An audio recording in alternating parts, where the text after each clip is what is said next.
Good morning, everybody. Well, if 4.5 hours of a silent live stream of a seal is what you're looking for, I think you're in the right place. I mean, haven't they got a clock? The seal is great and everything. You know, nice boat, palm tree, woman with flowers. But a clock would be so much better, right? You know where you are with the clock.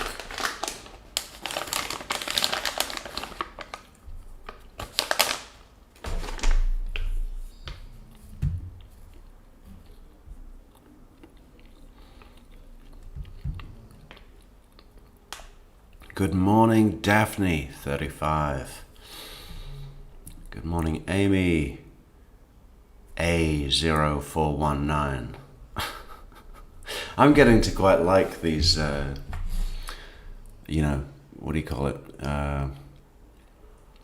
Unique usernames. Like, hey, Teresa Dorsey, 6304. And Kurt McSkittles. Welcome back, Skittles.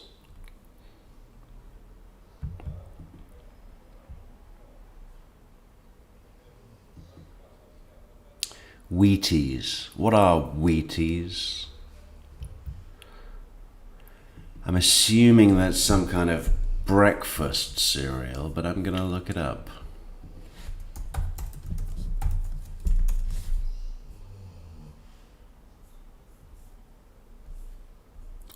Okay, so it's bran flakes. That's they're called bran flakes. It's like cornflakes, but with extra bran. Oh my god. Look at this. The box for the Wheaties, it says Breakfast of Champions. And then look what they've got next to it. A bottle of low-fat chocolate milk. Why don't you just have regular milk? What is this deal with, hey, people like chocolate, so let's put it on everything. Got to show you the guys this image. This is a great image.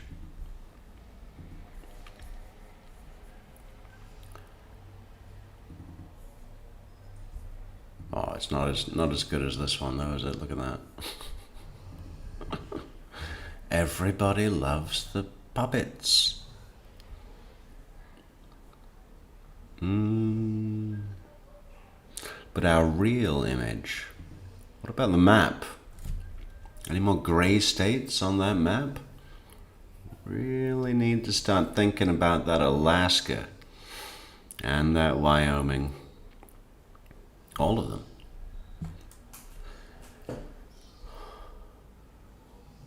You know, how could we get Delaware but not Rhode Island? That doesn't make any sense at all. Anyway, what was the other picture we wanted to show you? The breakfast cereal.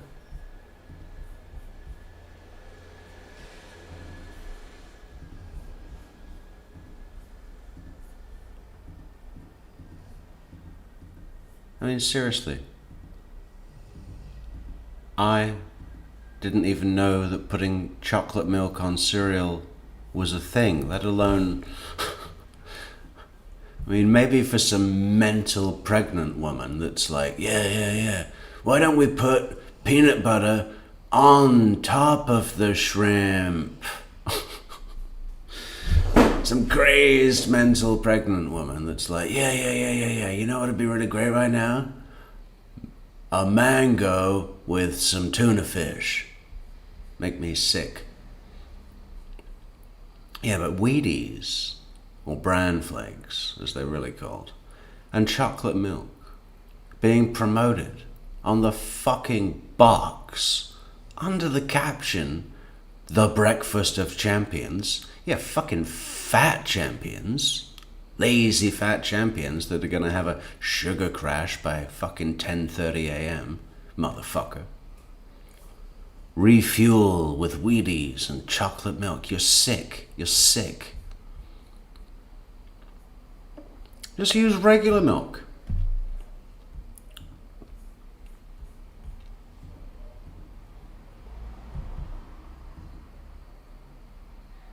Hello, B Chandler 81 from Texas. Hello, Constance. So good. Always nice to see Constance. Deborah Rockhill. Golfer Girl. Welcome back, Golfer Girl. How's my... So are you like a professional golfer? Because I know nothing about golf. I'm trying to think of terminologies. Putting, that's a thing. Driving.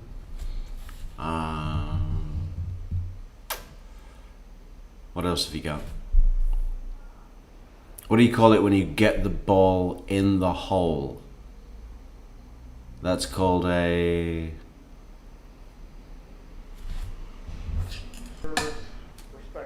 I don't know. It's not a goal, is it? A score? A point? I don't know. What do we call it in golf where you get the ball in the hole? Now I know if you do it in just one hit, that's called a hole in one. But I want to know what it's called if you have to take many hits to, or whacks, or whatever they are. Strikes. So, yeah, what do you think they're doing in the courtroom? Why don't they just zoom out? I feel like we all know each other with family. They should let us in for an expose. Oh, movement.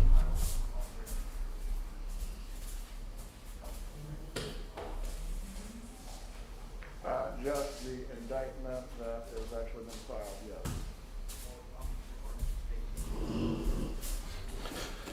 Oh, and here come the fucking AV crew from hell. No volume.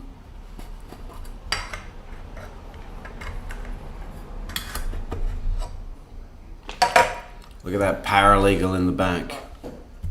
Is she waspy enough to serve on Donna's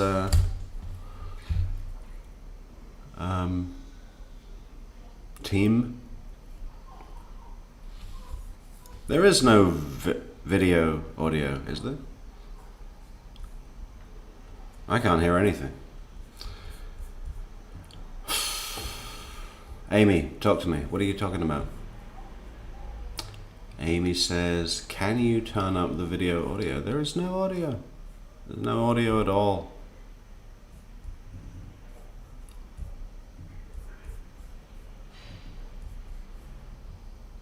See?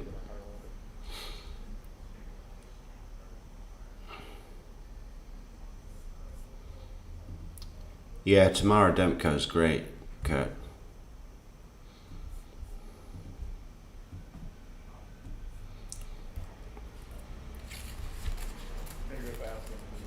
Stella.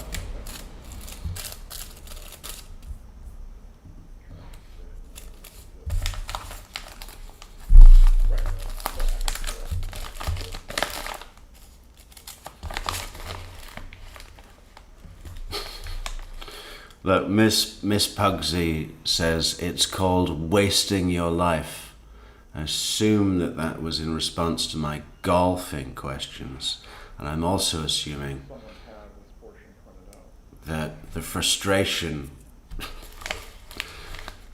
of being in some way associated with a golfer in her own life has has become overwhelming.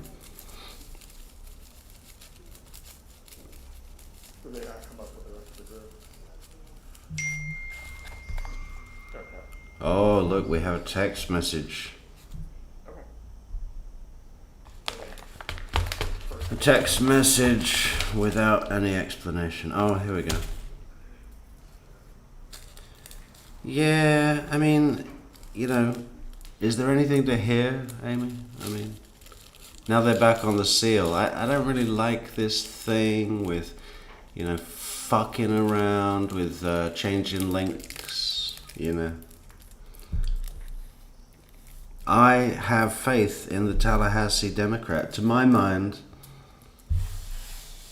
whatever's going on in that back room that they have set up for the fucking film crews, everybody's taking a feed from the same guy, but somehow the Tallahassee Democrat put together a great product, and I have every confidence that when it comes to something worthwhile being said in the courtroom, we're not going to need to fuck around with court TV.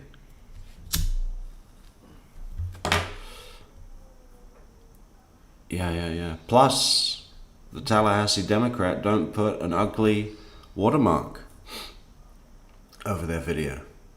So I can just put my own and feel like I'm a real person. With a real job. On a quest. On a quest for justice for the Markells. Yeah, that's me. I'm affecting change.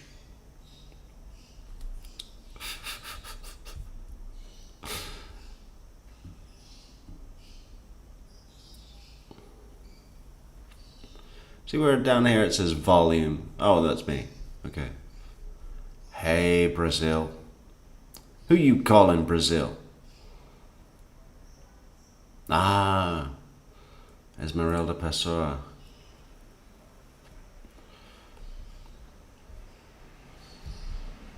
It's always nice to have Brazil in the house. I'm having black beans for breakfast.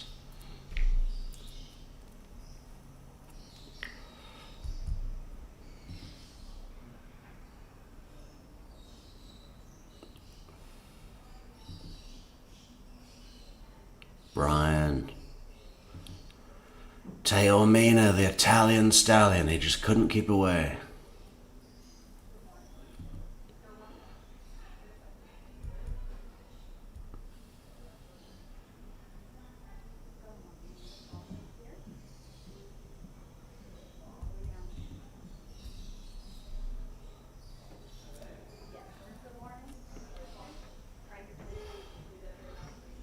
Of course, all this waiting is going on. We just know that Judge Everett is sitting alone in chambers, fiddling, trying to open the plastic wrapping of a Twinkie.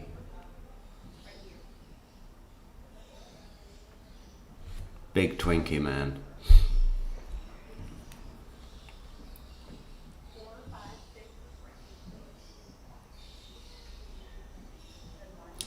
Look, B. Chandler says, I was born in Brazil.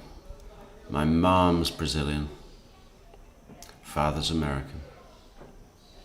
Oh, okay. Well, I've been there once. Had some real nice fruit. I had some fruit there that I'd never seen before. Good fish, too. Sometimes they put the fruit with the fish. And you know what? It's actually not bad.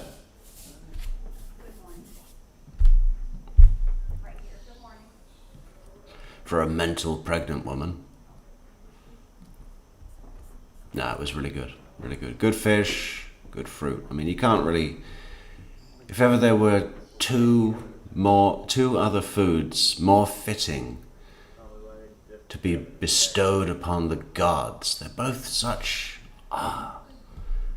delicate things, aren't they? Beautiful. Fresh fish, fresh fruit. I mean, could you get any better than that? You're going to compare that? I love meat. I'll eat meat all day. But it doesn't compare to fish. Decent fish. Soft. You know, very nice. Sir, if you can remain quiet right now. Just checking the seal again. Thank you. Why don't we look up the seal? The great state.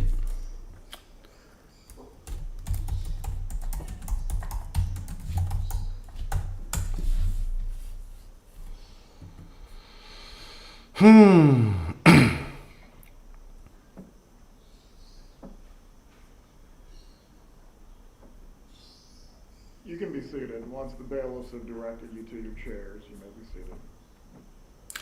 The seal features a shoreline on which a Seminole woman is spreading flowers. We got volume? No. Legend says that the woman in the is the historical heroine Millie Francis, but there is no documentation supporting this. Two sable palms, Florida's state tree, are growing. In the background, a steamboat sails before a sun breaks the horizon with rays of sunlight extending into the sky. The seal is encircled with the words "Great Steel of the State of Florida." Okay. So nothing then.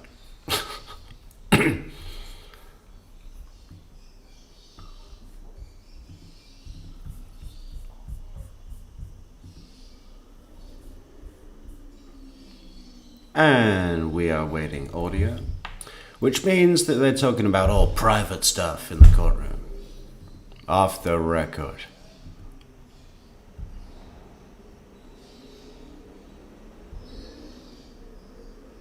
How's my Portuguese? Well, it's better than a lot of people. Not as good as others.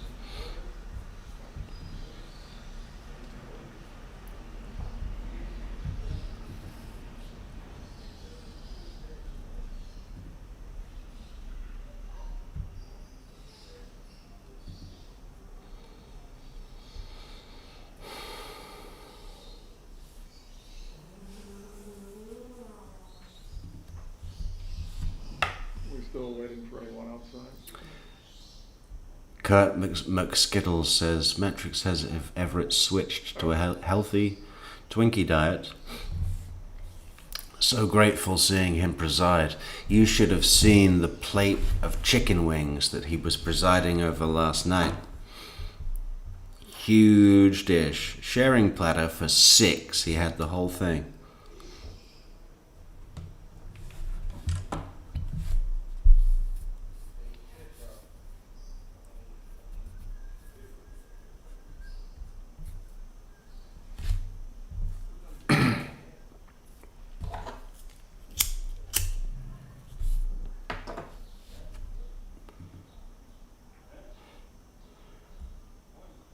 Oh yeah, there was a fire over there the other day, Brian. They just bring the helicopters and, they go to the river, they pick up the bucket on the big rope, and then they fly away, and then they drop the water. It was really cool. We were watching them do that the other day. This helicopter right there, 20, or maybe more than 20 feet. 50 feet. 50 feet away. Everyone can be seated. He came down with his big bucket, dropped the bucket in the river, picks it up, and then it all spills everywhere. But then he flies away and drops the bucket, doing these maneuvers in the sky. Good morning, ladies and gentlemen. Good morning. Okay, not great. Let's start. Judge Everett is considering the lunch menu. Looking you in your eyes. How about the shepherd's pie? Is for the same. Good morning, ladies and gentlemen. It's like a pie for shepherds. I'm Stephen Everett, one of your circuit judges for the Felony Criminal Division here in Leon County. So explain this to me, America. Shepherd's pie in England is with lamb because of the shepherd, right? The shepherd has the sheep, and when he makes a pie, he puts the sheep in the pie and has a shepherd's pie with lamb. And then if you want to do it with beef, that's not called a shepherd's pie. That's called a cottage pie. You will notice at times during this jury selection process today that I will be reading to you. It is not that I do not. See, I can't hear anything. Oh, there we go. But rather, any explanation that you see on the law during this process must be specific according to the Florida Supreme Court. Is the state ready to select a jury in this matter? Yes, Your Honor. Is the defense ready to proceed as well? Yes, Your Honor. And for the record, I'm noting that Mrs. Adelson is present in the courtroom with her counsel. I believe downstairs a few minutes ago you spoke with Judge Ashenofi Richardson, where she went through the qualification process with you concerning who is actually eligible to serve as a juror in the state of Florida. What I'm going to do, just to make sure that anyone at this point would otherwise qualify to be excused by statute, I'm just going to confirm this information. By a show of hands, is everyone who has been brought up this morning at least 18 years of age or older? Please raise your hands. For the record, all prospective jurors have answered in the affirmative by raising their hand. Are each of you citizens of the United States of America and residents of Leon County, Florida? Please raise your hands if this is so. Again, for the record, the prospective jurors have raised their hands in the affirmative. Are all of you residents of Leon County? Please raise your hand if this is true. Again, the prospective jurors have raised their hands. Thank you. Do each of you possess a driver's license or identification card that's been issued by the Department of Highway Safety and Motor Vehicles, or have you executed an affidavit as to your eligibility to serve as a juror? Please raise your hands. Once again, for the record, the prospective jurors have raised their hands in the affirmative. The next series of questions are basically just going to deal with whether anyone should be excused at this point or is ineligible to serve.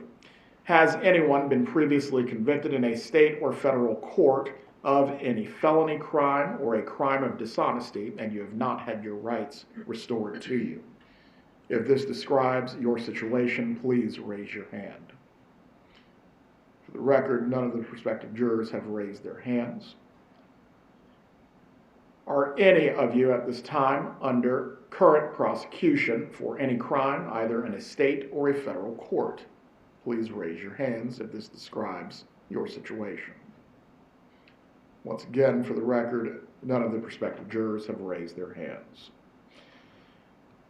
As to matters in which you can be excused by law, is any person here a sworn federal, state, or local law enforcement officer or investigative personnel? No hands have been raised in response to the court's questions. Is anyone an expecting mother or a parent responsible for the full-time care of a child under 6 years of age? All right. Sir, if that is, please form a line and I will deal with you momentarily just in the middle. Is anyone present 70 years of age or older? No hands have been raised in response to this question. Has anyone performed state jury service within the last year? And by last year, what I'm referring to would be August 19th, 2024 to today. No hands have been raised in response to that question. Is anyone responsible for the full-time care of a person with a physical or mental incapacity who is incapable of caring for themselves, and your presence will create a hardship? No one has responded in the affirmative to that question. Is anyone a full-time student between the ages of 18 and 21 years of age who is attending a high school, state university, private post-secondary educational institution, Florida college system institution, or career center? Right, if you please can stand behind the gentleman in the aisle.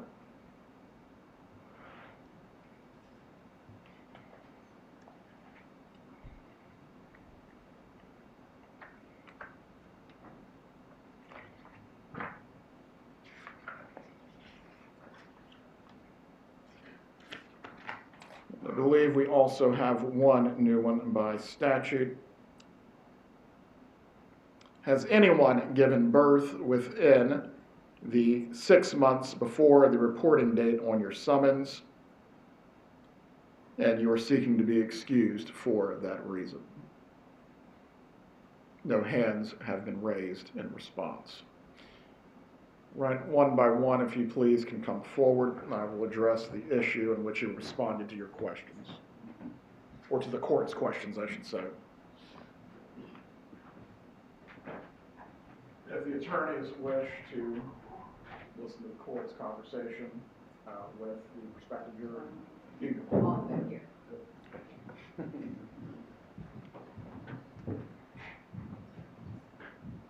This might sound funny in the courtroom, some of the microphones everywhere, but we'll try to keep the business as quiet as possible.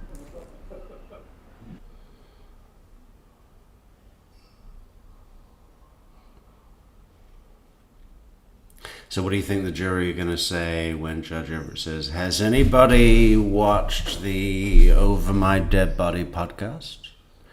Did you form an opinion? Yes. We all think she's guilty. You better move to a new venue.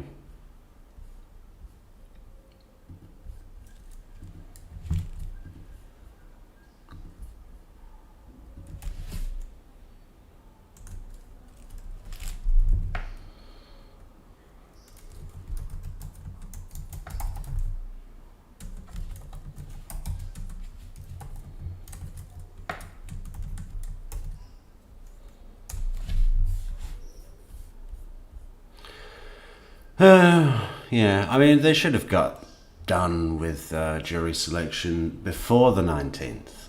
You know, I was told trial would be starting on the 19th, and it just doesn't feel that way. You know, there's going to be a lot of waiting and sitting around. But we could watch stuff while we wait, can't we? See if we can do that. We could just watch other things, Adelson things.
Glasses up a little on my nose.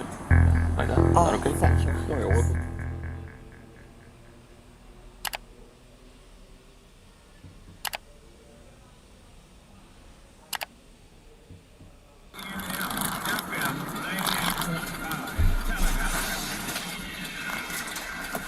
Jesus Christ, what are you doing?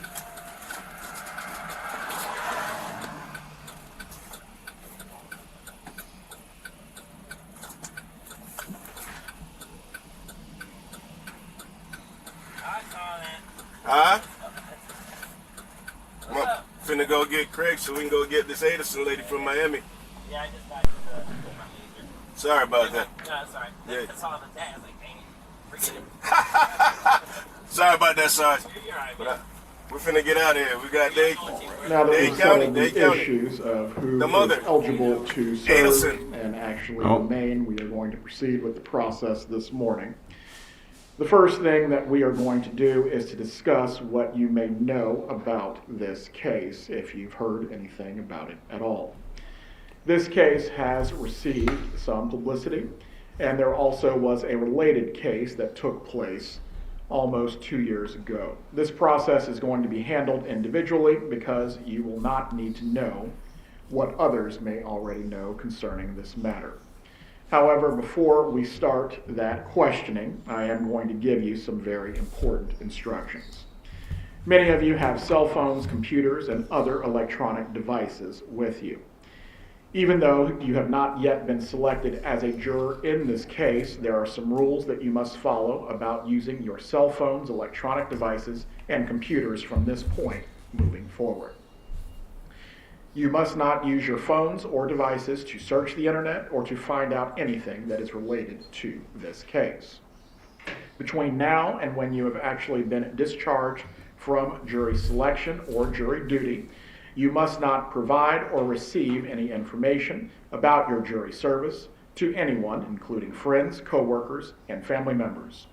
You may tell those who need to know where you are that you have been called for jury duty. If you are picked for the jury, you may tell people that you have been selected for the jury and how long the case may take. However, you must not give anyone any information about the case itself or the people that are involved in this case.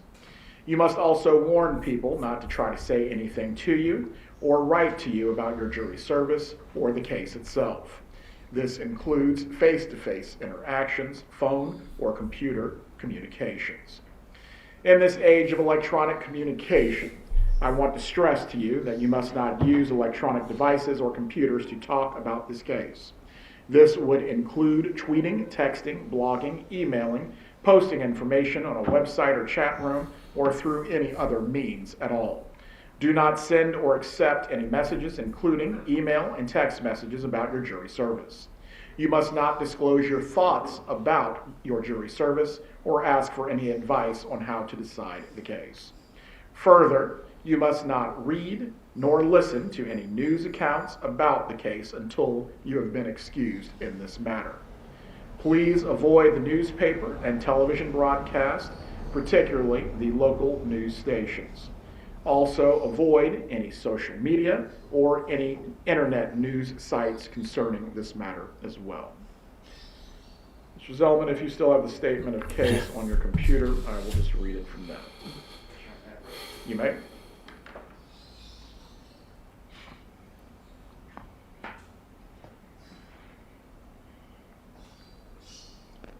I'm going to read to you at this time a statement of the case that has been agreed upon by the parties. On July 18th, 2014, FSU College of Law professor Dan Markell was shot while seated in his car. This happened in the driveway of Markell's home on Trescott Drive in the Benton Hills neighborhood. The killers traveled to Tallahassee from Miami to commit the murder in a rented silver green color Prius.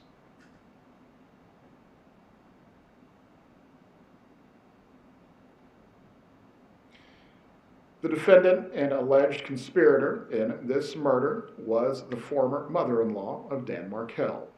She has entered a plea of not guilty. The statement of the case that I have just read to you is not evidence, and it's not to be considered by you as evidence or any proof of guilt. You must not be influenced by this statement. It is merely informing you of the accusation that has been made by the state against the defendant. Before we speak with you individually and privately about this case, some of you may be excused. Mr. Zellman, you can take it.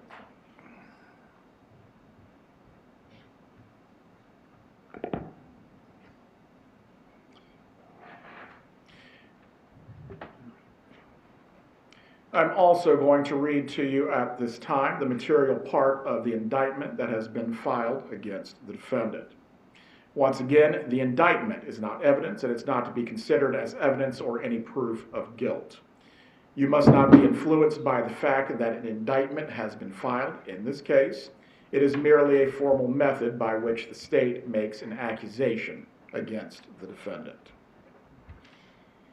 It is alleged in count 1 that on or about July 18, 2014, Donna S. Adelson in the county, Leon, and state of Florida did unlawfully kill a human being, Daniel Markell, by shooting with a firearm, and the killing was perpetrated from or with a premeditated design or intent to effect the death of Daniel Markell, contrary to the Florida statutes. Count 2. Beginning in 2013 and until October 1st of 2016, Donna S. Adelson in the county of Leon and state of Florida did agree, conspire, combine, or confederate with Charles Adelson and or Katherine Magban and or other persons to commit first-degree murder, contrary to the Florida statutes. Count 3.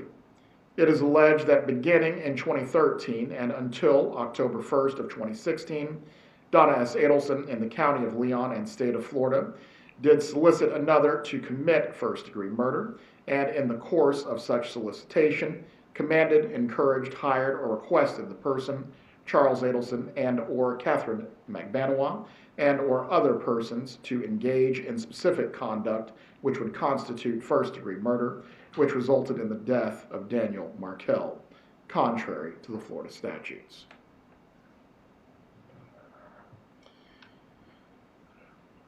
I believe I said this before, but we are now going to speak with each of you individually and privately about this matter. Some of you may be excused during this process. The rest of you will remain to participate in the next phase of the jury selection process. Individual voir dire is time-consuming, but will go a lot smoother if you are prepared to tell us what we need to know. The basic questions that you will be asked are the following. Number 1, what do you know about this case? Number 2, what sources have you obtained this knowledge from? Number 3, based on what you know, do you have an opinion about Mrs. Adelson's guilt or innocence? Number 4, can you set aside your present knowledge, disregard it, and render a verdict solely on the evidence presented in the courtroom? Can you be fair and impartial? Number 5, do you have any reason that you cannot serve on this jury for potentially up to 3 weeks? It will save us all a lot of time if you think about these 5 questions. Good point, Kiwi. He does look a little trim, doesn't he? I think he's trying out that new all Twinkie diet, and probably has been for the last couple of months at least to look that good. This week. After that process is complete, we expect the trial to start on Friday and potentially go for 2 weeks after that. All in total, we expect the proceedings from today may take up to 3 weeks. We understand that is a burden for anyone to serve for that length of time. However, we cannot make our system of justice work unless we have good people that are willing to do their civic duty as jurors.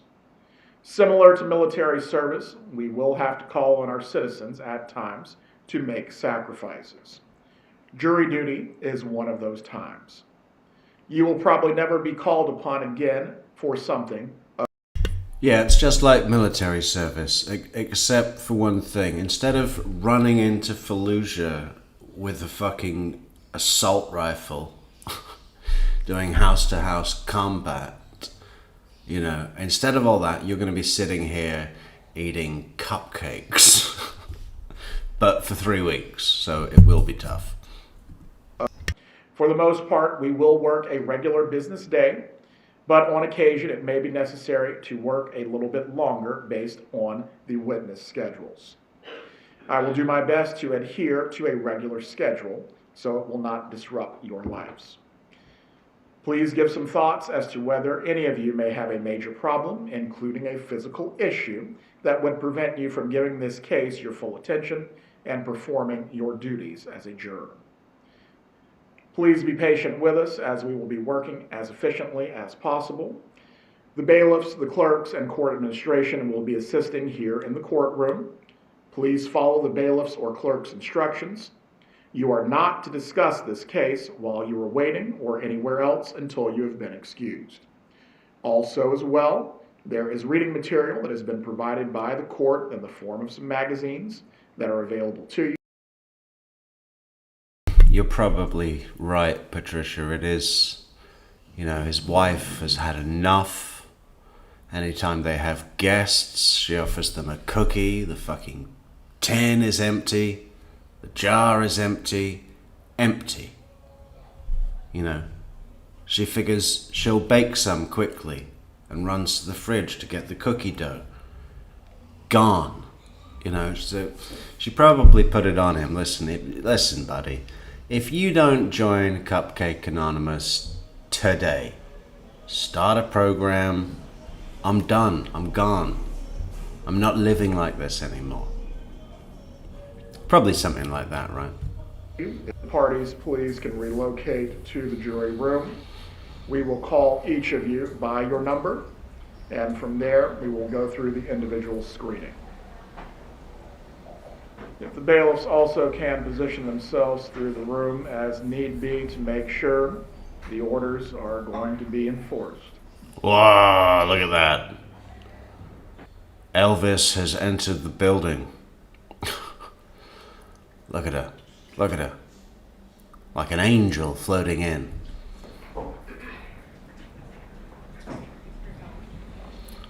Donna looks like she works in a nursing home, changing bedpans.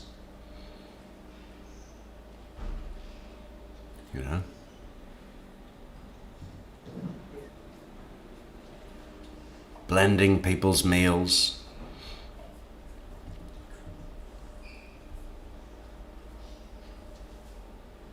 The only way you can tell the meals apart is by the slight different shades of brown that the mush ends up with.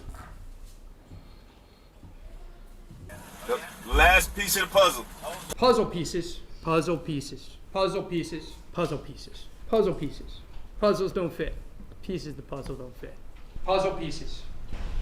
Puzzle pieces. Look, Yes. you saw him there, right? That was 2 years ago, almost. Oh, come on. Different time now, Judge Everett, right? Twinkie only diet, Cupcake Anonymous, the wife has had enough. And look at the difference. I mean, he looked great there, but today, it's a new world for this man. Turning heads in the street, I'll bet. Obviously. Puzzle pieces. Yes. She's coming back with us.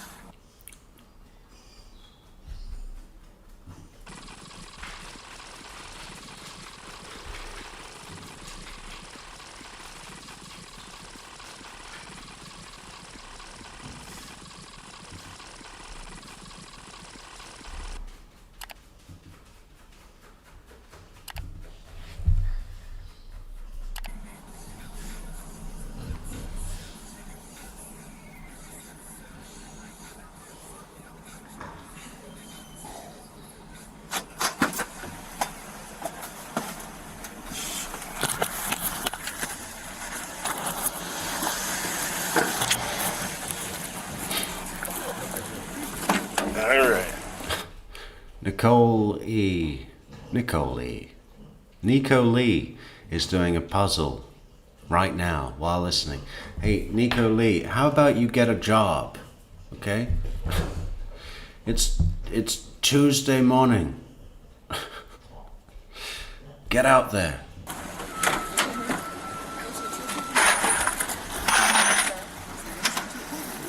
All right, come on up. Watch your step getting on this van. Take your time. I got you. There you go. I got you. Step right there. There you go. Take your time. I'm old. Watch your head, watch your step. I'm old. You can't bundle me in a van. Wherever you sit. I'm old. You got 8 seat belts on this van. Strap into any one of them. All right? You've got 8 seatbelts in this van. Strap onto any one of them. And you know that Donna, in her mind, is quickly going, okay, which one is the best? Which one is the best?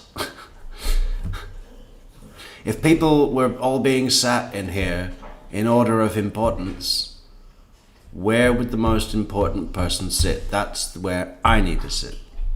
She does that with everything. I don't care which one you do it. Just make sure you strap into one. Pick any one. If it's that one, it's going to be on the other side. Look to your right. There you go. You see, if I were Donna and I were looking for the best seat in the van,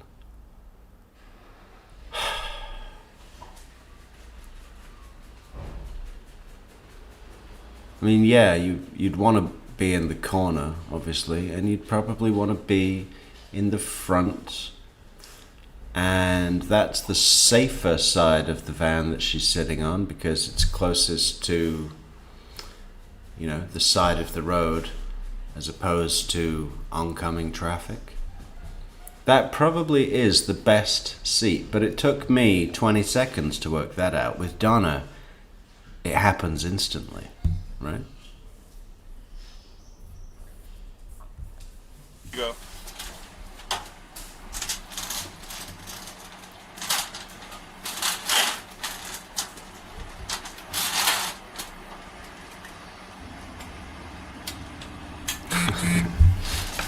Appreciate it. Thank you. I'm only playing Nico Lee.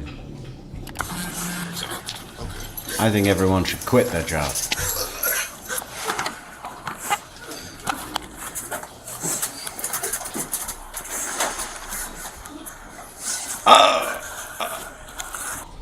The bones in my neck. Look at that. Look at it. I'm old and this rickety. You hit a bump about 6 miles ago and it put my neck in a bad position. Look at my neck. Look at my neck. It's all red. Get me medical care now, buddy.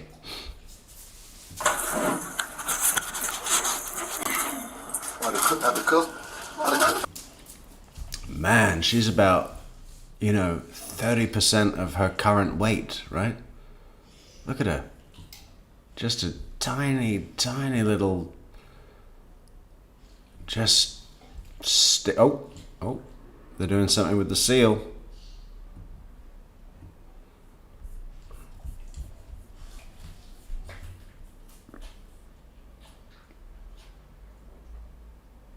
Not much. God, I hate these cameramen. I bet it's the same guy every year, I can tell. I can tell by his terrible shit work.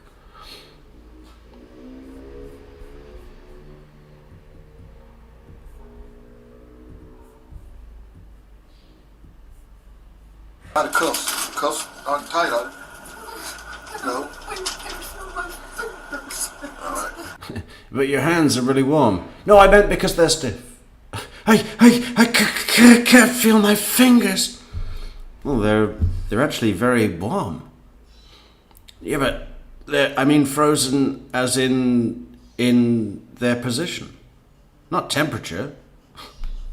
I need to adapt my lie. They do that, don't they? They're really good at that. You catch one of these people in a lie, and they just change it to another one instantly. And why? Because truth is not a destination. It's a moving target. Oh, you caught me in my lie? My lie's over here. Oh, you caught me in that lie? My lie has moved over here.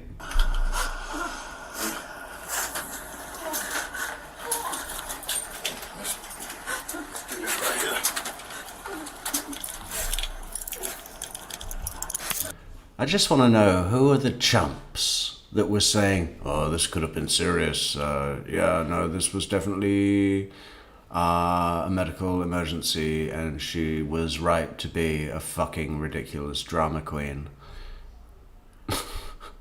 It's an act. What's up, cuss?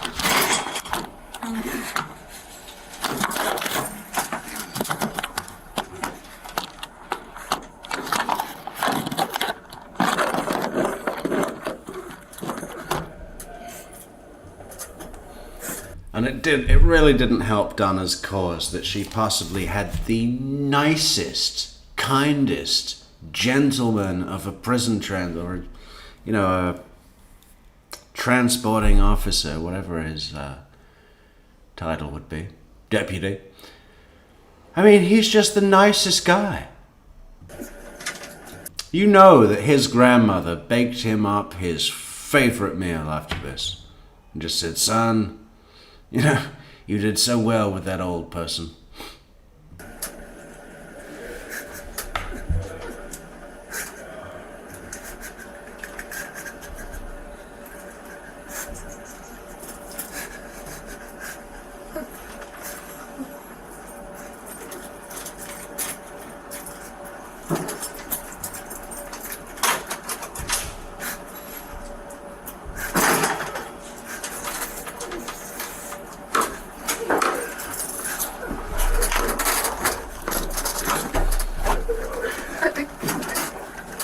Try to.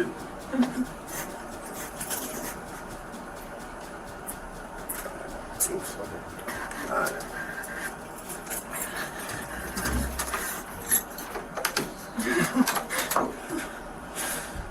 Gonna take your time.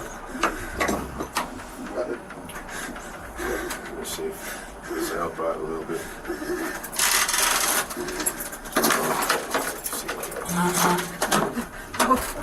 Go ahead.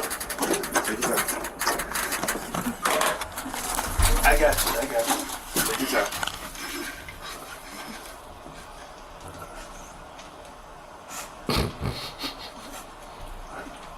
Take your time. And you know,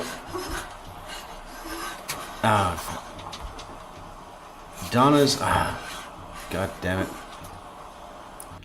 Donna's clothes here is what she was wearing on the jetway, obviously, when she was arrested.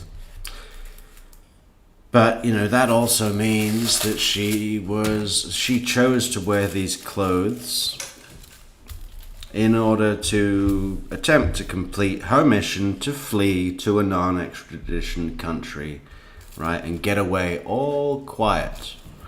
Don't attract any suspicion. Don't attract any attention. You know, nicely indiscreet. No, just discreet. Very nice. Hey, bro, I'm gonna fucking fuck up where the fuck you fucking with me. Well, thank you so much, Ali Puff. Good to see you, Ali Puff. Thank you for all the last messages. You're welcome, Ali. And so good to have you here. Thank you for the coffees, Ali. That's very kind of you. But, what were we saying? Yeah, so these are the clothes that Donna wore to try and flee, nice and discreet, right? Attract no attention, attract no suspicion. And what she chose as the main color is the perfect nurse scrubs of an ER nurse, right? Or some other trusted medical professional. Let's not count dentists in this for the moment. But I just think that color choice, whether it was subliminal, you know, or not, it was probably subliminal, but she's just happened, she looks like Nurse Jackie, you know? Everybody trusts a nurse. Nobody looks at a nurse and thinks, hey, are they trying to flee the country? I bet they're trying to escape murder charges. Watch them closely. But if she was dressed up to go to the airport like Cruella de Vil in poppy Dalmatian fur coat, evil coat, then, you know, people might want to follow her. Treat her like a suspect. I don't know.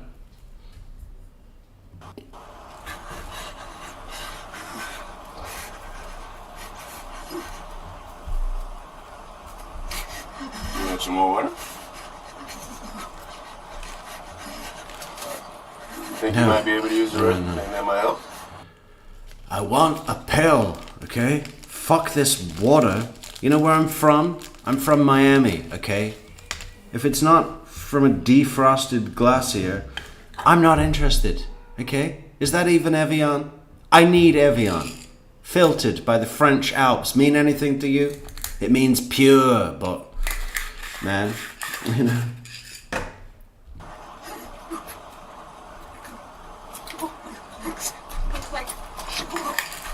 Go ahead and tell them to have EMS from out check out. Alright.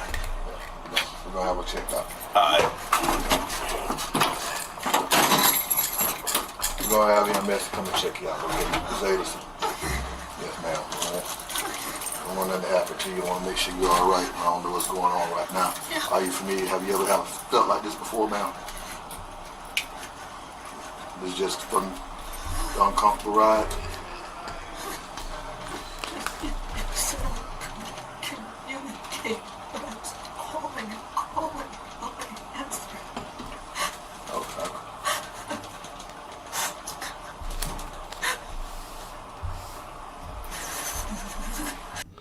You know, something the Adelsons either don't realize or don't care about is how fucking obvious it is when someone's doing their little whimpering fucking bullshit. You don't do that if you're having a medical emergency. You do that to get the attention of others. You know, and have some justification for demanding special treatment, you know. It's like, you know, Wendy's ridiculous, over the top, bad acting, crying. I mean, what the fuck? You know, it's like, does anybody else think that that works? Except these people? I never see a grown-up do that. Occasionally you'll see some disgusting, horrible child do it. But, you know, hopefully they just get a crack in the head and shut the fuck up. Yeah, but these people are grown adults.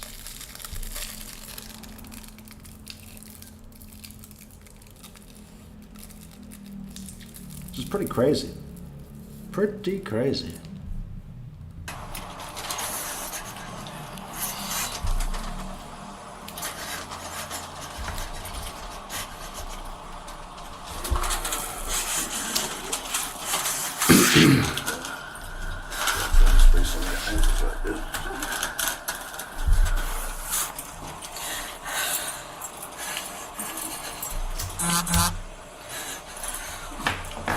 What exactly are you feeling?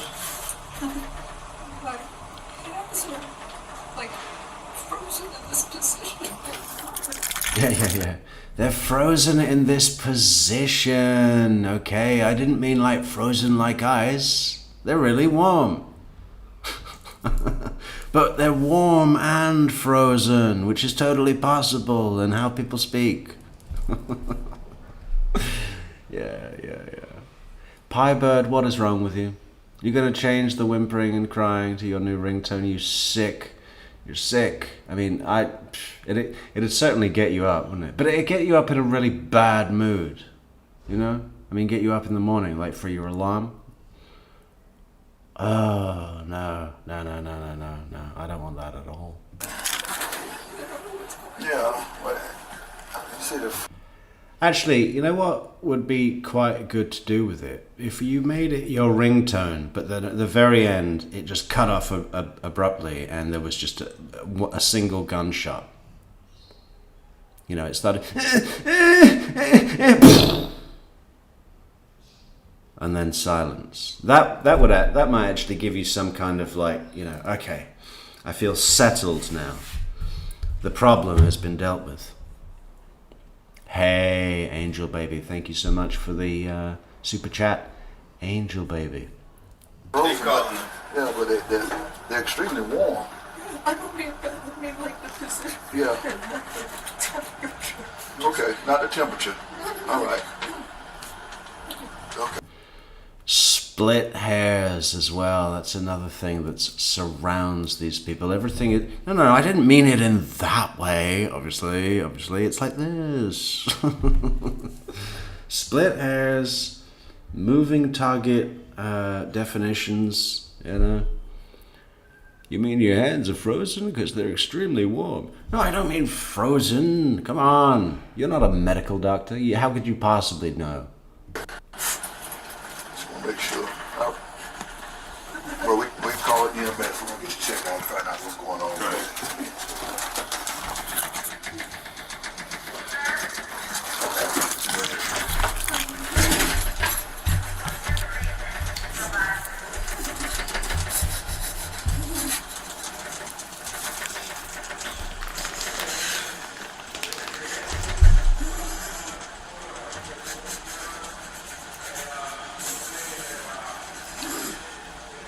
Think if you step outside, that'll help? You don't know? Okay. Yeah, I don't know. I don't know. What I do know is that I need emergency medical aid.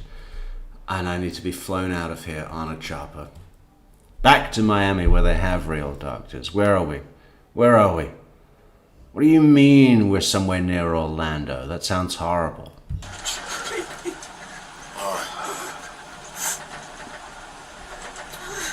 Can you sting your leg out? Is that a possible? Okay. Like this.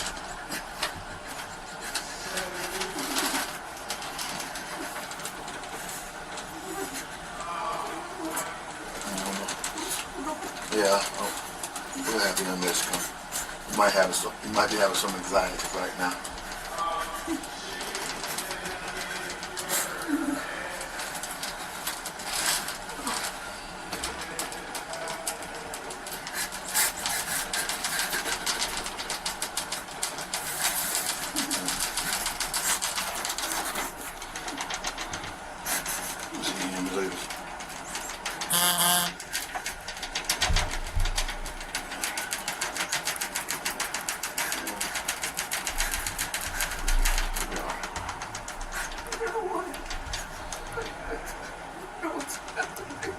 Yeah.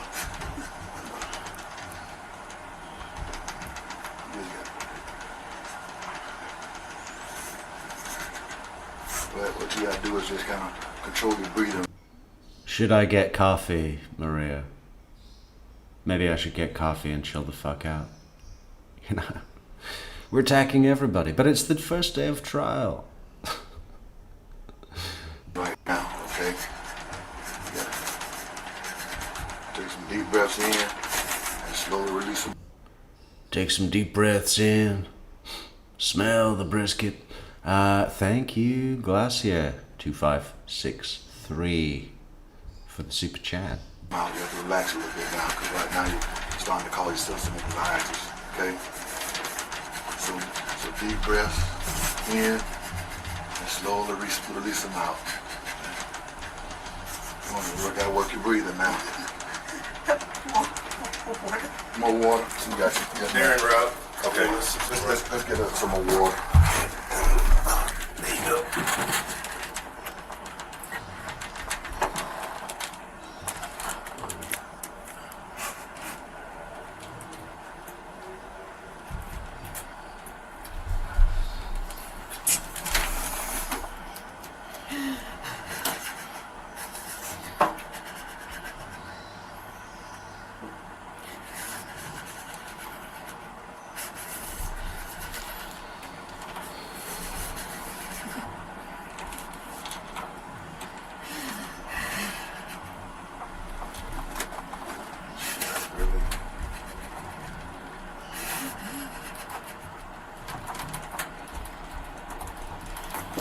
Yeah, she said she's not cold.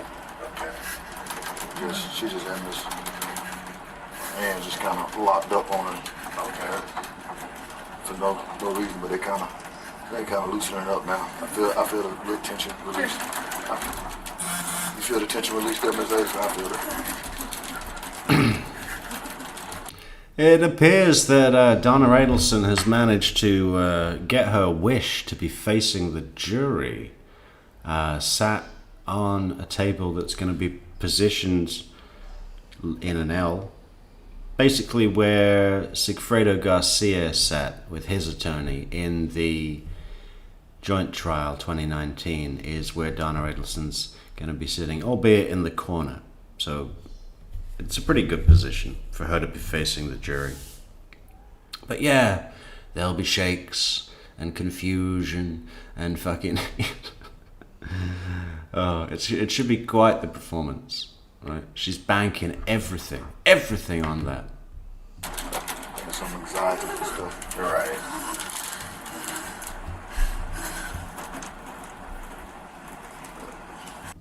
It's Michael Caine now. Michael Caine. I can't take that. I was on it. No.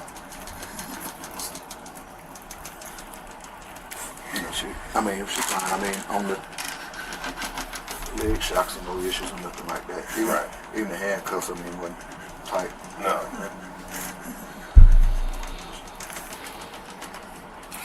Would you like some more water, Miss Adelson? She looks upset. That's all.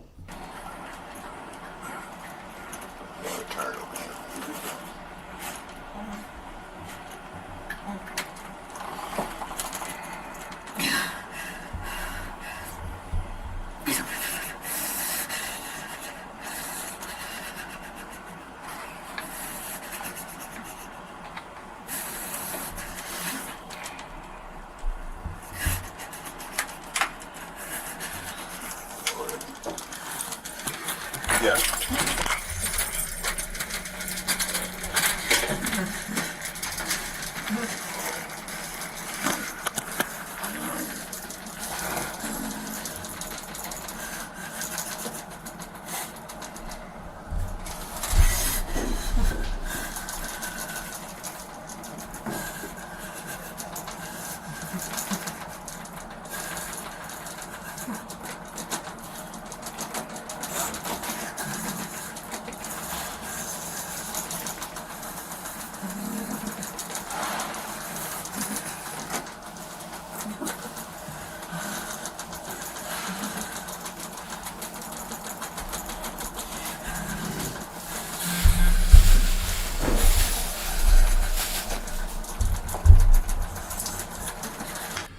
Well, I'm going to have a couple of clementines.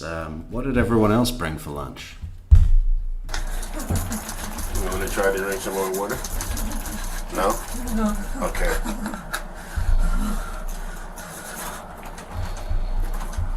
And I think for once, I'm going to eat these clementines without putting them in chocolate milk. Just an idea.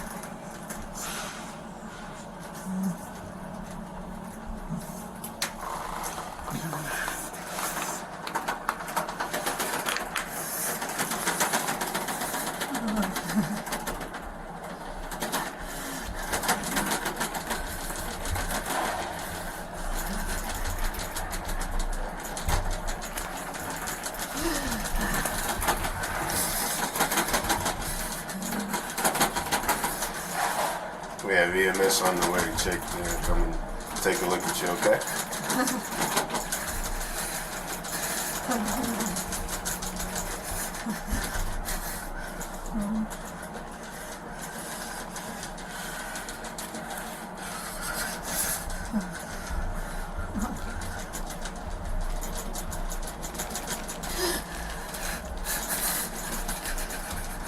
Fucking A, bro. I'm gonna fucking fuck up whoever the fuck you fucking with me. Hey, thanks so much, Amanda Chapman, for the coffees on buymeacoffee.com/True Crime Metrix. Amanda Chapman says, I'm just making a coffee and I thought you might like 1 or 5. It's good to be watching with you, Metrix. It's good to have you here, Amanda, and thank you for the coffees. That's so kind of you and we appreciate it.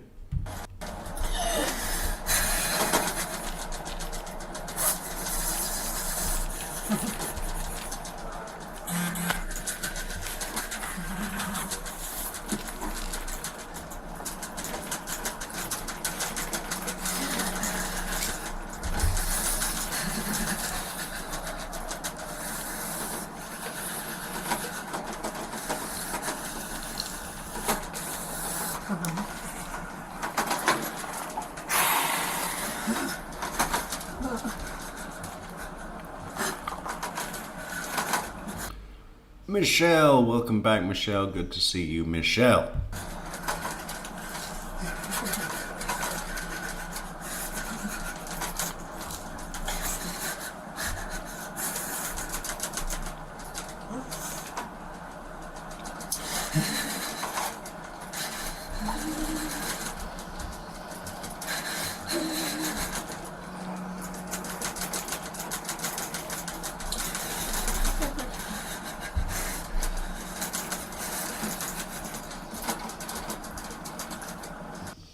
She looks like a bad actor playing a homeless person in a school play.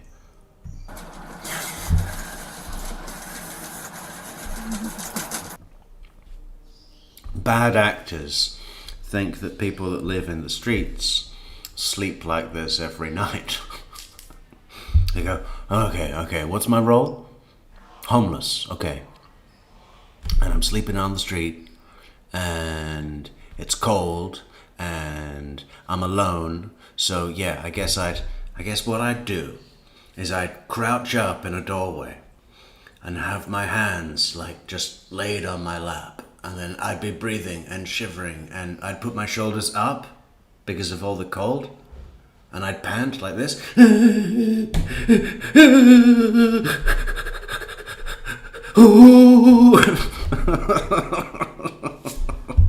Okay, Donna. Next.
You gotta figure that this is not just stress of the situation, you know, helplessness of being, you know, under guard and chains and no freedom, etc.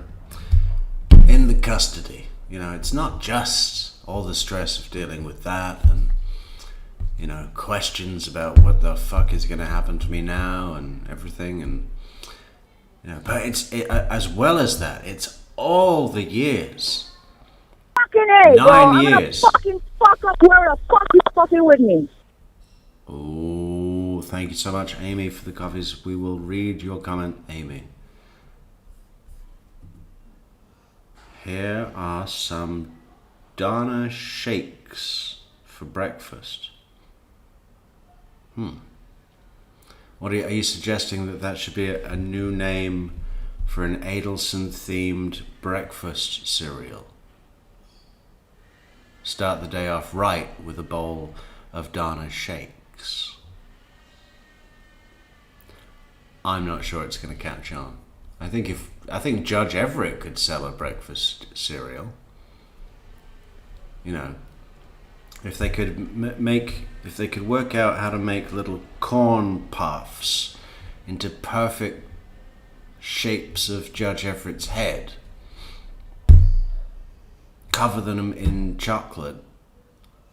I mean, that's just a bowl. Every bowl would be a bowl of wholesome goodness and honor. What a great way to start the day. Another $1 million idea, along with Chief Mac's full range of barbecue products and condiments.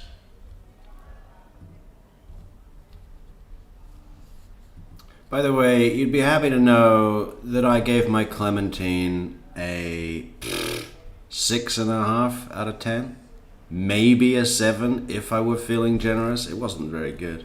Time was, oranges around here were fantastic. Now you're lucky if you get a good one.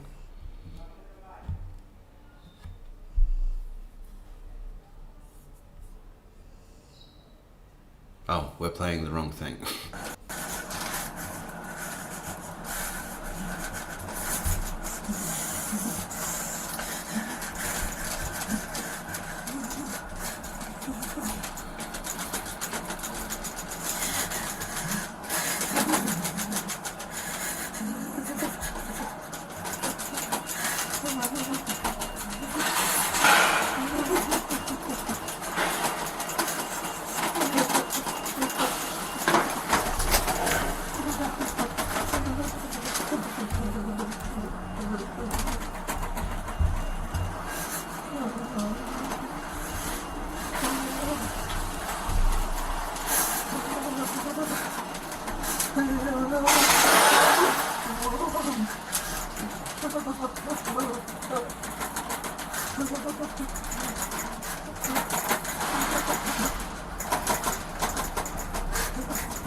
Got the ambulance coming in, some paramedics coming in to see you, okay?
See you later, Maria. Have a great day.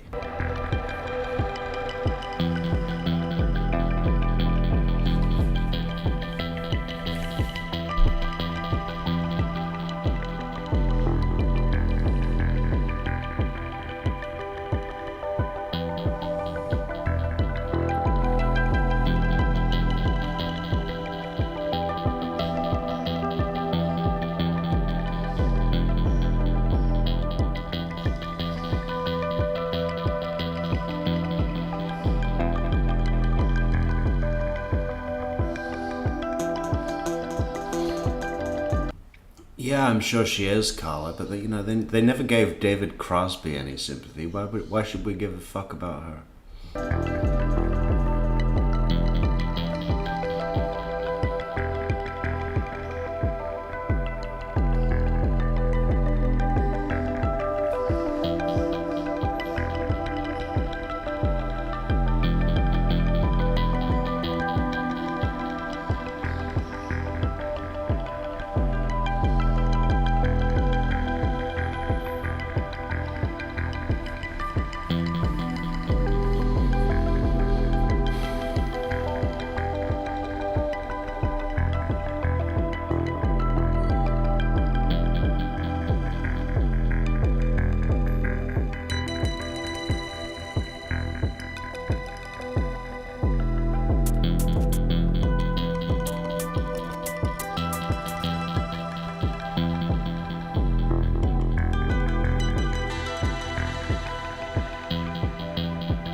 Donna would have already, she's been in custody for 7 days at this point. Arrested on the 13th. This was the 20th of November. She would have gone through what are my options here, in herself, in her head. She would have identified, to use her age already, out of jail on a medical. My client cannot be confined to a jail cell where she will not have access to the best medical help that she can afford, which she has a right to pay for. All of that. All of those old gangsters, they all go in there with a fucking oxygen tank. I'm infirmed!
Stevens 7018 says, you never know, a jury may not want to convict an old lady. Yeah, I mean, that's certainly going to be her play. That's her only play. I'm old, I'm confused, what's the point in sending me to prison? I'm not going to do any more wrong. Do you have a mother? Do you have a grandmother? How'd you like to see your grandmother all banged up in jail for the rest of her life? Not pretty, huh? Don't do it to me.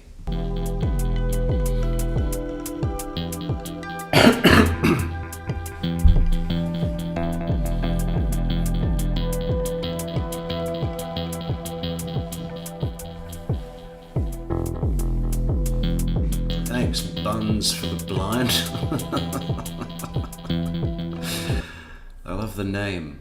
Buns for the Blind. Okay. Extra buns. Taste is very important to the blind.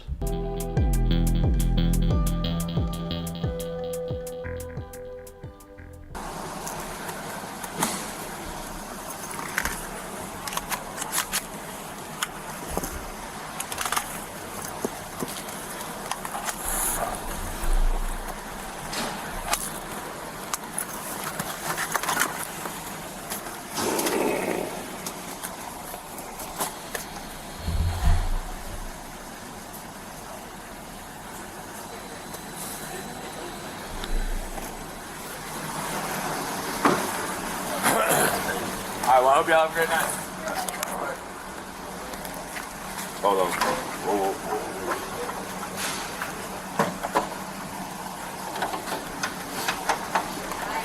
This does it. Cool.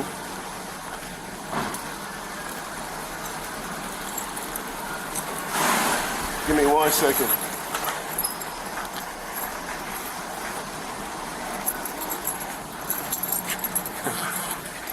Thank y'all for your help. I appreciate it.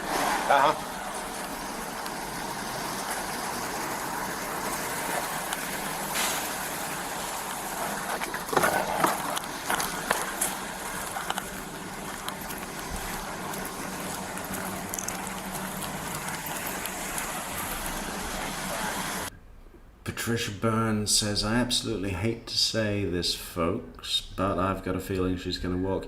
Yeah, I mean, I've had that as, an option for a while. I think so many people approach this like it's a sure thing.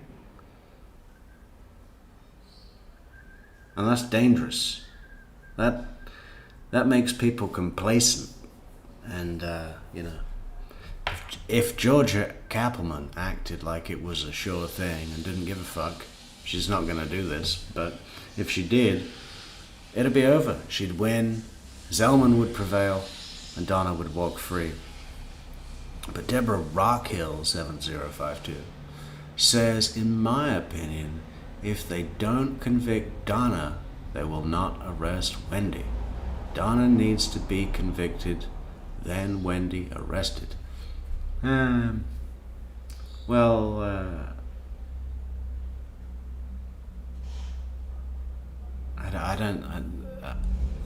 They're separate things.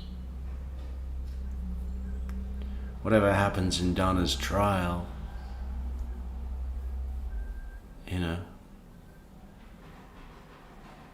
doesn't really affect how Wendy. Why would it?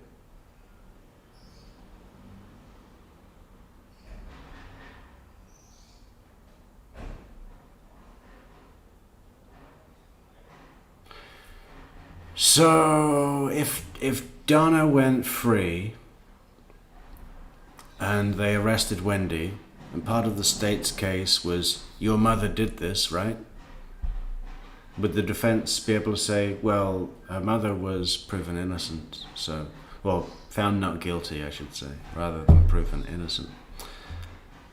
Yeah, I don't know. I mean, there would be an argument to keep that out of the jury's knowledge, and it'd probably be sustained. Because remember Colin Griffith, the defense managed to get it ruled that no side was able to mention the fact that a year prior Colin Griffith had murdered his dad in self-defense before he murdered his mother in self-defense. A year between. And the jury weren't allowed to know that. So I think it's one of those things where you could say, Judge Everett, the jury in Wendy Adelson's trial are not allowed to know that Donna Adelson was found not guilty. Because as you know, Judge, it doesn't mean that she was innocent. It means that there was not proof beyond a reasonable doubt. So, yeah, I think they'd be able to keep that out of the jury. The fact that Donna walked free, if that would happen.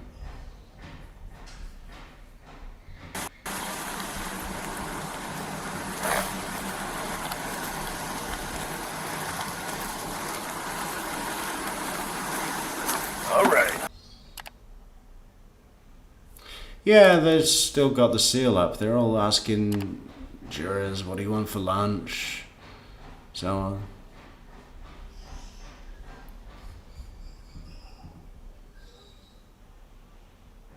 Yeah, she has a chance. I mean, apparently that AI thing, Grokpot or whatever, said it was a 20% chance, which is high. Thank you again, Glacier2563. The super sticker. Come on. Come on! Take your time coming out the van. Watch your step. Yeah. Oh, that was a windy Watch thing. your head. Did you hear that? Yeah. I really want to call my parents. Yeah. They'll be able to help you. Yeah. Fucking hate that. It makes me want to hit people with a phone book. Make sure you step on the... There you go. Alright. Good. Just go with sides. Just hold on the side. Good.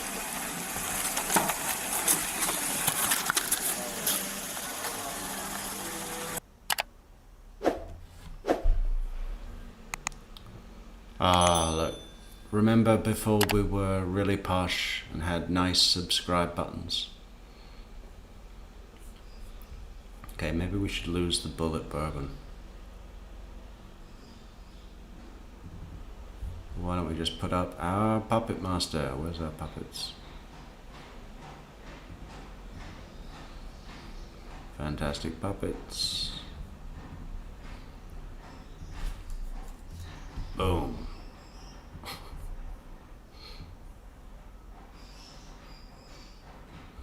Dance for me, dance for me.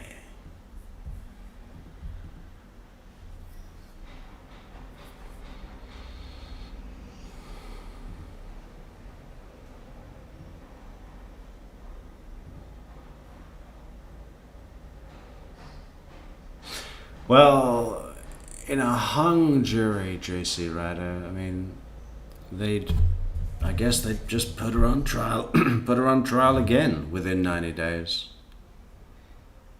So that wouldn't change much.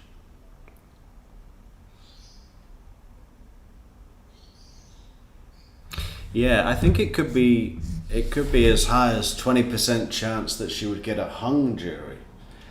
I don't know if that Grok Pot AI thing that Kiwi said, I don't believe that it's 20% chance that she comes back with a fucking 12 people saying not guilty. That can't be accurate. That's better odds than a roll of the dice. That would be 1 in 6. Like, I bet I could roll a dice 3 times and guess it right 3 times. Without looking. Without any tricks. It's all in the feel.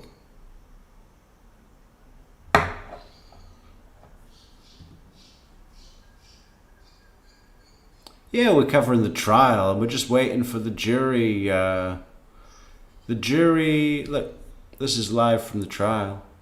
It's just the seal because all the jury are being asked questions, JC. Individual questions, private questions. Questions that we are not allowed to listen to. But we'll be here all day, streaming, chatting, commenting.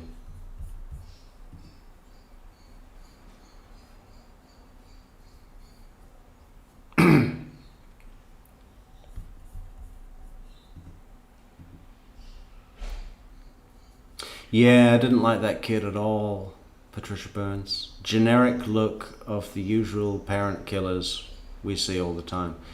Yeah, isn't it funny that they have this look? It's like pedophiles. You know when you see like one of those prison documentaries and they show you the yard with all the child molesters in it? And they all have that look. Big mustache. Big, huge mustache, you know. Just, they have a look, and parent killers have a look. So I think we should judge anyone we see, even if they've committed no crime, if they look like one of these guys. Lock them up.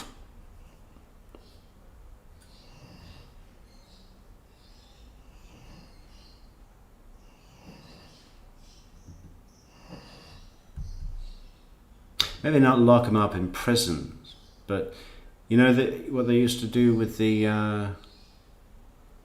native Indian people of America. They've just put them all in one big place. The reservation. We could build a new one of those for Colin Griffith and anyone that looks even a little bit like him. Just put them all in one big pen.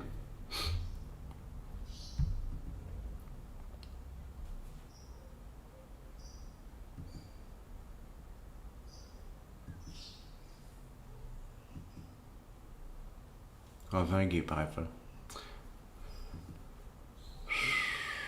I want to see Donna on the stand again when she was complaining.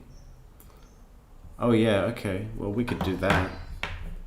I can make this happen right now. All it takes is one call. Just one little call. Donna Adelson on the stand.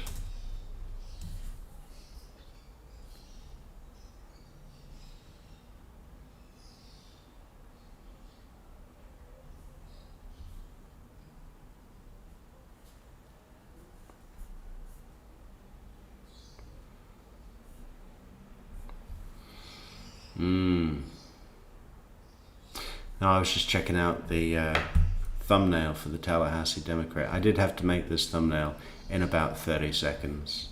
They came on early. I was like, well, surely it'll be 9 o'clock. Not true. So, what is that video called? Oh, was this it? No.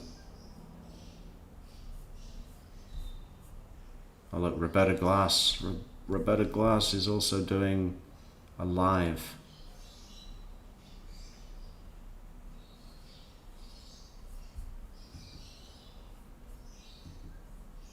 And we have more people than her. We got a quarter of the people watching Tallahassee Democrat. That's not bad. I mean, there is nothing going on.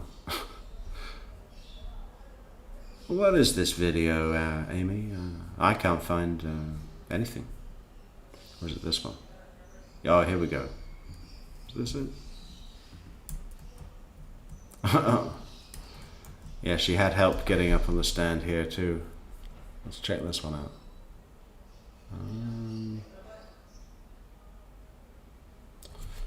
Need to add a new...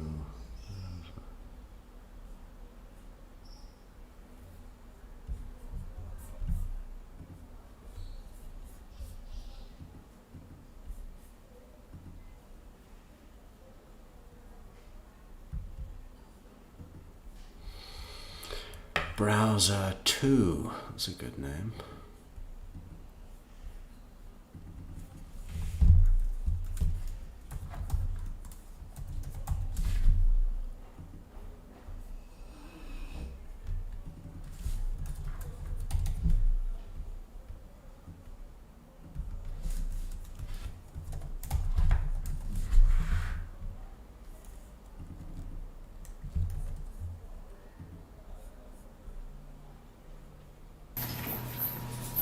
Witness stand.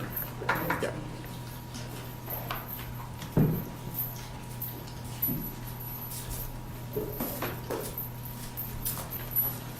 Please raise your right hand as best as you can.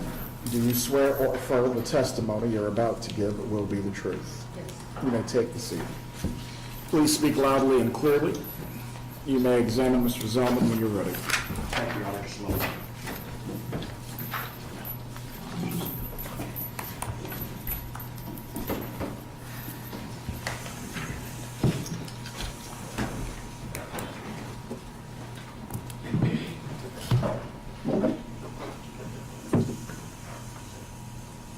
Good morning. Good morning. Can you please state your name for the record and make sure you speak into the microphone? Yes, Donna Adelson. Now, I want to direct your attention. What about the middle initial, Donna? Donna S. Adelson. Heard the call earlier. The call on November 7th of 2023 at about 3 o'clock in the afternoon. And for the record, that was call number 561. Do you remember where you were? Yes, I was in my apartment, in my living room. Do you remember who was present when you got the call? Yes, my husband, Harvey, and friends of mine, my attorney, Susan Brotman, and her husband, Richard Chagrin.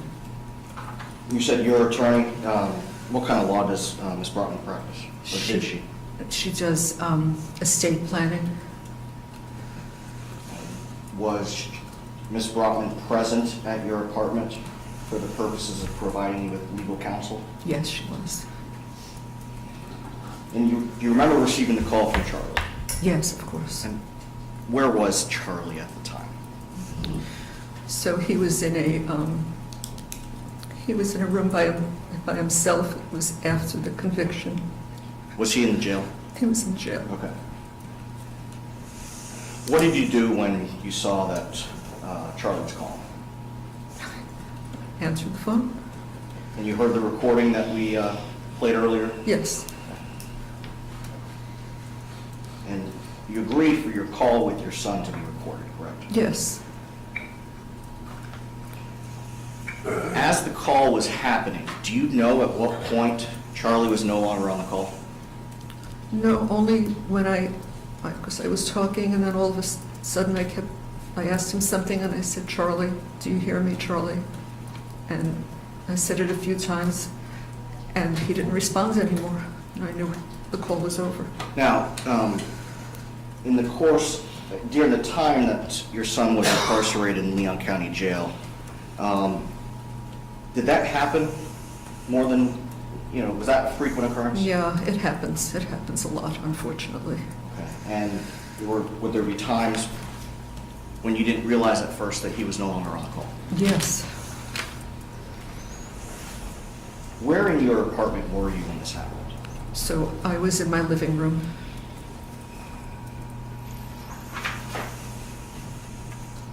And you heard your voice on that first call number 562, when you repeated, "Charlie, Charlie, are you there?" Right. Did you believe the call had ended? Yes. And what would, in times... See, she's quite good at that, isn't she? That's her best, that's her most sharpened technique. Say it again. When she says yes, he asks the question, she says yes. Did you believe the call had ended? Yes. You were receiving the call from Charlie. Yes, of course. And where was Charlie at the time? So he was in a room by himself. It was after the conviction. Was he in the jail? He was in jail. Okay. What did you do when you saw that Charlie was calling? Answered the phone. And you heard the recording that we played earlier? Yes. And you agreed for your call with your son to be recorded, correct? Yes. As the call was happening, do you know at what point Charlie was no longer on the call? No, only when because I was talking, and then all of a sudden I asked him something, and I said, "Charlie, do you hear me, Charlie?" And I said it a few times, and he didn't respond anymore. And I knew the call was over. Now, in the course, during the time that your son was incarcerated in Leon County Jail, did that happen more than, was that a frequent occurrence? Yeah, it happens. It happens a lot, unfortunately.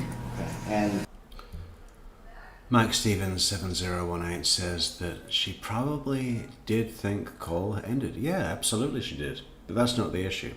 The issue is not whether Donna knew or did not know that the call had ended. She believed it had. The question is, the consent that she gave by entering into the call and accepting the notification that it was recorded and so on, The question is, does that consent come with the responsibility for her to ensure that the call has ended? Not just believe it had, right? And then she's going to go on to say that because she was talking to an estate planning attorney, who clearly was there just as a friend, that she was protected by attorney-client privilege. Would there be times when you didn't realize at first that he was no longer on the call? Yes. Where in your apartment were you when this happened? So I was in my living room.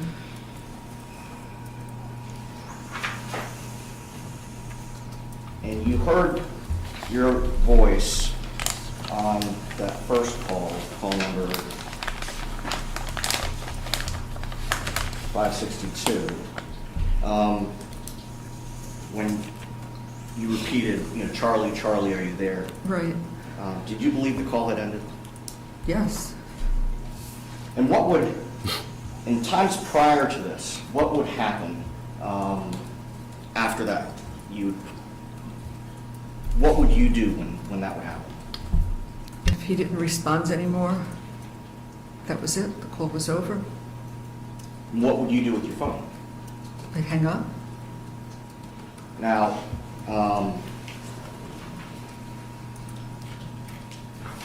same thing with the call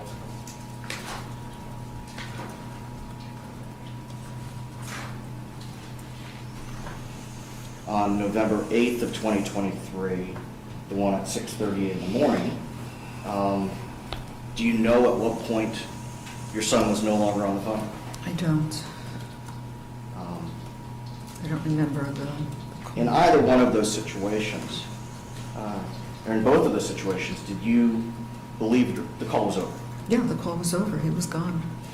And you went about your business? Yes. Now, with respect to the November 7th,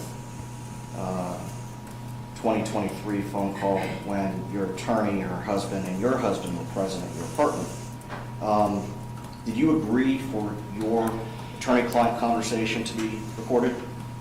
No. Did you agree for your conversation with your husband to be recorded? No, of course not. Now, the following day, did you agree for your subsequent conversation with your husband to be recorded? No.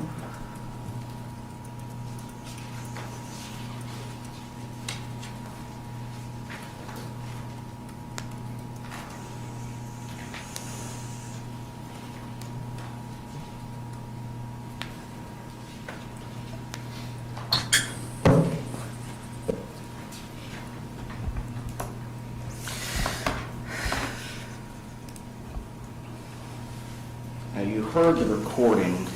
To consent to this call, press 1. Or recording of this call, press 1. Correct? Correct. You hung up the phone after those calls were over.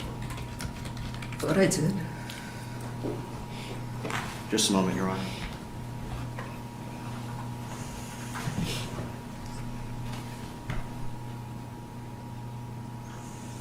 Nothing further at this time, Your Honor? Cross-examination.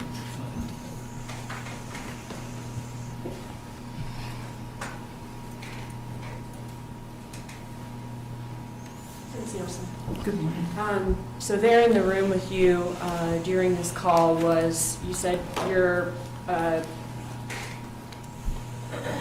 one of your attorneys, Susan Brotman, your husband, and then also Susan Brotman's husband. Yes, that's correct. Okay.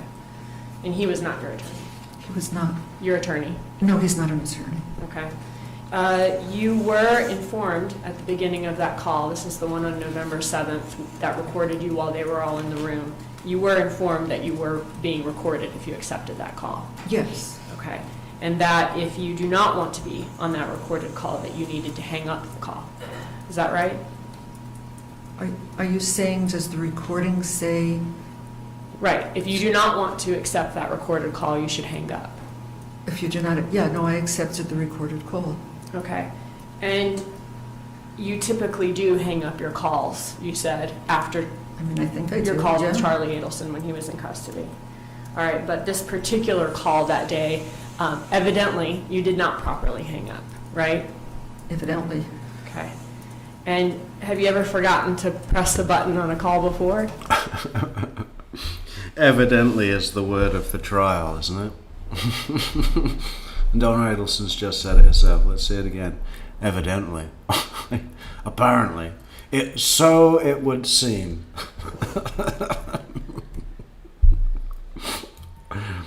Oh my God, that's the word of the trial. Evidently. We've done it. Hashtag evidently. Okay. Evidently, you did not properly hang up, right? Evidently. Okay. And have you ever forgotten to press the button on a call before? It may have happened. Pocket dialed? Sure. Has your phone pocket dialed people before? Has it what? Pocket dialed people before? When you've been out of custody. Pocket dialed? Right. I don't know what you mean. Like if your phone is in your pocket. Pocket? Which pocket? What pocket? Pocket? Where is my pocket? Who took my false teeth? Or in your purse and it accidentally calls someone you didn't mean it to? I mean, that could have happened, sure. Okay. And you also... I think it could, in the realm of possibility. I wouldn't know, evidently. could have not pressed the button on your cell phone to end a call before, right? It's possible. Okay. It's not quite as big of a deal as it used to be when you would actually have to hang up the phone. Right. Right. Okay. That's all. Thank you. Redirect examination. Briefly, Your Honor. The consent that you gave for the call to be recorded, when did that end? It ended when Charlie hung up, or when it, whatever stopped the call. I mean, I don't know how it stopped, but it stopped. When the call was over with Charlie, it was over. Nothing further. You may step down.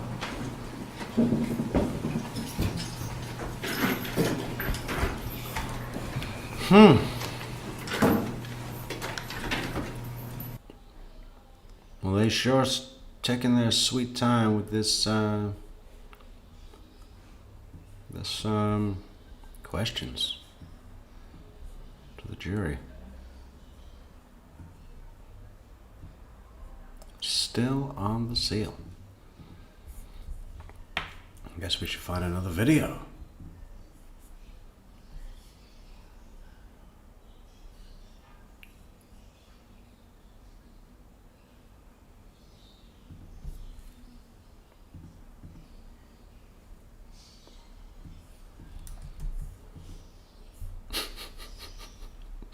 Let's do a bit of Pat Sanford, why not?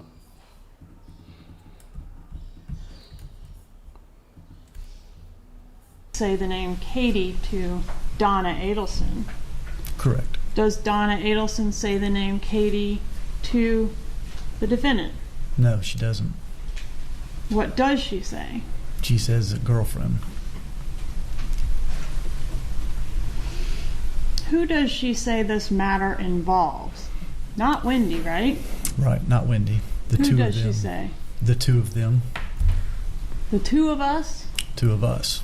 Meaning herself and Charlie Adelson? That's correct. Is there another call where the defendant calls Mrs. Adelson back shortly after this? Yes, And is that the next call on the wire? it is. How long after the first call is this call that we're about to hear, call B? From my memory, a few minutes. I mean, I could look further. You the can notes. look on the Okay. wire call summary in front of you. 2:09. It was 5 minutes. The call we just listened to was 5 minutes long, a little over 5 minutes. This call's at 2:35. Okay, so less than half an hour. Correct. All right, publish B, please. You may.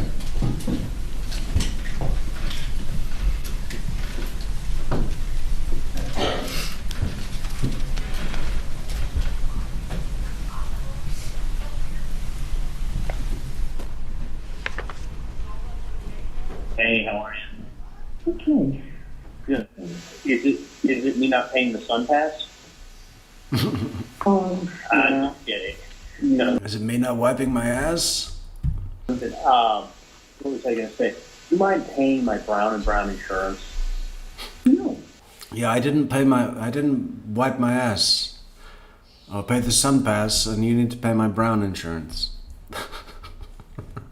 Okay. Because I'm going to just stick with the same company. Yeah, but the thing is this, if you stay with the same company for 3 years, they can then try to bump you down into a lower bracket. Oh, okay. So it's a good idea to do that. So I might as well stay with them and then hope that that's actually true, that they can do what they said about putting it in a lower bracket. Okay. So you want me to call Pam Hall? Yeah, because I told her that my mom would call her because she handles like that stuff at the office. Okay. And then just send them in a check. Because they have to have it before, I want to say the 29th or something. Okay. So And I'll do that now. then do that. And listen, whatever it is, whatever someone sent you, I wouldn't worry too much about anything. Okay. And so that someone can write whatever they want to write, someone can say whatever they want to say, and I'm not worried. Okay. So, was it another bad review on Yelp? There's How does this go into? It involves the two of us. We were referring to the extortion, the first extortion. I mean, I wouldn't worry about it. People can write whatever they're going to write, and it's just. Talk about getting caught red-handed, right? And then sometimes they are bad reviews. This is a particularly bad one. Yeah. So I'm not being sued. No. Okay. That would be the best case scenario, Chad. Whatever it is, and I wouldn't just judging from what you're making it sound like. Well, it's always a good possibility. You think someone's trying to blackmail you? Maybe. Maybe. Could be. No. That's crazy. Is there, I don't know what blackmail is for, but is there any way I could see you? You can't come up here at all? It's going to be difficult because they don't finish the piano teacher doesn't leave till about 4:15. And even if I came up there and got there a little after, it would be 5:15, it would be tough to, necessarily get back here in time for you to pick them up. Was this, can I just ask you this? Is this anything government related, or is this like whack job writing a letter to you? Like who? Is it like a whack job writing a letter to you, or is this government related? No, I don't know if it's government related. So it's not government or military or anything like that? No. Who was the letter addressed to? Me. To you? Yeah. That's crazy. Yeah, it's the military, Charlie. Donna Adelson is being blackmailed by the United States Navy. Do you know who sent it to you? I have a pretty good idea. But, let's talk later. Either, would you like to... I had a pretty good idea. I got a pretty good idea who it was. Yeah, no, I got an idea. No, it was definitely probably part of the same group that extorted you a couple of years ago. And now they've come after me, and this involves the two of us. I'd like to try to get to see you today. I will definitely, I just don't know if I'm going to get back here in time for Wendy. I don't know who the Wendy was. Is it so? Whoever sent you the letter sent you an anonymous letter? No, it's not really anonymous. Did they sign it? It's hand-delivered him. So someone showed up. Was it like by a process server? That's what I thought he was. I walked out of the building and I make a... So, yeah, it's amazing. Somebody knew exactly who I was. Called me by name. And he came over and handed you, was it a young guy, old guy? I'd say probably mid-30s. I wouldn't forget that face. Really? Yeah. Shannon, I can make the attempt to go up there. I'm just concerned about getting back here in time and, when you say you're early. And I don't think it's a good idea for the boys to say you're not going to go. You know? All right. I'm going to go out and in the whole day and unless I needed to come to a check or an office or something to happen. Well, I mean, you have to get into the stuff with the insurance. I mean, it's crazy that someone handed you a letter like that. I mean, I don't know. Maybe we better just keep it up, tomorrow, about 12:15, 12:21. Is the person like threatening you or anything? You never know how to interpret these things. So let's not worry, and let's meet tomorrow. I think that's better. Let's meet tomorrow afternoon. All right. Let me ask you this: do you want to take a picture of the letter and send me what someone sent you? No, not really. I'm going to do that. So it wasn't the government or the military or somebody. It was just some random person. Yeah. That's fucking crazy. Mm-hmm. How long was the letter? Well, it was just a copy of the article.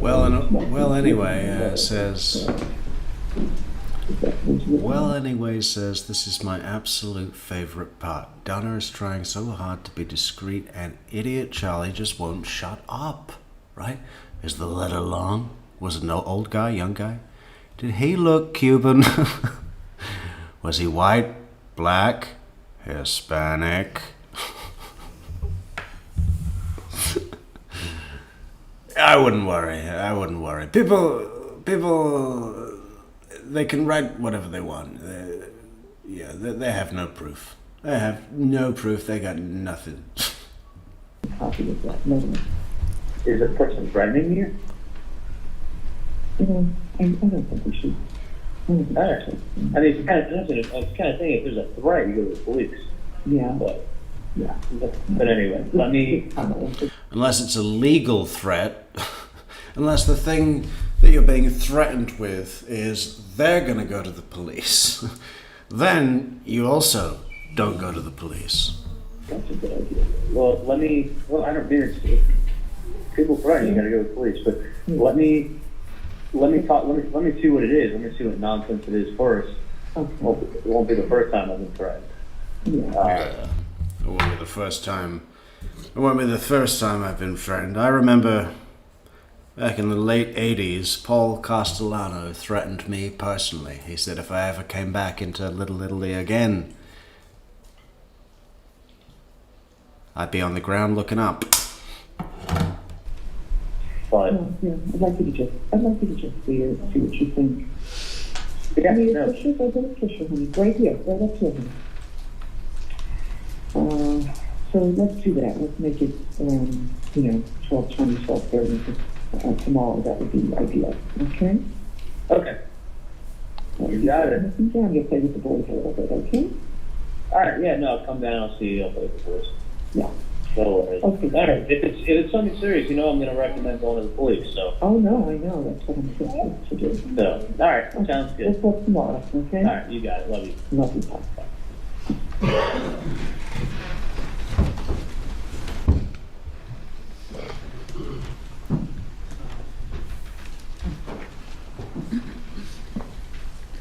Does Mrs. Adelson mention Dan Martell in this call?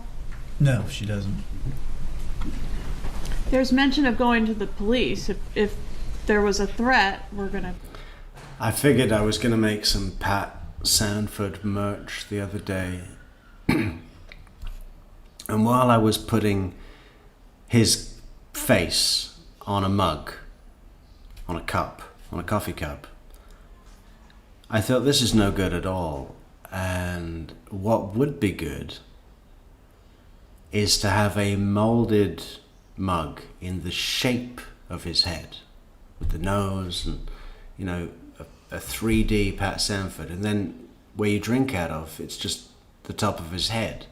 You know, you just slice that off. And, you know, that would be something. Because his head is like, this is what I was realizing while I was putting his face on the mug, is that it's the perfect proportion for a mug itself, not just having the picture. But obviously that's way too specialist of a product to get done by the good folks at bonfire.com.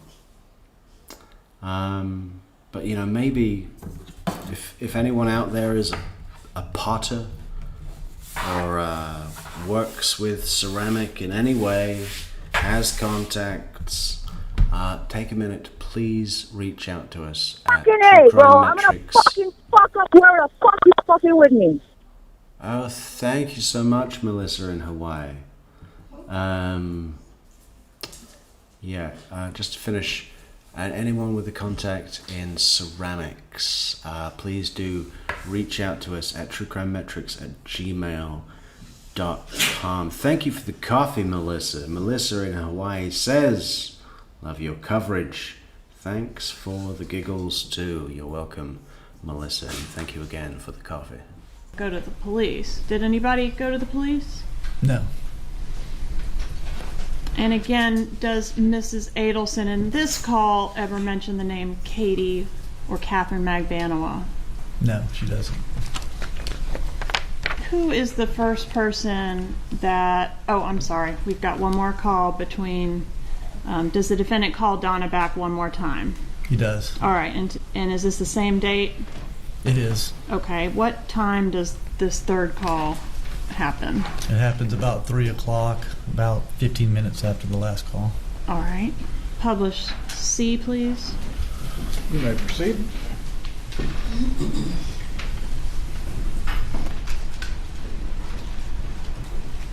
Yeah, we're going to be in your living room for the next 2 weeks minimum, Danielle, so get used to it. Day and night. Day and night. Just when you think you've got rid of us, we're under the coffee table.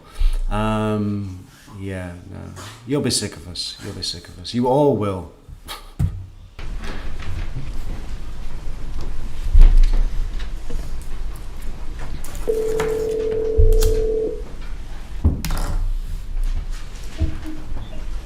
Hey, John. Hey, sorry about that. Quick question for you. One thing I was going to tell you is obviously don't talk about things in the apartment or any place. Oh, obviously. The other thing is, was the person black, white, Hispanic? White. And they And then she just gets it came wrong. to you and they said your name and they handed you a piece of paper? No, didn't have it right away. First spoke to me for a while. Mrs. Adelson? Oh, don't be scared. Listen, my brother Taco's incarcerated and is going through some tough times, and, you know, we know you've been helping out Tudo and Katie after this family problem you had up north. Well, maybe this will explain it. That's what it says, isn't it? And then he hands her the paper, and then he's gone. Just disappears. You know, they couldn't even fucking build in like some low rider car to come in. You know, some fucking 1984 Monte Carlo come in and pick him up. or someone on a yellow motorcycle, a golden motorcycle. Really? Mm-hmm. And they weren't hats, sunglasses, or? No, nothing. Were they wearing a hat and sunglasses like all people that are trying to disguise their identity? That was my first clue. He was wearing a hat and sunglasses. And I'm pretty sure that little biker beard was fake. That's the trifecta. That's the disguise trifecta, isn't it? Beard, glasses, hat. What's that? You could describe them to a T. No, nothing. Was the person nervous or were they angry or? No, calm as could be. Totally calm. That's really crazy. Are they trying to ask for money or something? Yeah. If someone trying to, I mean, listen, if it's something like that, it sounds probably like you go to the police, but I may have to, but I'd rather talk to you first and then. Yeah, I mean, I wouldn't, there's scumbags out there all the time that try to do stuff like that. Oh, I know. Yeah. So that's why, I just want you to see, because I don't want your father upset. So don't say anything to Dad and try to take a look at it, because Dad flies off on everything. That's why I suggested after he goes to work tomorrow. Did the person give you any kind of like time frame or anything? People have pointed to this, like, don't tell Dad, I don't want Dad upset, as being some evidence of Harvey Adelson being this fucking maniac, violent father. I don't see it at all. I think what they're saying is that he's been having fucking heart palpitations lately, and we're worried about stressing him out with our fuck up, which we promised him we wouldn't fuck up. And now we're going to eventually need to go to him for help. Heart palpitations or no, he needs to find out. Yeah, I really don't see this thing of like. I played with the idea of sexual abuse as it applies to the Adelsons. I thought that might be a possibility. I thought maybe Charlie fucked Wendy or something, or at least, touched her in those kinds of ways. And then I was like, well, is there any real evidence of that? No. So I just stopped thinking about it. And now I don't even consider it as an option, really. No. Okay.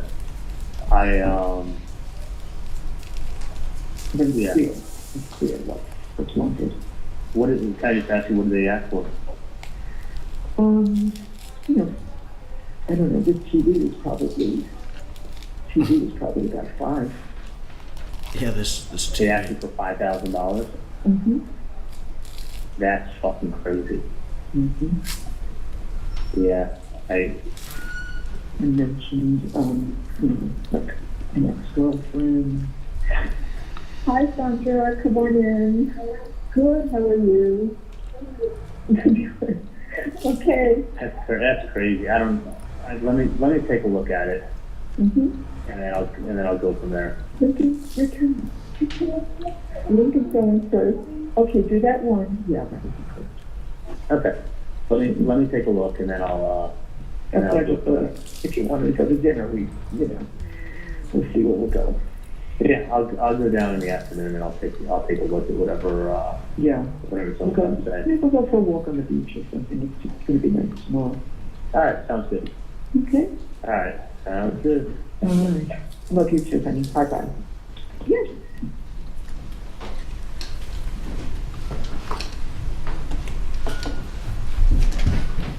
In this call, does the defendant tell his mother, obviously, don't talk about things in the apartment or any place? He does. What is the significance to your investigation of the reference to a TV? This TV is probably about 5. He had made statements. I believe Wendy Adelson made the statement that he had offered to have a hitman hired early on, but thought it would be cheaper to have a TV, to buy her a TV as a divorce present. All right, and what about the use of the word 5? This TV is probably about 5. And the 5,000 is what was written on the paper that the undercover had provided. All right, in this call, was an ex-girlfriend mentioned? Or the term ex-girlfriend? Yes, the term ex-girlfriend. Okay. Was it ever said up to this point, whose ex-girlfriend?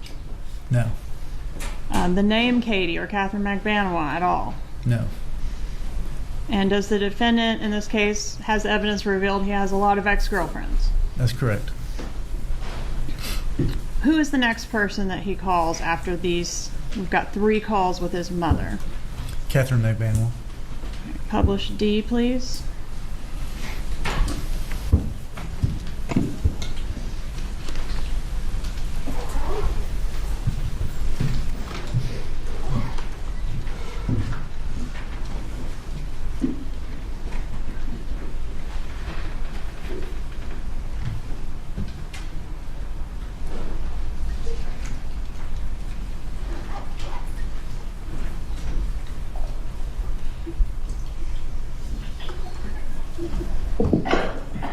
Hello?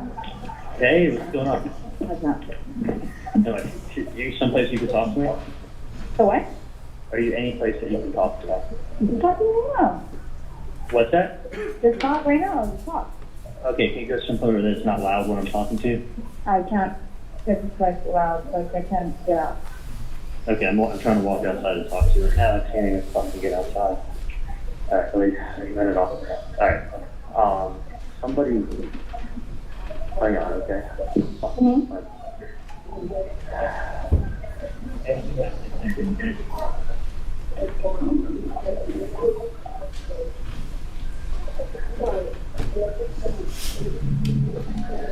Can you hear me okay? I can hear. Okay. I just want you to listen to me. I'll be able to talk to you in person when I see you tomorrow. Okay. Because I don't know what's going on. But my mom walked the kids. Evidently, I only heard part of the story. And I'm gonna go down there and talk to her tomorrow to find out what's going on. Okay. She didn't want to elaborate. Uh-huh. But she said that someone approached her on the street, called her by name, handed her an envelope with something in it. Yeah. And somebody was, she really wouldn't go into detail. And listen, I have no idea what this is in reference to. But something regarding her son. Reference to. I have no idea what this is in reference to. I just love how many times this comes up, you know. I mean, Sammy says it on the wire. In reference to what, man? And then that's repeated to Katie. And then she says, like, he said, what? In reference to? That's some educated words, she says. That's a fantastic sentence in itself. Those are some educated words. I love that. Thing regarding his ex-girlfriend and the person asking my mom for some money. What? Yeah. So I said, I'm like, first what you're saying, I thought it was like something involved in the IRS or a payment or something like that. So I don't even know what it's about at all. So somebody just like bumped into your mom like that? Well, they came up to her on the street after she dropped the kids off at school. I guess she brought them to school. I don't even know. But they must know her routine and must know who she is. Yeah. They walked up to her. They called her by name. They handed her an envelope. She said they spoke to her for a few minutes.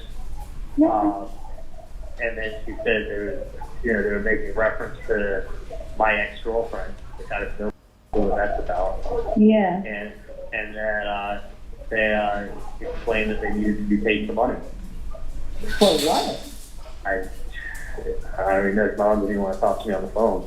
Like, well, but like, was she like, she should have like, oh yeah, I said, that's what I said. I said, someone's going to try to blackmail you or something. Exactly, right, you like that.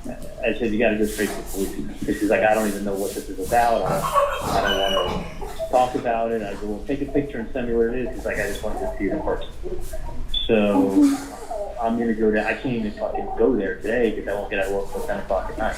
Yeah. So she's like, just... So who's like stalking your mom? I don't even fucking know. I don't know what's going on, what my mom's involved. I mean, you didn't do anything with my mom.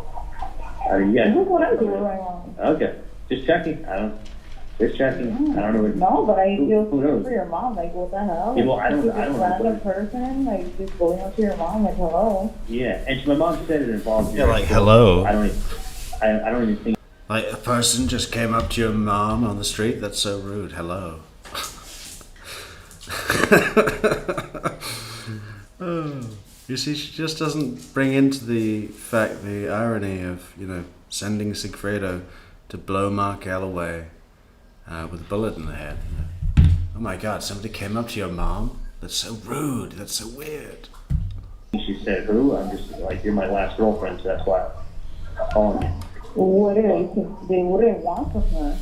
I have no idea. So anyway, I'm gonna find out. Well, they wanted money.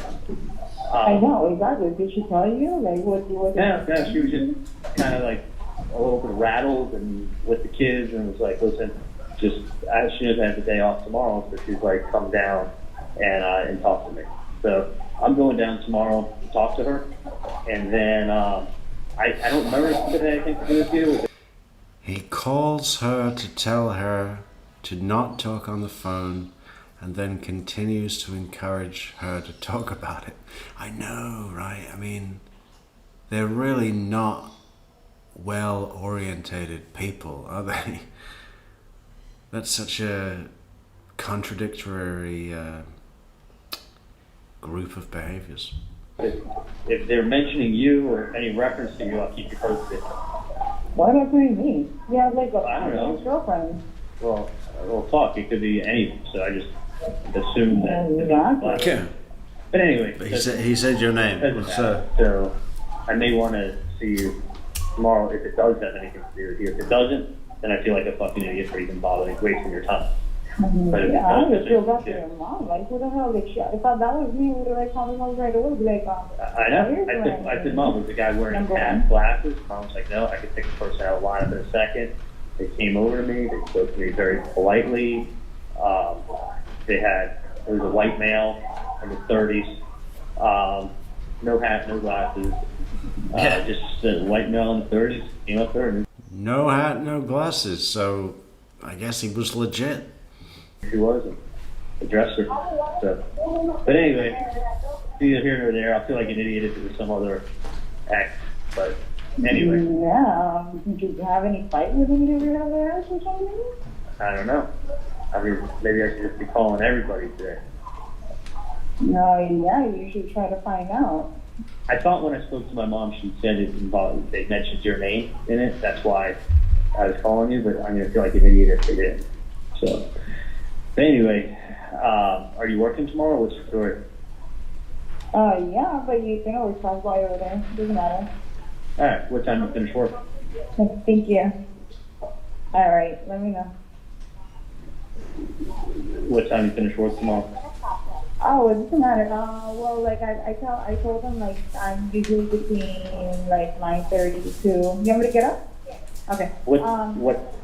Anytime between 9:30 to like 3-ish, 4-ish. It depends. Okay. It's like today I was like super like crazy. Okay, I got to get back in there. I'm going to be in Miami, and when I'm done hanging out down there, I'm going to come to you. Okay? Yeah, I'm like right there, so. So figure somewhere around 4-ish, I'll see you. Okay. All right. No worries, kiddo. All right. All right. Have a good day. I'll talk to you later. Yes, No worries, kiddo.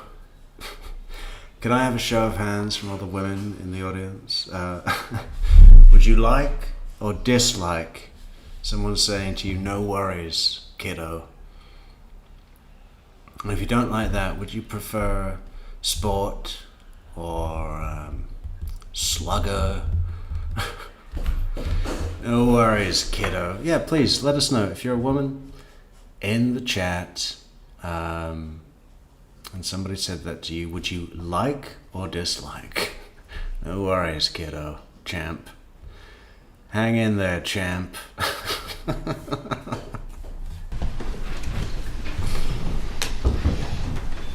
In this call, we hear Charlie Adelson say that the undercover mentioned something about her son, meaning that the undercover mentioned something about him. Did the undercover mention anything about Charlie Adelson? No. Anything about Charlie Adelson's ex-girlfriend? No, not in those words. No. He did say the name Katie Correct. and Tuto, correct? Correct.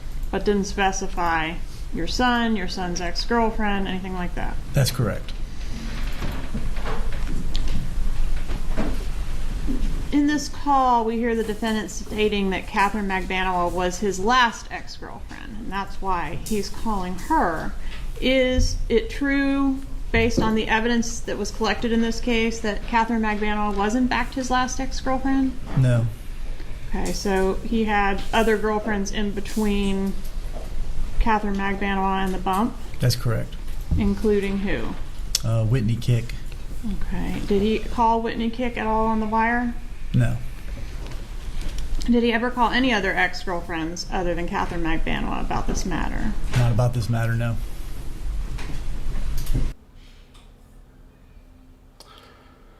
You know, I really should take soap outside. Where is this courtroom?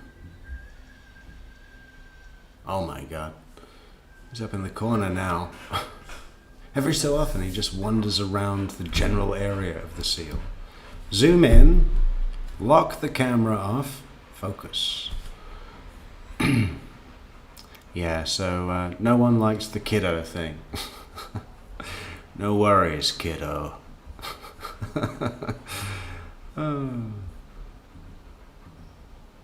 Yeah, it's just amazing that Charlie doesn't realize that. Do you think Katie likes it?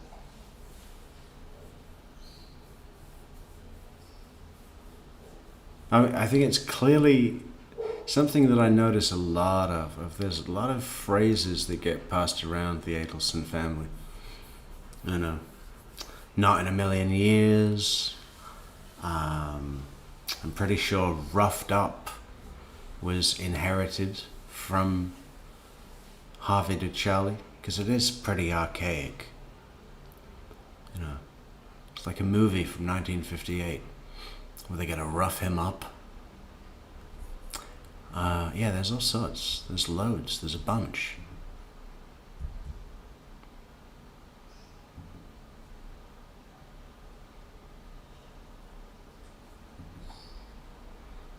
She's always crying. That's why tonight she will sleep in the box. I'm just kidding. We don't have a box. But if we did, it would be a great one. So I'm at a bit of a quandary here, because if I take soap out, you know, I'll only be 20 minutes. We'll have to walk her properly later. But, what am I supposed to do? I mean, I could leave it on the ceiling, but that's boring. And if I play a video and they come back, how can I switch?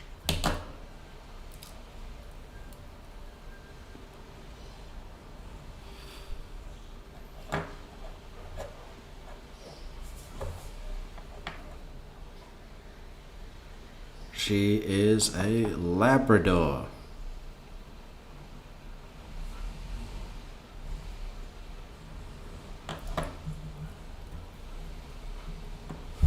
Oh, look, we've received a message from headquarters.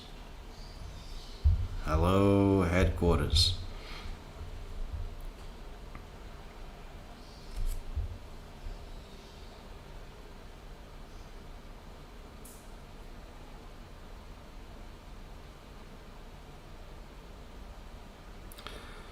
Why would I start a new stream?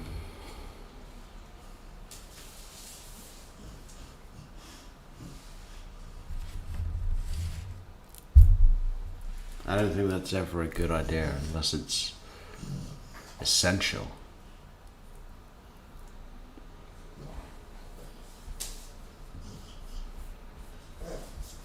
Oh, Soap, you are a mess.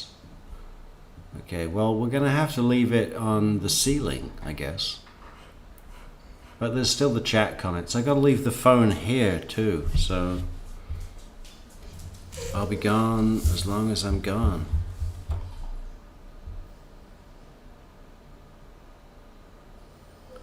Because what are you going to leave up?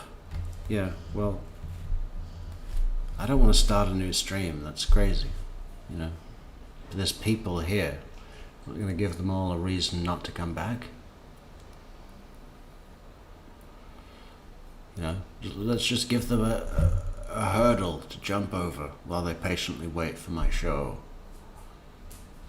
Jump, viewers. Make the jump. We're going to end this stream, and then all you're going to have to do is go back onto the channel page, scroll, find the new stream when it's uploaded. Terrible, terrible, terrible, terrible.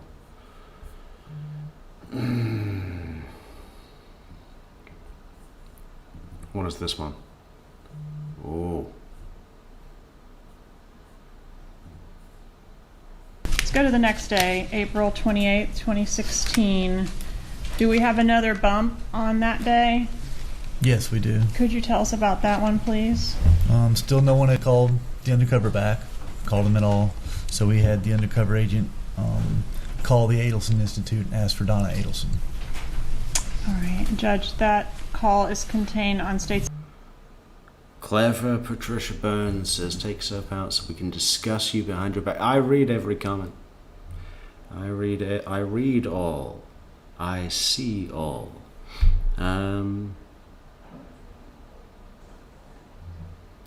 Yeah. Amy sent us a video to watch. So, I mean, we can watch that, but, you know, I just know that the minute I go out, the trial's going to come back on.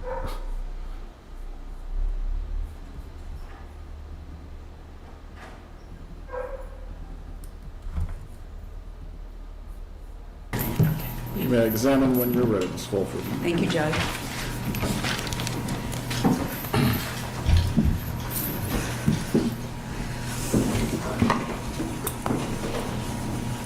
Ms. Adelson, at the commencement of the hearing on the motion to suppress you, you said your name for the record, Donna Adelson. Can you tell the court how many times prior to your arrest for the charges that are pending in this case have you been arrested for criminal?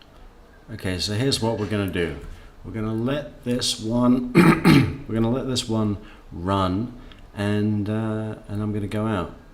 And if the stream comes back, we can all just put it back a few minutes and watch it together when it comes back on, when we get back. Okay, so that's what we're going to do. See you soon. Criminal offenses? Never. And how long have you been incarcerated at the Leon County Detention Facility? Do you recall? 15 and a half months, 470 days. And within that period of time, the 470 days, have you been held in the same location in the Leon County Detention Facility or different locations? Different locations. Okay, and your first location was where? First location was in solitary confinement on a direct observation unit. Do you know how long you were there? 50 days. Okay, and where did you go following solitary? To the N pod, like N is in November. It's an open pod, general population. And what does that mean, open pod, general population? So I was with 60 some odd other inmates, all in one open area. And you had beds in your room, I assume? There were each sections off about 10 women. So, and there'd be a cement wall, and then there'd be another 10 women and a cement wall. So it was fairly quiet, actually, even with that many women, because we were separated in small groups, so it wasn't that loud. Okay, and do you recall when you were taken out of the in like Nancy pod? Yes, in August, they said they had maintenance to do, and that we would be moved to the annex, which is a building outside of the jail. Okay, and so I'm not going to be specific as to dates, but you were arrested in November of 2023 in solitary confinement for 50 days to whatever date that took you to. January 9th. Okay, and then from January 9th all the way through some date in August of 2024. Correct. You were in the in like Nancy pod. And then you said you were transferred to the annex. Can you describe the conditions inside the annex, please? So the annex is kind of a temporary type building. It's not a brick building. It's kind of like a temporary building, and it's and there are 66 women, all in bunk beds, all open. You're kind of one on top of the next. There's no separation at all. So one big open room, if One you big will? open room with 66 beds, yes. Okay. And how long did you stay? So from August of 2024 until when? How long did you stay in the annex? I was moved again on February 3rd, 2025. Okay. Okay, and you were here when the gentleman was testifying about the call buttons to alert someone if you're having a medical emergency. Was there one of those in the N pod? No. Was there one in the annex? No. Okay.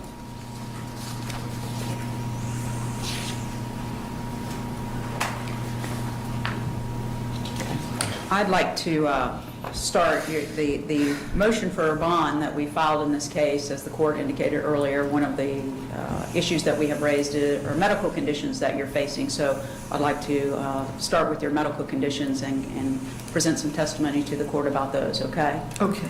Okay. We're not going to go over every medical condition you've had since you've been incarcerated in the jail, but I'd like to start with one that you have that's causing you some pain in your leg and back area. Yes. Okay. Let me just start with this.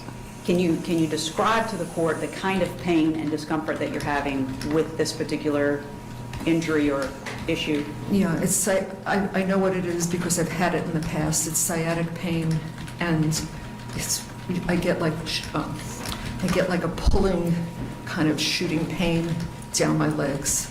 Okay.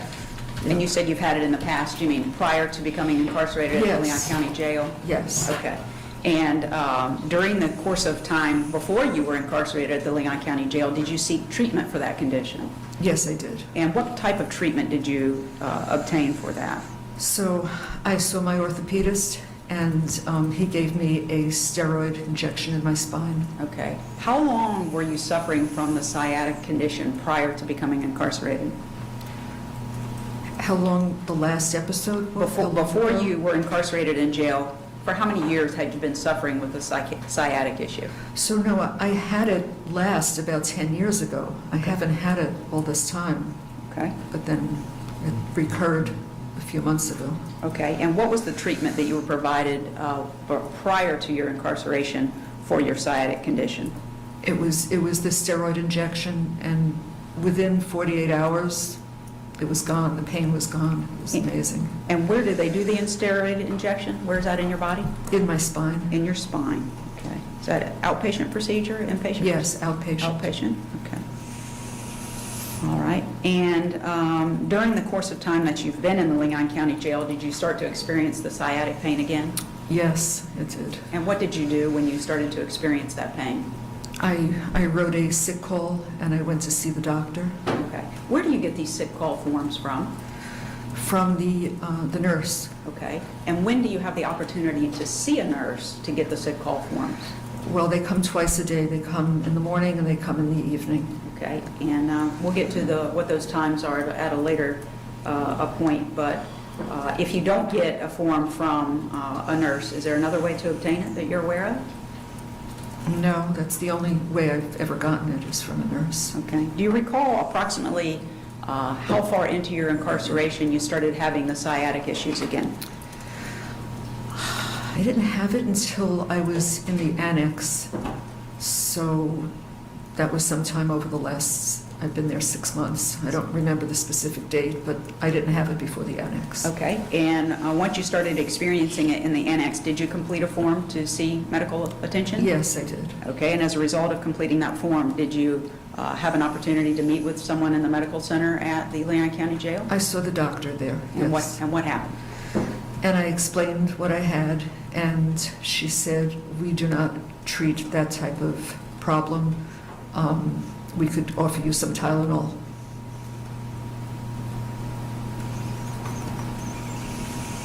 And did they provide you with Tylenol? They did. And has that relieved you of the pain that you suffer? No, it's Tylenol. It's not gonna do what I need to have done. No. Okay.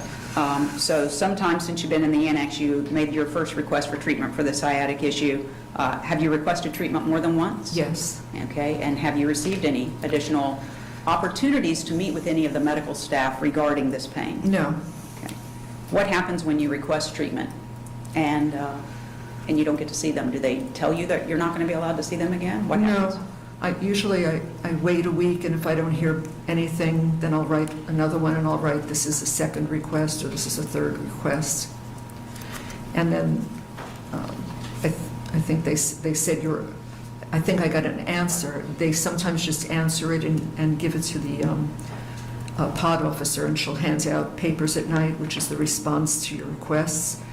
And on that one, they said you're already getting pain medication for this. That was the Tylenol. And the pain medication is just regular Tylenol? Regular Tylenol. Okay. At some point, did you have an opportunity to speak to someone in medical care regarding potential way to resolve some of the pressure in your leg for use of a medical mattress? Yes. While I was down with the doctor during one visit, she said, you know what might be helpful, because you're sleeping on metal and the mattress is maybe a half-inch thick, maybe. She said what would help is if I could get a medical mattress for you. I had never heard that term before, but I said, okay, if you think it'll help, that would be great. And she left the room, she went into another room, and then she came back in and said, yeah, I thought that would be a good idea, but they don't have it here. So my best thoughts for you would be to get a second mattress, so it'll thicken it a little bit, and that might give you some relief at night. Okay. And did you obtain a second mattress? I did. And this was while you were in the annex? While I was in the annex. How did you get the additional mattress? So the pod officer asked one of the inmates to go where they have extra mattresses. They have piles of 20, 30 mattresses there, to go get one of the extra mattresses and put it on my bed so that I had the extra mattress. Okay. And during the time that you were allowed to have the additional mattress, did you get any relief? Yes, at night, because I used to get the pains even if I was just lying down. And that definitely relieved some of the pain at night, so that was good. Okay. And at some point, did they take the additional mattress away? Yes, so on February 3rd, I was moved out of the annex to protective custody in the main jail building. And since I've been there, the officer removed the second mattress. Okay. She said, why do you have this? And I told her why. And she said, well, you can't have this. And so they took it away. Okay. And since the additional mattress has been taken away, have you started to experience worsened pain? Yeah, it's worse. Okay. And have you requested any medical treatment for that? Well, I spoke to the doctor. I don't remember the date. Shortly after it was taken away, I was down for a different reason, and she said, yeah, I thought it was a good idea, but if you can't have it, you can't have it. Okay. All right. Now, the relief that you got when you were able to have the additional mattress, did that completely take away the pain? No. Okay. No. And do you experience this pain when you're walking, sitting? What? So at the beginning, I was just getting it when I was walking. So it limited the amount of walking I could do, but I get it when I'm sitting, I get it lying down, I get it all the time now. So it's not like I have it all the time. It comes and goes, but when it just comes, I could be sitting, I could be standing, it just happens. Okay. We're going to go into more details about how it took place in a few more minutes, but for now I'd like to talk about, are there any other areas that you are experiencing any pain? Yes, I have a problem with my left arm. And describe to the court what that problem is, what you're feeling, what you're experiencing. Okay, so I have like shooting pain from the top here of my shoulder down the outside of my arm into my forearm. Okay, and you're pointing to your left arm. Is that the one you're referring to? It's my left arm. Okay, and so shooting pain down the arm. Anything into your hands? Yeah, the pain is like, it's like hot. It's like a burning pain, and my thumb, index, and middle finger have gotten like tingling. It almost feels like ants are crawling on them. It's like a numbness of those fingers. Okay. And is this pain that you were experiencing prior to your incarceration at Leon County Jail? No.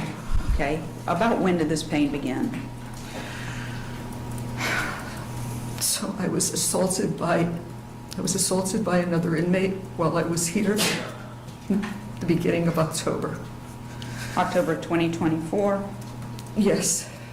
And when you say here, do you mean the Leon County Jail? Yes. Okay. All right. Since you began experiencing that pain, since October of 2024, have you requested medical treatment? Yes. And what has the response been? They said they would take an x-ray, but in the meantime, I could have Tylenol. Okay. And you said that was in approximately October of 2024. Have you been requesting treatment for that pain since October of 2024? Several times. Okay. Yes. And you heard the testimony of the gentleman previously. At some point, did they do an x-ray on your arm? Yes. And when was that? It might have been February 3rd. No, that was the day I moved. It's shortly after February 3rd. I don't know the date. Was it after you were removed and placed in protective custody? Yes, it was. Okay. Is the Tylenol helped with the pain that you're experiencing? No.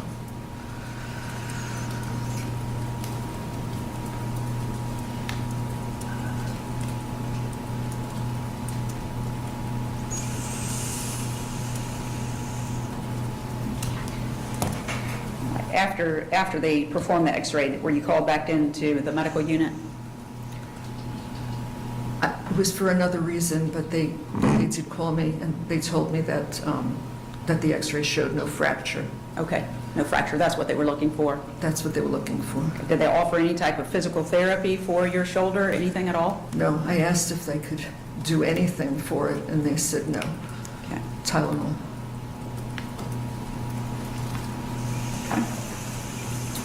All right. Do you have any other medical conditions that you wanted us to address in the bond hearing that you're suffering from? So I have a hearing issue. Okay. I have a problem. I evidently have very narrow ear canals, and so the wax builds up in my ears to the point that, I mean, I have officers that say to me, "Are you deaf, Adelson?" When I don't respond to them, it's because I don't hear them. And so I did ask for help in the, I asked the doctor if there was anything they could do for me, and I told her what's normally done, and she said, we use Debrox to soften the wax, and then you come down 3 or 4 days later, and we use a bulb syringe to remove it. And I said, that doesn't work. I need a different procedure. And she said, that's all we can do for you. Okay. And did you know, based on your prior treatment before you came into the Leon County Jail, that it required something other than the flushing system? Yes, I did know. Do you recall the name of the doctor that you saw for this condition? Yes, I've seen him for years. Dr. Molina. Okay. And Dr. Molina, how long do you think that you saw him for this condition prior to your incarceration? I mean, several years. Okay. 4 years, 5 years, I don't know. Okay, and during the course of his treatment for you, how often would you go to have the wax removed from your small ear canals? Yeah, every 3 to 4 months. If I waited longer than that, I couldn't hear. Okay, and did he use a flushing method, or did he do something different? No. What did he do? He used some kind of, I don't know what it's called, but it's some kind of an electronic device that he puts one end in my ear, and he's able to remove the wax using that device, that medical device. And in your experience prior to incarceration, when you were having that procedure done, did your hearing improve? Immediately. Okay. Yeah, immediately. May I approach the witness, Your Honor? You may.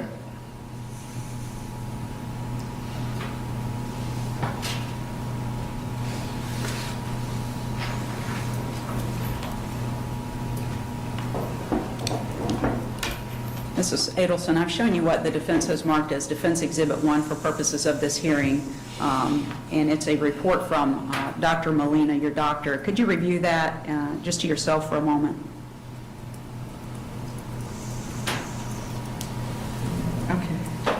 Okay. Does that describe the treatment that he was providing to you?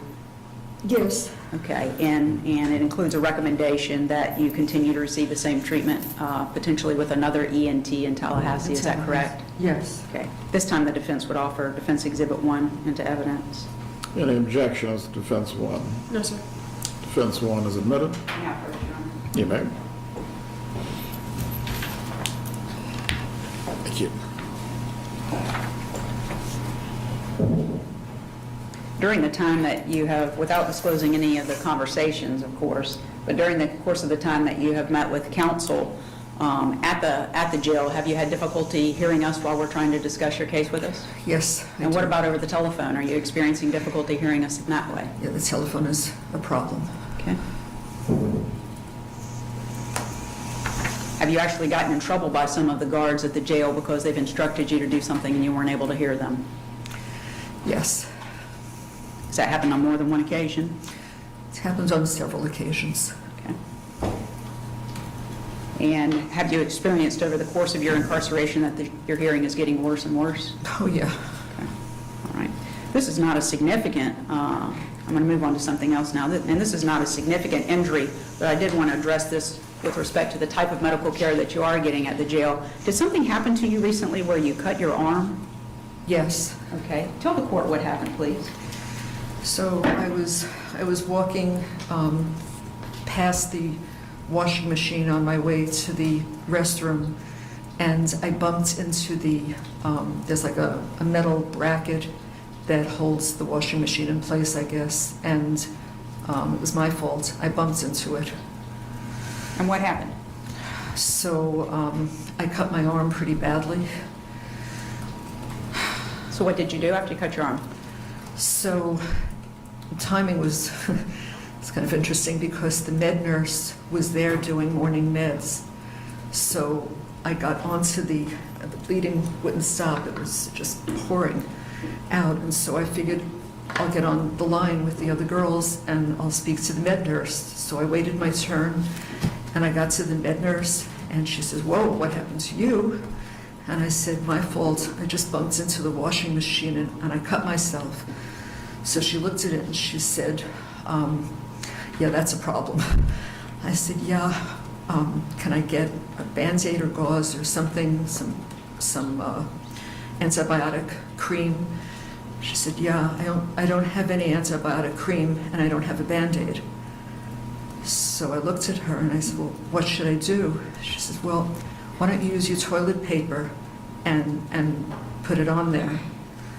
I said, "But it's gushing. I can't put toilet paper on there." So one of the girls saw me and she said, "Oh my God!" And she came running over and she opens up a sanitary napkin and she put it on there so that it was filling the sanitary napkin with blood. And so another girl came over. She took the bloodied one away and she gave me hers too. And I was applying that. So I said to the nurse again, "We're not going to be able to stop it holding this. Isn't there something you can do?" She says, "The best I could offer you would be to fill out a medical request form." So I said, "You want me to do that now?" She said, "Yes." I said, "Okay, can I have a medical request form?"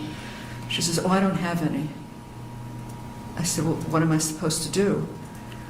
And she said, "I don't know what to tell you." She says, "Maybe the night nurse will have that." Okay. So this was just a couple of days before you were transferred to protective custody, correct? Correct. Okay. Do you recall that it was on Saturday the 1st of February? It was a Saturday morning, yes. Okay. And so about what time of morning would this have been if this was the morning med nurse? It could have been 9 or 10, Okay. somewhere in the morning. Okay, and when she told you that she didn't have any sick call forms for you to request a Band-Aid and you would need to get it from the night nurse, approximately what time does the night nurse come? So the night nurse comes anywhere from 11:30 to 2:30 in the morning. 11:30 p.m. to PM. to what time? 2:30 a.m. To 2:30 a.m. Right. And in the meantime, you were supposed to use the feminine pads? I called my husband. He told me to elevate my arm, to wash it. try to wash it frequently, just to keep my arm up, and that's what I did. And one girl brought over toilet paper, but that was sticking to the wound, so that wasn't good. So I kept borrowing sanitary pads to hold it. Okay, and at some point, did the night nurse come? Yes, she came that night. Okay, and what happened when she got there? She didn't have a Band-Aid either. Okay. She didn't have antibiotic ointment either. And I said, this has been going on since early this morning. Judge, I'm sorry to interrupt, but I just turned around and noticed that some of the state's witnesses have re-entered the courtroom. We had previously invoked the rule for the bond proceeding. All right. And for anyone who is here to testify concerning bond, please step outside the courtroom. Ms. Dugan, is any witness you're intending to call currently in the courtroom? I don't see any. I'm calling Miss Wilson and Deputy Collins. Please continue with your examination, Ms. Fulford. Thank you. So the night nurse came, and the night nurse didn't have a Band-Aid either? No antibiotic, no Band-Aid, and no, the form that I was told to ask her for, the sick call form. She said, I don't have them, we haven't had them in a while. The night nurse? The night nurse. So how were you supposed to request, according to the night nurse then, how were you supposed to request assistance? So I was actually fortunate because there was a sergeant with the night nurse. She accompanies the nurse when she comes there. And she took a look at what I look like, and the night nurse said, yeah, that's a problem. And so the sergeant said, I'm going to make sure you get a Band-Aid, and I'm going to make sure you get a form. You'll get it by tomorrow. When I go back with the night nurse, she said, I'll run some off on the machine, some copies, and I'm going to make sure that you get it. And did she? The next morning. Okay. The next morning I got it. From the sergeant? From the sergeant, yes. Okay. You got the Band-Aid and the call nurse? Yes. Call form? The call form. Okay. May I approach the witness, Your Honor? You may. Yeah. Adelson, I'm showing you what the defense has marked as Defense Exhibit 2. Do you recognize what's in that photograph? Yeah. And what is that? That's a few days after I got cut, and that's the clear Band-Aid that they gave me to put on top. Okay. After you got the bandage to put on over your wound, did you get additional medical treatment for the wound? So no, not then. About, I don't know how many days later, but when I went down to medical a few days later, they said, how long are you wearing this bandage? And I said, I don't know, 4 or 5 days, whatever it had been. And they said, this should have been cleaned and changed every day. Why didn't you have that done? I said, I don't know. This is what they gave me to put on, and that's what I did. Okay. The photograph, does that truly and accurately depict what your injury looked like the few days after it occurred with the bandage on it? That's what it looked like. The defense would offer Exhibit 2 into evidence? Any objection to Defense 2? No, sir. May I approach? You may.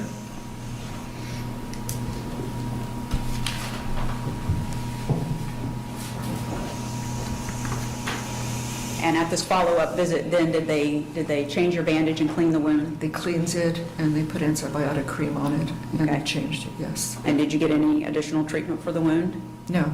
Did you request that you get a tetanus shot?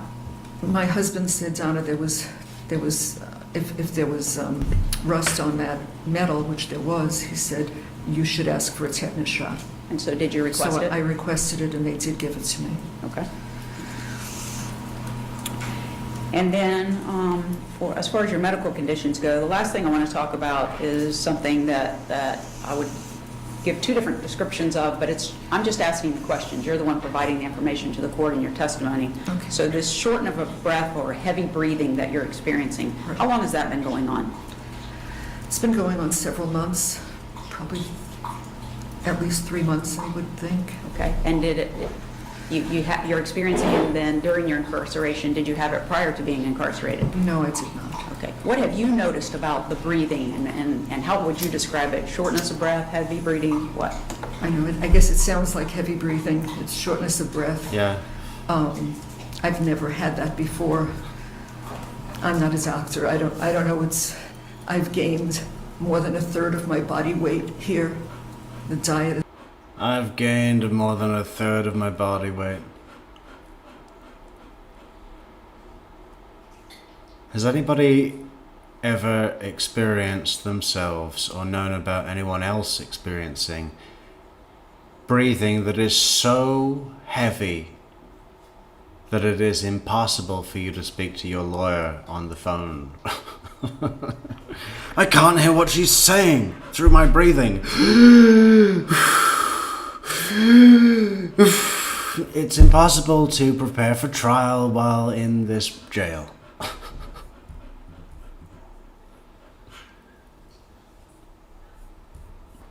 Oh. There's all carbs, no protein, and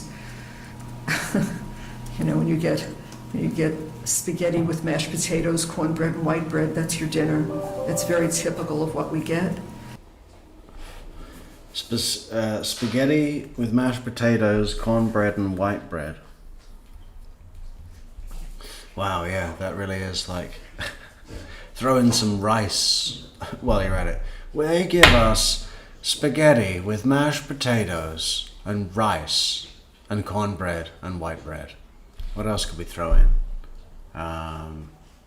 What other empty processed calories can we add to Donna Adelson's diet? What's the number one thing?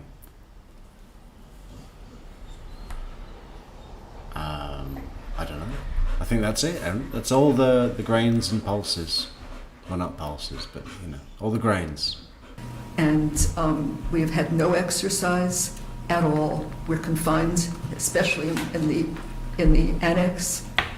The annex, we've been confined to our beds almost all the time. Once in a while, we get a pod officer that lets us walk, so you can walk in a circle around the girls' beds. But otherwise, there's no, I mean, even if you want to get off your bed and just try to like do stretches or wall push-ups or anything, she says, this is not an exercise room, there's no exercising here. We don't get taken outside. Let me stop you. One of these issues at a time. So with respect to the time period when you've been in the annex, which was from August of 24 until recently February of 2025, was it your understanding you're supposed to be taken outside a certain number of times? Well, the inmate handbook says you get a minimum of 3 hours of outside time per day. Per week, I'm sorry, per week. Okay, and during your time in the annex, did you experience a week where you... Good news, prisoners. We're giving you 3 hours of outside time every single day. And then the following 6 hours will be spent in our health spa, where you will have Thai massage, sauna, steam room, and access to fancy soaps and powders. And then it's to the Jailhouse banquet ball, obviously. You got 3 hours of time outside. We haven't gotten 3 hours in 6 months. Okay. How many times did you go outside while you were in the annex? Before you continue, Mrs. Adelson. Yes. We have 30 minutes left in the hearing, Ms. Fulford. Jails can so easily get around this all the time. They just say, yeah, because of heightened risk, and then snicker to themselves, all the jailers. Yeah, because of heightened risk, we had to keep them inside. They just do what they want, right? Yeah, let's keep them in. Do you want to take them out? No, I don't want to take them out. We'll keep them in another week. See how far we can push this. I understand your client is disputing the adequacy of the care. We do need to move to the most pertinent matters. Please continue. Okay, we're going to move off of that then. I do want to talk to you then about some physical...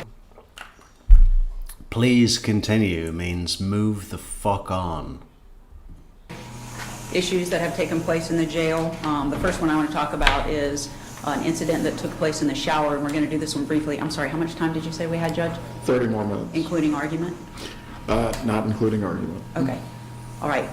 So the first incident that took place in the shower, could you just briefly describe to the judge what happened there? Yeah, so I always, there's 7 shower heads, but I always take the same one because it's off in a corner, so I have a little bit more privacy than you'd have at the other ones, and so I would always shower there, and I was under the shower, and I was washing my hair, and I was the only one in the shower. I always go in early morning because there's nobody there. Most of the girls sleep, so I take a shower and I have a little privacy. And so I was washing my hair, and all of a sudden I felt a hand go up my back, like from the top of my butt up my back, and I yelled, "Stop it!" and I turned, and this girl said, "You like it?" And I said, "Get out of here!" And I started to scream, and she. I always imagine it like Crazy Eyes from the Orange Black program. Ran. Okay. In the bathroom there, what was this? Which pod was this in? It's in the annex. In the annex. Okay. In the annex, are there guards positioned inside the area where you shower? No. Inside the area where you use the restroom? No. Okay. All right. The next thing I want to talk about is what transpired in October of, thank you, October of 2024, where you had said previously you were attacked. What were you doing? Where were you at, first of all, when that took place? In October. So I was in the bathroom. It's 10:30 at night. I went in to brush my teeth. Okay. There are three sink stations in the bathroom. Each one has 4 sinks, and I was at the center station with my back to the door, and I'm a righty, so I was holding my toothbrush with my right hand. I'm a righty? No one says that.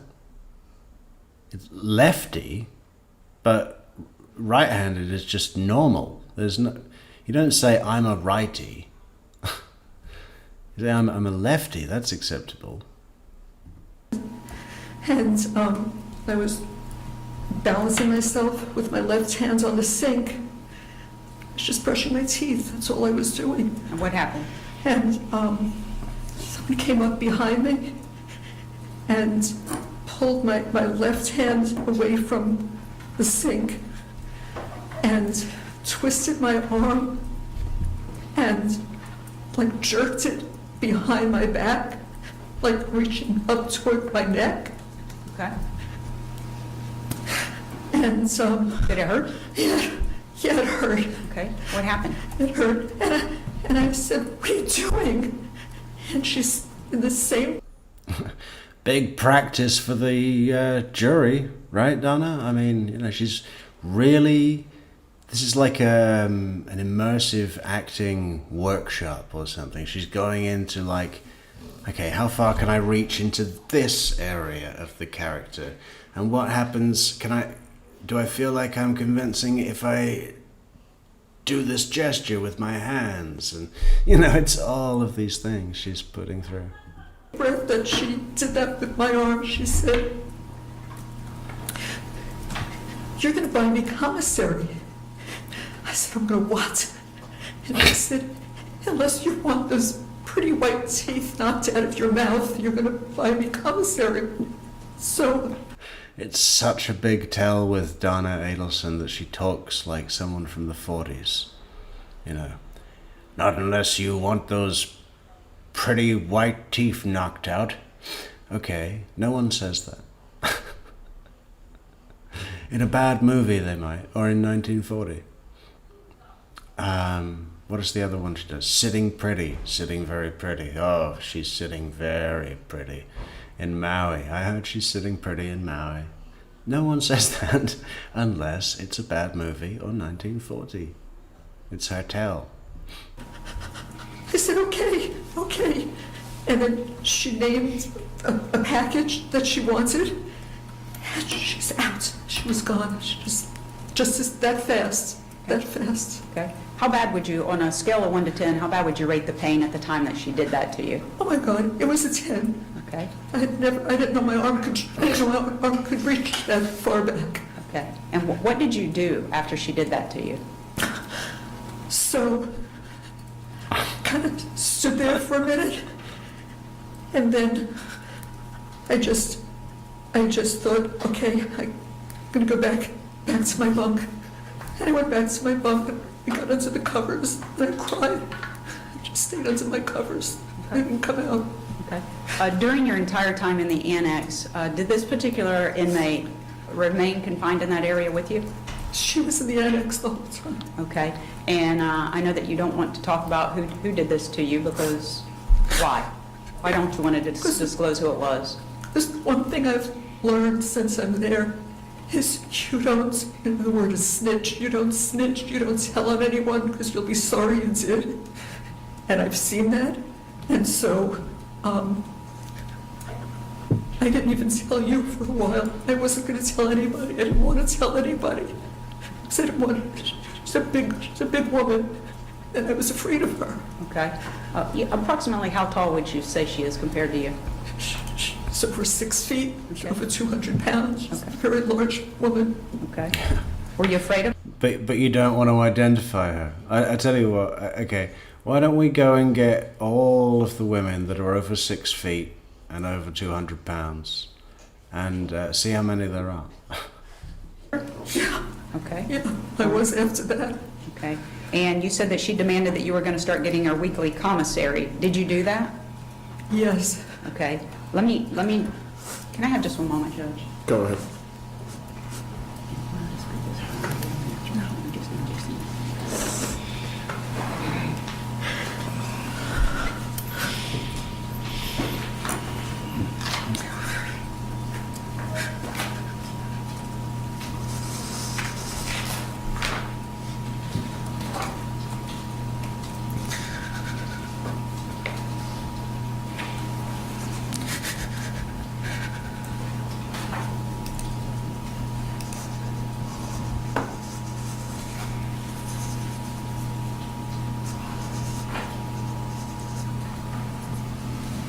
Your Honor, in order to move this along a little more promptly, I've requested of the state, and they have no objection. At this time, I'm going to offer into evidence State's Exhibit number 3. I'm sorry, I said state by mistake. Defense Exhibit number 3, Defense Exhibit number 4, and Defense Exhibit number 5. No objections, they're good. No. May I They are urge? admitted. Thank you. Ms. Adelson, prior to ordering commissary for this woman who attacked you, were you getting commissary for yourself? So I have an account, and you can buy up to $40 a week of food, and so I use that account to buy food, but not what she wanted. She wanted packages. Okay, let's make sure the court understands. When you say buy food, is there normal commissary through the jail where you were getting your commissary? Yes. Okay, and that's what you were spending $40 a week on for yourself? Aramark, yes. Okay, and what kind of items are you buying for yourself off of that? I try to get some protein. I buy tuna fish with mayonnaise and substitute meals, if you will? Yes. Okay, no noodles of any kind? No. Okay, all right. Now, is there a separate way that you can order commissary on the noodles outside of any for kind. inmates? Yeah, Okay. I can't do that. It would have to be ordered from somebody. You have to ask somebody on the outside to place the order. Okay, and when you referred to packages, is that the method that the woman who attacked you said she wanted you to get for her? That's what she asked me to get her, yes. Okay, and these packages cost about $40 each, is that correct? $40 and then $10 for packaging or shipping, so it's $50 a package. Okay, and during the course of your time in the annex, while you were still in the annex, on just about every week, did she continue to find you in the bathroom and demand what? What was the whole no noodles of any kind question about? And what would you buy from commissary with your $40 a week? Tuna fish, huh? No noodles of any kind.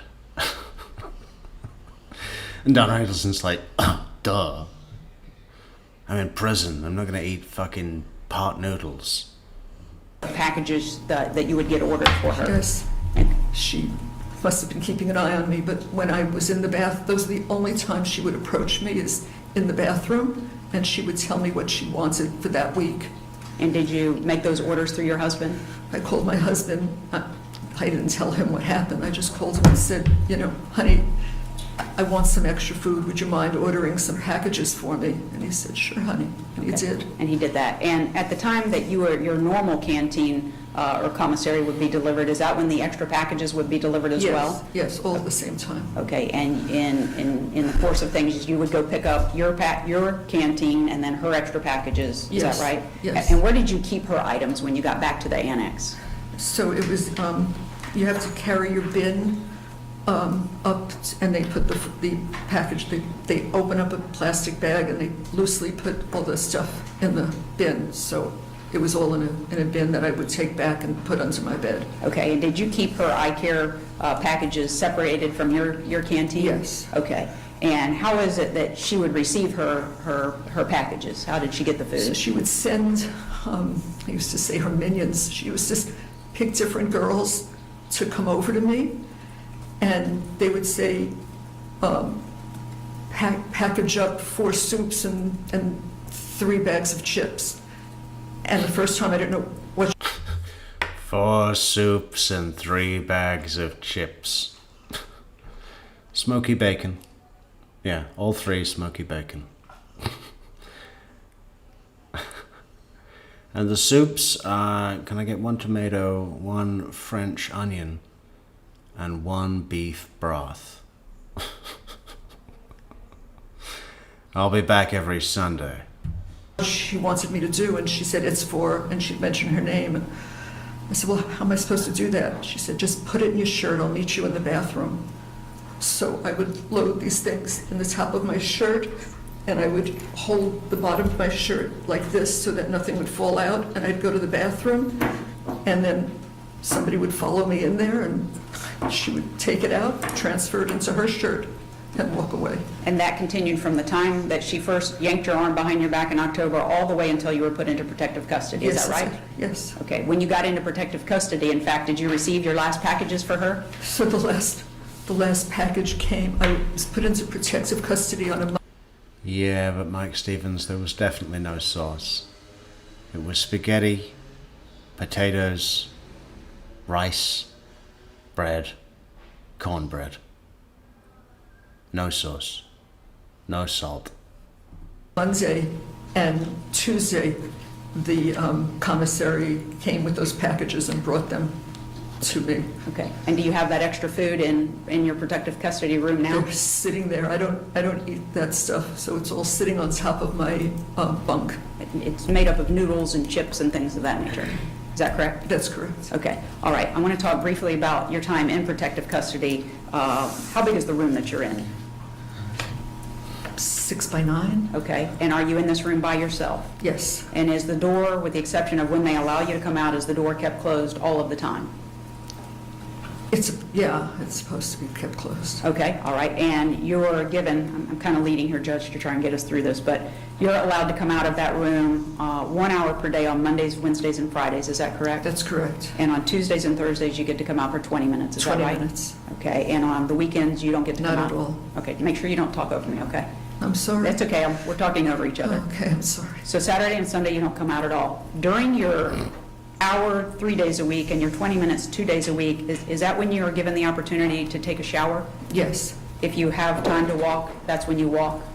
So on an hour a day, I'll walk for 40 minutes or about, and then I'll take my shower at the end of that, so I get my shower in. Okay, and laundry also, that's what you use that All time of that, for? yes. Other than that, you're locked inside that room? Yes, I am. Okay. Now, it was your understanding when you were put into protective custody that there's not ever supposed to be anybody out around you, is that right? That's what I was told. Okay, but protective custody is actually attached to a pod, is it not? Yes. And what pod is that? M-pod, like Mary. Okay. At some point, did you learn that this individual who attacked you was also, at least for some period of time, in that same area? I'm not sure where she was. She might have been. Okay. I didn't see her. You didn't see her? I Okay. heard that she was there, but I didn't see her. Okay. Now, you have testified earlier that different guards have kind of different rules that they follow inside the jail. Is that fair to say? That's fair to say. Okay. During the time that you've been in protective custody, when you were told you should not be around anyone else in the pod or otherwise, have there been times when guards would have you around other inmates? Yes. Okay. In fact, was there an occasion where another girl came and knocked on your door wanting you to give her food? Mm-hmm. Yes. Yes, okay. And what happened when you said you would give her food? I said, I have all that extra food. I don't mind giving it to people. Okay. And so how were you going to give it to her? Well, that's what I said to her. How am I going to get this to you? And so she gave the guard a high sign, and the guard buzzed the door open, and it was her and a friend of hers, the two of them, and they'd only stepped in my room like a foot, came in, and I gave them some soups. Okay. Is that the only time that you've been around other people since you've been put in protective custody, or have there been other situations? There have been other times. Like yesterday, the officer buzzed my door, so I guess there was something she wanted me to do, so I opened my door, and I came out, and there were maybe, I don't know, half a dozen girls watching TV. I walked past them, and I asked the officer, "What did you want?" And she said, "Oh, I'm sorry, Miss Adelson, I didn't mean to buzz you. Just go back to your room." I said, "Okay."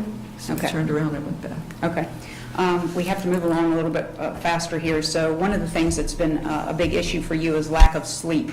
So we're going to just kind of go through this quickly for the court. But you testified previously that the nighttime medications come between 11:30 p.m. and 1:30 or 2 a.m. Is that correct? Yes. Okay. And part of the nighttime medications that you get, is there something in there to assist you to go to sleep? Yes. Okay.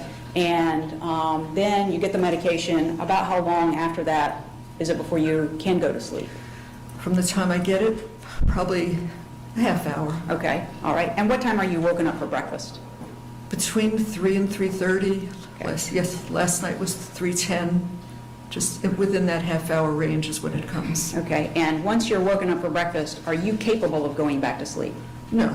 Have you tried to go back to sleep? Oh, my God. Yes, I try. So that block of time that you get from the time you fall asleep after your night meds until you're woken up for breakfast, that's the only sleep that you're getting while you're incarcerated? That's it. How has that affected you? So, listen, I know older people don't need as much sleep as younger people, but I need more than 2 hours a night. I need more than a good night is 3. One night I had 3.5 hours. It's not enough sleep to stay focused. I mean, I feel like I'm foggy sometimes because I just am sleepy, I'm tired, and I can't go to sleep. They've got people screaming and yelling. They bang on the doors, they shake the doors. It sounds like a drum in there. It's horrible. So I can't sleep with all that noise going on. And okay. Do you have legal documents that we have provided to you or prior counsel has provided to you that you need to review to assist in the preparation of your defense? Say that to me again. Sure. Do you keep legal documents with you that you're supposed to be reviewing to assist to prepare for your defense? Sure. I've got two bins full of them. Okay. Are you having difficulty completing the tasks that we're asking you to do because of your lack of sleep? Yes. Okay. All right. I want to talk to you for just a second. You're able to make calls to your lawyers off of your tablet, correct? Yes. And those are supposed to be attorney-client privilege calls, correct? Yes. Okay, and they're not recorded according to what's said on the recording when you make the calls, is that right? That's right. That's okay. right. During the time that you were in the annex, were you in a situation where you could be away from everybody so that you could make those calls without anyone hearing? No, I had to make the calls under my blanket because you couldn't hear me. I certainly couldn't hear you. So I would go under my blanket with the tablet and I would call you that way. That didn't keep the other inmates who were standing right next to you from hearing? It is what it is. Okay. Was there a time when you and I were speaking and when you pulled the cover back there was actually a guard there listening to your call? Yes, there was. Okay. And during the time that you and I are having conversations, do you also experience the same kind of problems with the phone that you had heard that Charlie had while talking to you, where the calls are dropped, etc.? We've had it numerous times. Okay. Are there times where we're not able to hear each other on the phone calls? Yes. Is there static on the phone calls? It's static, and now you've been complaining because I have this shortness of breath, so you say I'm breathing very heavy, and it's hard to hear me. Okay. So it's difficult. Yeah, imagine if we were on the phone, Donna. Then it'd be really tough, almost impossible. I tell you what, why don't you come out of jail? All right, let me ask you a few questions. We're requesting that His Honor allow you to be out on bond pending your trial so that you can assist in the preparation of your defense. If His Honor ordered that you reside here in Leon County and not leave Leon County until the conclusion of the trial, would you agree to do that? Yes, of course. If he placed you on an electronic monitor, would you agree to take that? Yes. Okay. If he required that you have a curfew from 7 o'clock at night until 7 o'clock in the morning, would you comply with the curfew? I would do that. Do you have the ability to do these things? Yes. Okay. You have the ability to get housing here in Tallahassee where you could live with your husband? Sure. Okay. And if he said that, you can leave outside of the curfew, you can leave to go meet. What kind of curfew is 7 p.m. to 7 a.m.? That's out for all peak hours and some. And then some, I mean, that's a lot of hours. That's the 12 best hours to be out. I mean, house arrest, usually I think is more like you cannot leave your residence unless it's to doctor's appointments, lawyer appointments. But those have to be set and with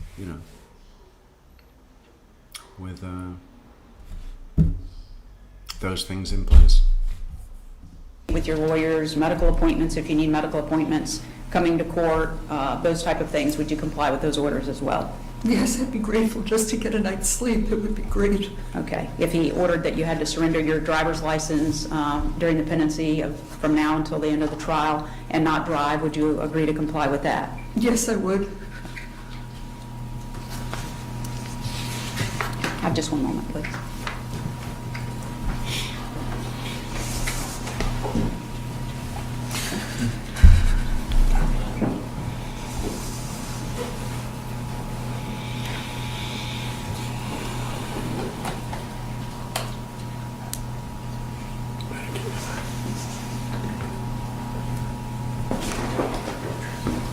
Thought I had asked this, but I might not have. For the medical conditions that you have complained of during the time that you were speaking with the doctors and they said that they didn't give you the treatments that you were requesting, did they ever offer that they would have a doctor from the outside perform the treatment for you?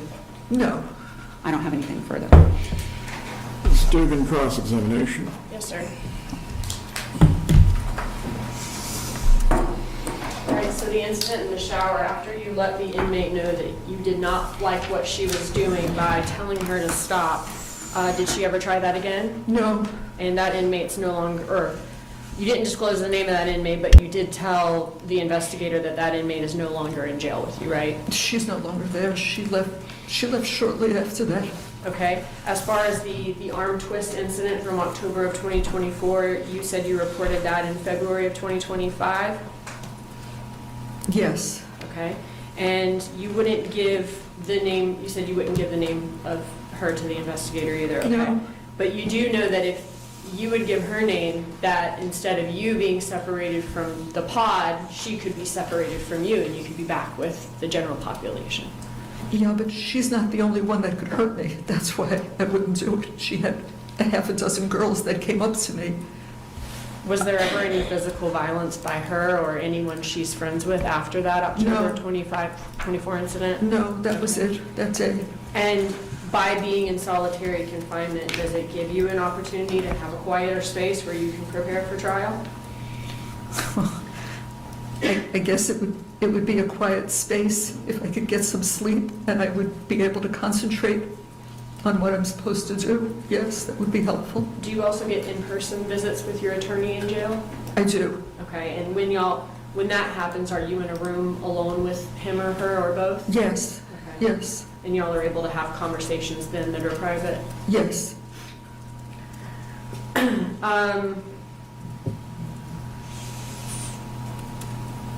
For the sciatic nerve, in December of 2024,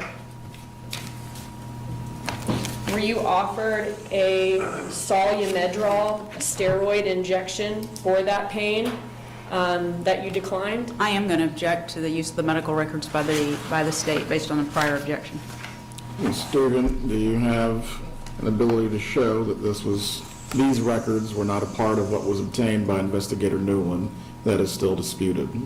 No, these are part of what was obtained by Investigator Newland, but my understanding is that the defense would have opened the door to this by asking her about all of these times she was seen by medical staff and what basically was not done for her. As to that, I will permit the witness to answer. You may answer, Ms. Adelson. Could you ask me one more time? Yes, ma'am. For the sciatic pain that radiates down your right leg, were you offered a Solumedrol, a steroid injection, and then after that a Medrol, so a steroid dose pack, that you declined until you were able to speak with your physician?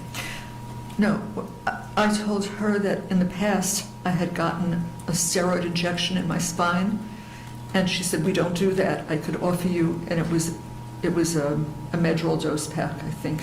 A Solumedrol injection? I can offer you that, but we don't do that. And having had sciatica twice in my lifetime, I know what's been done each time, and I know that worked. And so she said, we can't do that. We don't offer that. You would need to see a specialist for that.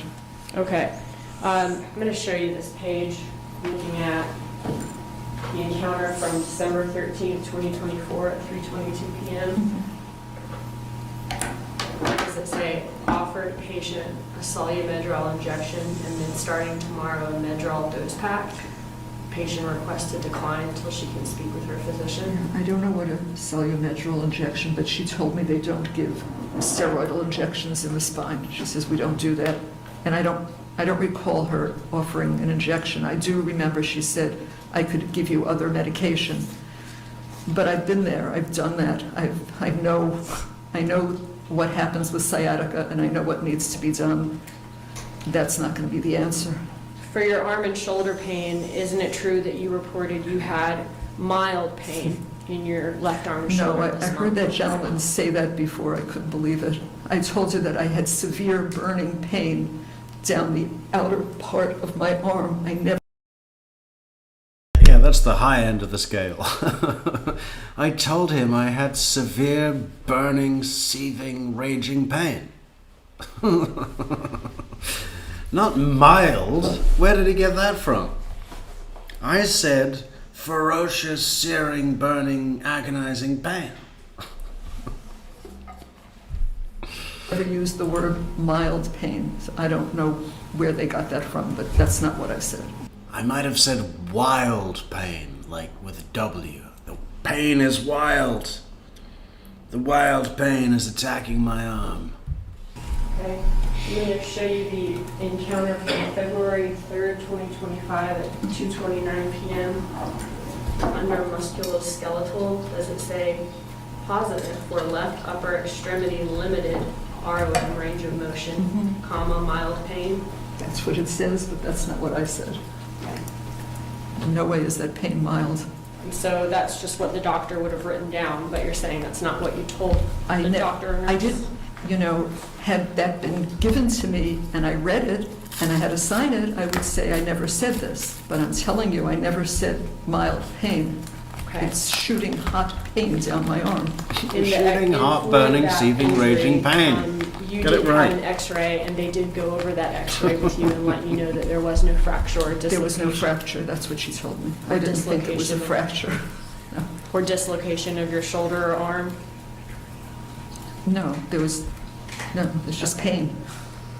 And they also went over your chest x-ray results with you to let you know that your chest x-ray appeared clear? Yes. Okay.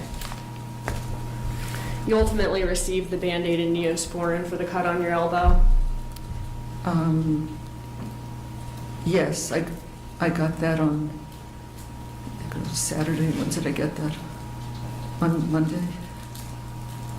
Okay, so within a day or two of the cut occurring? Yes.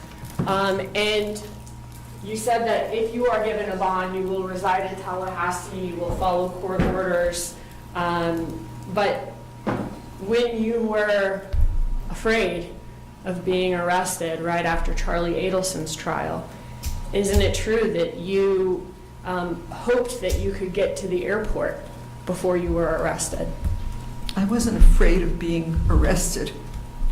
What were you trying to get to the airport in time for? In that jail My call? husband and I literally Yeah. shocked. Afraid of being arrested? Where did you get that? Who told you that? That's ridiculous, afraid of being arrested. Arrested for what? Didn't you hear us when Pat Sanford was there? We said, what is all this about? Because we didn't know. And traumatized at what had happened to Charlie. And he said, we need to just get some peace. We need to catch our breath. We're going to go away somewhere. And I thought it was a good idea because I couldn't think straight. I really couldn't think straight. I was so upset, and so was he. And it was his idea. He said, sweetheart, let's go, just get away. We're going to just get away somewhere so we can have some time to think. Okay, so your testimony is that you weren't trying to go to Vietnam because you wouldn't be able to be extradited from there. So my husband actually had said, you know, we've been to Vietnam before with friends. We were on vacation, and it really was like a place of peace. And so he said, if we go to a non-extradition country, then if the law enforcement decided that they wanted to arrest you or me, whatever, both, he said, we won't be sitting in a foreign prison waiting months to go back. We can buy a ticket and we can go home. And my understanding was that I could go home and I could turn myself in if that's what they wanted. Yeah. Don't you get that, Sarah Dugan? Don't you get that? They wanted to go to a non-extradition country so it would be easier for them to return to authorities. What's difficult to see about that, Sarah? Okay, but you were hoping to make it out of America in time before you were arrested, right? I wanted to get away. He wanted to get away. I didn't know I was going to be arrested was the appropriate answer to that question, Donna, and you missed it. I guess you're not that sharp. After all, you know, that would have been... Sarah Dugan is asking a question. What is it? And my understanding was that I could go home and I could turn myself in if that's what they wanted.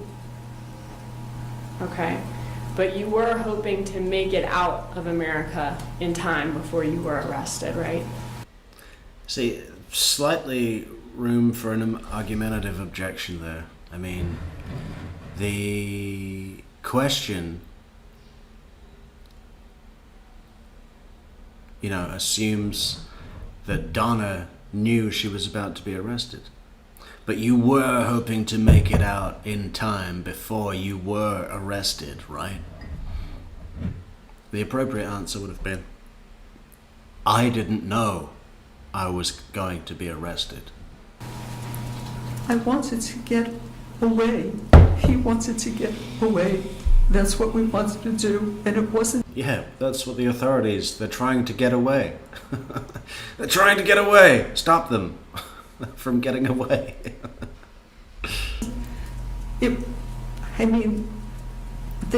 We spoke to our attorneys. I asked them. They said there's no pending.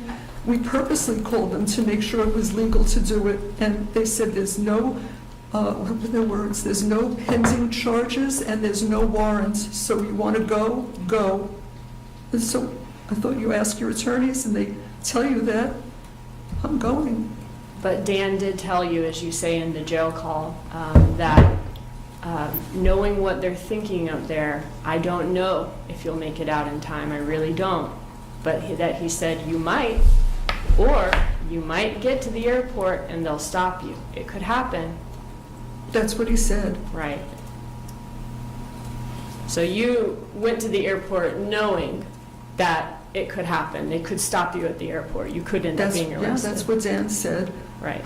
And when you were looking at places to go those couple of days after Charlie Adelson's trial, you were specifically looking, though, for countries that did not have extradition with the U.S. For the reason I just told you. Right. And the reason that you're saying that you were looking for countries with no extradition was so that you could get back faster in order to be arrested in the U.S. No, that's not what I said. It's because, I don't know, maybe we watch too much TV or too many movies, but I've seen movies especially where Charlie. People are stuck in like third world prisons and waiting and waiting and waiting. Yeah, the Bangkok Hilton, that would be good. If they said, you know what I was saying yesterday about justice for Wendy won't be realized until she's been stripped naked, head shaved, aggressively, covered in peanut butter and thrown into a gorilla enclosure. Well, I take that back. I'd also accept she goes to the Bangkok Hilton for life. And my feeling was, this is not what we want to happen. If the state says they want us to come back, we'll buy a ticket, we'll come back on our own terms. We don't have to be sitting in a jail somewhere. We'll come back home and turn ourselves in. Couldn't you have done that no matter what country you went to? No. Mike Stevens says, why hasn't Wendy escaped yet? She's not going anywhere, Mike. She's not going to run, she's not going to flee, she's not going to go to a non-extradition country. She's not going to run across the fucking border with a coyote in Mexico or a grizzly bear in the north. None of that's going to happen. You know, Wendy's, we already see these glimmers of her attorney, John LaRoe, in the emergency motion hearing that happened yesterday. And, he's ferocious.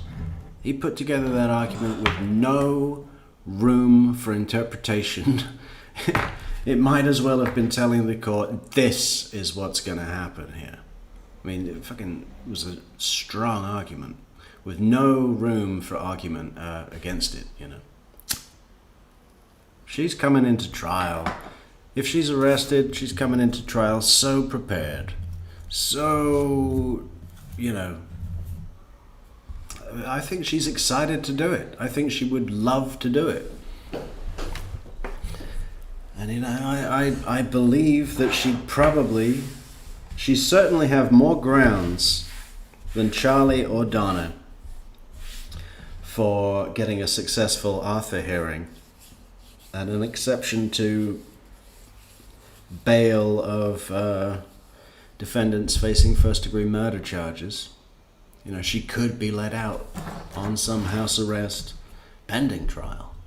And then when she gets to trial, she's going to be loving it. She's prepped.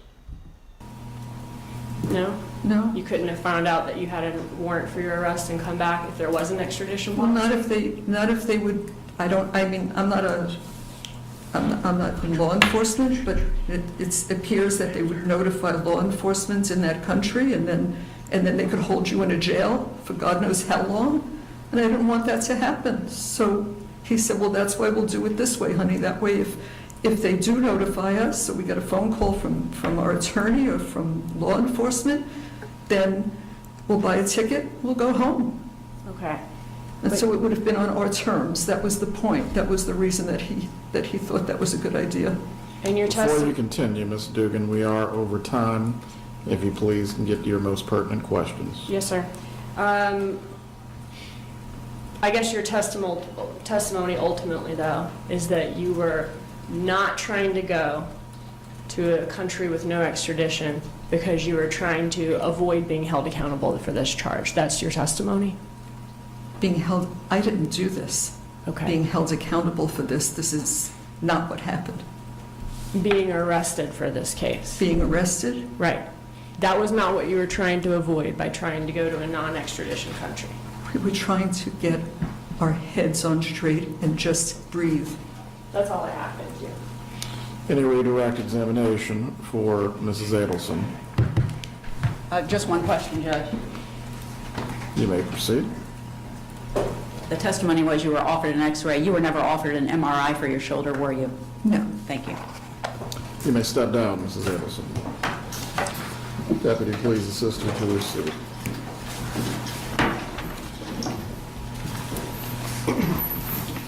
Does the defense have any other? Ooh. Are they still not back?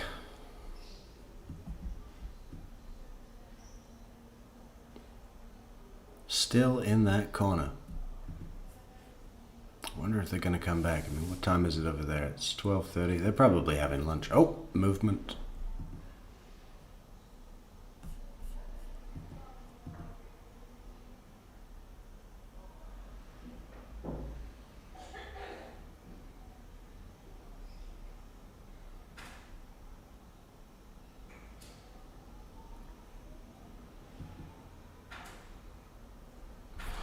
Maybe we should go to the inmate's handbook.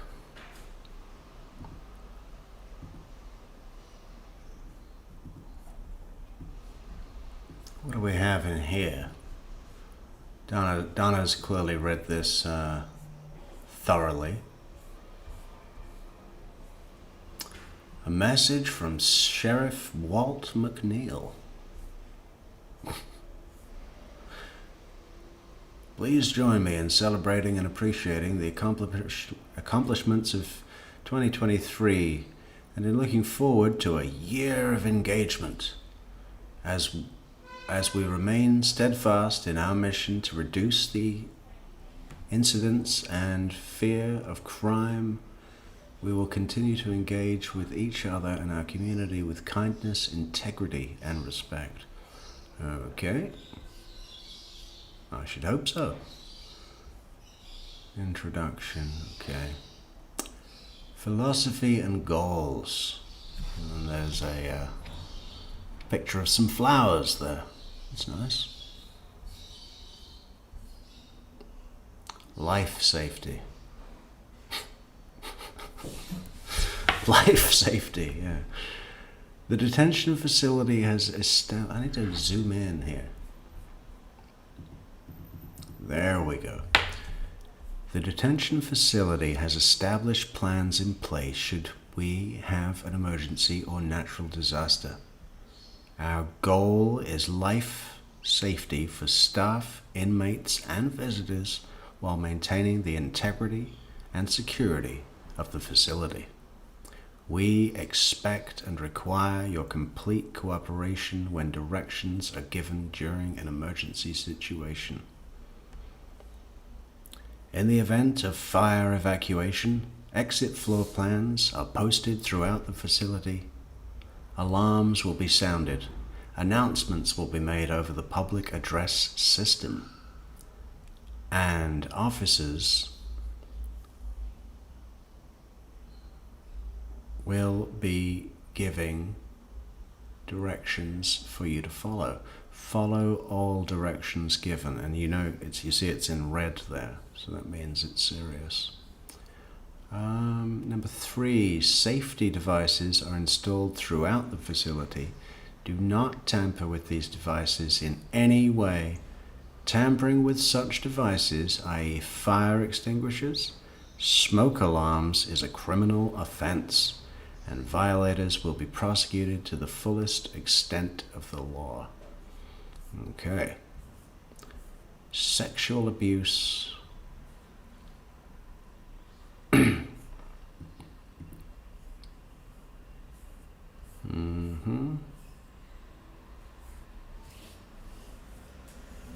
Trying to find the bit about how much yard time they get, right? What did she say? 3 hours a week. I want to verify that.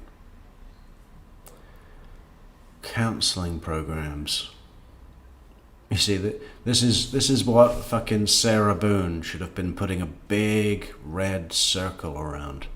Counseling programs. You may seek counseling and or advice from a psychologist or chaplain. Crisis counseling, coping skills, suicide prevention, and mental health counseling are available to you. Most people need help to recover from the emotional effects of sexual assaults, harassment. If you have been the victim of sexual assault or harassment recently or in the past, the staff is available to counsel you. Okay. Avoiding sexual abuse. Confidently always carry yourself. Do not permit your emotions, fear, anxiety to be obvious to others. Do not accept gifts or favors from others. Most come with strings attached to them. Do not accept an offer from another inmate to be your protector.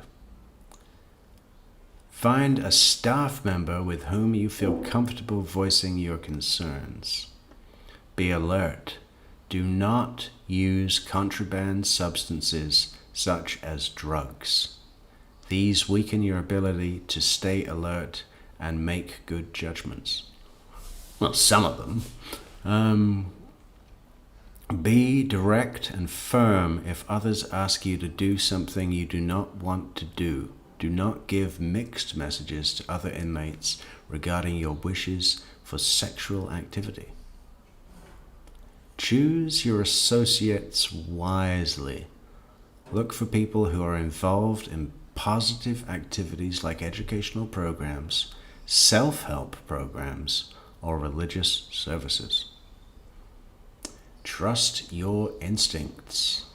If you sense that a situation may be dangerous, it probably is.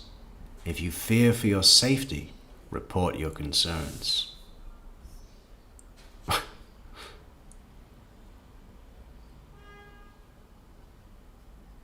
Pregnant females.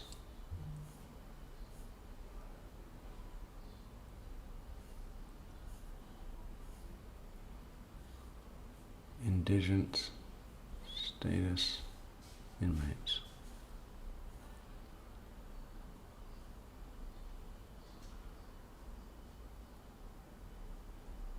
What is this? Inmates may be eligible for indigent status if the following criteria are met. The total balance of their income amounts to less than $1 for the previous 30 days and not received any eye care packages in the previous 30 days.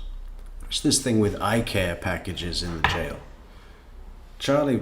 Donna was going on about that, and I just assumed that that was some luxury commissary item that he loved, right? Oh, get your eye care package. But here it's written on, suggesting that it's some sort of essential, that an inmate that has earned less than $1 in the last 30 days and has not received an eye care package needs an eye care package. So what is happening to the people's eyes in this jail? Inmates will need to have been incarcerated for at least 30 days before being considered for indigent status. Inmates will have to request indigent status through classification and be approved prior. Oh, I know. Let's have a look at Donna's cell reports. Where was that? Donna's been fearing another inmate, and this one really does look scary. Where is the link? Oh.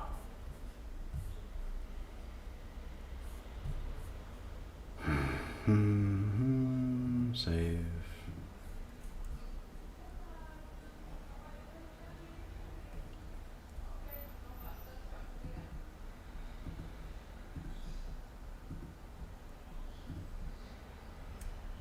This one.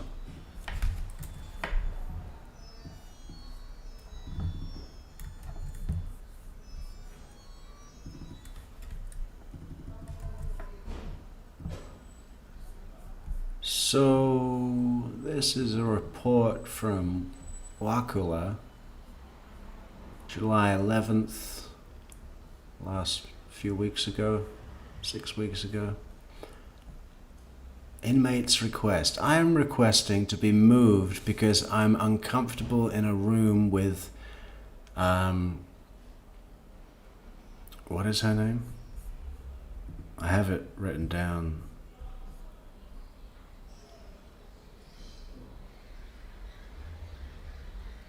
Lama Harris. Yeah, Lama Harris. This morning she threatened to beat my white ass. I'm fearful of this woman. And where's a picture of this woman? We got a picture of this woman. Save.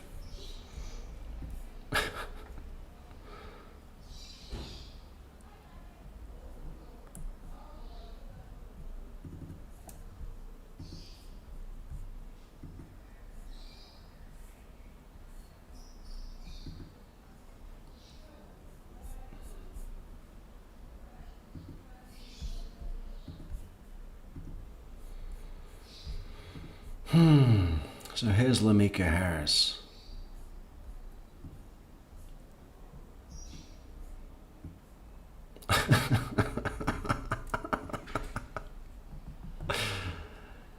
And Lama has been locked in a little room with Donna Adelson for, we can only gather, some amount of time.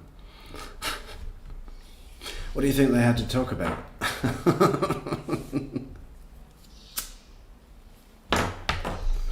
Should we have a look at Lama's charges? She does have a bit of a thug record, from what I remember.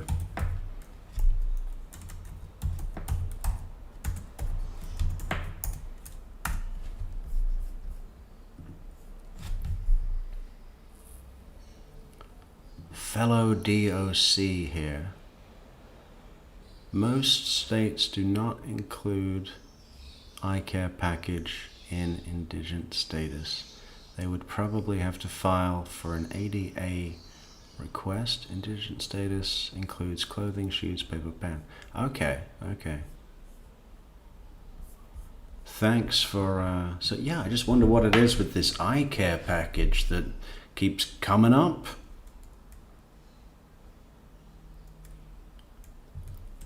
You know, because I remember looking at the commissary list and I don't remember seeing it. Well, maybe there was an eye care package, but as you go down the list and you get to the luxury items, you can have a pretty good time in jail if you got the decent commissary. Eye care package, anything you want. So what else is that? I'll look for Lama's record in a short while. Is there anything else? Move to AI. Administrative. Something. Inmate request. I need to get some of my legal papers, notebooks, and commissary food from the brown bags you are holding for me as soon as possible. Also, my husband put $100 on my tablet and has a receipt for it. But my tablet shows that I have a zero amount of money.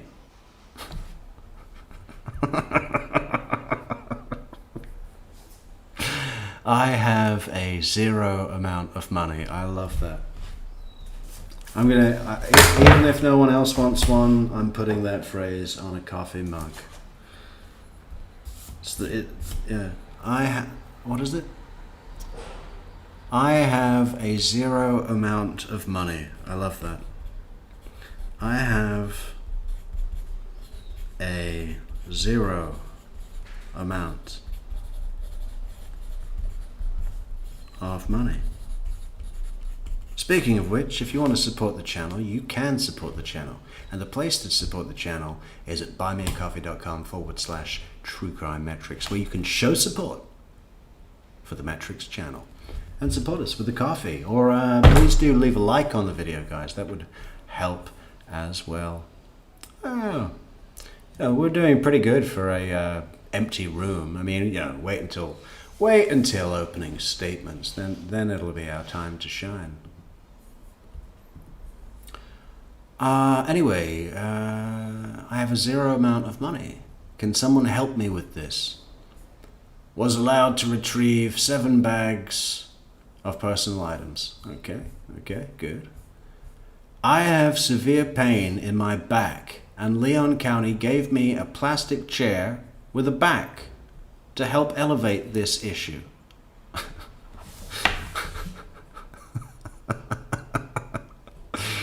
Oh, alleviate, sorry. To help alleviate this issue.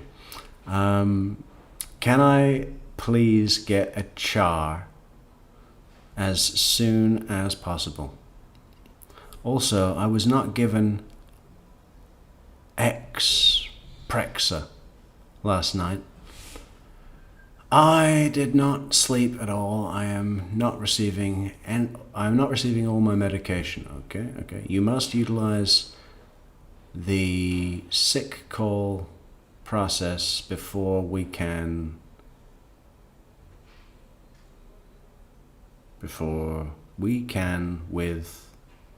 assist with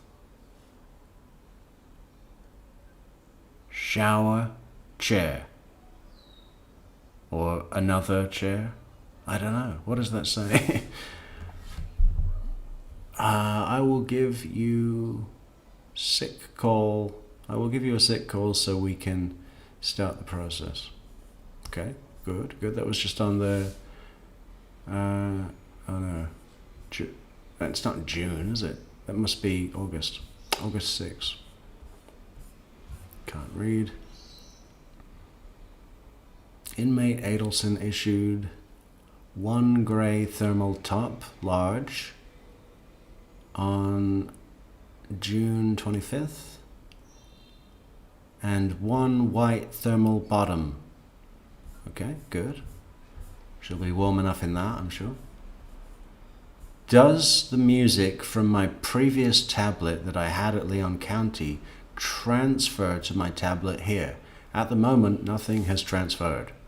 Also, my tablet here does not have an icon for e-messaging.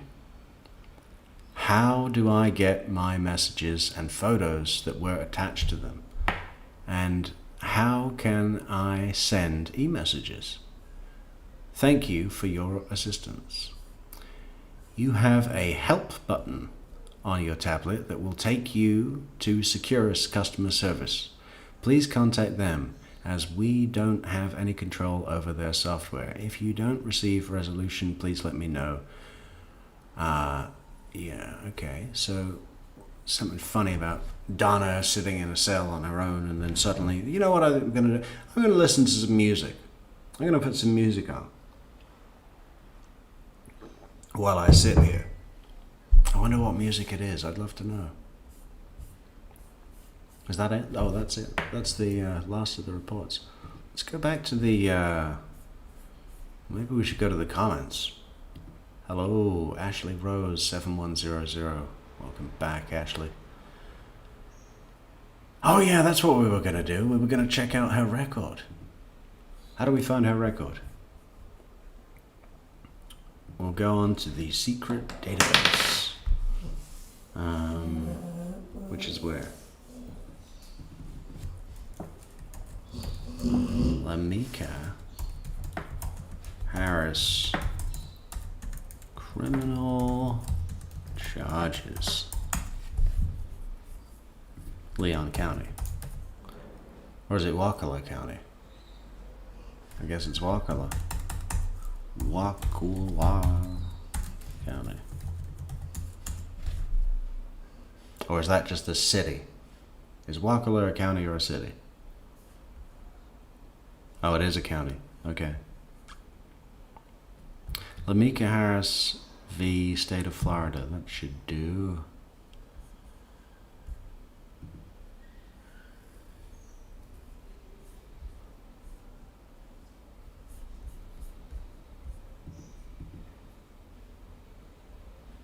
I know, right? Paul M8640. She looks like she'd just pop at any moment, right?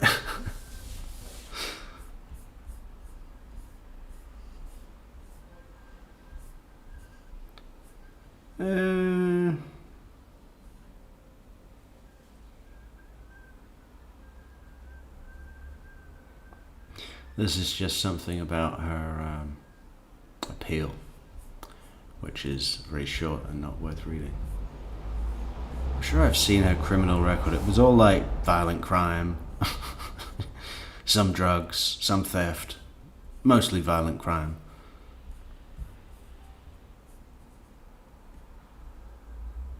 Well, I don't know. It was pretty much what I just said anyway, so... she's being extorted by Apple. We all are. We're all getting fucked by Apple. Did she mean effexor? Maybe. What is that? Does that help you sleep? Let's look it up. Effexor. They all have such aggressive names. Effexor XR. Venlafaxine extended release capsules are a prescription medication used to treat adults with a certain type of depression called major depressive disorder, generalized anxiety disorder, social anxiety disorder, and panic disorder. Whoa. Sounds intense. Sounds intense. Sounds like a couple of those could take down an elephant. I bet the grievance department is already sick of it. Yeah, everyone will be sick of it. Every grievance department of every business in Miami is celebrating. I'd like to make a complaint. Bring me the manager. Bring me the manager. Is the manager available? Okay, well, I'd like to speak to the manager. You know, how many times has she said that in her life? You know what I mean? You know what I mean? And, you know, I mean, fair enough. If it's called for, I got no problem doing that. But, you know, if it's a pattern, if it's every place you go, can I speak to the manager, please? You know, then it might be a problem with you, you know? That's what I'm thinking.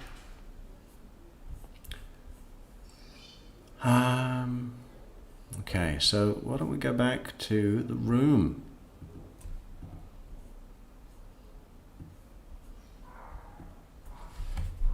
There's nothing going on in the room. We'll go back to the handbook. I wasn't done with that. I wasn't done with that at all.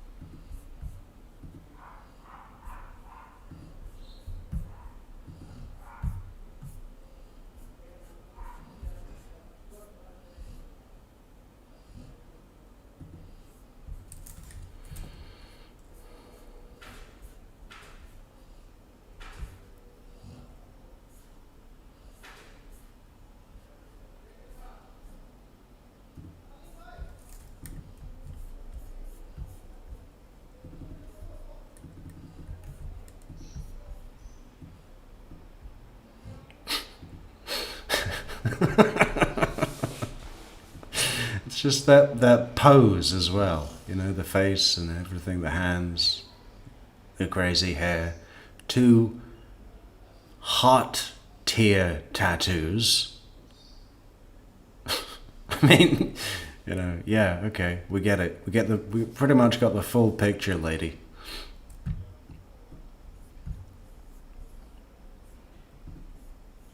Uh-oh. This one. This is the one.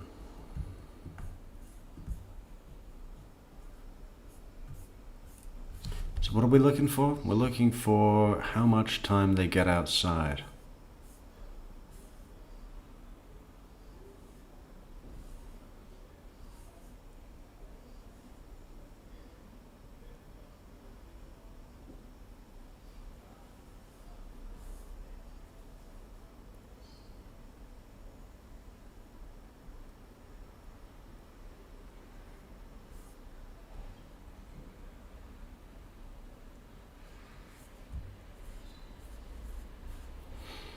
Classification, custody levels. I wonder, okay, so we have to see which category Donna fits into the most. Maximum custody. A, prior felony convictions. No. This is for Donna now. active or history of violence? Well, no. Serious nature of charges, yes. Escape potential. Well, seriously? What, like she's going to make a bedsheet ladder and climb down over the wall? I don't think so. Management problem or... Oh! With anyone else, not Judge Everett. news reports, that is going to apply to you again until you are excused in this matter. Does anyone have any questions concerning this before you leave my presence? Please raise your hands. There are no bad questions, the teacher might say. Yes, ma'am. Thursday, do we know how?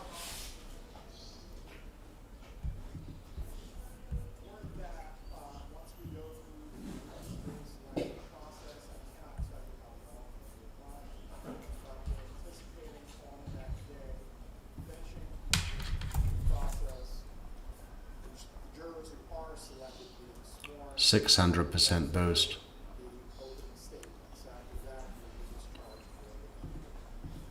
as much as possible. We're going to try to stick to a 8:30, 5 o'clock day if you are selected as a juror. We may have to make exceptions on certain days, but that is the goal. Any other questions before you are dismissed? Yes, sir. If we were currently here, we expected to return Thursday. That is correct. Thursday at 11 a.m. Any other questions? You said 11. Yes, ma'am. You said 11 a.m.? 11 a.m. on Thursday, report downstairs where you started off today. Okay. All right. I will see you Thursday. Oh, one more? Yeah. Go ahead. So if we're not the actual jurors that you guys choose,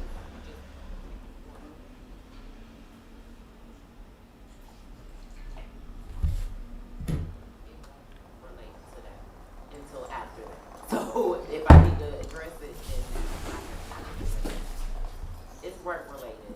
But I know with y'all with court, that would be. Save it to Thursday. Okay. Believe me, we'll get it out. Yes, sir. No, sir. Any other questions? Yes, sir. Just to reiterate,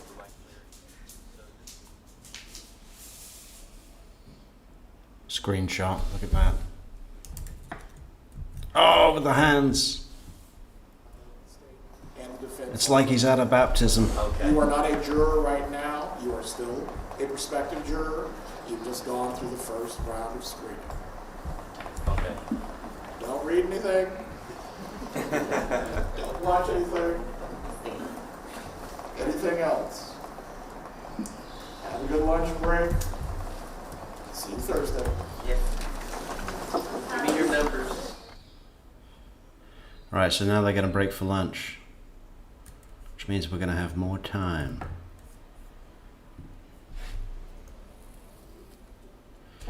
So I think he's going to, send half the jurors to come back Thursday for the their round, and today's jurors are going to go through, hopefully we're going to get to see some of Georgia addressing the jury, explaining what they're doing here, and that's usually, we get to see her face because she's talking to the jurors and the camera is on the same side of the room as the jurors. So that should be a real pleasure. Of course, Donna Adelson's attorney, one of them, will be also addressing the jury pool as well. Join us again after lunch. So, what happened? She keeps looking at me. She keeps looking at me.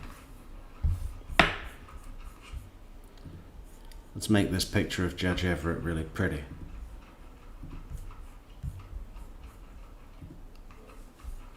Kind of need something to watch though.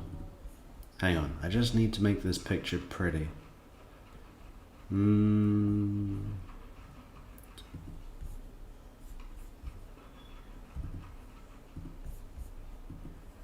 Yeah. What are we gonna do? We're gonna make it a little bit like that, and then a little bit like that, and then all the way with that, and then a little bit of that.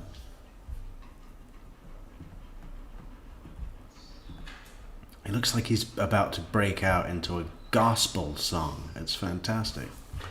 What a pose. I mean, faultless. And he's not even got his eyes open in this photograph, and it's still precious.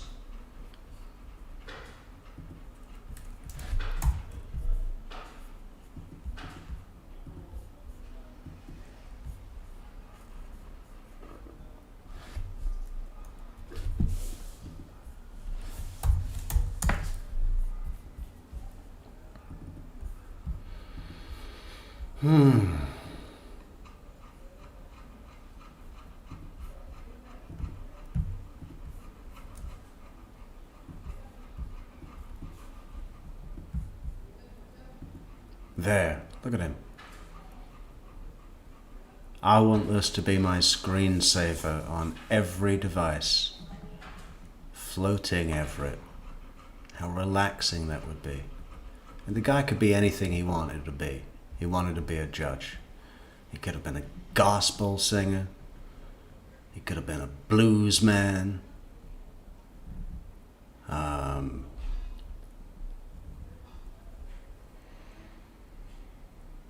I think he could even teach like Zen Buddhism, you know.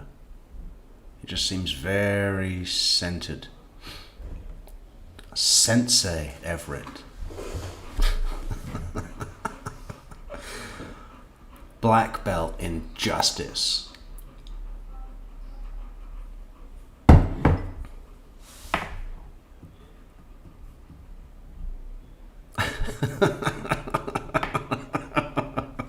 Anyone just joining us now? Oh, fantastic! Look, with the color bars. What a fucking... another screenshot. Another screenshot. That's amazing. Okay, we have the best fucking screen holding thing going. Oh, I put stay tuned across his belly. Hang on. Let's sort that out. I can make this happen right now. Stay tuned between his hands. Stay tuned.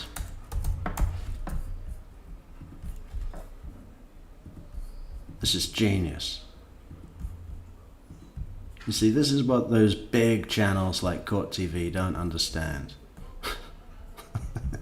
It's about these touches. That's why we're first choice. What are we? First choice.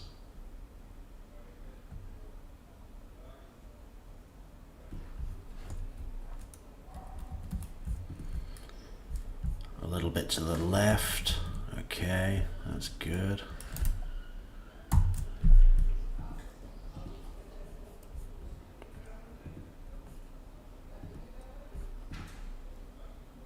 There. Look at that. Okay.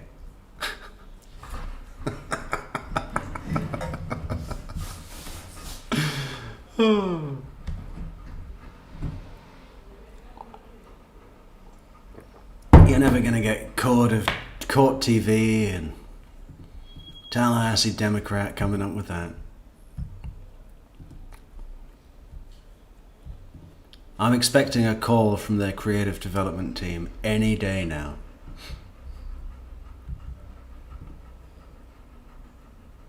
Getting ready to send me a big old check. Big old check in the mail. With benefits. Including dental.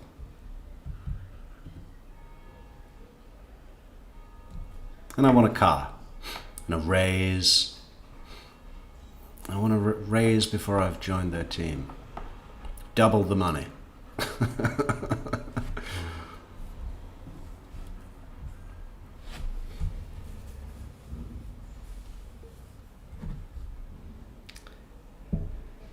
I think if you had this hanging up in a Buddhist center where people went to meditate, no one would question why it was there. Everyone would say, okay, that is cool. I can meditate on that for hours.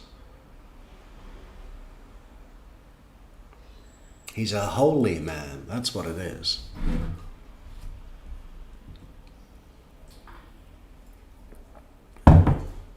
And that didn't that just all happen perfectly? They went to color bars. We were just fucking around. Oh, let's get a picture of the judge. And suddenly they put the color bars on. We added stay tuned, and we have come up with the best waiting screen for this trial. You know, I could just look at it all day. I would show something else, but anyone joining us for the first time, I want this. I want this to be the first thing they see. Then they'll understand what we do here at True Crime Metrix.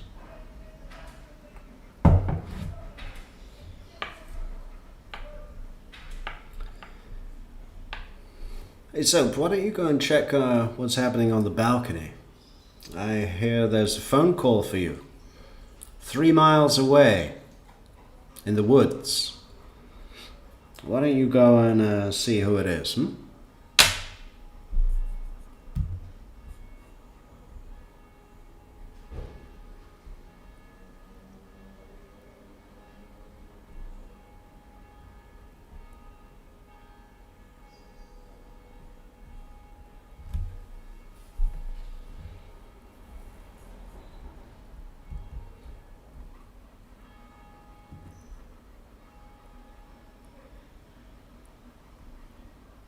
And Judge Everett went up to Maine for his vacation.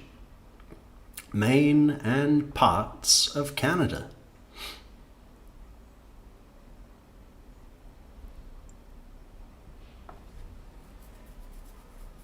Do you think he did a tour of a lobster, you know, where they do lobster things? Really got into knowing the whole process. And then dinner. Bring me 6 lobsters.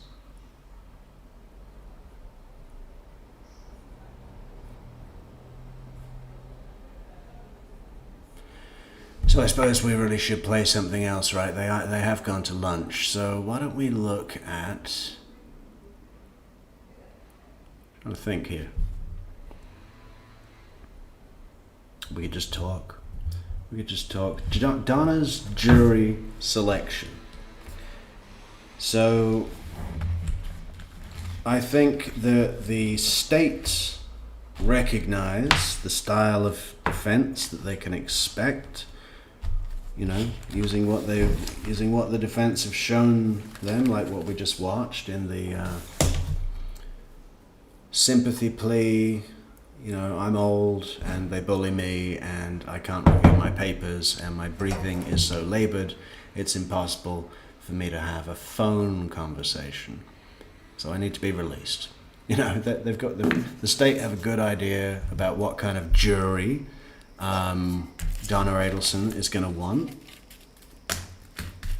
Sympathetic people. People with a mother or a grandmother of that age that they can appeal to. What if it be your mother or grandmother?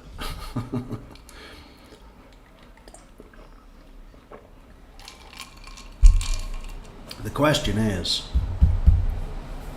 and this whole thing about jury selection, because the privacy and everything like that of the jurors needs to be protected. We get to see such a little bit amount of it, right? But if you think about it, they go to a bunch of people. I think it's over 100 people in this case, the pool of potential jurors, right? And then they bring them all in, and they double check to say you're not a felon and you're over 18 and you're registered in Leon County, you've got a driver's license in Leon County. Have you seen anything of the case? Did that make you form an opinion? Can you put that opinion aside? This whole thing, just to get down to the real potentials, right? And then the sides, defense and prosecution, get,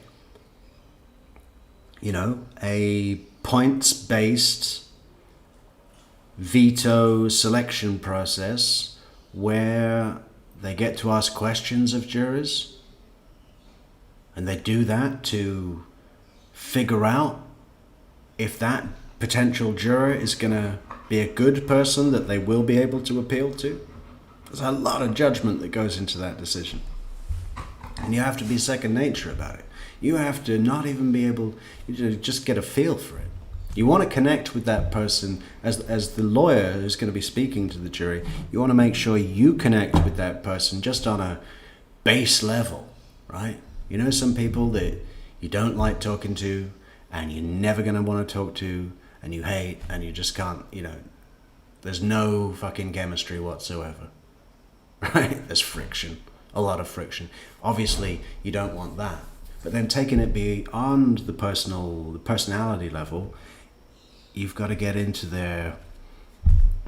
their position, you know, politically and culturally and, you know, experientially.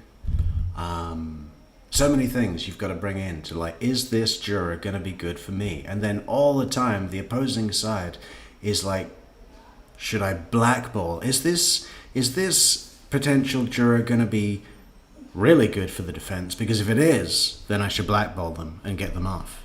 Right? There's so much like going into it. It sounds really complicated.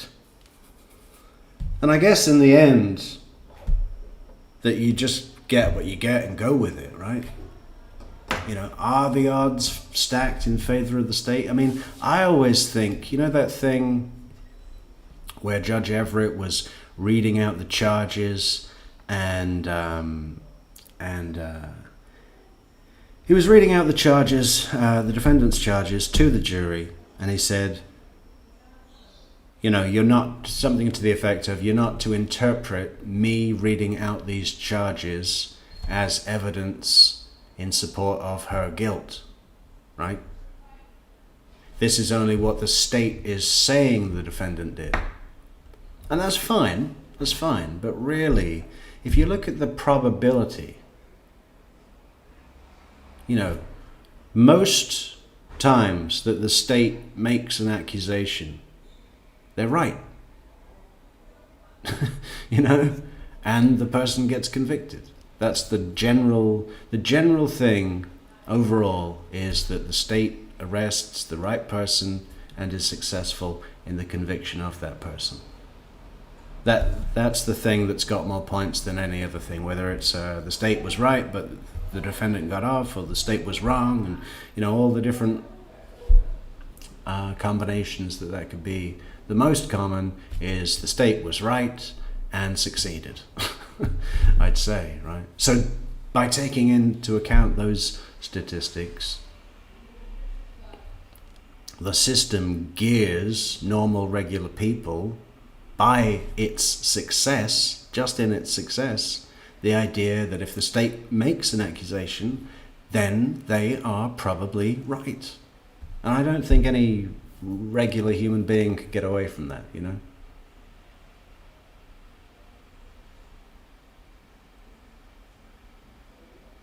I have no idea what I was just saying, but that's okay.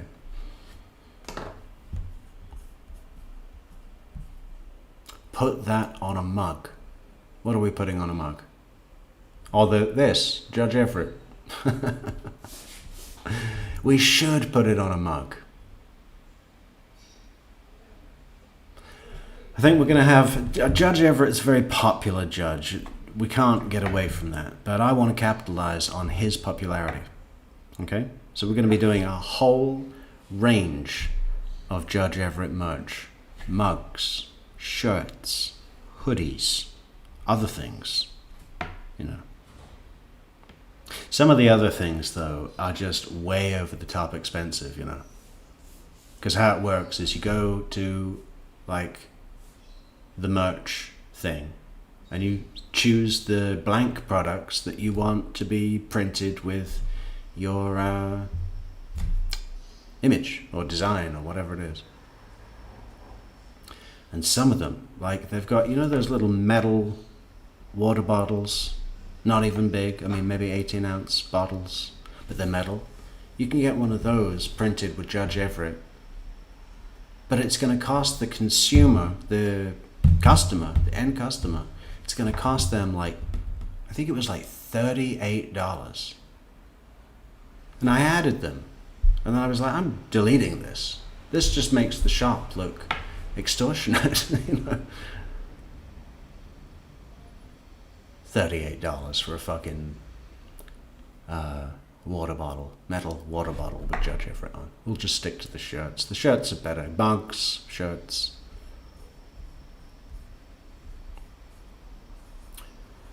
So, as much as I love the Judge Everett picture, we should probably find a video to watch. I forgot to hit... When did he say they were coming back? Did anyone catch the time? I mean, we'll keep it on in the background, but... Amy, did you catch the time that Judge Everett said they'd be back, or did he not say?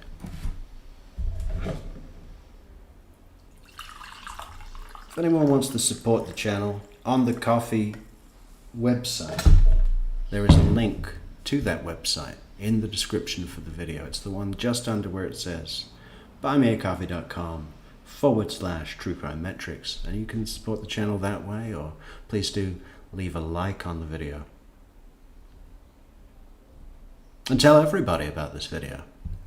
Tell your colleagues, your family members, your friends, your priest. Tell your priest, your rabbi. Tell your dog. Tell your dog all about this video. Share this video with your dog. And tell your dog to share this video with all dogs. Then those dogs will tell their owners,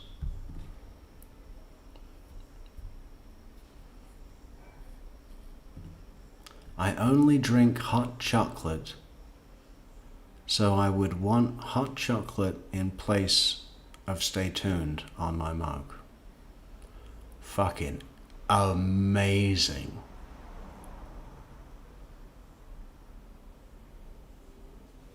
That's brilliant.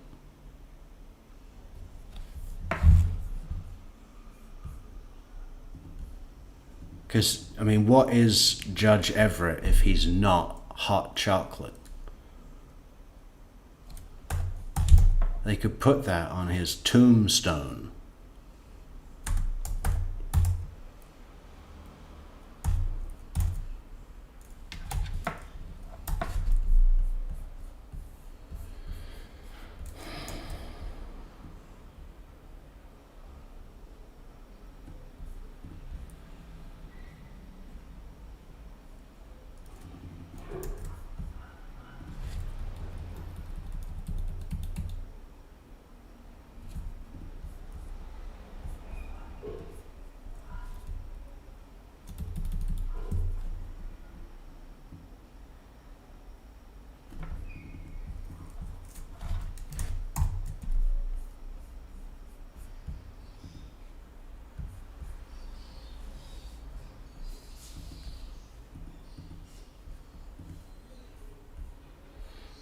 There you go, Patricia Burns.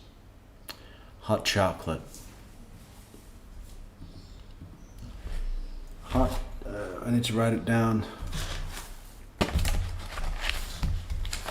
And a brand new page for all these ideas.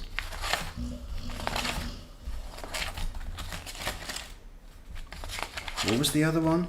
I wrote that down too, but I closed this, here we go. I have a zero amount of money. I love that. Judge E. Hot chocolate.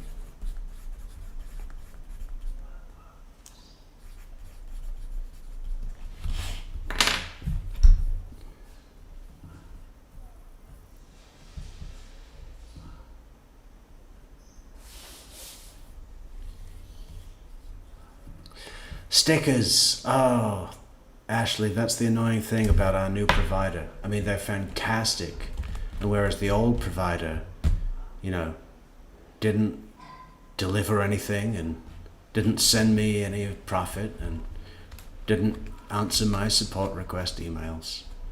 I mean, they were terrible. Absolutely terrible. Burn down that company, Teespring. Fuck them. If your shop is with Teespring, delete it today. And go with Bonfire. who are excellent, high quality, printed, delivered on time, with care, and great product. Great, reliable service, great product. I'm so happy with them. Bonfire.com. But they don't do stickers for some reason. For some bizarre reason, they print everything but stickers. And I really loved the stickers from the old shit provider.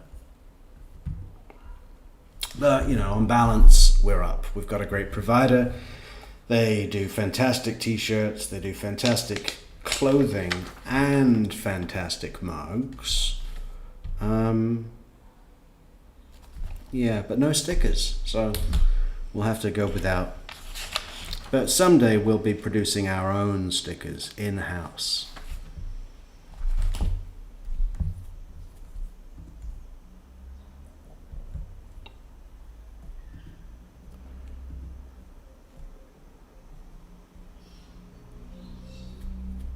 He's hot chocolate up and down, side to side, every day of the week.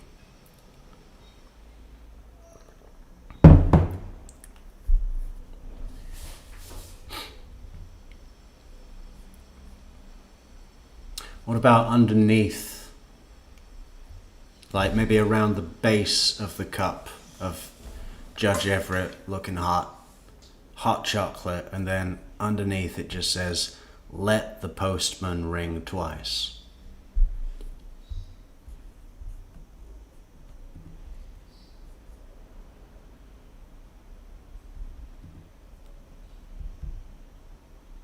We got to make that mug today.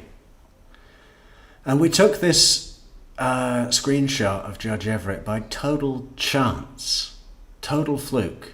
But I could not imagine a better one. I'm glad his eyes are closed, because he looks like he's just about to release a wonderful note right from down in his soul about, you know, going to the river or down in the river to pray.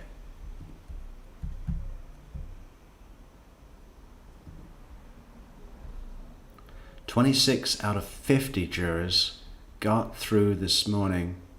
Another 50 will be brought in this afternoon." Okay, so it was about 100 total, right?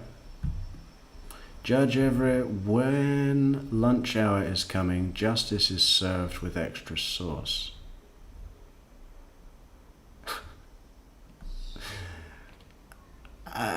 You know, I mean,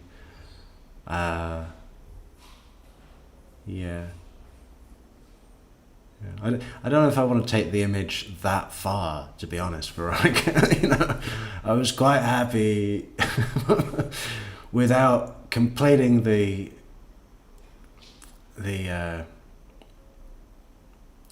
act.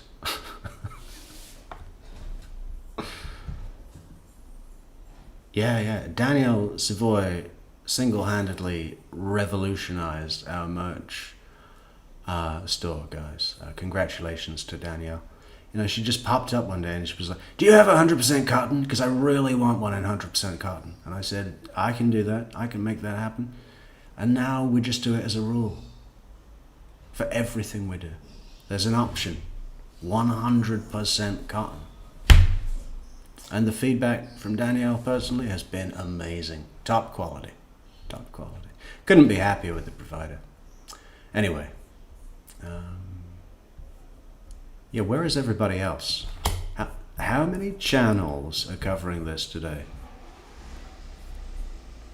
Surviving the Survivor. Oh no. Is he? Yes. What, he's only got 1.9 thousand watching?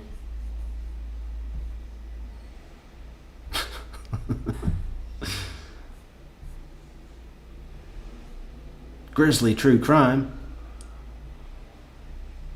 1.5 thousand watching. Go Grizzly.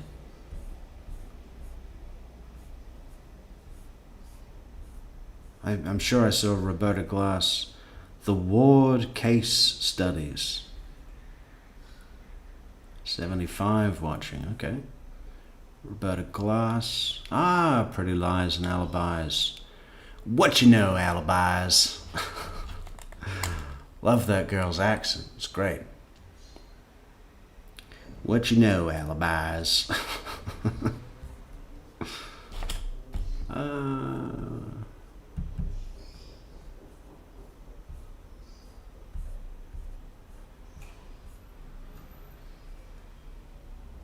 I think that's it. I don't know where Roberta went.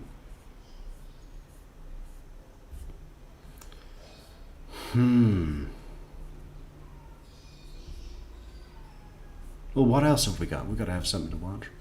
Why don't we watch just, something old? Something old.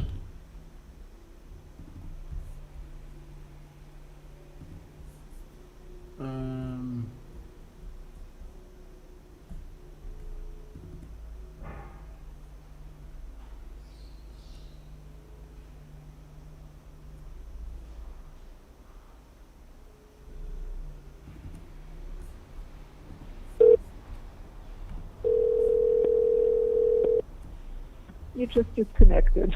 That's all right. No, just saying, so many years I didn't have a boat because I was always like, having a boat's such a waste of money, such an expense, such this, such that. Right. I mean, the boat I paid $8,300 for is still worth $8,300, and That's amazing. And I probably spend $20 on fuel every time I go out, if that. So it's not like it's simple. It's easy. I don't pay dockage. I don't pay maintenance. It costs me nothing, pretty much. So it's so nice too when you take it out at night. And then they both got to drive the boat too. And they both got to drive.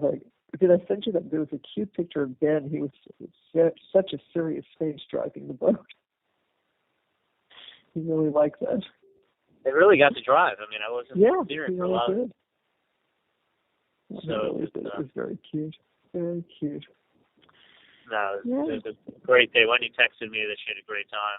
Oh, did she? Good. Yeah, no, it was really lovely. It was just So lovely. how was it? You're not around the boys now, are you? No, just Dad and I. How was dinner with Dave and Wendy?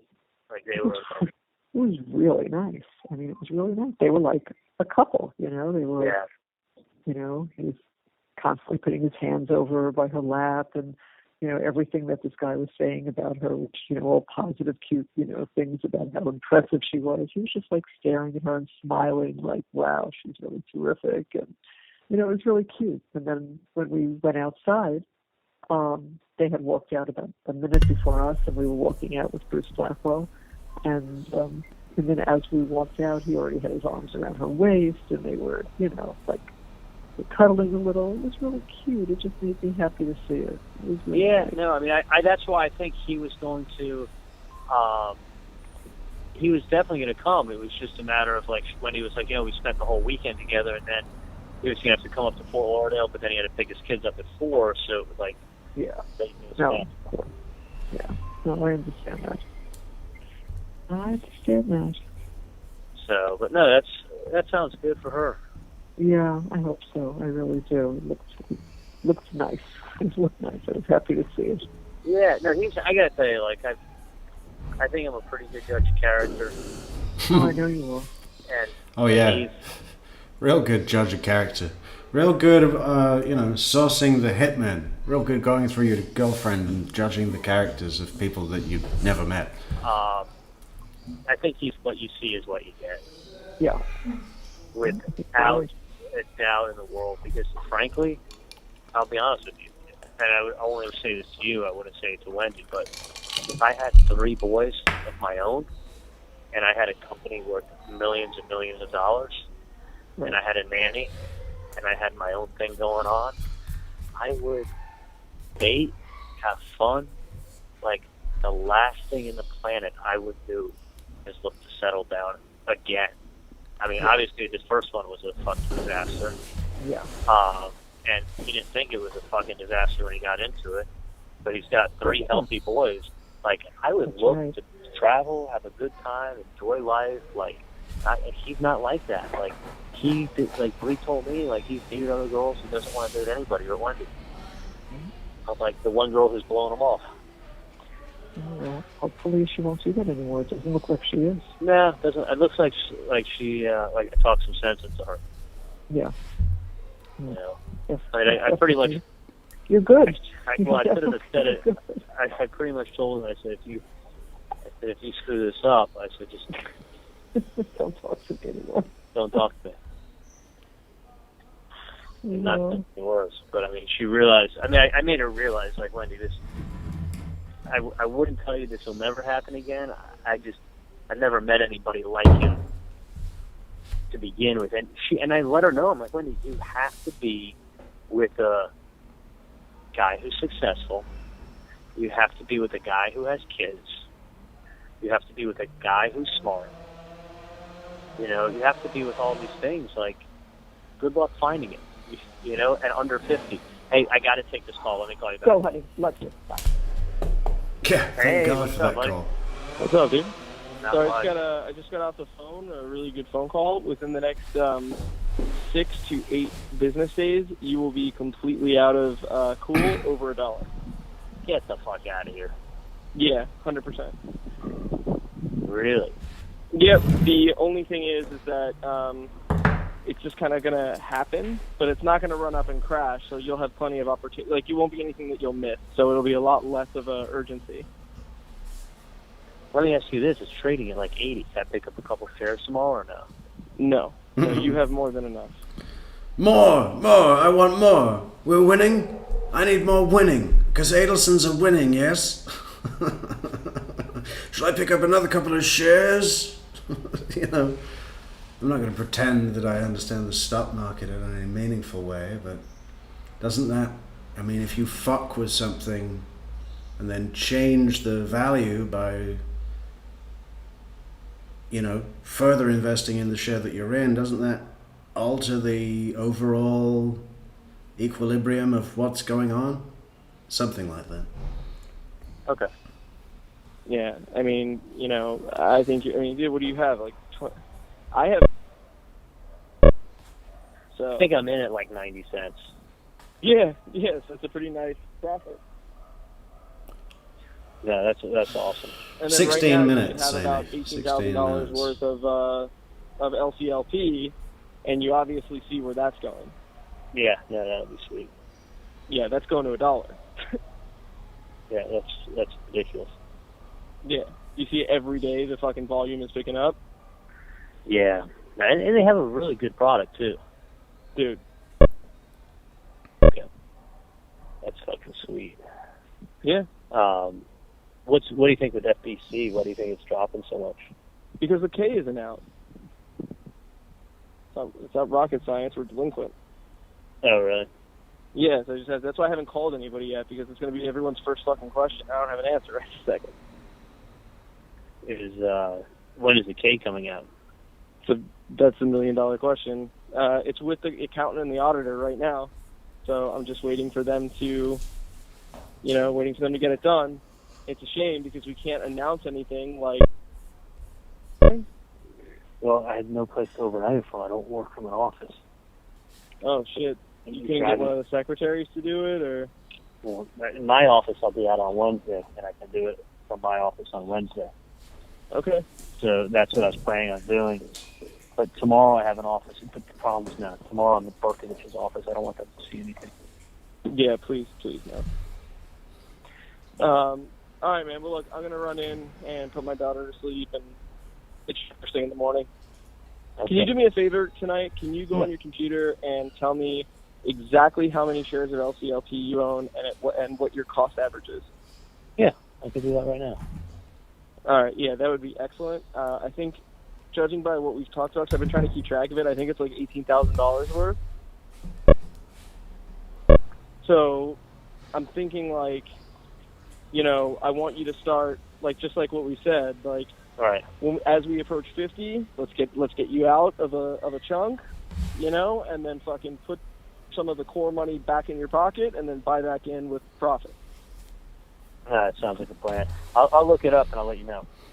All right, yeah, because that'll help me to be like, okay, instead of buying this morning, let's put a sell offer here, Okay, and I'm gonna I'll be able to send everything in on Wednesday. I'll have my secretary in my office on Wednesday. Yeah. I just want you to get that in.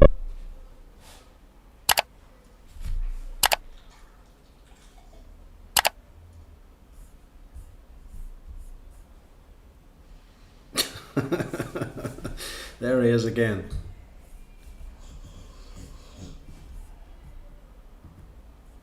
Hey, how are you? Okay. Good. Okay. Is it me not paying the Sun Pass? Yeah. I'm just kidding. Yeah. No, listen.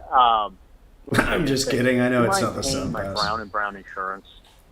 No, it's fine. Okay, because I'm going to just stick with the same company. For you, right? Yeah. Yeah, but the thing is this, if you stay with the same company for 3 years, they can then try to bump you down into a lower bracket. Oh, okay. So it's a good idea to do that. So I might as well stay with them and then hope that that's actually true, that they can do what they said about putting it in a lower bracket. Okay. So you want me to call Pam Hall? Yeah, because I told her that my mom would call her because she handles like that stuff at the office. Okay. And then just send them in a check, because they have to have it before, I want to say the 29th or something. Okay. I'll I'll do that now. And then do that. And listen, whatever it is, whatever someone sent you, I wouldn't worry too much about anything. Okay. I mean, so someone can write whatever they want to write. Someone can say whatever they want to say, and I'm not worried. Okay. So, was it another bad review on Yelp? Those reviews come in, and sometimes they are bad reviews. This is a particularly bad one. So, yeah. But I'm not being sued. This is a bad review. This is a really bad review from a gangster who says he's going to tell the FBI about Dan unless we give him $5,000. Yeah. As Yelp reviews go, it's a bad one. No. Okay. All right. Honestly, whatever it is, and I wouldn't. Just judging from what you're making it sound like, I wouldn't stress about too much. Okay, honey. Okay, it's probably nothing. Yeah. Listen, people can always write. People can always say anything they want. Mm-hmm. It doesn't. If someone says you're a bad dentist, it doesn't mean you're a bad dentist. So. Yeah. Someone said that anyway, you hired gunmen to kill your It ex-brother-in-law. actually works out perfectly. They could be wrong. Okay. So maybe I'll make you take me out to dinner, so make sure you bring cash with you. All right. Okay? Do I need to bring I gotta bring cash? Yeah, if you take me out to dinner, I'm going to have one of those dinners that we do. That's probably a good idea, right? Yeah. Was this? I should bring cash. I don't have much cash to bring. Wow, he's dense, isn't he? Okay, I'll see if I have money for dinner. We'll see what I have here. Okay. Can I ask you, is someone blackmailing you? Well, that's always a good possibility. You think someone's trying to blackmail you? Maybe. Could be. No. No. Blackmail? That's crazy. Is there I don't know what I'm blackmailing for, but is there any way I could see you? You can't come up here at all. It's going to be difficult because they don't finish the piano teacher doesn't leave till about 4:15, and even if I came up there and got there a little extra, maybe 5:15, it would still be tough to necessarily get back here in time for you to pick them up. Was this? Can I just ask you this? Is this anything government related, or is this like whack job writing a letter to you? Like who? Is it like a whack job writing a letter to you, or is this government related? No, I don't know if it's government related. So it's not government or military or anything like that. No. Who was the letter addressed to? Me. To you. Mm-hmm. That's crazy. Mm-hmm. Did it have a? Do you know who sent it to you? I have a pretty good idea. a pretty good idea. But you know, we'll talk later. Either I would like to. I'd like to try to get to see you today. I will definitely. I just don't know if I'm going to get back here in time for Wendy, and I don't want her to Wendy one night somewhere else. Is it so? Whoever sent you the letter sent you an anonymous letter? No, it's not really anonymous. Did they sign it? It's hand delivered, honey. So someone showed up. Was it like by a process server? That's what I thought it was. It wasn't. It wasn't. No. Where did they come to you at? When I walked out of the building and I make a right and I go past both driveways of the Icon. Right. And I'm on the sidewalk and I'm about 5 feet from pressing the button so that I could cross the street to pick up the boys this afternoon. Right. And just as I got on the sidewalk. Yep. Okay, sweetie, so you stay out here then, okay? You stay out here. I'll look on the computer when Ben finishes, okay? So, yeah, amazing. Somebody knew exactly who I was. On the Mountain says, I am in this business of t-shirts and things, and why can't you get the stickers made up and shift them to that company and they can mail them for you and put them on the store? Well, that would require some upfront cash, and I have no cash. And he came over and handed you. Was it a young guy, old guy? I'd say probably mid-30s. I wouldn't forget that face. Really? Yeah. So I mean, I can make the attempt to go up there. I'm just concerned about getting back here in time and having, Wendy say, where were you? And I don't think it's a good idea for the girls to say,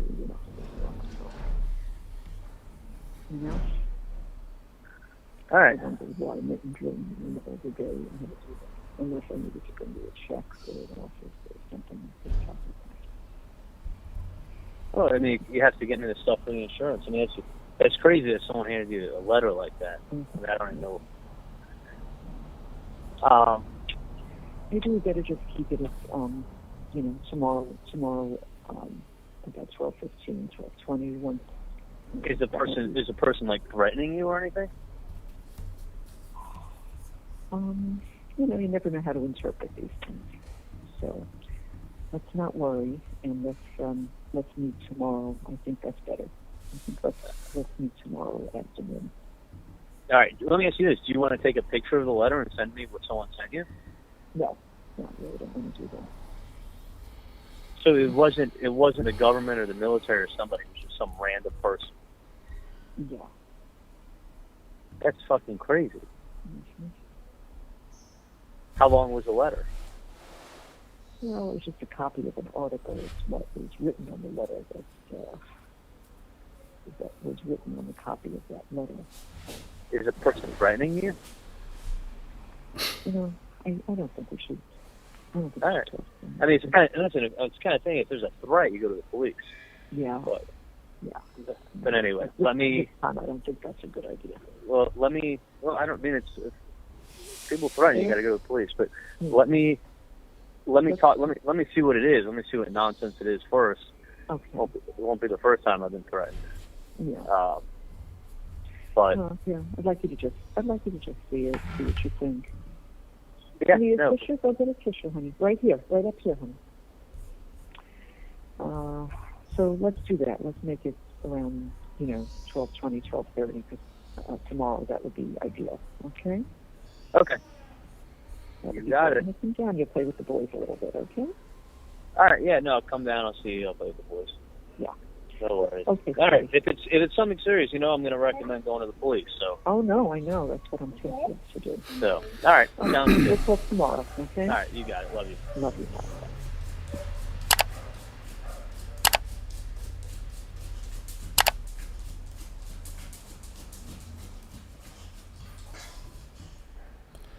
Okay, we got about 4 minutes to until they come back, apparently. Oh, something's happening. It really looks like Judge Everett is levitating around the courtroom right now. That's fantastic. Look at him.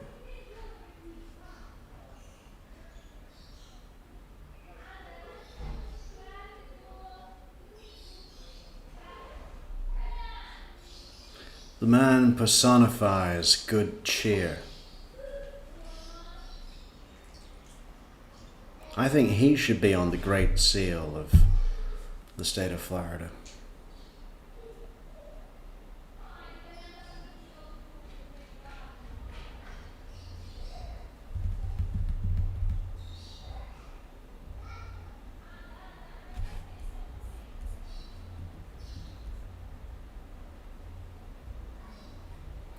Not quite right, Daisy.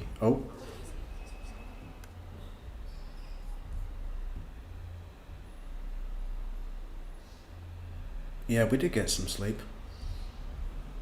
Not much, but it was something.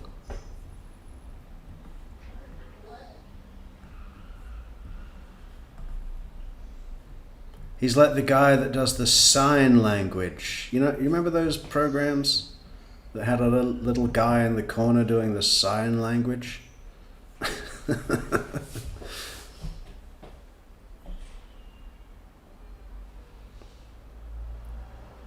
We all used to, because those shows used to always be on early in the morning, and whenever we'd get back from the club, we'd just have music playing with this guy on the TV that seemed like he was dancing. It was funny at the time.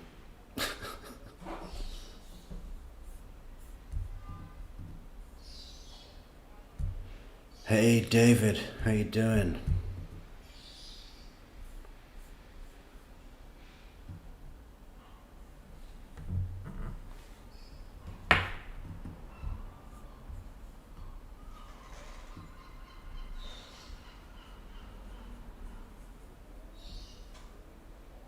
There we go. That's it. That's the new seal. Forget this Seminole lady with the flowers. Forget the steamboat. Judge Everett in the middle of the seal.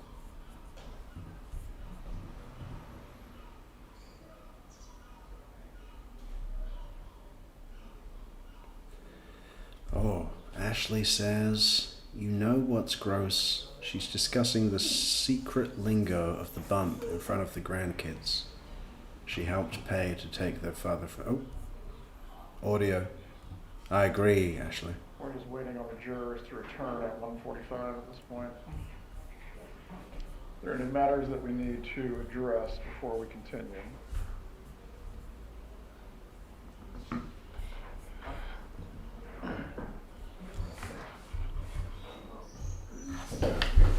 Yes.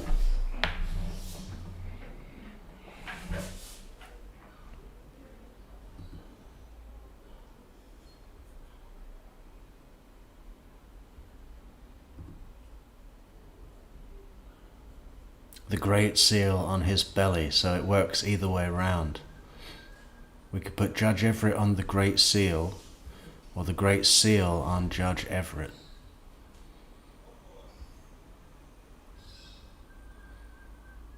I wonder if Judge Everett is a good swimmer, fast, like a seal. Yeah? I bet he'd surprise everyone. Look at Georgia there.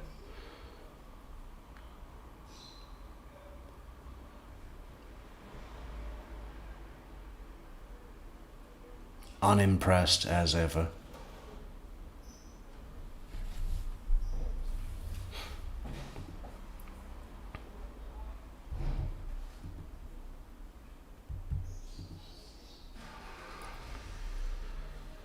Well, thank you, JW448. 448. I love the new seal. I do too, Nico Lee. The Florida legislature needs to be approached with the new seal.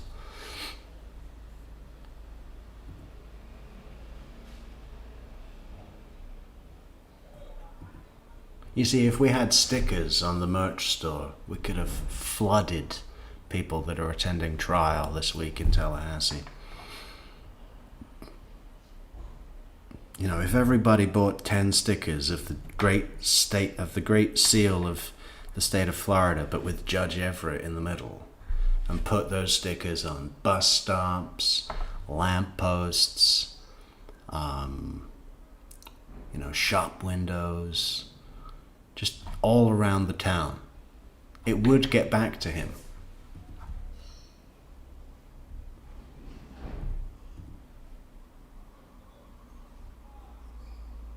Rested and ready. Fucking A. That's a good way to put it. I mean, I don't think we ever catch Georgia Kaplan on an off day. She's always like boots tied, boots laced up. Lace up your boots, Georgia. She's like, they're already laced up, Metrix, obviously, because I'm so prepared. Thanks for the tip, Metrix.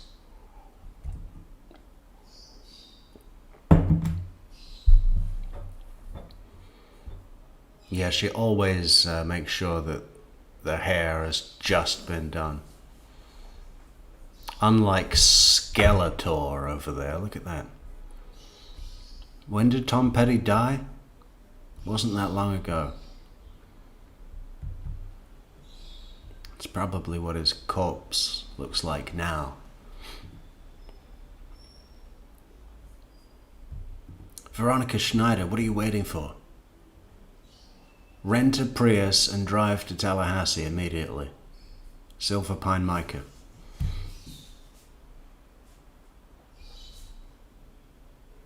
The new seal should be on a t-shirt. Yes. Okay. Another idea. Judge E. Great Seal modification. Thank you, Margaret. What's up, microbe?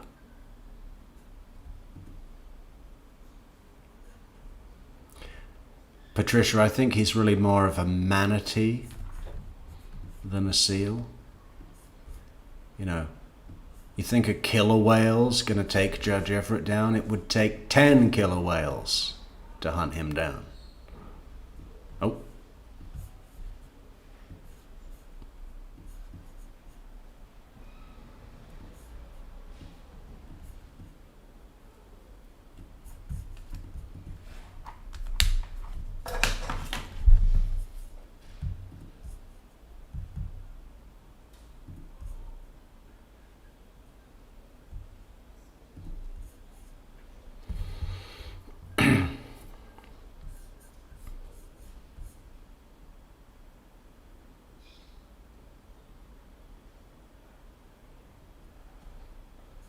I'm trying to think what kind of hat would be best for Judge Everett.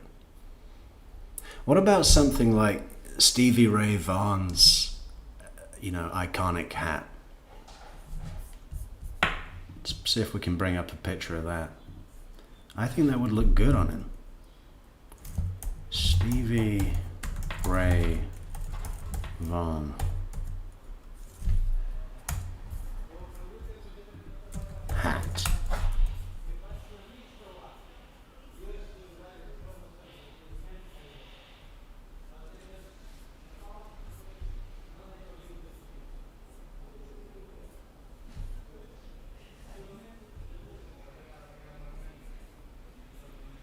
It was something like this.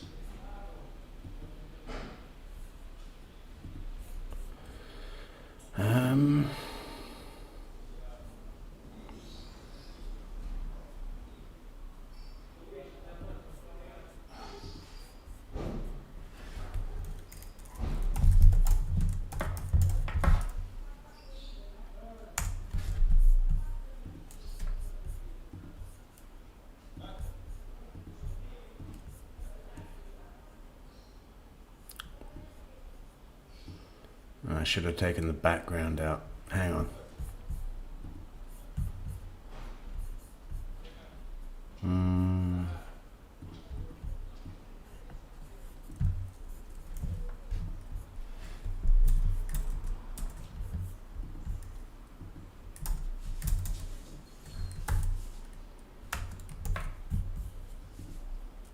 Ah, fuck.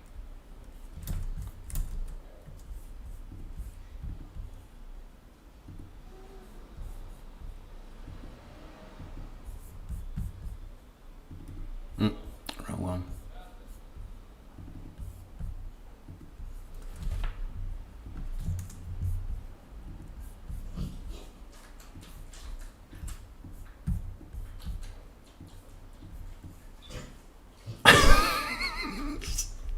Okay, we found it.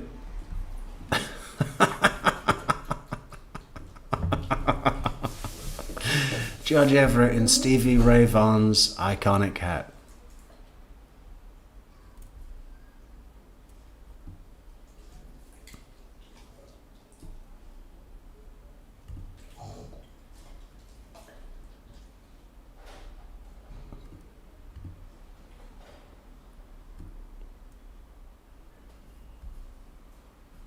Oh. Gotta try and move it with him.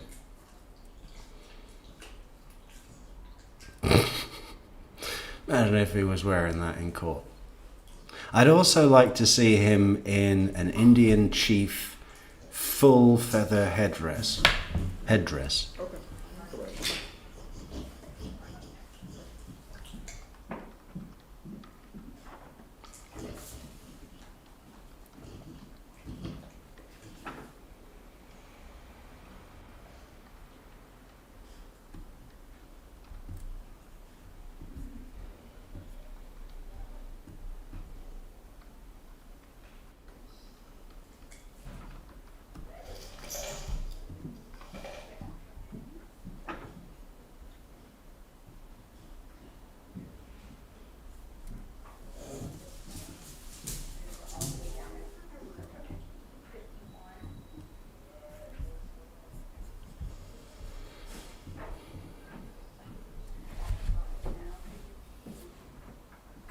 Correct.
Yeah, it doesn't really work.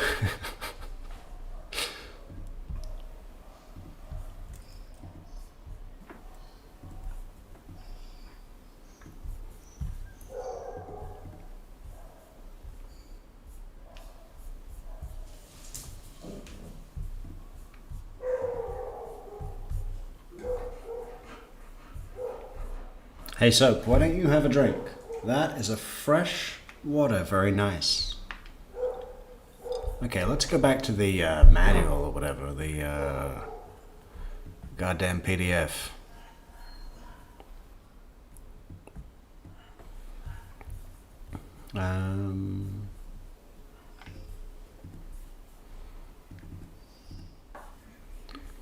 So, what do we have? This level, we need something interesting to read.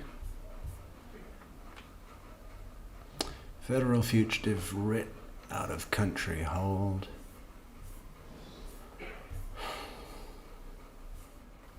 Inmate head counts are a necessary and mandatory part of the detention facility's daily routine. You are expected to comply with instructions given to you regarding inmate counts, which occur several times a day. Inmate counts will be conducted at a minimum but not limited to the following times. Morning shift change, 4:30 a.m. to 5:30 a.m. Evening shift change, 4:30 p.m. to 5:30 p.m. and midnight lockdown, 11:30 p.m. to 12:30 a.m. Counts may occur at any time deemed necessary by the detention facility staff, and you will be expected to cooperate with all count procedures. Failure to follow instructions regarding inmate count procedures or interfering with the same may result in disciplinary action being taken against you. And then there's a nice picture of some flowers. General rules.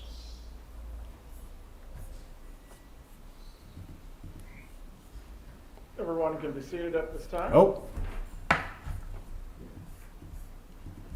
Good afternoon, ladies and gentlemen.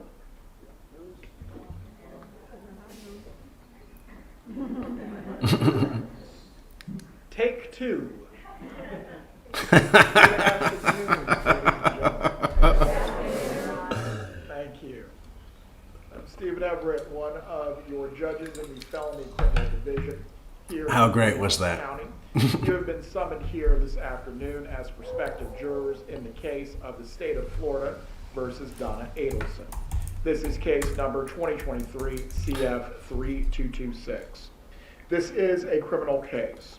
The state has charged Mrs. Adelson with the crimes of first-degree murder, conspiracy to commit first-degree murder, and solicitation to commit first-degree murder. You will notice at times during this jury selection process today that I will be reading to you. It is not that I do not wish to have a free-flowing conversation, but rather any explanations on the law that you will receive throughout this process must be uniform and must be specific according to the Florida Supreme Court. Is the state ready to select a jury this afternoon? Yes, Your Honor. Is the defense ready to proceed as well? Yes, Your Honor. And for the record, I'm noting that the defendant is present in the courtroom with her counsel. I believe earlier this afternoon, Judge Riggins qualified everyone. However, I am going to confirm with the qualification if there is anyone that needs to be excused on a statutory basis. That will happen before we move on through our process this afternoon. When I ask the following questions, please raise your hands if you are responding yes to the questions. Is everyone here that is a prospective juror at least 18 years of age or older? Please raise your hands if you're over 18. For the record, I will find that the prospective jurors have answered in the affirmative. Is everyone here a citizen of the United States of America? Once again, for the record, the prospective jurors have answered in the affirmative. Is everyone here that is a prospective juror a resident of Leon County? Once again, the prospective jurors have answered in the affirmative. Do each of the prospective jurors possess a driver's license or identification card that's been issued by the Department of Highway Safety and Motor Vehicle, or have you executed an affidavit as to your eligibility to serve as a juror? Once again, the prospective jurors have answered in the affirmative. Once again, please raise your hand if your answer is yes to any of the questions that now follow. Has anyone been convicted in a state or federal court of a felony crime or a crime involving dishonesty, and your rights, your civil rights, have not been restored to you? None of the prospective jurors have raised their hands in the affirmative. At this time, is anyone under prosecution for any crime, either in a state or a federal court? No hands have been raised for the record. The next grouping of items that I'm going to go over are people that may be excused by statute for falling into a specific grouping or class. If you can go ahead and silence your cell phones at this time. After I ask the question, if you are responding to this particular basis to be excused, please raise your hand and I will address you separately in just a few moments. Is anyone a full-time sworn federal, state, or local law enforcement officer or investigative personnel? Please raise your hand if this applies to you. No hands have been raised in response to the question. Is anyone an expecting mother or a parent responsible for the full-time care of a child that is under 6 years of age, and there is no one else to take care of the child? No hands have been raised in response to the question. Is anyone present 70 years of age or older? No response has been given to the question. Has anyone performed state jury service within the last year? The last year meaning August 19th, 2024 to today. No hands have been raised in response.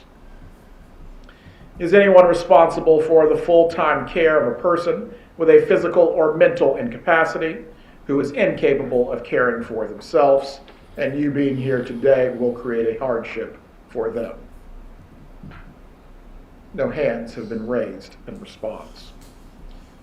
Is anyone a full-time student between the ages of 18 and 21 who is attending high school, any state, university, post-secondary educational institution, Florida college system institution, or career center? Please raise your hand. All right. I will address you in just a moment. Are there anyone else in the back? One hand was raised in response. I actually think kosher style says, well, there you go. No 70-plus jurors. Donna already not getting the jury of her peers. Well, yeah, but I mean, I don't think she wants people in their 70s.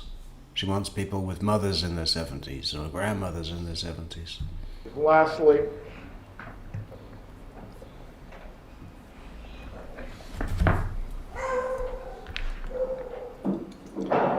has anyone given birth within the 6 months before your reporting date on the summons, which would be today?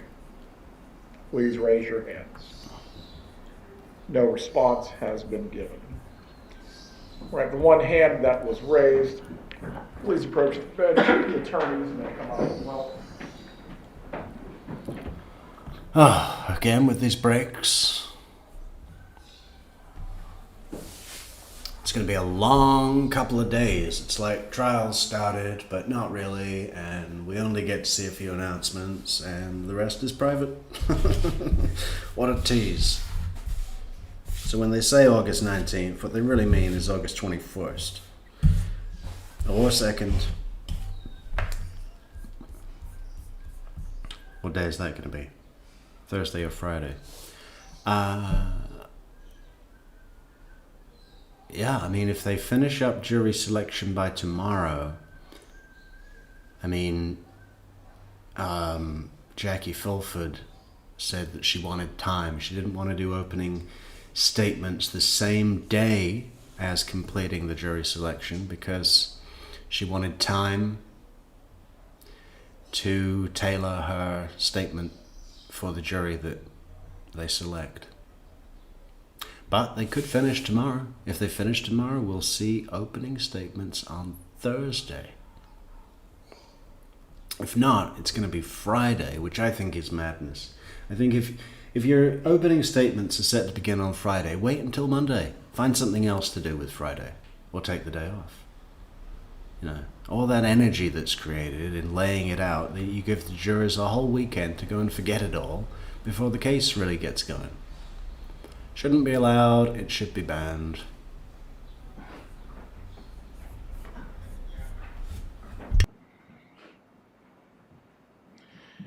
The first thing that we're going to do this afternoon is discuss what some of you may know about this case. This case has received some publicity in the past, and there has also been a related case that was tried nearly 2 years ago. This process is going to be handled individually because you all don't need to know what the others may know about this case.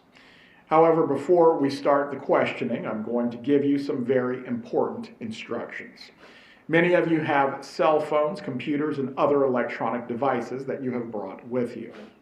Even though you have not yet been selected as a juror in this trial, there are some rules that you must follow about using your cell phones, electronic devices, and computers from this point moving forward. You must not use your phones or devices to search the internet or to find out any information that is related to this case. Between now and when you have been discharged from jury duty in this matter, you must not provide or receive any information about your jury service to anyone, including your friends, co-workers, and family members. You may tell those who need to know where you are that you have been called for jury duty. If you are picked for this jury, you may tell people that you have been selected for the jury and how long the case may take. However, you must not give anyone any information about the case itself or the people that are involved in this case. You must also warn people not to try to say anything to you or to write to you about your jury service or the case. This includes face-to-face communications, phone or computer communications as well. In this age of electronic communication, I want to stress that you must not use electronic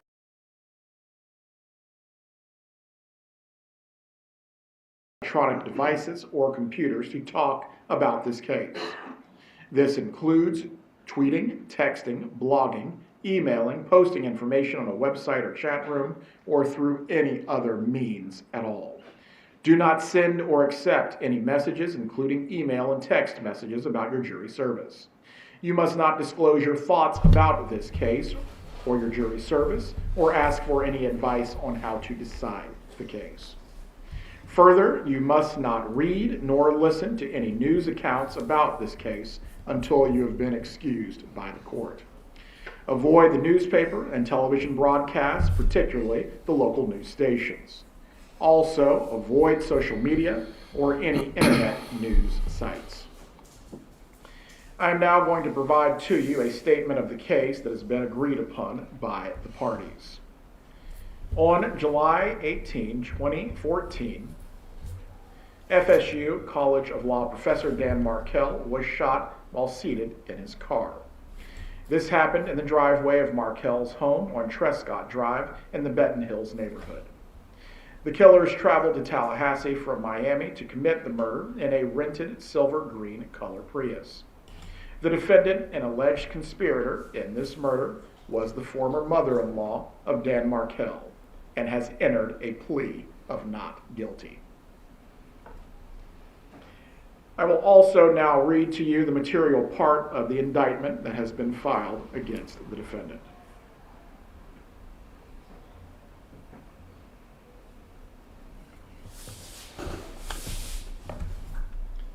Count 1.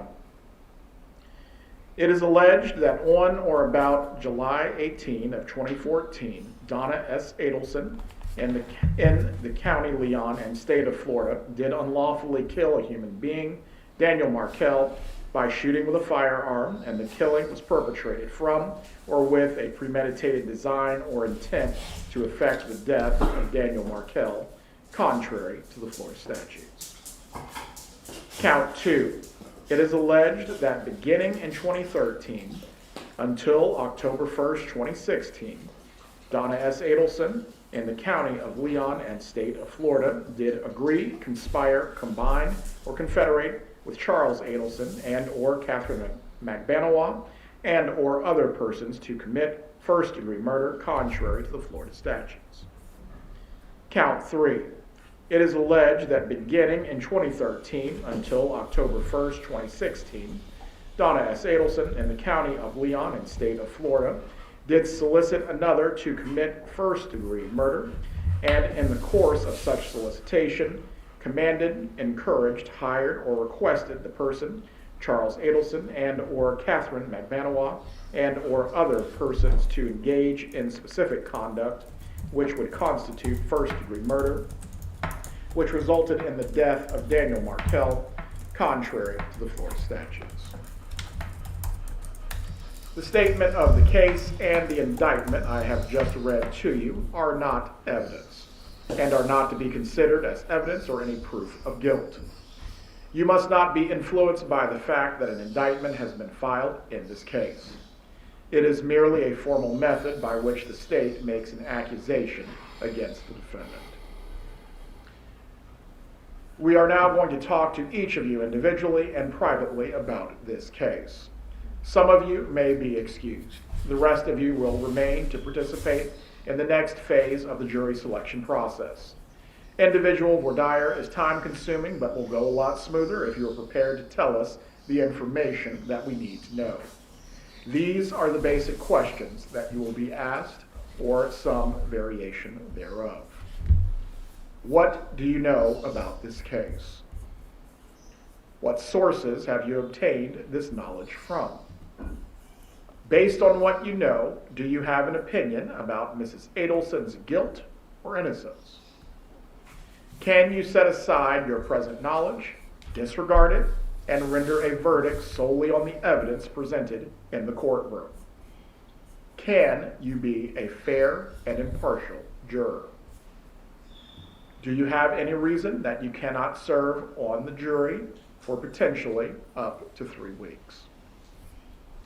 It will save us all a lot of time if you think about these questions and be prepared to give us a prompt answer when you are called back. The last question that we will discuss with each of you individually deals with hardship. We expect the jury selection process to take until Thursday of this week. After that process is complete, we expect the trial to start on Friday and last for 2 weeks.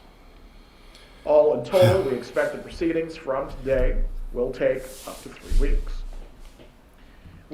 So we're going to be live streaming all of it, any little segment, and then in those gaps where they're just filming the seal, we're just going to fuck around.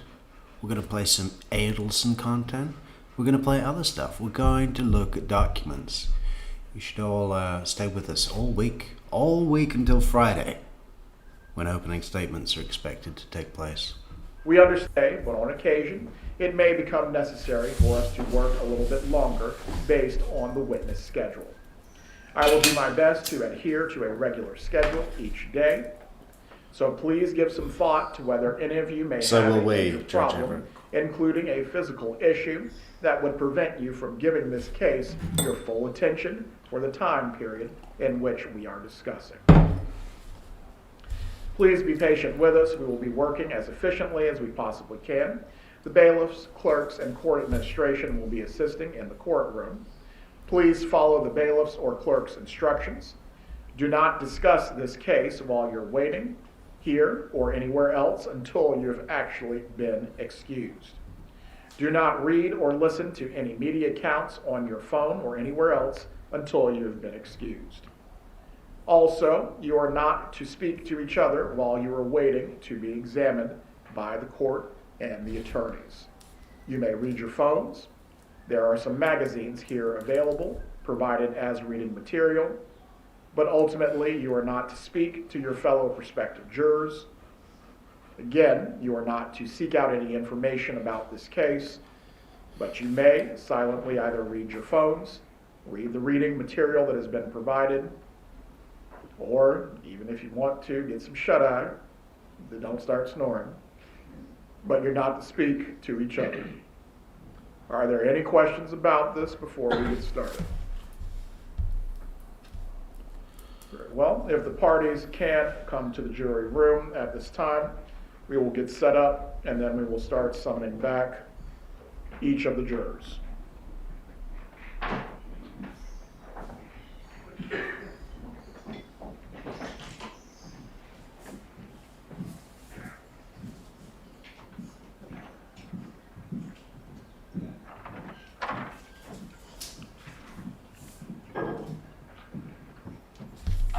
Like, if I were a prospective juror, you know, really me, who's followed this case for years, I'd really want to be on the jury, you know. I'd answer questions in a way that didn't perjure myself, but also, you know, creatively to give me the best shot at being selected. I'd really want to, I'm sure there's got to be people like that in the pool, right?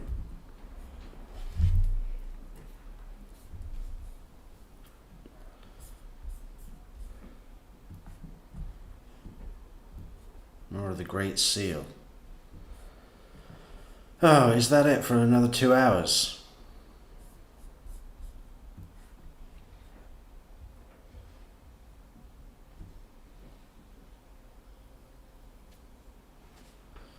What do we do now?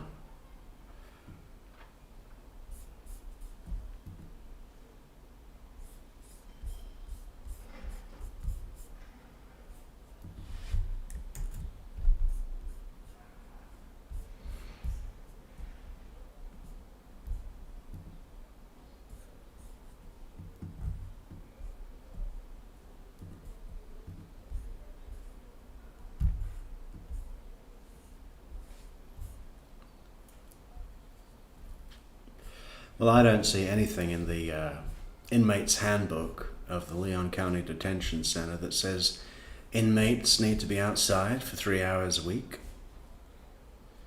You are encouraged to shower daily, however you are required to bathe at least twice weekly. Oh, they're coming back.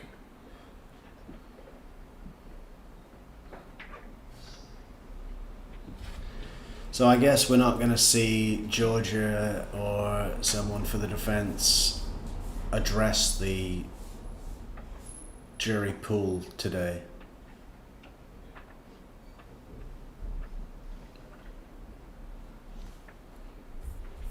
Maybe that'll happen tomorrow.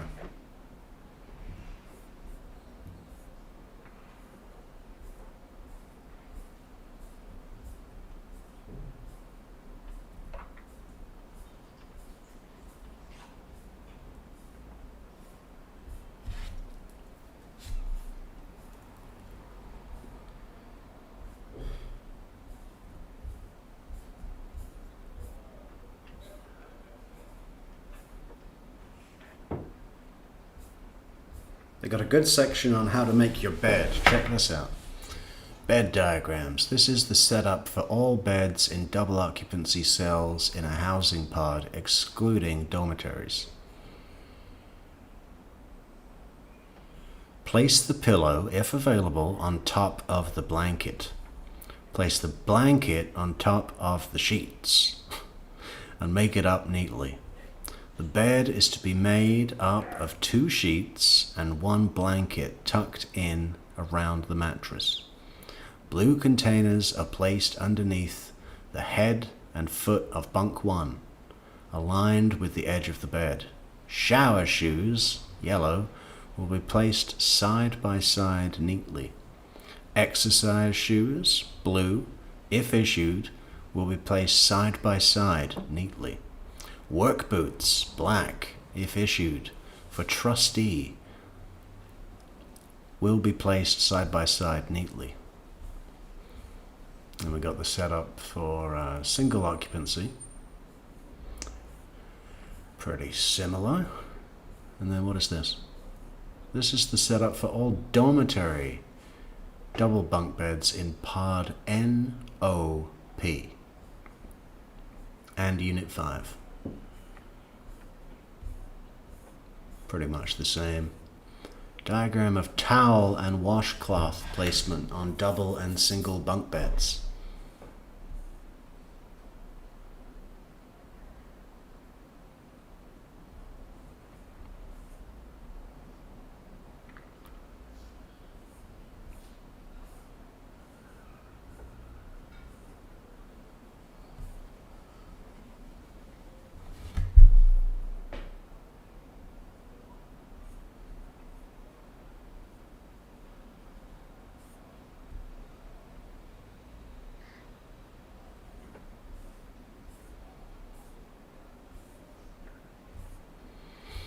I guess we're going to need a video.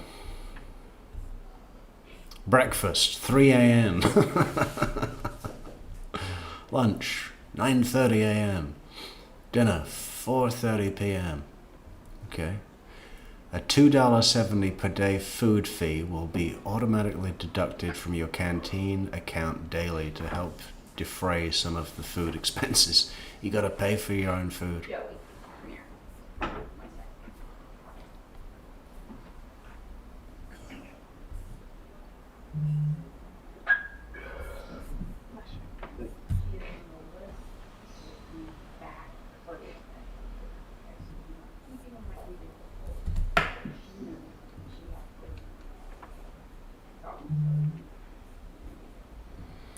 Let's go to the Tallahassee Democrat while we're at it.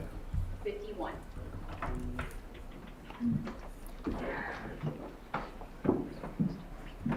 Yeah, we're going to have to be super clear on that.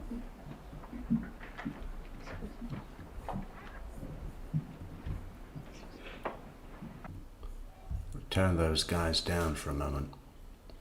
So the Tallahassee Democrat tells us, as jury selection began in the murder trial of Donna Adelson, a number of prospective panelists acknowledged that they had heard about the infamous 2014 contract killing of Dan Markel and formed opinions about his mother-in-law's guilt or innocence. Some 300 potential jurors have been summoned for the trial, which is expected to last up to 3 weeks. The first 50 were called up to Courtroom 3G during an August 19th.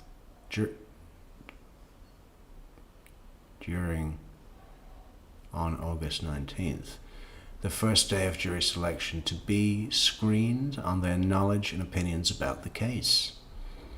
Adelson watched attentively as the first group entered the courtroom, looking at each juror in the face as they walked past her. Don't convict me. Later, she and her defense lawyers, Josh Zellman and Jackie Fulford, along with assistant state attorneys Georgia Kappelman and Sarah Katherine Dugan, all reconvened in chambers for individual questioning, which was led by Circuit Judge Stephen Everett. Adelson herself took notes during the session. One potential juror told Judge Everett that he had heard about the case from TV and radio and had somewhat of an opinion about Adelson's guilt or innocence. It's not favorable, he said, later adding that he was aware that Adelson had tried to flee the country before her arrest in 2023. Zellman asked whether he had a strong opinion about the case. He acknowledged that he did. Wow, look at her there. That's a good picture. So we got 19 pictures. Great, great, great. You already think she's guilty? Zellman asked. Yes, the man said. It's my opinion as of now. However, the man indicated he could set that aside, hear the evidence, and make an unbiased decision. Zellman asked to strike him for cause, but Everett declined. The Florida Supreme Court's test on this matter deals with whether an individual who has an unfavorable opinion can set it aside, will follow the evidence, will follow the instructions of the court. He indicated that he would. Adelson is charged with first-degree murder, conspiracy, and solicitation in the murder for hire of Markel, a Florida State University law professor, correctly not capitalized. A lot of people love to put the uppercase L and the uppercase P. That would be incorrect in this context. Who was married to the defendant's daughter, Wendy Adelson, before their divorce in 2012. Prosecutors have long alleged that the Adelson family wanted Markel out of the way so Wendy Adelson could relocate with the couple's 2 sons to South Florida. 4 people have been convicted so far, including Charlie Adelson, the 2 hitmen, and a go-between. One juror who was struck. I think she probably did it. Another man told Everett he was familiar with the case and had watched a good part of Charlie Adelson's 2023 trial, which was live streamed. Do you have an opinion? Everett asked. I do, the man said. I think she probably did it. I think it may be difficult to prove beyond a reasonable doubt. Everett asked whether the man could put his opinion aside. That's a tough question, the man said. I'm a human like anyone else. I would say no. I'm a human. That prompted Everett to excuse the man. Juror number 1, the first person to be individually questioned, said he knew nothing about Adelson or the Markel case. So you've never heard the name Donna Adelson, seen news reports, anything relating to this matter in any way? Everett asked. No, sir, the man said. As she sits here today, Everett said, pointing to Adelson, you have no idea who that is. No, he said, adding under questioning by Everett that he was capable of serving fairly and impartially, and that he could do so for up to 3 weeks.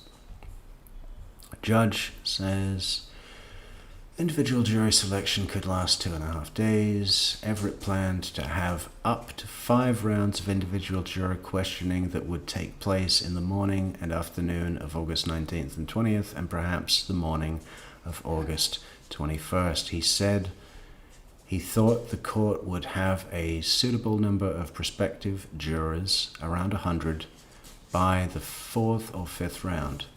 Kaplan said she didn't think jury selection would take that long. Everett said he could adjust the time when jurors arrived that day. Jury selection lasted 3 days with Charlie Adelson, was tried in 2023, and 2 days when Katie Magban, the conduit between the killers and the financiers, was tried in 2022. Yeah, but, Charlie had Josh Dubin, who just, wasted everybody's time. Everett also told the state and defense that he would rule before then on 2 outstanding defense motions, including a request to suppress the testimony of a jailhouse snitch on the state's witness list. What was that again? Well, I remember a jailhouse snitch, if you could call it that, on the defense's side. What was it for the state? Once we have selected a jury, if we are successful, depending on the hour, I believe you will need to move into going into opening statements. Everett said, once you have your ruling in hand, you can tailor your openings as need be. The jury is expected to consist of 12 jurors and 3 alternate jurors.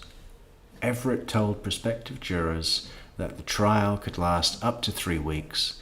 He also admonished them from speaking to one another, To avoid any newspaper or TV coverage of the trial and to refrain from posting about it online. In this age of electronic communications, I want to stress to you that you must not use electronic devices or computers to talk about this case, Everett said. This would include tweeting, texting, blogging, emailing, posting information on a website or chat room, or through any means at all. Gavel-to-gavel coverage. Tallahassee This should read that True Crime Metrix will live stream each day on the trial of Donna Adelson from the courthouse in Tallahassee. Watch on True Crime Metrix and the True Crime Metrix Facebook and YouTube pages for best viewing experience. Download the True Crime Metrix app. God, that'd be nice, wouldn't it? We should have an app. If you want to support the True Crime Metrix app, you can send us a coffee on buymeacoffee.com/True Crime Metrix. And there's other links. There's other support links. There's links of interest. There's a whole bunch of links in the description for this video. So let's have a look at some of those pictures, because they said there were about 20 pictures. 19 pictures. Well, can't we make it big? How do we make it big? Doesn't look like we can. Well, let's just see what they are. Look at it there, hot chocolate. The Right Honourable Hot Chocolate. Maybe that's what it should say on Judge Everett's chest. Honourable Hot Chocolate. She's wearing that nurse colour again. ER nurse. I'm in blue, so I'm not a threat. I care about helping others. And I'm wise. You can tell that from my earlobes.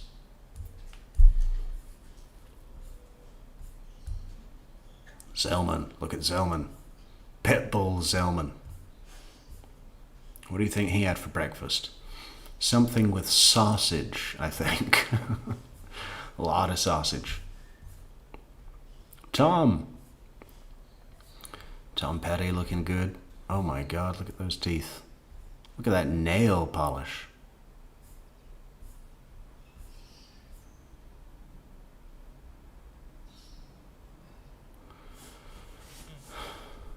Do you bite your thumb at us, sir?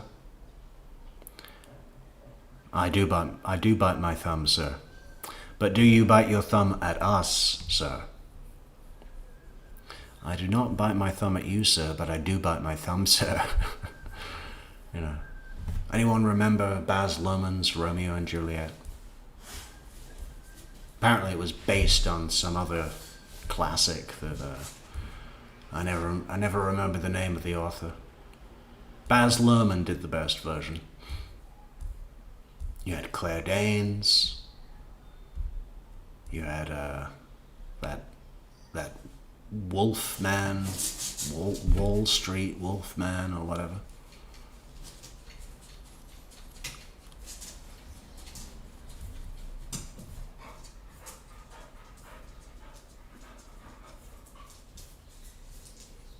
Soap, you are trying to manipulate me into breaking the stream, but I know better, Soap. This is show business. You signed up to this life. You certainly benefit from it, don't you? Yeah? All your earthly desires covered, provided. But you never want to give back, do you, sir? You never want to give back to the community.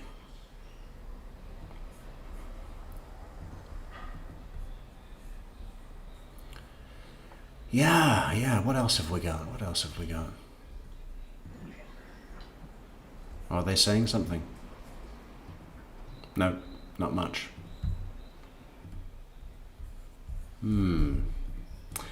Michelle says, Donna should not have her ears exposed, that's for sure. The first picture of Tom Petty wasn't bad, but the second one with the teeth was terrible. Yeah. The teeth and the nails.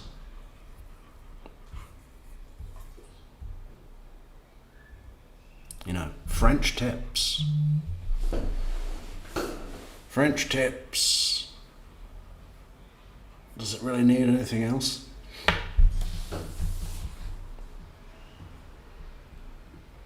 Have I got that right? I don't really know what I'm talking about. Is French tips the one that's white at the end, but just normal at the back?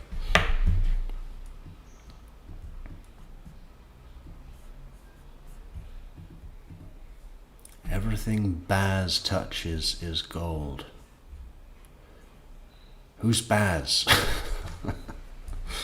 Who is Baz?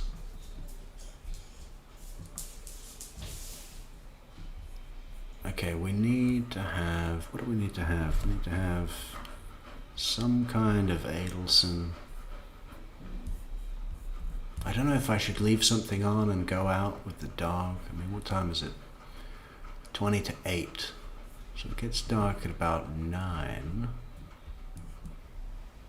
It's going to be a long week, so we're going to have to do our walking in the nighttime. But that'll be fun, Soap. It'll be a lot cooler. That's all I do, Metrix, is French tips. Sweet, you know. I just find them totally inoffensive, you know. Simple. It's like they're simple. They're not showy, but that, you know, you can also, it's like a demonstrative to say, look, you know, I take care of myself. I'm clean.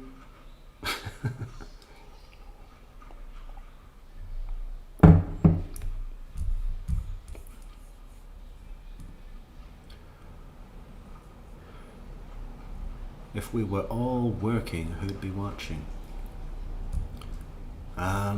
Well, I think most of our viewers are either unemployed or retired. So,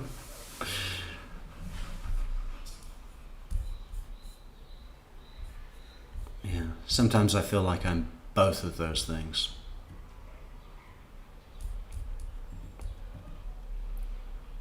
They're just clean looking. Yeah, that's what I'm saying, right? Yeah.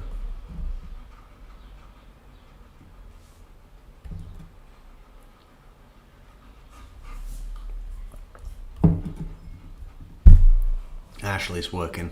Ashley's working hard. Who was that earlier that said they were doing a puzzle? How's that going? Can we have an update? 10,000 pieces. The wheat field. Oh, I think they're saying something.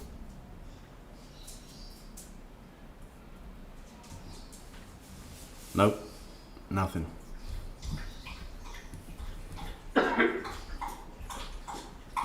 Okay, Veronica's not unemployed or retired. Good to know, Veronica. Good to know.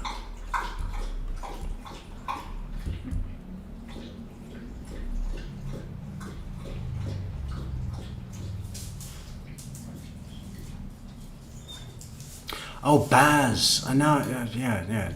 What the fuck? Well, how didn't I get that earlier when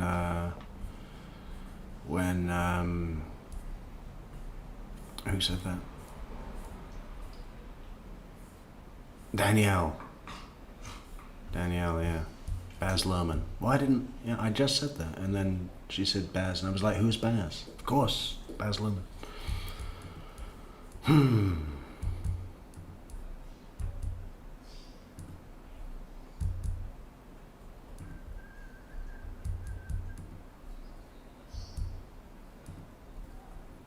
Yeah, we've got the hardest working moderators in all of YouTube. They're a brick wall.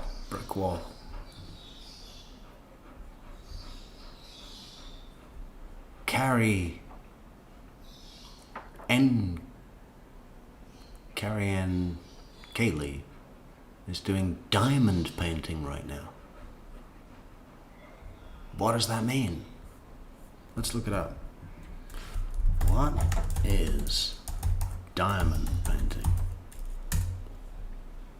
Diamond painting is a craft hobby where sparkling resin rhinestones called drills are affixed to a self-adhesive canvas to create a mosaic style artwork. Mosaic like the restaurant.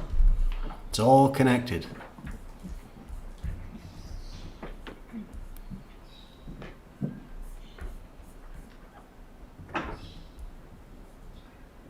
Oh, I know what this is. Yeah, the diamond painting. Real nice.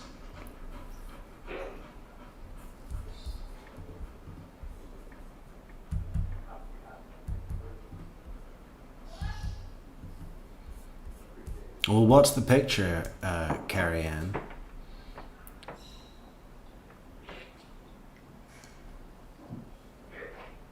Korean. North Korean.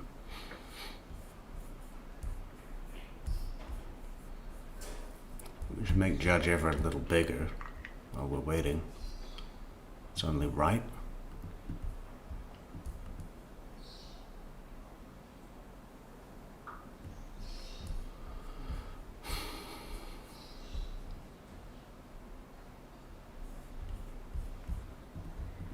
So what time is it in Tallahassee? It's 2:45, so I mean, I guess that there's not going to really be anything else happening, right? Maybe we should just cut it off. Maybe that would be best.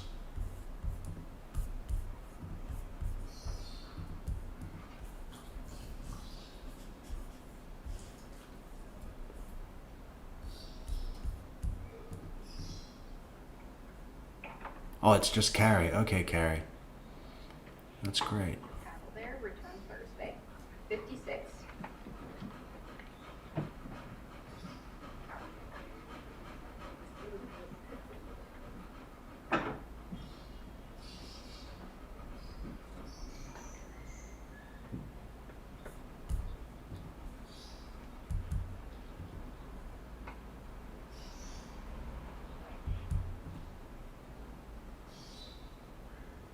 Netherlands, huh?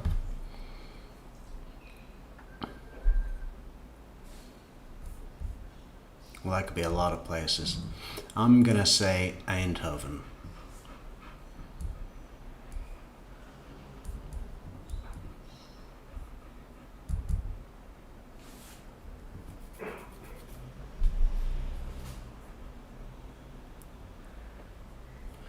Well, Michelle, you know, I think they're pretty much done for the day. So I'm thinking, I mean, you know, what's going to happen is Judge Everett's going to make another basic announcement to the jury and tell them that they're going to be back on Thursday, or some of them are going to be back tomorrow. And that's probably going to see us out for the day.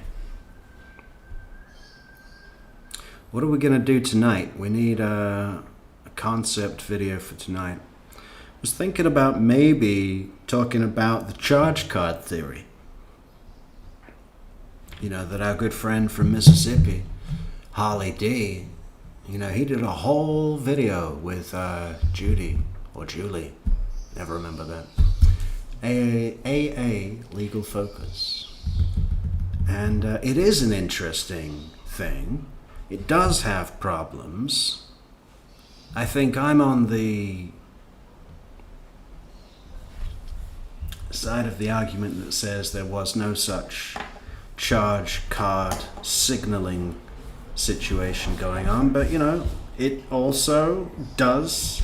I can imagine Charlie Adelson, because it sounds like a movie plot, and all of his stuff sounds like movie plots. I can imagine Charlie Adelson loving the charge card theory. Does everyone know what that is? You know, that after Wendy's drive down Trescott, her purchase at the liquor store was made by card, made by charge card. And that if Donna Adelson was set up as a Ready for 57? you know, shared account user, that she would get a signal, a notification from the charge card banking app that a purchase was made in Tallahassee and the purchase was made at ABC Liquors. Now, the theory, loosely speaking, is that in Wendy's purchase, she was sending a signal to Donna. A charge card purchase at the liquor store means go ahead with the hit, everything is in place, or no, the hit has been done, or whatever, an affirmative thing. And if she wanted to send a signal like it's not been done, or don't pay the hitman, or whatever the signal may have been, then she would have instead made the charge card payment at the gas station. So, I mean, there's a lot to have a walk around and explore about the theory, and there's convincing arguments for and against. It might be something interesting to discuss on tonight's show, because it's not like we're going to get a best bits of the day, because we've hardly seen anything. But that's okay. We're going to be streaming every day, all day. Every day, all day. With Metrix.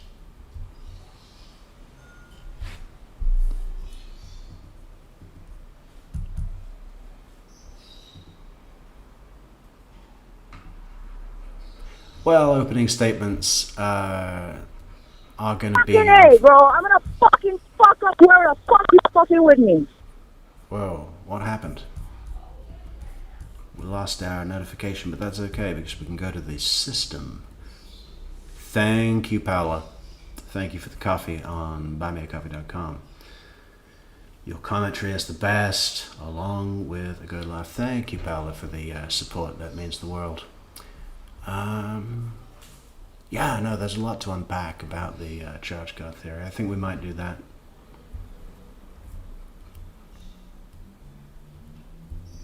We could watch a little bit of Harley talking about it on AA Legal Focus. I don't know, I think a lot of it will just be discussing the theory, you know. We can do some polls.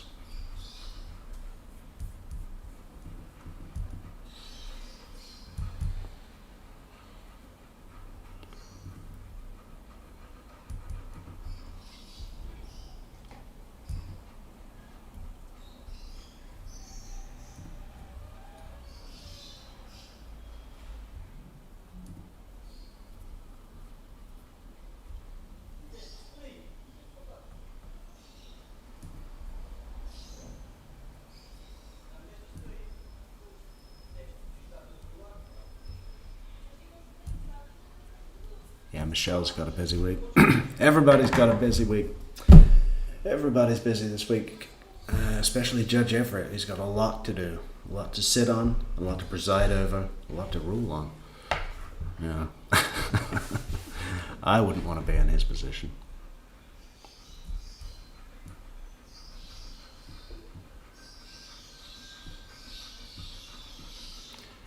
Yeah. What do you think? Should we cut it off? Just end the stream?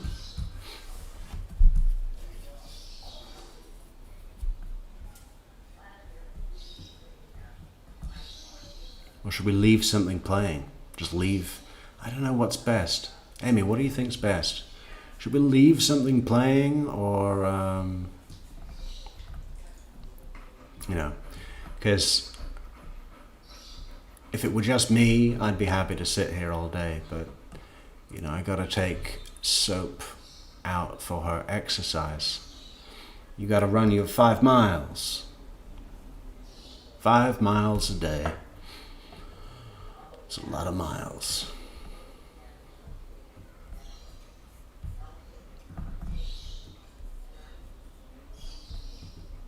Leave something playing. Okay, well, we need something that's gonna last for 2 hours. What would that be? What would that be?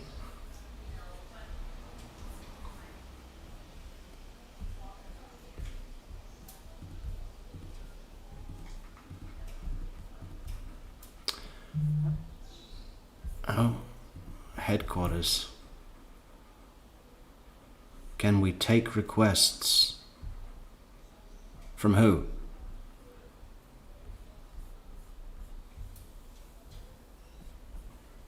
Who's making a request?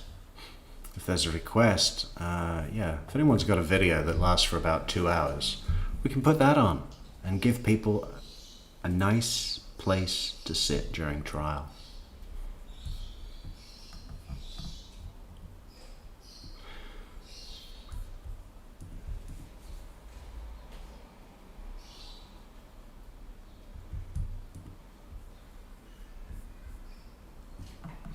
What about Luis Rivera's testimony from 2023?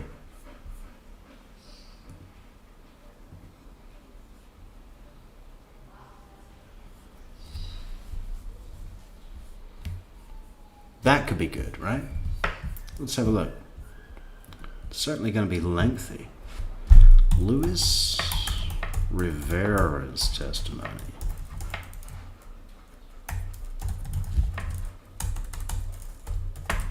'23. Hey, thanks so much, Daisy, for the super chat.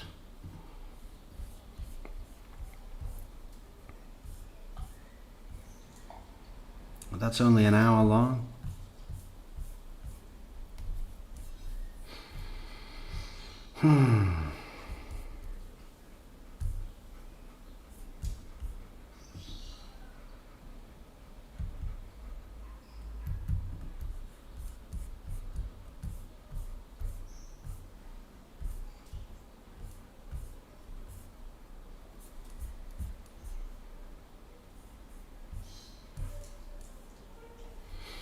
I think a lengthy testimony of somebody from 2023 Charlie Adelson's trial would be good to play us out for the day, no? I mean, who could we do?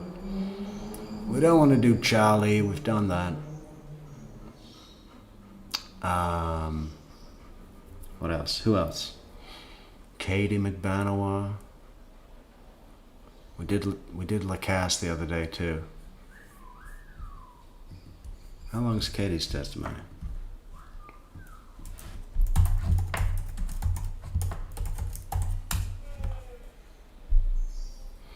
One hour 57. Has anyone got an opinion on that? Is that a good thing to put on? Because I do really need to take soap out. But if we can leave something playing for everybody to sit and enjoy, that'd be great.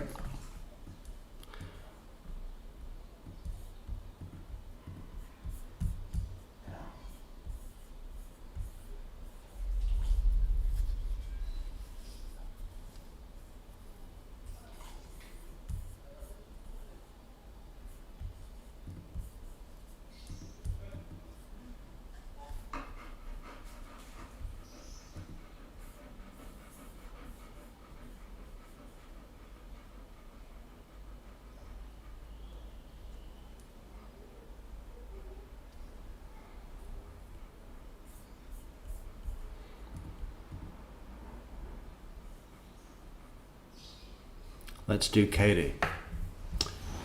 All right, we can do Katie.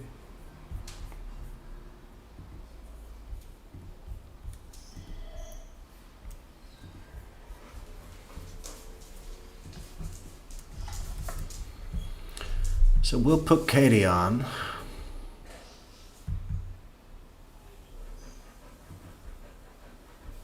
Sigfredo did not testify, ever. Didn't say a word. You know, when trial is over, we have Donna's phone calls from jail to look forward to. Well, we may have a surprise about that.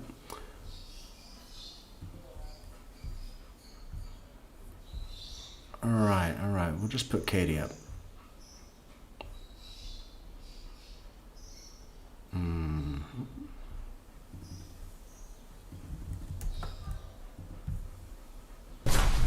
Show you what I marked as states 48. You recognize this exhibit? Yes, ma'am, I do. How do you recognize it? That's when we went to Key West. Is that a fair and accurate photo of you and Charlie Adelson? Yes, ma'am, it is. Is that when the two of you were taken when the...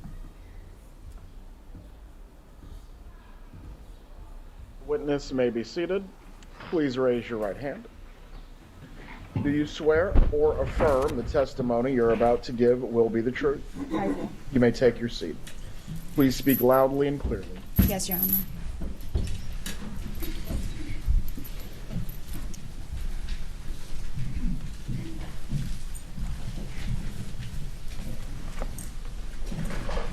Ma'am, please say your name and spell your name. Katherine Magban, Katherine Magbanua.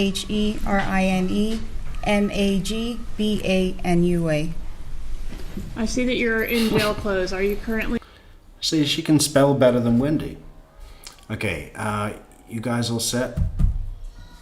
We're gonna go and walk the dog, but yeah, we'll come back. We'll be back before Katie's over, and then we'll talk about Katie, and then we're doing the charge card theory tonight. So you've got us all day, all night, and again tomorrow. How great is that? Thank you so much. Support the channel on buymeacoffee.com/TrueCrimeMetrics. Like the video, share, subscribe, leave a comment, and buy that fucking merch. In See you later. custody? Yes, ma'am. What are you in custody for? The murder. Are you doing a sentence for murder? Yes, ma'am. You were convicted of murder? Yes, ma'am. And is that the murder of Dan Markell? Yes, ma'am. Did you have a trial in your case? Yes, ma'am. Did you testify? Yes, ma'am. You testified on your own behalf? Yes, ma'am. All right. And when you testified, were you truthful with the jury? No, ma'am. I was not. Did you take the same oath that you just took today in your own trial? Yes, ma'am. What was your defense when you were tried? That I had nothing to do with it. All right. That we got it right in reference to Charlie Adelson, and we got it right in reference to the killers, Yes, but you ma'am. weren't in the middle. Yes, ma'am. Was that true? No, ma'am, it was not. Were you in the middle? Yes, ma'am, I was. And didn't you also testify in the trial in which Sigfredo Garcia was convicted of murder? Yes, ma'am, I was. And what was his defense? That he had nothing to do with it. That we got it right in reference to Charlie Adelson, and we got it right in reference to the killers, but he had nothing to do with it, Yes, right? ma'am. Objection, Your Honor, B. Overruled, Ms. Calverman. Make sure you use any questions. And was that defense truthful? No, ma'am, it was not. So Sigfredo Garcia was involved. Yes, ma'am, he was. So why tell the truth now? I believe that the truth needed to come out now so that the family can get some type of closure. Why didn't the truth need to come out last year or the year before or the year before that? I was trying to defend myself. You were trying to get off. Yes, ma'am. Did you think you'd be successful in your trial with that defense? I thought so. Has anyone promised you anything for your testimony here today? No, ma'am. Weren't you originally offered immunity for cooperation in this case? Yes, ma'am, I was. But you didn't take us up on that. No, ma'am, I didn't. Because you thought you could get off completely. Yes, right? ma'am. And now you're doing a life sentence. Yes, ma'am, I am. Did Charlie Adelson threaten to harm you if you told the truth? No, ma'am, he didn't threaten me. Did anybody threaten you to keep your silence? No, ma'am. Did anybody promise you anything if you remained silent all these years? I wasn't promised anything, but I wasn't promised anything. Go ahead, finish your thought. You weren't promised anything, but what? I thought everything was going to be okay. You thought you'd be acquitted. Yes, ma'am.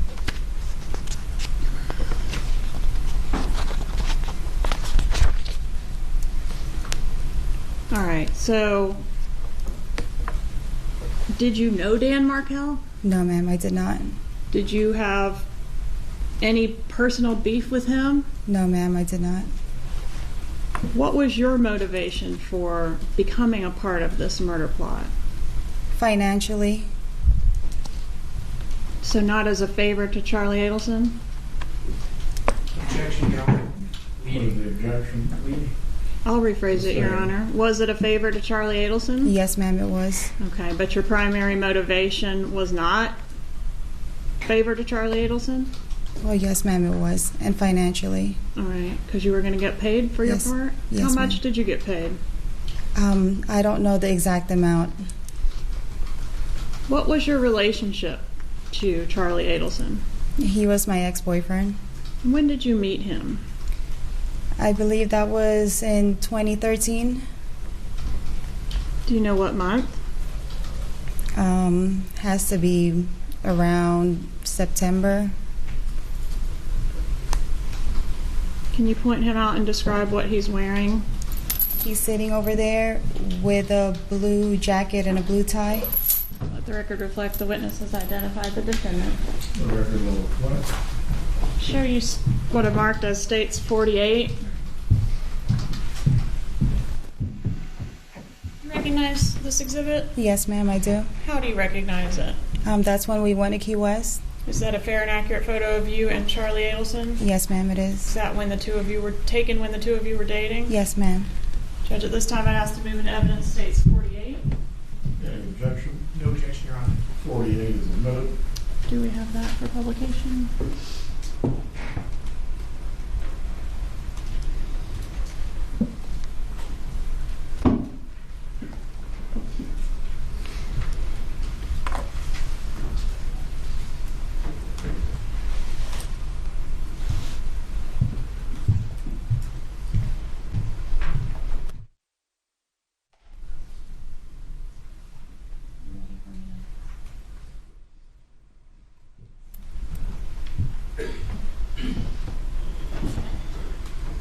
So was this photo taken before or after the murder?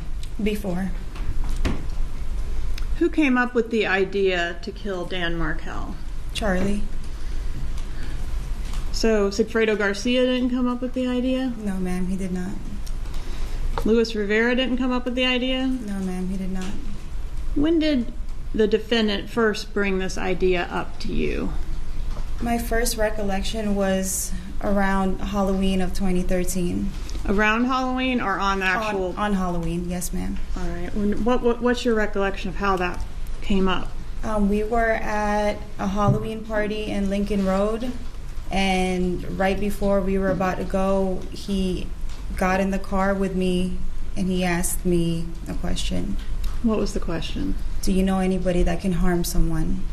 And did you know anybody that could harm someone? Yes, ma'am, I did. Who was that? Sigfredo. And at the time, what was your relationship with Sigfredo? It wasn't the best. But he was the father of your children, right? Yes, ma'am. He is. So were you dating both men at this time, or were you only dating Charlie? No, I was only dating Charlie. Okay.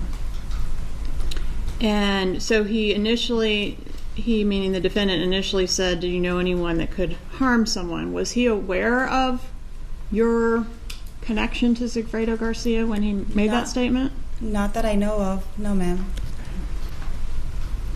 Did you suggest Sigfredo Garcia at that time to the defendant? No, ma'am. What did you say? I just said yes and kind of left it alone. All right. Did it go any further than that at that time? Not that night. I don't Did you know who he wanted harmed? At that time? No, ma'am.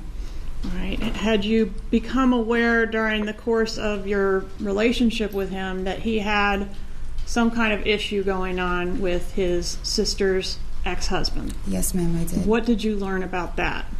He was just stating that his mom and dad was stressed, and that his sister was having problems with her husband and custody of her 2 children. And when did you learn that the person that the defendant wanted harmed was this ex-husband of the sister? I believe later on. All right. And when did you learn the name Dan Markel?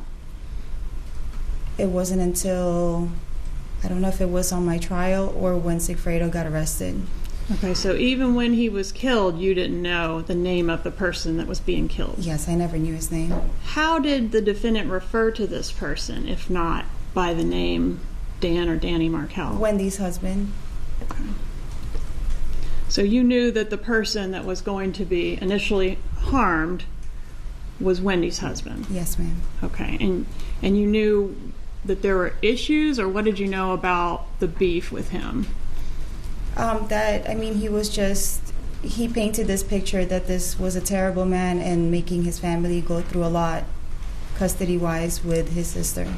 Right. And when he would say these things to you, is it in the context of his mom specifically or his family in general? I believe it was more towards his mom. Meaning what? That his mom hasn't been sleeping, his mom is not eating. I know his dad wasn't the best health either, but he would refer to his mom a lot. All right. And the reason she wasn't sleeping or eating, did that have to do with this ex-husband of Wendy? Yes, ma'am.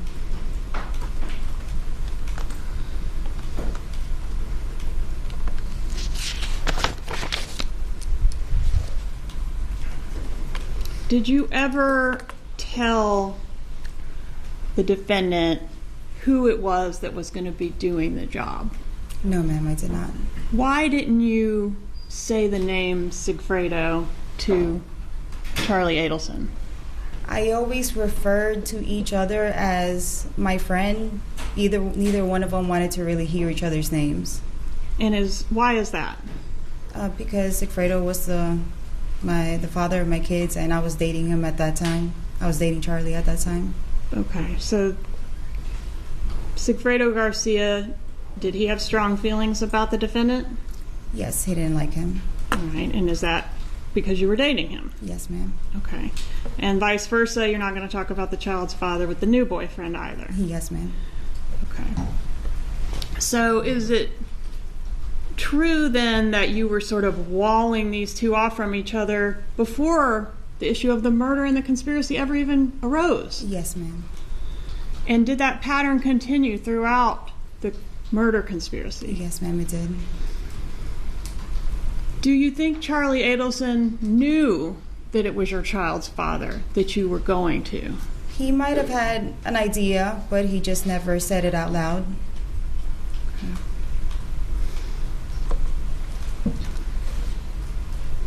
There's one phone call between, I think it's from Sigfredo Garcia to Harvey Adelson, the father of the defendant. Do you know anything about that phone call? That was on July 1st of 2014. Yes, ma'am. What do you know about that phone call? From the trial, what I remember was that Sigfredo had contacted or was trying to contact Charlie, but we were in a heated argument at that time. We were kind of in the middle of the street, and I guess it's the first thing he looked up was his work number. All right, so you say you're in a heated argument. Is this the confrontation that occurred where you and the defendant were going jet skiing? I believe that was after. It was after that incident? Yes, ma'am. Okay, how many interactions personally, face-to-face, did, to your knowledge, Charlie Adelson have with Sigfredo Garcia? That was probably the only one that I remember was that jet ski accident. Accident? Or like the confrontation. All right, tell us what happened at that confrontation. Sigfredo had just picked up the kids, and he was eating at a corner pizza place with the kids, and he saw that Charlie was coming by to go pick me up, and I guess saw the jet skis in the back of the car. So he loaded up the kids and cut us off, was screaming a couple things out loud, but we didn't really hear anything because our windows was up. All right. Did you say he cut you off? Do you mean in traffic? In the back street of where I lived at that time. All right. And when you say he cut you off, did he run you off the road or something else? He kind of just went right and blocked the road in front of us, so Charlie had to kind of do a 3-point turn and go around the other way.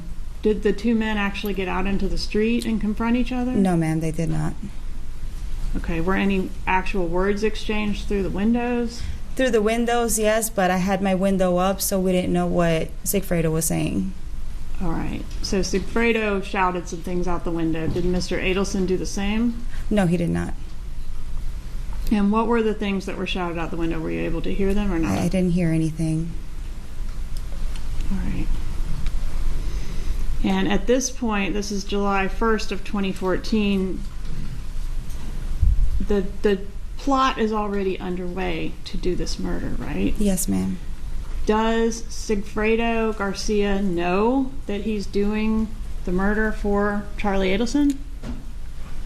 To my knowledge, he might have had an inkling about it, but I don't know. That was never spoken of. Okay, the killers, and when I say the killers, I'm referring to Garcia and Rivera, knew they were doing something for a lady to get her kids back. Do you know how they knew that information?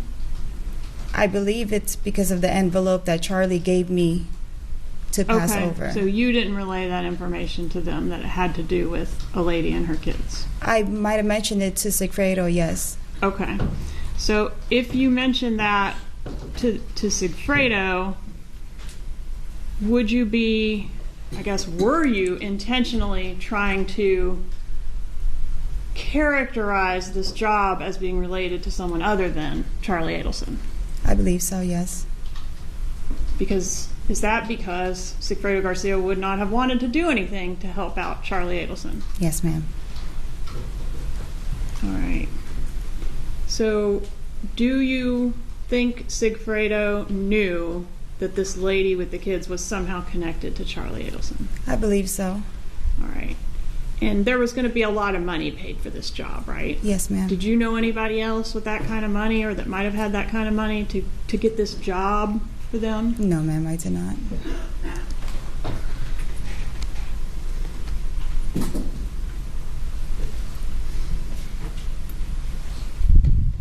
All right, you mentioned the paper.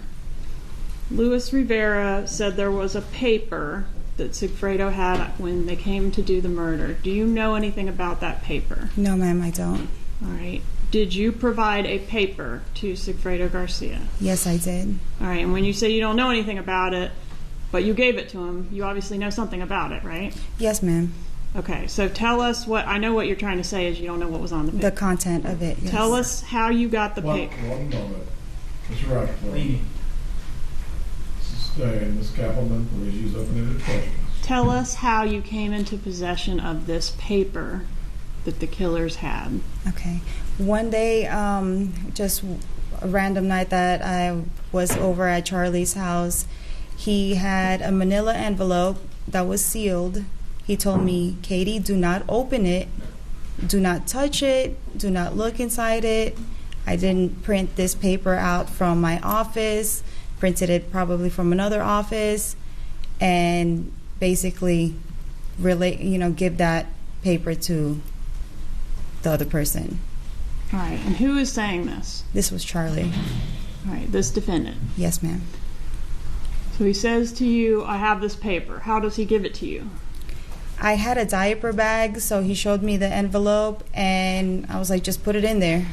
Did he express any concerns about fingerprints being on the envelope or the contents? Yes, ma'am. He said he wore a glove so that there's no fingerprints on it. He was very specific about me not opening it and not looking inside it. And he also told me that he didn't print it from his office. All right, and what about licking the envelope? And that he didn't lick the envelope. He said he did not lick the envelope? He did not lick the envelope. And what was the purpose of that? I guess his DNA. Okay. So did you touch the envelope? It was in my diaper bag, but I don't remember if I never opened it, but I might have touched it just to stick it inside in my diaper bag. And did you deliver the envelope to Sigfredo Garcia?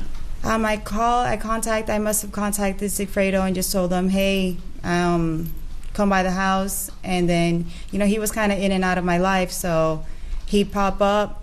He literally got the envelope. I was like, you have something inside that bag. And then he grabbed it, stuffed it in his pants, and left. Okay. In regards to the June trip that the killers made, did you provide Garcia or Rivera with any money for expenses associated with that trip? Yes, ma'am, I did.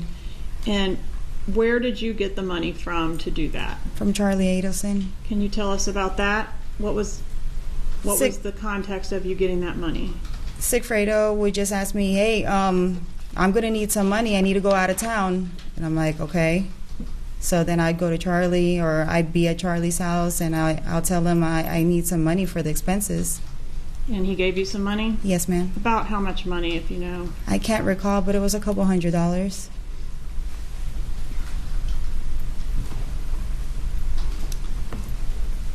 So this thing started back in October of 13 and doesn't get done until July of 14. Can you describe whether there's any pressure as time is going on and this thing is not getting done? Trying to remember, like in the beginning of the year, I don't think there was really much. I mean, he's been planting this seed in my head that this needed to get done, this needed to get done. And I guess towards probably around June, July is when he was a little bit more adamant about this job getting done. Okay. And when you say he, you're talking about who? Charlie. Did you ever have any contact with any other Adelson about this job? No, ma'am.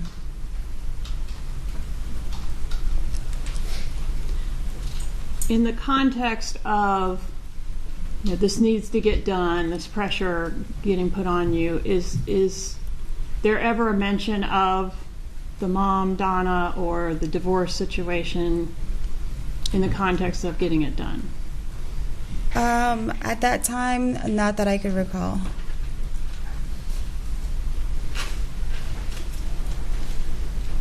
Will you publish 35, please?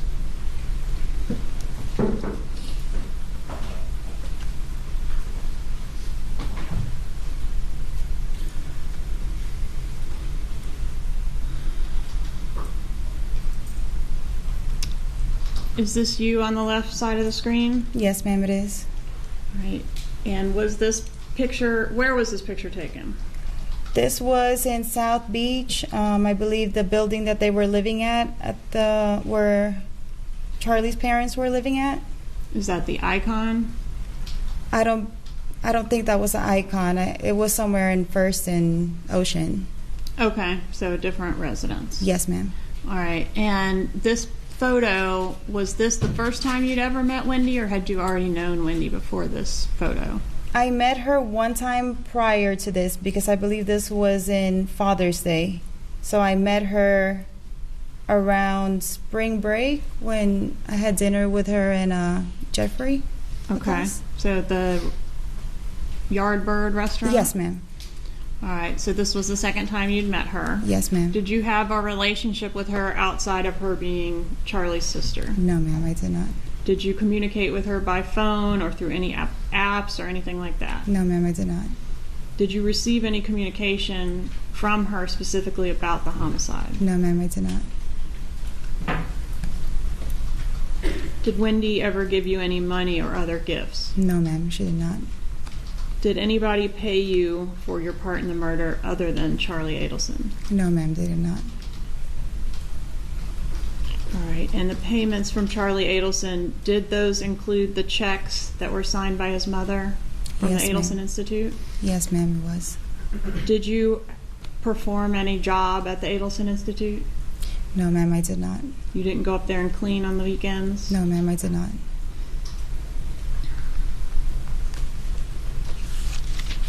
On the night of the murder, did you go to the defendant's house? Yes, ma'am, I did. And where was that house, or what house was that? That was in Whale Harbor in Fort Lauderdale. All right. And did you get payment for the murder that night? I believe it was the following morning. Were you in a panic when you arrived at his house? Was I in a panic? In a panic. I wasn't in a panic, but Charlie was.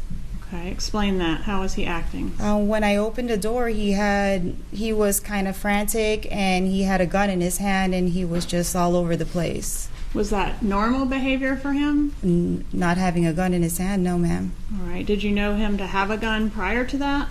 Yes, ma'am. He has a gun safe. All right, but he just didn't usually carry around in his hand? Yeah, he's never had it in his hand. Turn the phone off, please.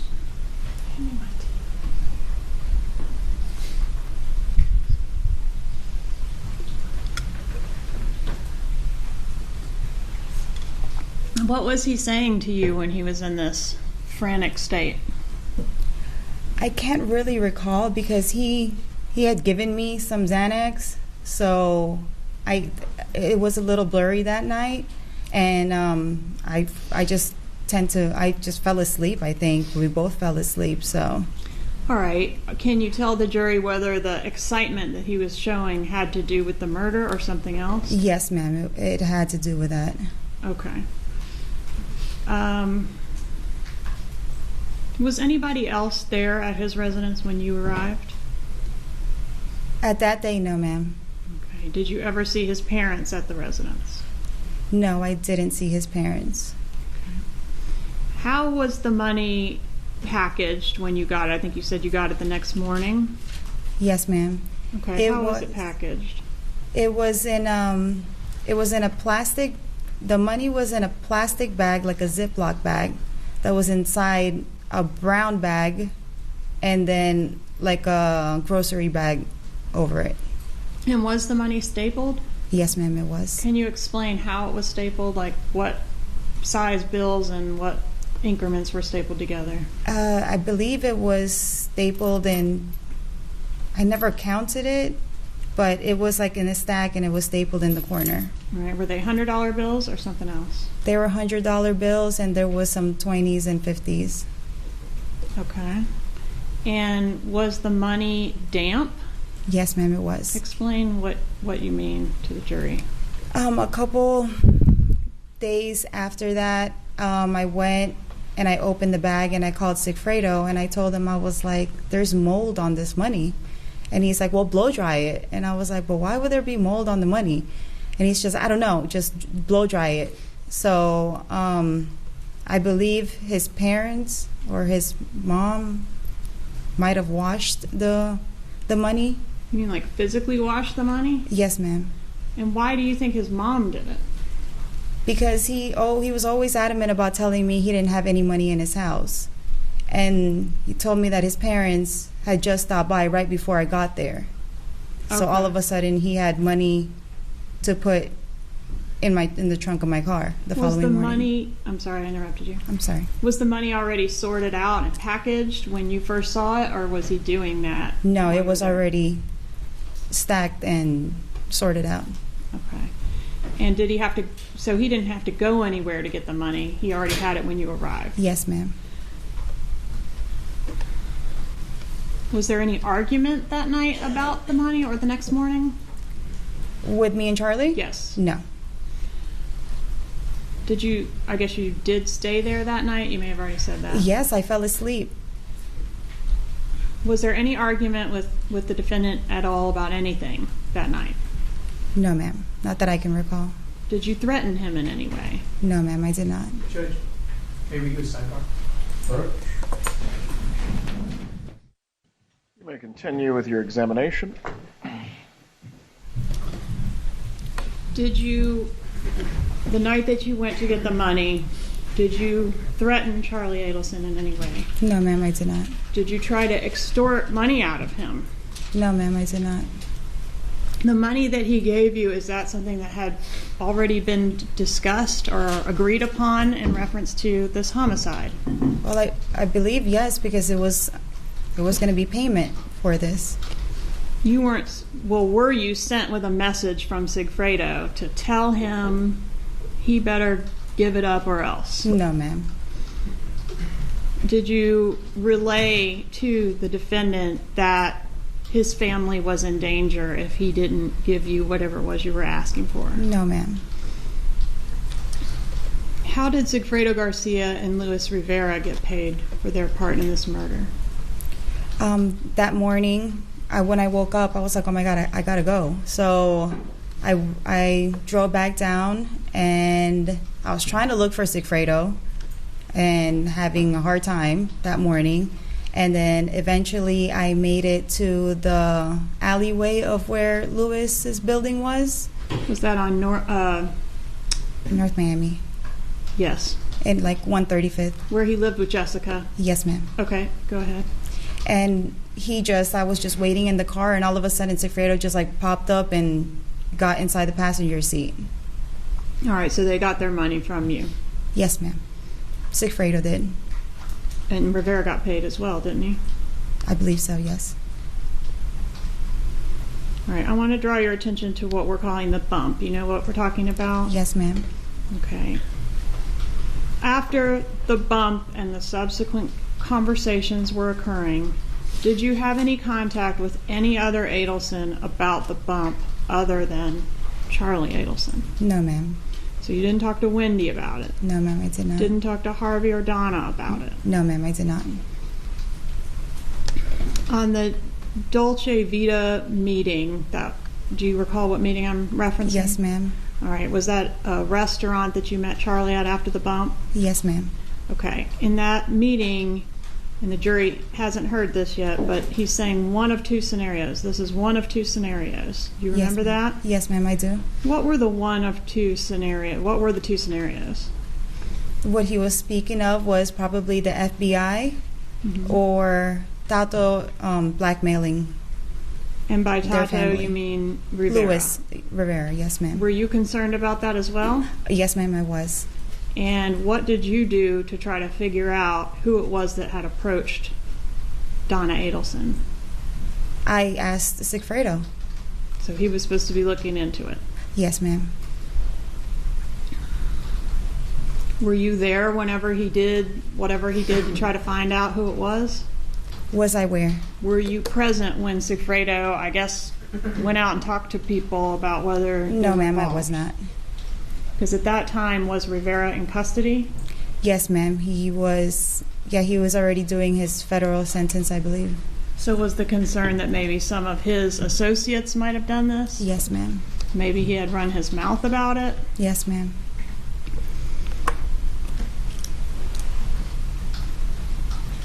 Have you reviewed what I had marked for you as State's Exhibit 111, the Dolce Vita recording with the transcript attached? Yes, ma'am, I did.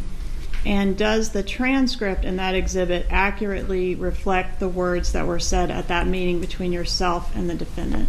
Yes, ma'am.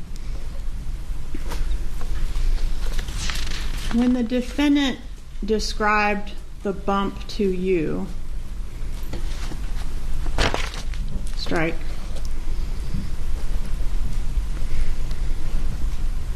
When you were speaking with Charlie Adelson and also Sigfredo Garcia about this bump, did you speak in code? Yes, ma'am, I did. And what was the purpose of speaking in code?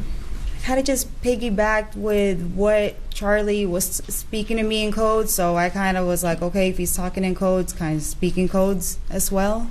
Was the concern that the calls could be being recorded? My concern was more that I was at work, so I really didn't want to say any phone numbers out loud or speak of what was going on. I'm going to approach and show you what I've marked as State's Demonstrative A. Have you seen this before? I don't know if you have. No, ma'am, I have not. All right, and it's got several items listed here as code words with the actual meaning next to them. Yes, ma'am. Would you take a moment to just, and the ones in red are the ones used by you, the ones in yellow are used by Charlie Adelson. Okay. Will you review this exhibit and just tell me if it's accurate as far as what the code means?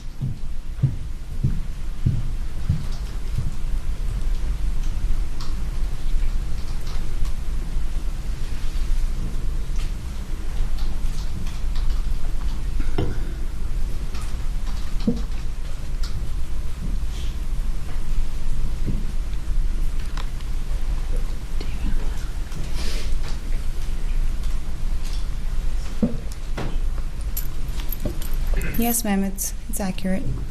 Judge, at this time I'd ask to make use of State's Demonstrative A. Any objection? May I see it?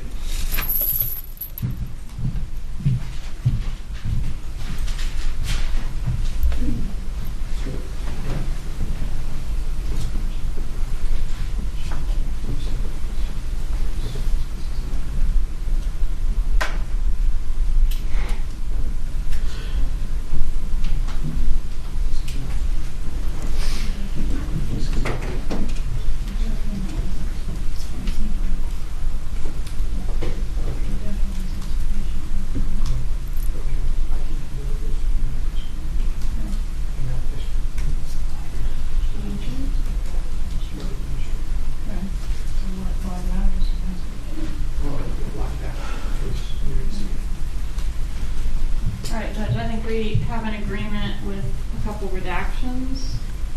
Very well. You can go ahead and make those notes.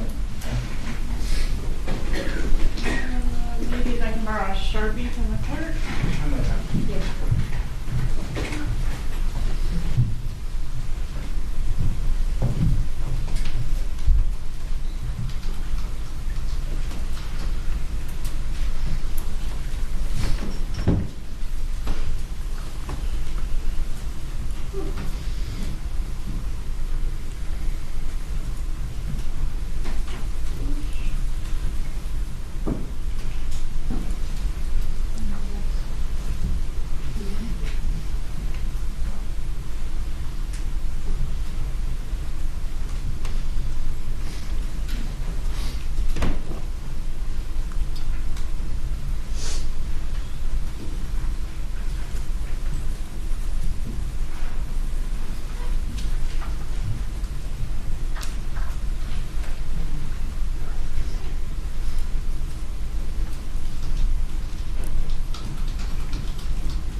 Can I publish? You back?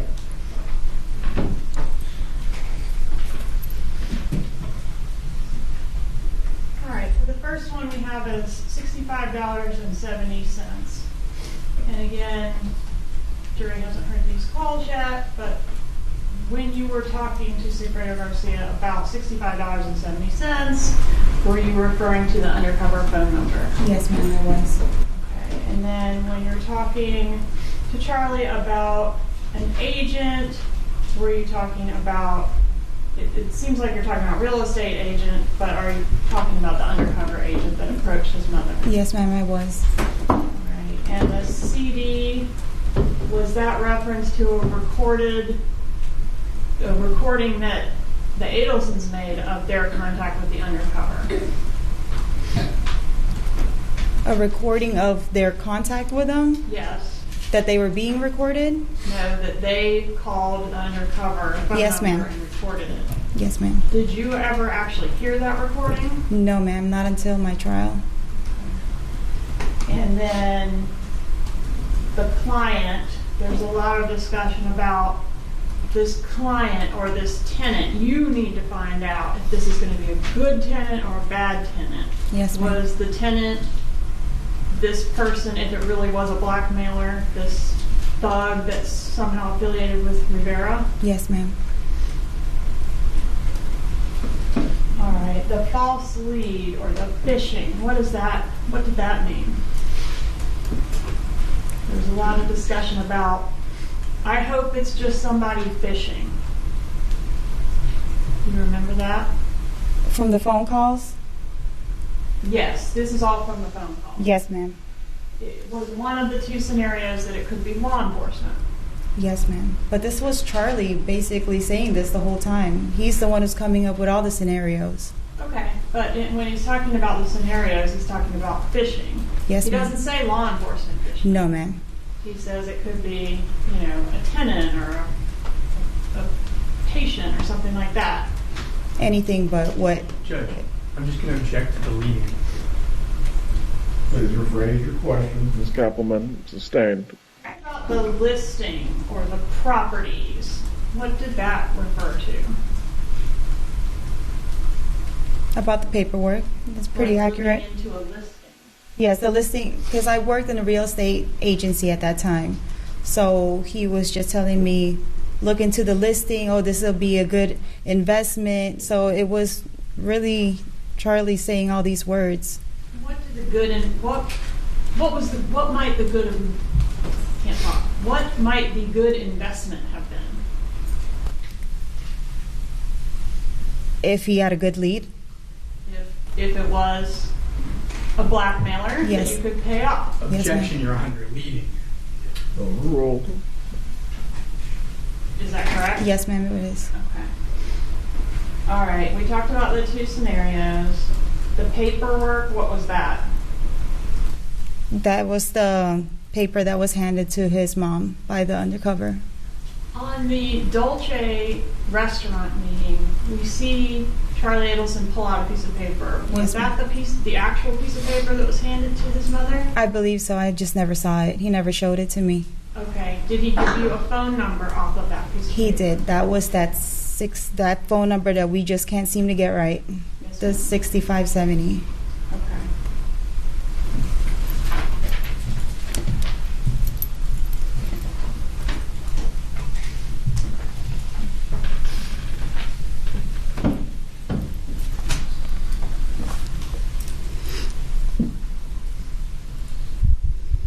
At any time after, I know we talked about the night of the money, that you got the money, but at any time after that, did you ever blackmail Charlie Adelson? No, ma'am, I did not. Did you ever threaten him in any way? No, ma'am, I did not. Did you relay any threats on behalf of Sigfredo Garcia? No, ma'am, I did not. Did anyone ever make you extort any money or other favors out of Charlie Adelson? No, ma'am. Before the murder, had you bragged to Garcia and or Rivera about my new rich boyfriend? I didn't even know he had money like that.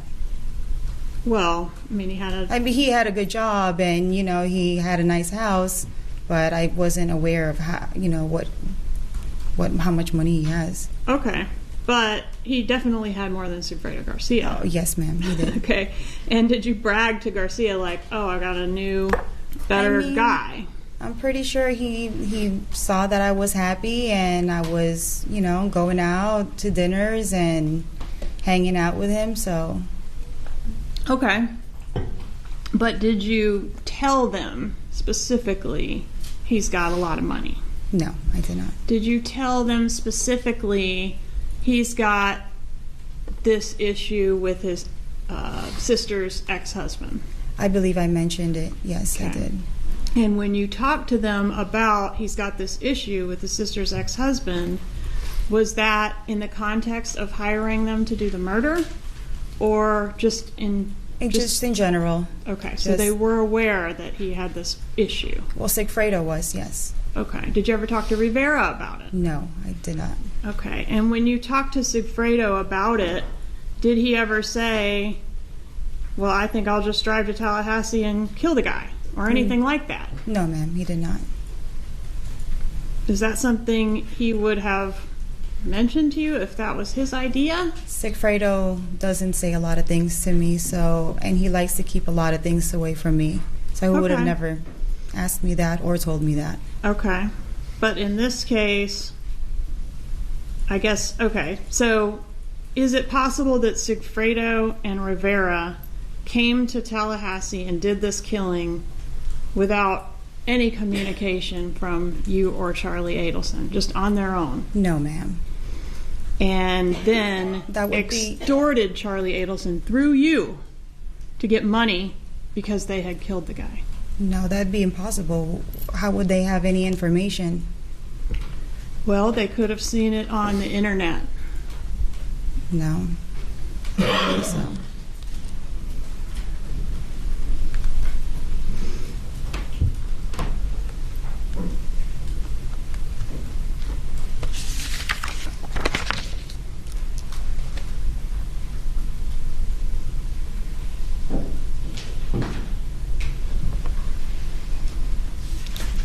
When you were talking about Wendy's husband and the problems with him to Sigfredo Garcia, I know you've already said this, but I just want to be crystal clear. Yes, ma'am. Did you say the name Dan Markel? No, ma'am. I never knew Dan Markel's name. How was the name Dan Markel, the location and name of the target for this killing, provided to the killers? I believe it was all the information that was given to Sigfredo, which I got from Charlie, was all in that paper. Paper provided by this defendant? Yes, ma'am. Inside the envelope. May I have a moment to confer? Cross-examination. Thank you, Your Honor.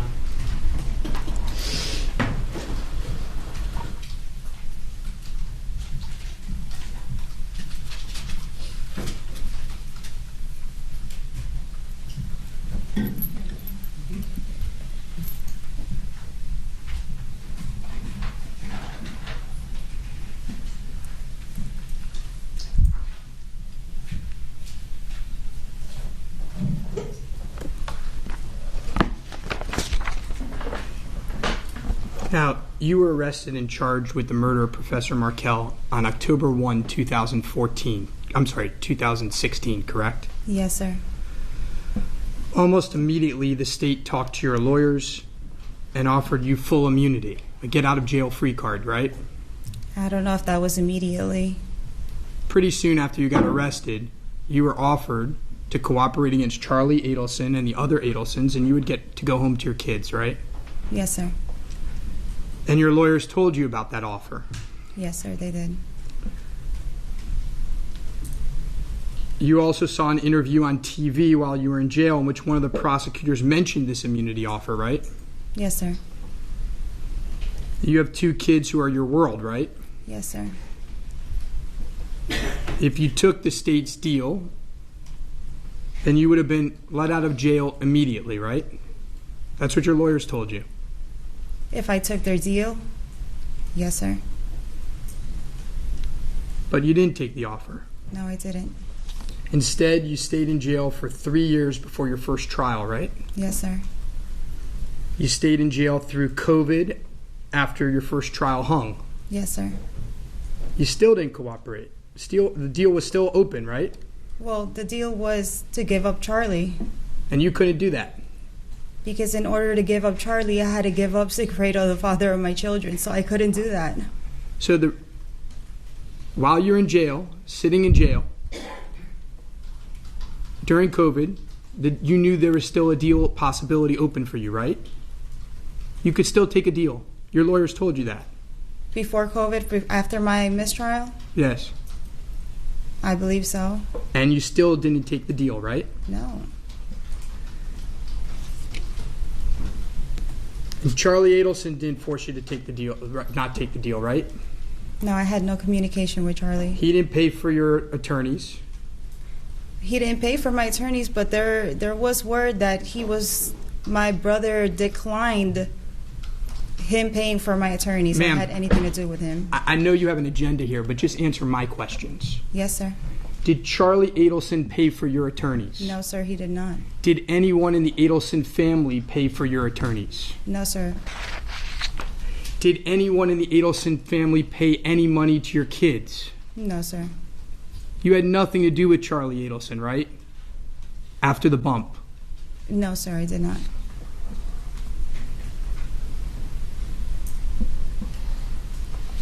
Now, the real reason you didn't cooperate, and you made it clear, is because Charlie Adelson had absolutely nothing to do with the murder of Professor Markell. Isn't that the case? I didn't cooperate because in order to give up Charlie, I'd have to give up Sigfredo. Well, let's talk about the testimony in your first trial. And don't worry, we're going to get to your proffers as well. Okay. But let's talk about the testimony in your first trial. You were asked, did you get the father of your children, Mr. Garcia, to commit a murder on behalf of Mr. Charlie Adelson? Answer, no, ma'am. Do you recall saying that? Yes, sir.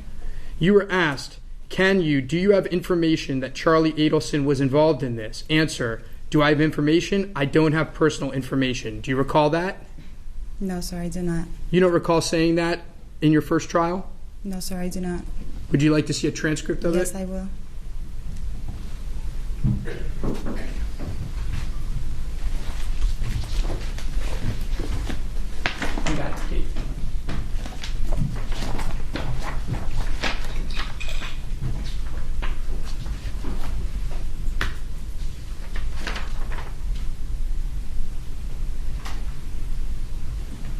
I'll direct your attention to page 2800, lines 1 through 5. Please read to yourself, ma'am.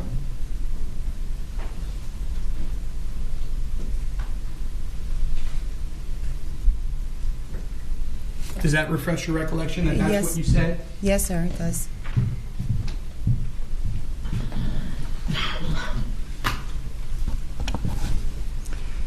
During your second trial, do you recall being asked, Charlie didn't ask you to do anything weird? Answer, no ma'am. Like get someone to get a hitman to commit a murder of his ex-brother-in-law? No ma'am. Do you recall those questions and that answer? Yes, sir, I do. Because you couldn't implicate Charlie, you went to trial, and the first trial hung. Isn't that the case? Yes, sir. A few weeks before your second trial, Charlie was arrested. Yes, Isn't sir. that the case? Yes, sir. The state waited and waited and waited for you to cooperate, and then they arrested him on the eve of your trial when you made it clear you weren't going to cooperate, right? Yes, sir. So you went to trial the second time, and this time you were convicted. Yes, sir. And you were convicted of first-degree murder and other charges, right? Yes, sir. A few weeks after your conviction, you were sentenced to life in prison without the possibility of parole, plus another 30 years. Do you recall that? Yes, sir. And you were transferred from the jail in Leon County to the state prison where you would spend the rest of your life, right? Yes, sir. Away from your family, Yes, sir. away from your children. Yes, sir. And you realize that there are only two ways to get out of that prison, right?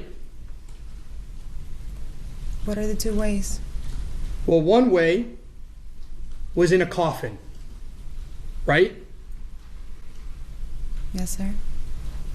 And the other way was cooperating against Charlie Adelson, right? No, sir. I wanted the truth to finally come out. What are the only two ways that you can ever get out of prison, Miss Magban? My appeal? Oh, well, we'll get to that too. You have an appeal pending right now, right? Yes, sir. That claims that you're innocent. Yes, sir.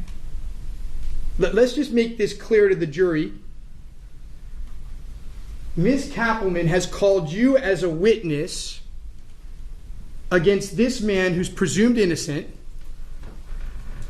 You've just testified that you did a murder, and you have an appeal pending right now in this county claiming your innocence.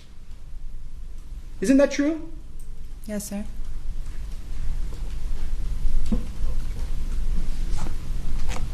And lo and behold, weeks after you were convicted and sentenced to life with no parole, you went in and met with the state, right? Yes, sir. And you met with them not once, but twice. Yes, sir. And you met with them for hours. Yes, sir. A combined total of around 6 hours, right? Yes, sir. Now, we're going to get into that and all the lies that Ms. Kappelman didn't go through with you that you made during those interviews, but let's go back to the first trials first, okay? In each of those trials, you took the stand for your own defense, right? Yes, sir.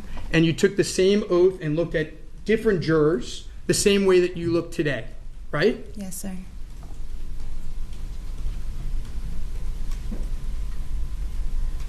And in your second trial, not only did you take an oath in this room, but isn't it true that you tried to get Sigfredo to lie for you?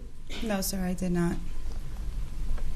Isn't it true that you were caught on a recording in the prison in which you were going to have Sigfredo Garcia come into your trial, your second trial, and say that he did the murder with Charlie Adelson all by himself? No, sir. You never were on a recording Never of that said fact. that. Your plan at your second trial wasn't to have Sigfredo Garcia testify on your behalf? No, sir. Are you aware that your lawyer opened up on that plan No, in sir, her I'm not opening? aware. No. Well, did you sit through the trial? Yes, sir, I did. Did you sit through the trial when she said to the jury, you're going to hear from Sigfredo Garcia, who's going to say that the murder was between him and Charlie Adelson, and that you're just a victim of having bad taste in men? He never came up. He refused to come and testify, right? I don't know if he refused. He was never called. Are you aware that you and your lawyer subpoenaed him to come down to Leon County to testify on your behalf? He was subpoenaed, but he just never showed up. And he didn't show up? He never took the stand. Right. He was subpoenaed by you, correct? Yes, sir. And you got on the phone with him. You were caught because you're not supposed to talk to each other, right? Yes, sir. But you guys talk to each other because what you do is you call his mom, right? Yes, sir. And he calls his mom. Isn't that what you all do? At that time, yes, sir. Yeah, you call each other so that you could talk to each other through the mom. And during one of those calls, you asked him to come testify on your behalf. Isn't that what you did? No, I did not ask him. Okay. Well, we'll move on to some other lies.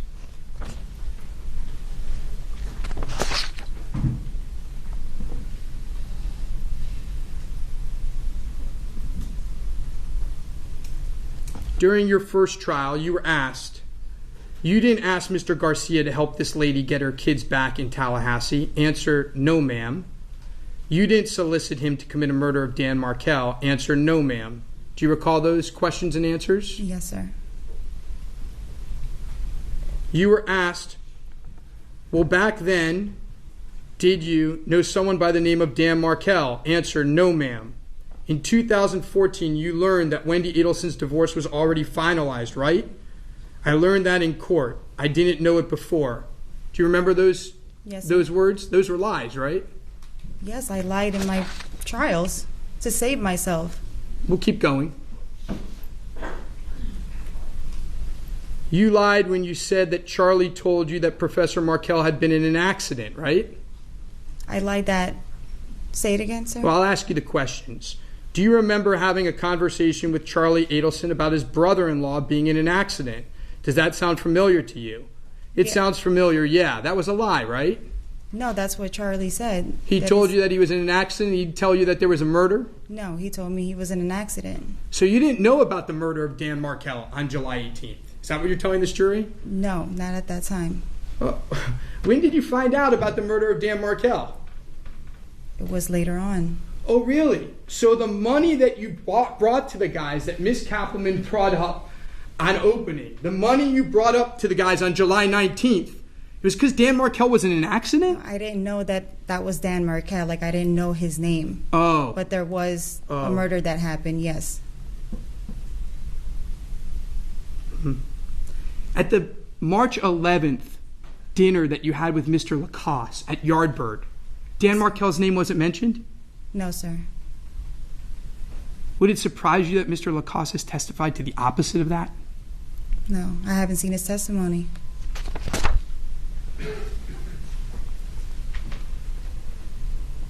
At your first trial, you were asked, did Charlie mention anything to you about a murder out of Tallahassee? So now it's not Dan Markel. It's just a murder out of Tallahassee. And your answer was no, ma'am. Question, did he mention anything about his ex-brother-in-law being murdered? Answer, no, ma'am. Do you recall those questions? Yes, sir. And those were lies, right? Yes, I told you I lied. I lied in my trials to save myself. I understand. Please let me keep going through them. There's a lot of them, so we'll take our time. Yes, sir. Now, you said you never saw any cash at Charlie's place. Do you recall that at trial? He had cash, but I didn't know how much he had. I know he keeps cash in his safe. But I thought you just testified moments ago that you never saw cash at his place. They didn't keep cash at his place. That supposedly his parents had to bring the cash. Isn't that what you just told this jury about 18 minutes ago? An abundance of cash. Have you seen his safe? Yes, sir. Have you ever seen it open? Yes, sir. Doesn't he keep a lot of cash that he collects on the top of his safe? I mean, I'm not like looking in it, but every single time we used to go out, he used to grab some money from the safe and then take it with him. Repeatedly during both trials, you said you worked at the Adelson Institute. You never worked at the Adelson Institute, No, right? sir, I did not. Now we're going to hear about a Lexus. Yes, sir. You said you paid for that Lexus. You never paid for that Lexus. Isn't that I the case? paid Charlie cash for that Lexus. Really? Yes. Okay. I think the state might disagree. Has the state disagreed with you on that point? About me paying him cash? Yes, because there was nothing that was coming out of my account, but I paid him cash. I had the cash on me.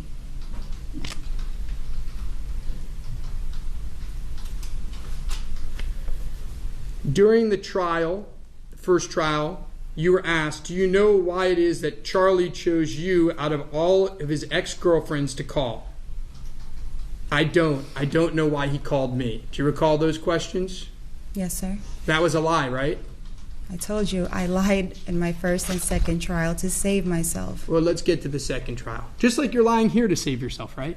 I'm not saving myself. I'm telling the truth this time. Right, because now, all of a sudden, after 8 years, you have developed a conscience. I think that's what you told the jury. No, it's because the father of my children was on death penalty at that time on my first trial, so I couldn't give up. If it was just Charlie, like I said from the trial, go ahead and arrest him.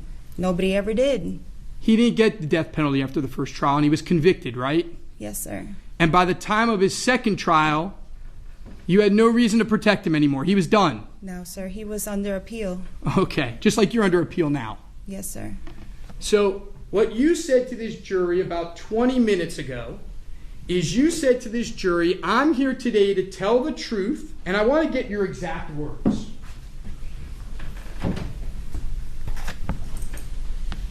Because I want to do the right thing. Yes, sir. Isn't it because you want to go home? And that's the only way that you could ever go home is to help them. That's the only way you can go home by not being dead. I was not promised anything. I'm doing this solely on myself. Clearly, you don't even see my attorneys in this room. Let's talk about the second trial. Again, you lied when you testified that you didn't know anything about or were involved in the murder of Professor Markell, right? Yes, sir. I told you I lied in my first and second trial to save myself. Ma'am, we've heard it. If you could just answer the questions. Did you lie? Yes, sir. You lied when you testified that you knew nothing about Wendy's divorce, Wendy Adelson's divorce. Yes, sir. You lied when you said you didn't pick up money from Charlie's house on July 18th. Yes, sir. You lied when you said you knew nothing about stapled cash. Yes, sir. You lied when you said you didn't bring the money to Sigfredo or Luis Rivera the next day. Yes, sir. You lied again when you said you worked as a personal assistant for Charlie, right? Yes, sir.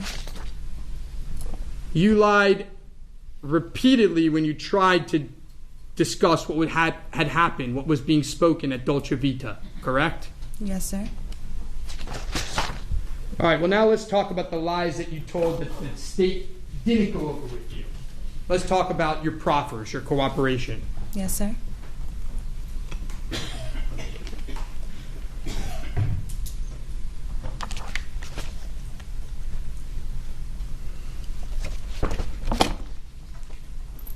So you were interviewed by the state twice in October and November 2022, correct? Yes, sir. And by the way, you've met with them a couple times since then, right? A couple times. Have you met with them After? since? Yeah, after that point? Probably one time. You met with Ms. Kappelman? Yes, sir. Did Ms. Kappelman ask you about our defense during that meeting? No, sir. She didn't ask you about whether, for the first time, whether you ever threatened No, Charlie sir. Adelson? Now, when you met with them in October and November of 2022, this was after you got your life sentence, right? Yes, sir. And you met with them first in Marion County Jail on October 11th, right? Marion County Jail? No, sir. I've never been in that county. You met with them in the jail. I got the wrong jail, obviously. I've never met with them in any jails. Where did you meet with them? I the was first already in DOC. Okay. In Lowell. You met with them in prison. Yes, sir. Apologies. And the second time, you met with them at the state attorney's office, right? Here in Tallahassee. Yes, sir. And both times, Special Agent Sanford was there. Yes, sir. Investigator Jason Newland was there. Yes, sir. And TPD Investigator Sherry Bennett were there. Yes, sir. And they asked you questions. Yes, sir. And each time you told them a version of events that was very different from what you said at your trials, right? Yes, sir. In fact, during those 6 hours of interviews, you told them about 5 more versions, right? 5 different versions of it? Yeah. No, sir.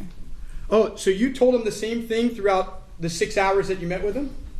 I believe so, but I think the first time you can't even visit more than 2 hours, so I don't know where you're getting 6 hours. Well, maybe I'm wrong, but let's look. The first interview started at 9:26 a.m. and it ended at 11:44 a.m., so a little over 2 hours. Yes, sir. First interview. Your position right now, what you're telling this jury, is that the same thing you told them in the first interview, you told them in the second interview? I believe so, yes, sir. You believe so or you know so? I know so. I believe so. I believe so. You absolutely know so? No, I don't, not verbatim exactly what I said. Isn't it true that during the entire first interview you said you had nothing to do with the murder? No, sir, I didn't say that. All right, well, we're going to go through exact quotes, and we'll see if your memory can be refreshed. Yes, sir. By the way, during any of these interviews, did you give them any documentation, anything new?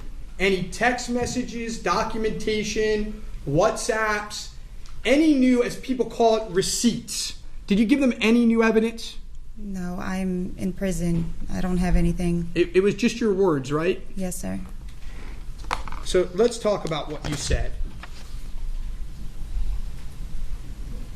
During the first proffer, which was a little over 2 hours, Yes, sir. you raised your hand and they put you under oath, right? Yes, sir. And throughout the proffer, the agents, particularly Special Agent Sanford, kept on telling you that you have to tell the truth, right? Yes, sir. He didn't believe you. I mean, whatever his reasons are. Was he frustrated with you during the interview? Yes, sir. In fact, 1 hour and 8 minutes into the proffer, he said to you that you were minimizing your involvement. Hold on. What is the objection? Hearsay, Your Honor. Please approach. So let's go back. Your position, what you've told this jury, is you are completely consistent. You told the same story during the entire proffer, right? I can't, like I told you, I can't remember verbatim what I've said from the first proffer and the second proffer. Let's just talk about the first proffer. Yes, sir. Your view is that from the beginning of the first proffer to the end of the first proffer, you said the same thing throughout. That's what you're telling this jury. From the first proffer to the second proffer, that I'm saying the same exact thing? I don't remember verbatim what I've said. How about from the beginning of the first proffer to the end of the first proffer? What you told the jury is you were consistent from the beginning of the first proffer to the end of the first proffer. Do you recall saying that? Yes, sir. Is that still your testimony? No, I was consistent about it? No. Because it was very hard for me to confess what I've done. So let me ask the question again. Yes, sir. Isn't it true that during the first proffer, for the first 1 hour and 8 minutes, you continued to say that you didn't murder Professor Markell? No, sir, I didn't say that. I don't understand your answer, so let me rephrase. Okay. Isn't it true that for the first half of the first proffer, you denied participation in the murder of Professor Markell? No, sir, I was telling him what happened and how my involvement in it. So your position is that throughout the entire first proffer, you admitted that you participated in the murder of Professor Markell? Yes, sir. Judge, may I proceed now? You may. Would it surprise you that 1 hour and 8 minutes into the first proffer, Special Agent Sanford said that you were minimizing your involvement in Professor Markell's murder? like he stated, I was minimizing it. It was hard for me to confess everything that I've suppressed for the past 7 years. 11 minutes later, he said that what you were telling him made absolutely no sense. Do you recall him saying that? No, sir, I did not. Well, let me see if I can show you.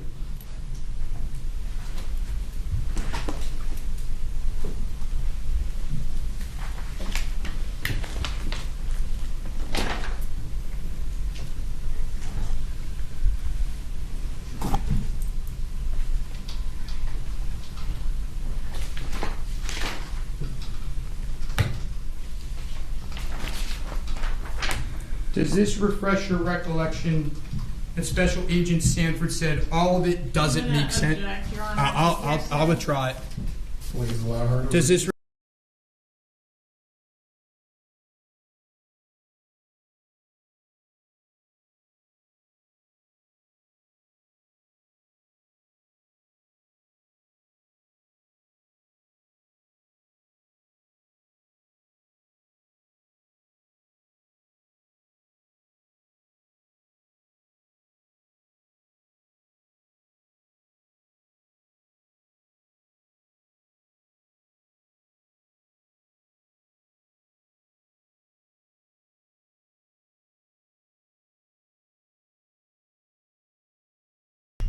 And there's the mute button. Sorry about that. It was a long intro. We are back. We're back from our walk in the park. There was a ball. We threw it. It was great.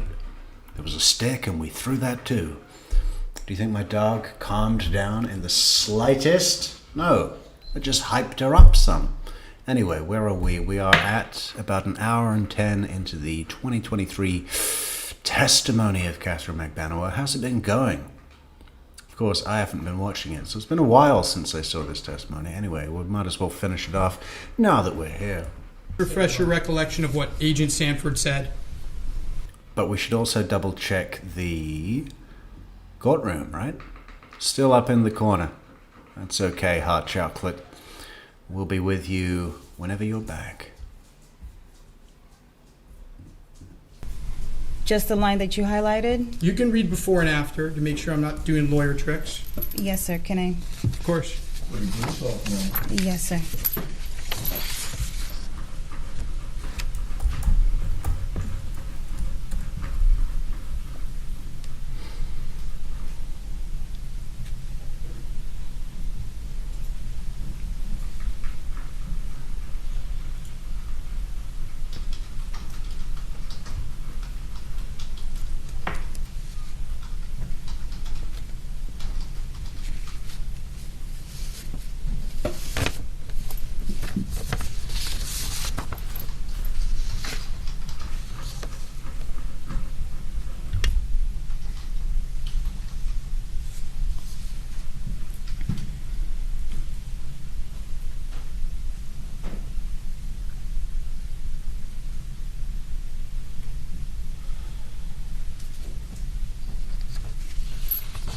Yes, Agent Sanford is saying that why am I not remember conversations, specific conversations, and I told him I can't recall those specific conversations. Was he telling you that what you were saying didn't make sense to him? I'm going to object to what Agent Sanford said or his opinions.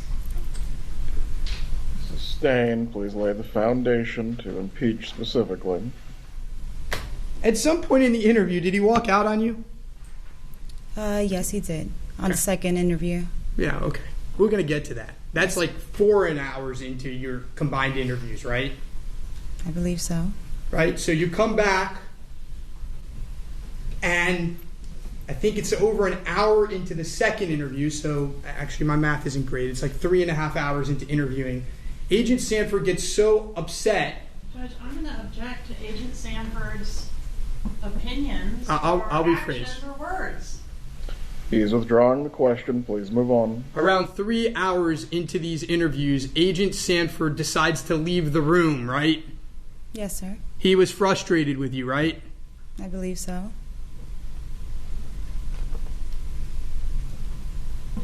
Truthfully, during your first interview,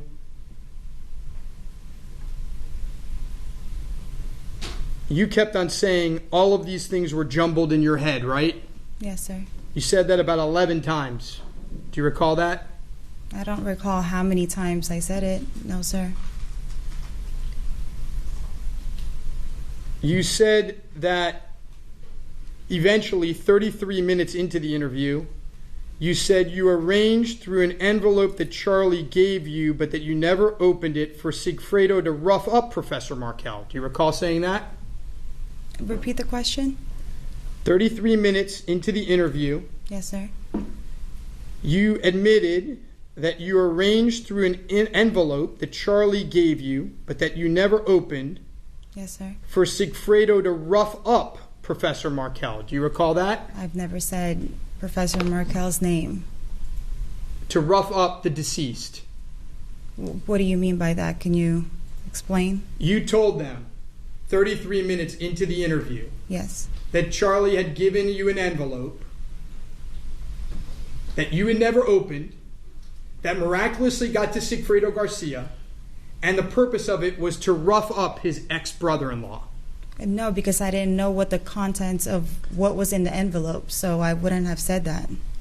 You said that somehow that plan had transitioned to murder, but according to what you told investigators, you never knew when that happened. Do you recall saying that? Repeat the question again, sir. You said that somehow the rough-up plan had transitioned to murder. I never said rough up or any of those words. That's why it's confusing me what All you're right, well, stating. let's say it again. Yes, sir. You said that somehow the plan had transitioned to murder. But according to what you told investigators, you never knew when that transition happened. Well, at that time, I didn't know. I mean, it doesn't matter how slowly he asks the question. The witness cannot follow the question, and it's not her fault. It's not her fault at all. The question is crazy. And he does it with this impatient kind of, I got you. Yeah. You try to slip one past me, you can't slip past one past me, I'm rash-bound. You know, I mean, like, and then the plan changed, right? The plan changed to murder, right? But you don't know how. Sure. At the time that you were interviewing? No, not at my interview, but when it was happening, as they're interviewing me and we're going through the scenario. I'm going to show you 186 to 187.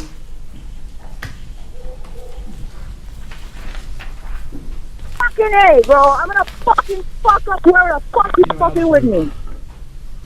Hey, Taman Nagel in the house with a cup of coffee with my name on it. Thank you for the Metrix coffee, Taman Nagel. That is so appreciated. No message, Taman Nagel? We'll double check. We've got to read out the messages of all our coffee people. But Tama just leaves it blank because she is that cool.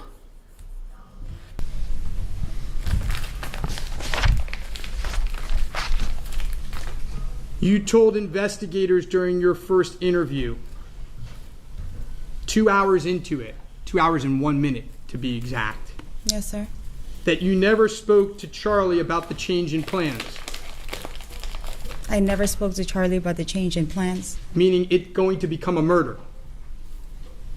I'm confused about the questions you're asking. Is this what I said? Yes, what you said to these investigators just a year ago after you were convicted for life, didn't you tell investigators you didn't know it was going to be a murder? When we were talking about this, like I said, it was hard for me to confess my involvement in this. Right, so Can you show me where I said this? let's just go with what you just said. Yes, sir. So 2 hours into your first interview, when you said this, you still were not admitting that you had a part in the murder. Yes, it was very hard for me to do this, especially that they came to me in prison where, why are all these investigators? Hey, look, everybody, this is what Amy would look like as a judge. Right? Can everybody see that? We've put Amy's face on Judge Everett's body with the robe and everything. She kind of reminds me of the judge that sat on the Grant Armato case, the one that looks like Sandra Bullock. Okay, good. We should make this smaller, though. We should make this a lot smaller. Or everyone should have a go. Look, we could see what Patricia Burns would look like as a judge. All we have to do is this. Okay, now Patricia Burns could be, I mean, if you really, really squint, could be the judge that sat on Jodi Arias, right? Why does everybody look like a famous judge? Ish. Daisy, you want to have a go? There's Daisy Juarez as a judge. And who else we got? Ooh, Lynette. Lynette Joy says, OMG, I'm a huge fan and silent watcher, but not today. Peacefully working designing a brochure. And the Stevie Ray Vaughan hat bit has me verklempt, which is Yiddish, I believe, for, what does it mean? You know, blown away, or something like that. Maybe we should look it up. Let's go to the Google. Verklempt. Overcome with emotion. Close. Thank you, Lynette, for the super chat and lovely comment. What else? What about this cheeky nonconformist? Kimberly McLean, 6293. Well, that's just Mother Mary. Okay. Tammy, you gotta get your photograph on your profile to see what you would look like as a judge.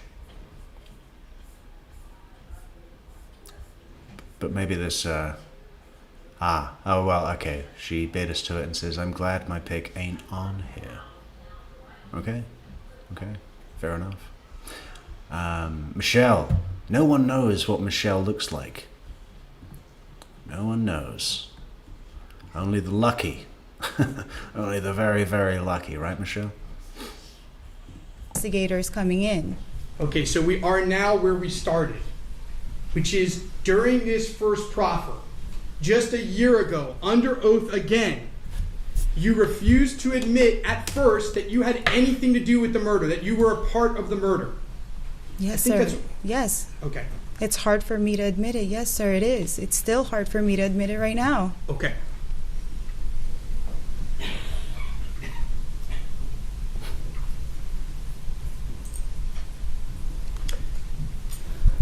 You think it's hard for her to admit it because she's feeling the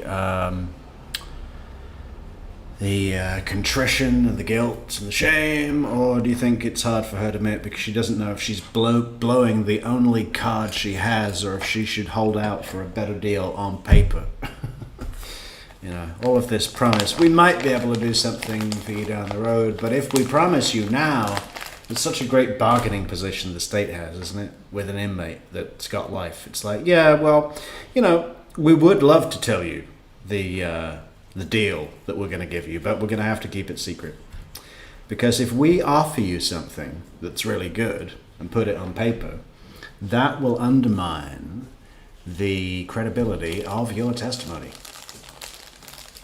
And, you know, effectively render it useless, because it's like, well, she lied to get that sweet deal. So the state's always in this position where, like, yeah, we might be able to do something if you tell us everything. But the defendant, especially in Katie McBanower's case, is like, oh, you know, if I tell them everything, I've got nothing else to play with ever, and they might just do nothing for me, which they probably won't. In your first proffer, 9 minutes and 14 seconds into it, do you recall being asked the following questions? And as you saw in trial, Garcia and Rivera made a trip in June. What can you tell us about that? Answer. See, like I don't even remember. I mean, obviously, like you're telling me to, like, remember from what I heard at trial. I learned a lot of things from trial. That's why it's so hard. And I want to say the right thing, but, like, I don't remember them going up on a first trip. Do you recall saying that during this proffer? I don't recall it. If you could show it to me.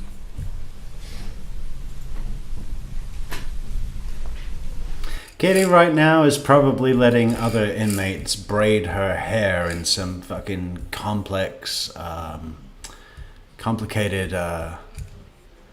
fashion. I mean, do we have space buns, Katie, to hand? I think we do.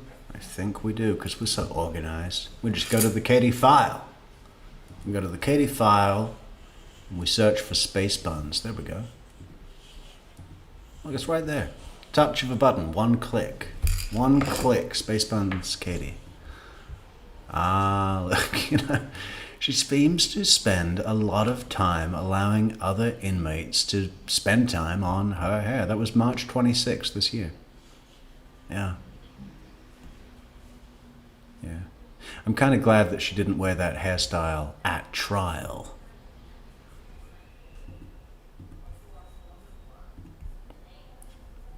But to be honest, I think her hair looks good now. Let's let me just see her again before I commit.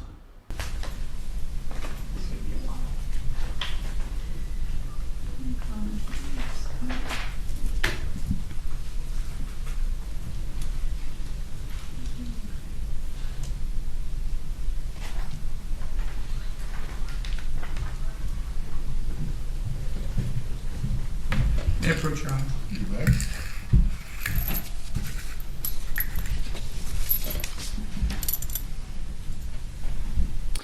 Yeah, I like the hairstyle for a witness.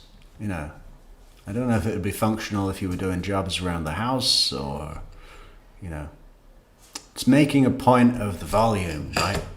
A lot of hair at the back. I bet it's pretty long too. Yeah, she's got pretty good thick hair. What do you think, Michelle?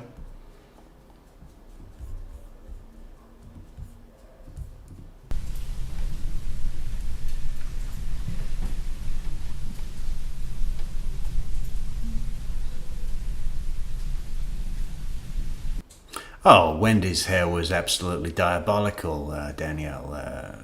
You know, Katie Magban will 100% of the time always have better hair than Wendy Adelson. That's a fact. That's never been disputed by anybody. And, you know, not only Wendy's hair from the front, but on the same occasion, the retrial, the 2022 retrial of Katie Magban, there are shots where you can see Wendy's hair from the back. And as messy as it looks from the front, when you get round to the back, there's this huge, like, clump missing. It's ridiculously bad. Whereas you compare that to the first trial when she was all straightener. What do you call that? Straightening tongs? I don't know. Straightening iron? I don't know. I'm not a hair guy. At all. And then at the third trial, I mean, that's another question. I mean, when was the last live picture taken of Wendy Adelson? I mean, we could go to Jeff's latest picture right now. Where's that from the other day? We covered him, and that was a segment of video that was taken of him on a medical panel sometime in July. I think it was about 3 weeks ago from today. So, we'll look at Jeff. We can get a real good idea about where Jeff is. But what about Wendy?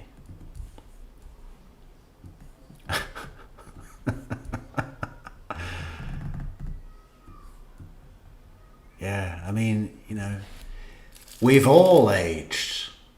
I feel like, especially for someone like Georgia, who's been so, you know, this has been a huge chunk of her career has been spent dealing with this one single case, or, you know, multiple cases surrounding the same incident. And Tara Kawas, at the end of Katie's retrial, when she finally got sentenced, was like, you know, saying to the press in that press conference that, you know, you all feel like family. We've all been on this ride together, and there's a big part of that, isn't there? You know, I feel like I'm part of Jeff's family, and you know, maybe some of you do too. But we've all aged as much as they have in this process, which is 11 years. 11 years.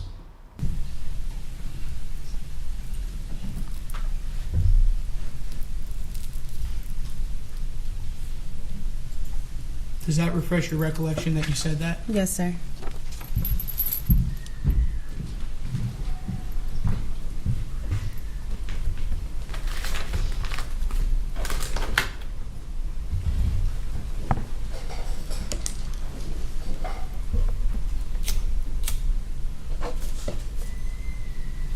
You were asked during your proffer on page 68, I don't know how long into it, probably about a third into it. Question, before that trip, you knew that Lewis was going to go with him on that trip. Answer, no, I never knew he was going with him. Do you recall answering that way? Yes, sir. You also said during that proffer, 63 minutes in, that you didn't know Luis Rivera was going on the second trip to Tallahassee. Do you recall saying that? Yes, sir.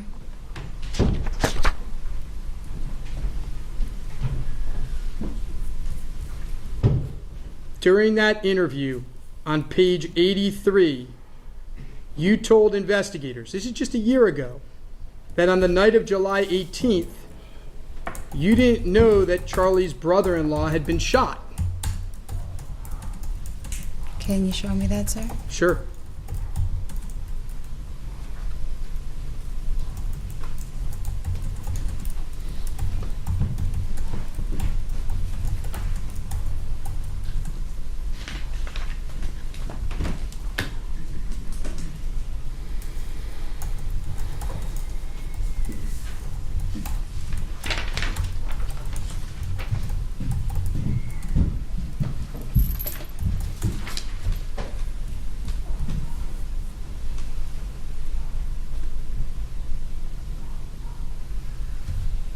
Yes, because I'm emphasizing I don't know Dan Markel. You said that you didn't know that Dan Markel had been shot, right? Yes, sir. You told that to investigators a year ago, that's what, on that night, you had no idea that there was a shooting. Yes, I was partly denying probably still my involvement in it. This is something I've suppressed for a long time, sir. Now, what's also interesting is when you described July 18th, you said Charlie was panicked. Yes, sir. You said he took his Xanax and you took his Xanax. Yes, sir. He gave me. You said that he was upset. I never said he was upset. He was just frantic.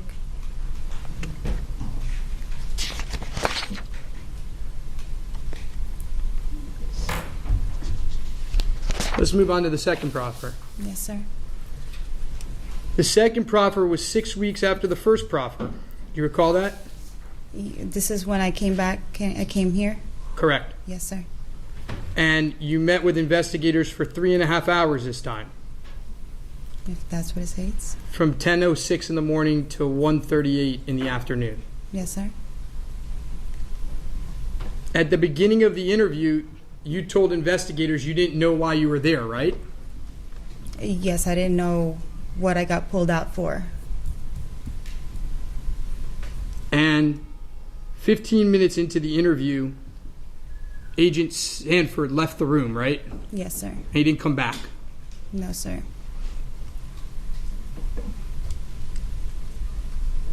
During the interview, you recall being told that you weren't giving the state anything to make them want to do anything for you. Repeat that question, sir. Do you recall that during the interview, you were told that you weren't giving the state anything to make them want to do anything for you? Who stated that? Investigator Bennett. Okay, yes, sir. She was upset. I mean, we were just talking about the same thing over again. When she said that you had a real issue, right? Not that I can recall. What's the issue? Well, if you didn't help the state and give them something that they could work with, there was only one way you were ever getting out of prison. and that's in a box. Why do you keep stating that, sir? You're in jail for the rest of your life, right? Yes, sir. If the state doesn't help you, the only way you're getting out of prison is when you die. But they never said they were going to help me. I wasn't promised That's not my anything. question. What's the only way that you're getting out of prison if the state doesn't help you? I'll die in prison.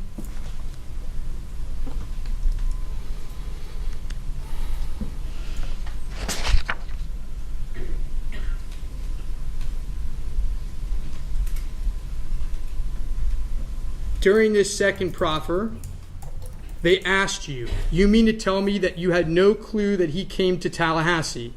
Answer, he never told me he was going to Tallahassee. Do you recall saying that you didn't know that Sigfredo Garcia was going to Tallahassee? Yeah. Yes, we're still live, microbial dance party. But there's nothing going on in the courtroom. We're just waiting to see if there's going to be an announcement from Judge Everett when he gets back, or when the jury have been asked their questions. I mean, he's going to at least let us know what to expect from procedure. Well, not let us know, let the people in the court know. The prospective jurors. But, you know, we're going to pay attention to that too. I've got the volume queued up, so as the minute they come back, we'll flip to that. But we're watching old Katie right now. Yes, sir. I never knew he went to Tallahassee. You never knew Sigfredo Garcia went to Tallahassee? No, sir. Okay.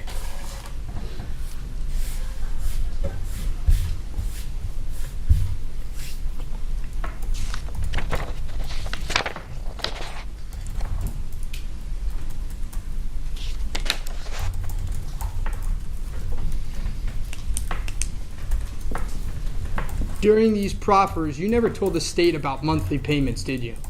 Monthly payments? That Charlie was making monthly payments to you?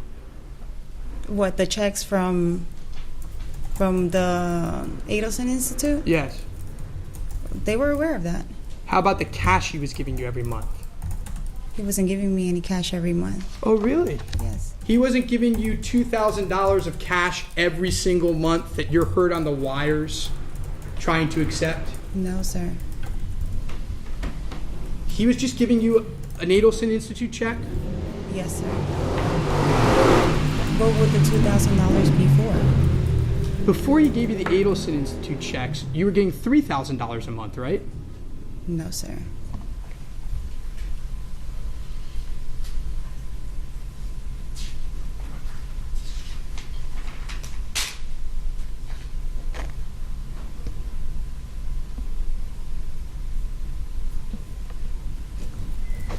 It wasn't until 1 hour and 13 minutes in the first proffer that you first admitted that you didn't work for the Adelson Institute, right?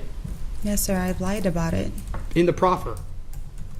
In the proffer, I don't know when I said it, but I lied in my trials about getting those checks from the Adelson Institute. Because I said those were checks that I needed to show so that I can get insurance for my children. Yeah, we've been streaming for 8 hours. Is that all? It's 8 hours and 1 minute, Kiwi. Oh, I think we might be coming back. I can hear something going on.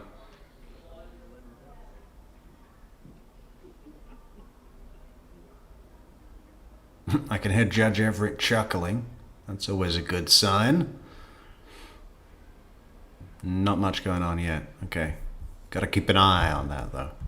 You recall them asking you about a meeting with Charlie in the car before Dolce Vita? Yes, sir. This is brilliant, Kiwi. You see, this is what everybody should do to help us build watch hours. Kiwi says, I fell asleep, slept 7 hours, and woke up, and my phone is still playing True Crime Metrix. Yeah, great. Great. Everyone should do that. Just let it play all night on a long playlist. And you said that you couldn't recall what was discussed? Yes, sir. You recall that during the second proffer, you told the state that you didn't know the police were at your door during the wire? And if you had known they were at the door, you would have let them in? I don't think I mentioned it in that way. but they didn't announce themselves when they were knocking on the door. In fact, aren't we going to see in the wires that you were hiding from the police? I was not hiding. I was at home. Weren't you hiding at home? From what? I was working from home that day. Weren't you making a bunch of phone calls to a lot of people saying, the police are at my door, I don't know what to do, I can't answer the door, I'm afraid? Weren't you hiding from them? Somebody was knocking at the door. They didn't state who they were, so I was calling Sigfredo, and nobody was picking up. Then one of his coworkers finally called back and said that there's FBI over there speaking to him, and he's going to come by the house. And he came by the house? Yes. And you all discussed how you were going to stay hidden and not answer the door, right? I didn't discuss anything. They just said that there was like an FBI agent or an agent outside. So and I just you never decided answered. not to answer the door and let them in, right? No, why would I let them in? But let me make sure that we're being clear here. Yes, sir. Did you know that the police were outside your door? I didn't know who was outside. It's wall-to-wall coverage, Tamer. We're going to be doing this all trial every day. There'll be a 8 to 9 hour stream on Metrix. At my door. I didn't know until his coworker had stated that there was an undercover or an agent outside. And after he stated that, did you know that there was police outside your door? They were gone. Oh, really? Yeah, like they knocked. Okay. And then they were gone. You didn't stay hidden for over 45 minutes while sir. these phone calls are happening? I was at home. I just didn't open the door. Okay.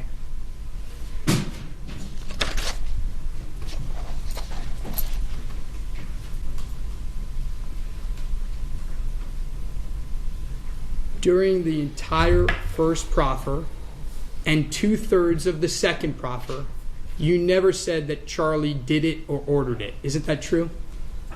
Not specifically, no.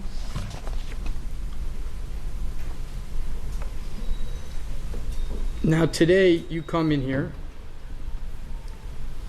and you talk about how on Halloween Charlie asked you if there was someone who could hurt his ex-brother-in-law, right? I stated that on the proffer. That's fine. Yes, sir. It took you a while to state it in the proffer, but I admit you did. It took Yes, you sir. about an hour and 40 minutes. But today, that's what your testimony was, right? Yes, sir. Do you know that you had only started dating Charlie Adelson about 2 weeks before Halloween? Probably. We just started talking. I don't know specifically if it was 2 weeks. Do you know that at the time of Halloween 2013, Charlie Adelson had absolutely no idea anything about your ex? I wouldn't know, sir. Well, let me see if I can refresh your memory.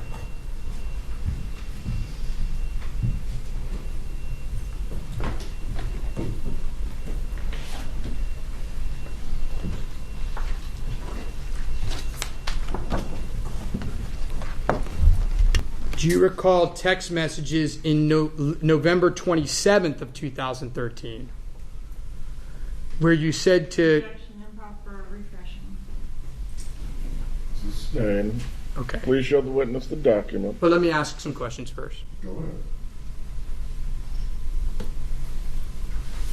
Isn't it true that Charlie Adelson didn't know about your ex until November 27th, 2013? I wouldn't know, sir.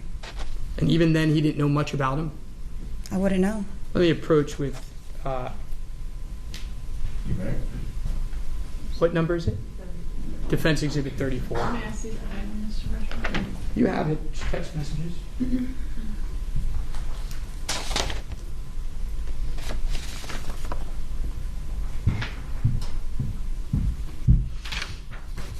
What am I looking at, sir? These text messages between you and Charlie Adelson.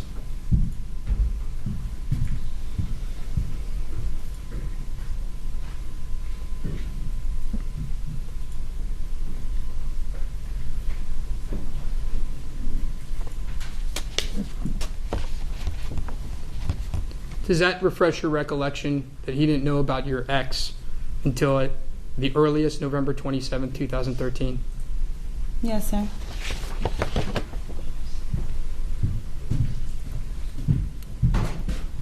Halloween's in October, right? Yes, sir.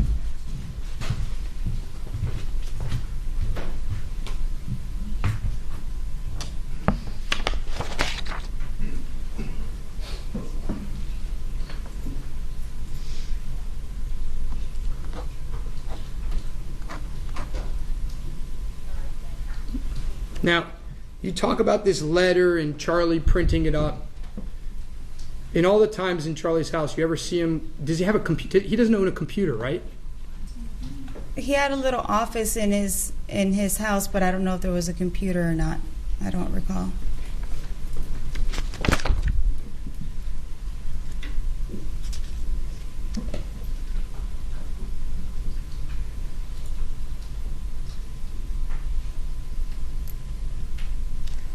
Do you recall during these interviews that the investigators kept on pushing you whether Charlie gave you money during the trips?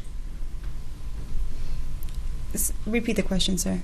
Do you recall during these interviews that the investigators kept on pushing you, asking you a lot of questions about whether Charlie Adelson gave you any money before the two men took the trips? Yes, and I answered them. I know you did. Okay. And it took you 22 minutes left in the second proffer where you finally said he gave you a few $100s before each trip. Yes, sir. Repeatedly before then, you couldn't even remember that, right? You were confused as you said it. No, I could remember it. It was just very hard when I was speaking, especially when I was speaking with Sergeant Sanford in the room because he was frustrated with me. So once he left the room, it was an easier conversation to have, and I wasn't so pressured. It was an easier conversation to have because, in fact, Investigator Bennett started to play the part of Katie Magban, right? I don't know what you mean by that, Well, sir. she started to testify for you. No, sir, she did not. It wasn't mostly her talking and you saying yes? No, sir. Isn't it true that it wasn't until an hour and 16 minutes and 31 seconds into the second proffer where you were still continuing to say that you didn't become aware that this was going to be a murder until sometime between the first and second trips to Tallahassee? Yes, sir. I told you it was very hard for me to admit my part in all of this. I'm sorry. So 4 hours into your proffers, you were still saying that you didn't know the first trip was for a murder. That's fair to say, right? Yes, sir.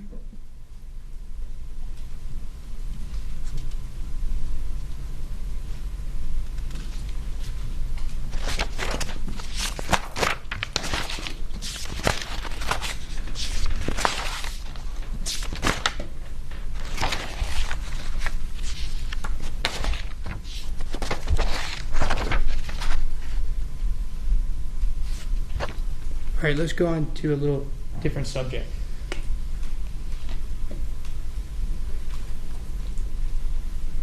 You started dating Sigfredo Garcia just after high school. Yes, sir.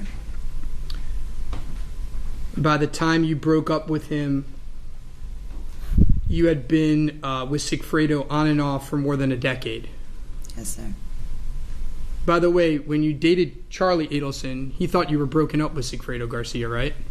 I was broken up with him. Well, did you have sexual relations with Sigfredo Garcia while dating Charlie Adelson? Yes, I did. Charlie didn't know that, right? I mean, that's not something I would tell him. Now, you considered him to be your husband. Yes, sir. You met Charlie Adelson at work. Yes, sir. At a place called Sophie Dental. Sophie Dental. Sorry, Sophie Dental. Yes, sir. And that was in South Beach. Yes, sir. And you started dating in the middle of October of 2013. In the middle of October? No, we started dating before that. When did you start dating? I don't recall the exact date, but it was definitely before October. If I told you September. do you recall that your first date was at a restaurant kind of in the building? I believe so, yes. If I told you that the date of that was October 9th, would that refresh your recollection? Could Yes, that be sir. right? Possibly, yes, sir. Now, when you dated Charlie Adelson, he treated you well. Yes, sir. I think you said you didn't know he had money. You knew he had money. I mean, he wasn't very flashy with it. I know he was well off. He wasn't very flashy with it. Translates to, yeah, he was pretty cheap, you know. He took me for a date at Taco Bell, so... He took you to nice dinners. Yes, sir. That was different than your past relationship, right? I've been in nice dinners with Sigfredo. Did Charlie treat you nicer than Sigfredo? Yeah, I've been to nice dinners with Sigfredo. Sigfredo once took me to a dinner where on the menu it said that if the onions rings aren't as big as your head, they're free. I wouldn't say that he treated me nicer at that time, yes, because I was going through a lot with Sigfredo. Did Charlie ever lay hands on you? No, sir. Did Sigfredo? We've gotten into arguments, yes. One where he ripped off your necklace? No, he's never ripped off any necklace No? of mine. No. Now, at first, Charlie was the pursuer. Is that fair to say? He pursued you. Yes, sir. Over time, you became more serious. I believe so. And he made it clear to you over time, namely in the spring of 2014, that he didn't want anything different than casual, right? I mean, I think we were both in agreement with that, yes. But you had questions about it. You asked him, right? I believe so. And he told you, I like the way things are. Yes, sir. Now, Sigfredo came to know that you were dating Charlie, correct? Yes, sir. And during your second trial, you testified that you told Sigfredo about Charlie to make Sigfredo mad. Probably. You wanted to throw it in his face that you were dating a successful dentist, right? That I was dating somebody, period, because I never really dated anybody after Sigfredo. Sigfredo hated Charlie. I mean, yes. You told Charlie on one occasion, if you see him, run. Yeah, I think she's normalizing the domestic violence because she was equally guilty. Believe me, Katie's got a vicious right hook. She'd throw her whole body and she'd be like a jumping spider in a fight. Yeah. I'm sure she's cracked his head against the wall and smashed him with a wine bottle and all sorts, you know. Maybe not that bad. Isn't that what you told him? Not that I can recall now. Is it possible that you told him that? No, but he would be scared of Sigfredo, yes. Sigfredo considered you the love of his life, right? I believe so. He made it clear to you that he wanted you back and didn't want you to be with Charlie, right?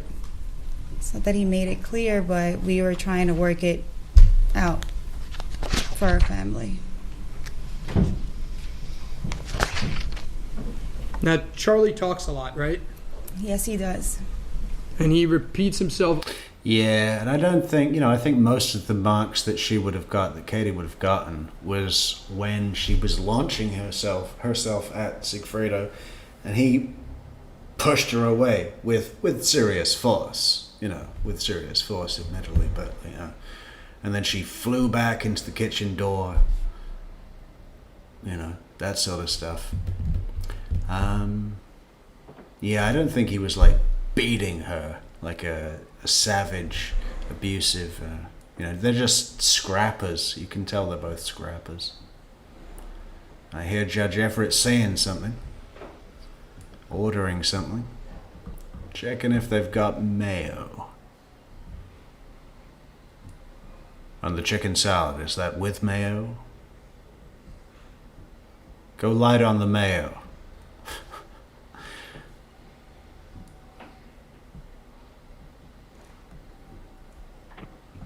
Go light on the mayo. I now fit into a XXL judge robe, and I'm not going back to 5.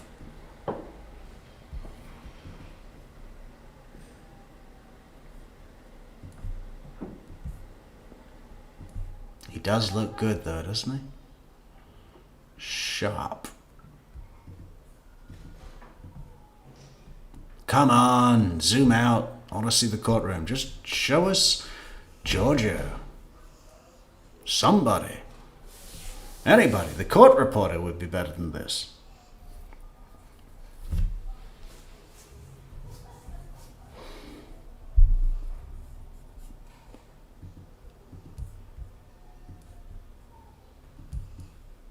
There we go. Back in his place. Well, I guess we'll keep playing that.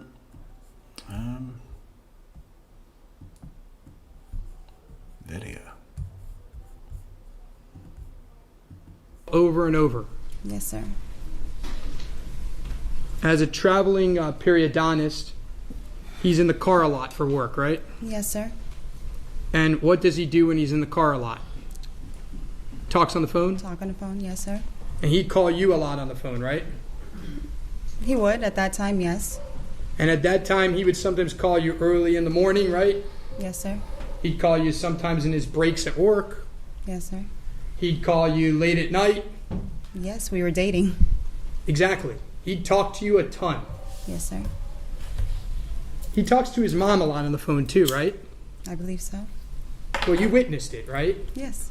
You would be with him a lot when he would talk to his mom, right? On the phone. Yes, sir. And by the way, you talk on the phone a lot with Sigfredo Garcia, right? Yes, sir. And that makes sense because he's the father of your two children, right? Yes, sir. Now, in 2014, you became aware of Charlie's family issues, right? Yes, sir. You heard him talking on the phone a lot to his mom, right? Yeah, he's always talking to his mom. And also, when you guys would go out, as you know, Charlie likes to talk, right? Yes, sir. And so a topic of frequent conversation would be what he had just talked to his mom about, right? No, he never told me what he was talking to his mom about. No, so he never told you about the problems that his sister was having? He wouldn't recount those conversations that he was having with his mom? Not when he's on the phone with his mom. Maybe if we're just, laying down or talking, he'd mention it once in a blue moon. And you would ask him questions about it, right? Not really. He told you about this TV was cheaper than a hitman joke many times, right? Yes, he's made that comment before.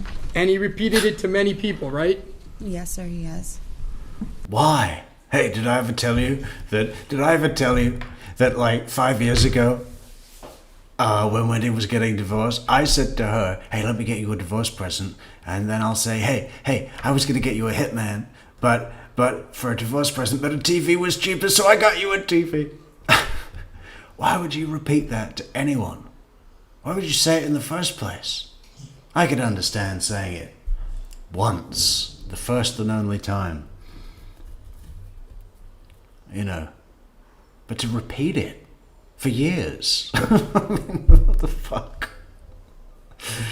Something wrong with that guy. Seriously. He makes a lot of bad jokes, right? Yes, he does.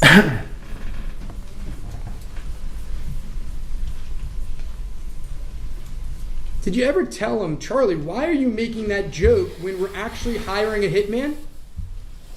Like, don't you think that's a bad idea? Did you ever say that to him? No, because feels like he's untouchable. No, because you really weren't hiring a hitman. He didn't know he was hiring a hitman, right? That's why you didn't tell him that, right? He knew he was hiring a hitman. So when he made that joke in front of Professor Lacoste on March 11th at Yardbird. That he made that joke? Yeah, you know he made the joke at that dinner, right? I don't recall that. No, sir. Okay. Unless I was talking to Wendy and I didn't pay attention to what they were talking about. Well, let's talk about that dinner a little bit on March 11th, just 6 weeks before the first attempt that in your proffers you didn't know about. The first time I ever heard about chicken and waffles was looking at the menu for Yardbird. They served that. And I thought it was some kind of sick joke. But I understand that that is apparently a southern delicacy. Chicken and waffles. You all ate outside on the patio? Yes, sir. And during this dinner, you and Wendy talked a lot about your exes, didn't you? Not that we talk a lot. Slim wants to see Donna's face when the trial starts. She can't control herself. Well, it looks like she's managed to wrangle her way in to be sat facing the jury. So she's going to be face on, eyes on, jury. Jury are going to be having more exposure to her, you know, and I think she's going to use a lot of that screen time, if you like, to demonstrate her frailness and, you know, how sick she is and how old, and how she can't hear anything or read anything. And what is the betting that Donna, when she finally walks up to take the witness stand, which she certainly will do, that she has some sort of walking aid prop, be it a cane or a walker, you know, something like that. It might be considered too on the nose, you know. She comes in with like one of those big cartoon leg casts on, like Foghorn Leghorn has when he's got the crutches and the leg in a cast. You know, should walk to the stands like Foghorn Leghorn. About the exes, I always speak of my children, so I'm pretty sure I mentioned my kids and she mentioned her kids. You didn't probe information from Wendy about her ex, and while you were that's why you brought up your exes, your ex? No, sir. We did not talk about any exes. Were you aware that Sigfredo and Luis Rivera were sitting in a car scoping you out? I didn't know that until my trial.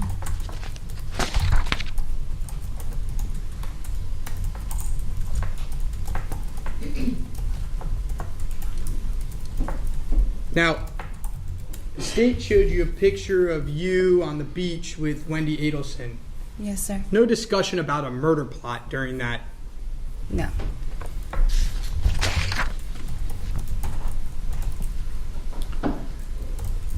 The jet ski incident, was Charlie scared? Yes, sir. Were you upset? Of course. Did it cause a whole string of text messages and fights between you and Sigfredo? After that incident, yes. You were afraid that Charlie was going to break up with you, right? Not really. Really, your text messages don't show that you were upset that Charlie might break up with you? That Sigfredo was trying to run your life? Well, I was upset, but I didn't really care if Charlie was going to break up with me or not.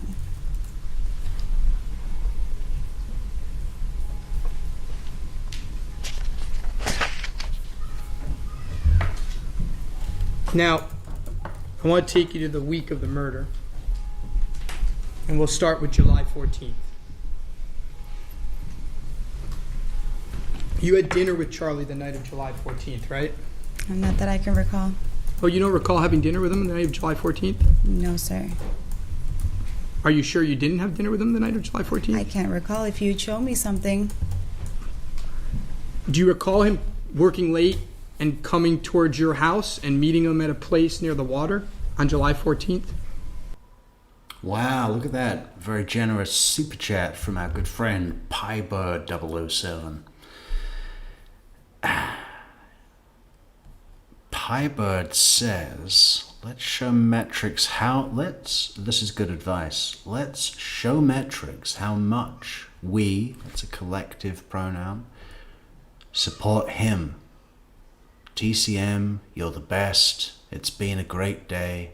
Having to tend to responsibilities, but then coming back and listening to your voice with humor and insight on this terrible Danny Markel tragedy. Thank you. Thank you, Piebird. That's very very gracious of you, very kind. No, sir. Well, let's do it this way. If you had dinner with him on July 14th, just 4 days before the murder, Yes, sir. did you pick up money from him at that point in time? No, sir, because I don't even remember that dinner. Assuming that the dinner happened, Yes, which I sir. think the state's going to prove, Okay. did you pick up any money from him at that dinner? No, sir. I don't even recall that dinner. Fair enough. Do you recall having lunch with him on July 17th, the day before the murder? No, sir. So let me try to refresh your memory on this. Do you recall on July 16th that Charlie worked late and went out to dinner with Erica Johnson? I can't recall. Do you recall that... Yeah, what is all that dinner with Erica Johnson about? You know? And she seems to love him on the stand, right?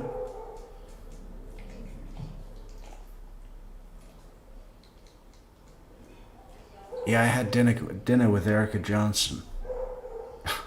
Why? What did you talk about? that you got in a fight with him that night because you thought he might be cheating on you? No, sir, I don't recall it. Do you recall that there are text messages in which you were upset that he was out so late? You don't recall that? No, sir. Do you have something to show me? I don't need to. I don't need to. You don't need to have a shitty attitude either, Daniel Rashbaum. Oh, I don't need to do that.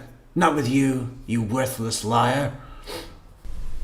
Do you recall that he told you on that call that he had worked late, that he had gone out with Erica, and that he would have a lunch with you the next day?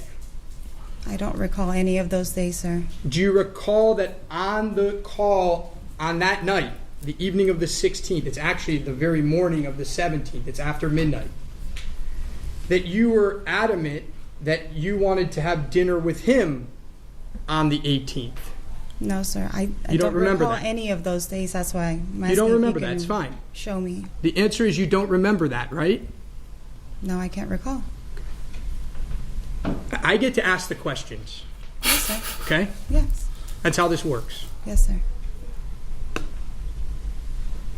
Now, you went to lunch with him near his house. Do you recall that? No, sir. One moment. Yes, sir.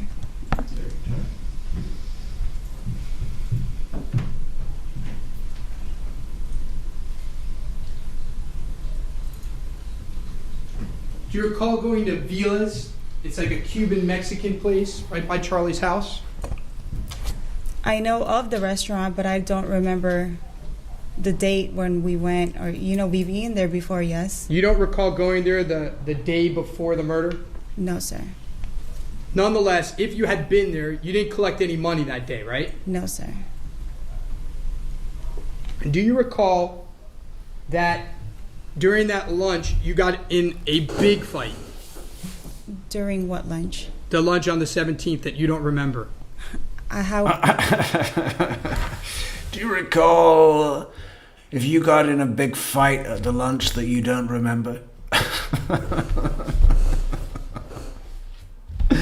Come on, that's like some sort of Taoist riddle.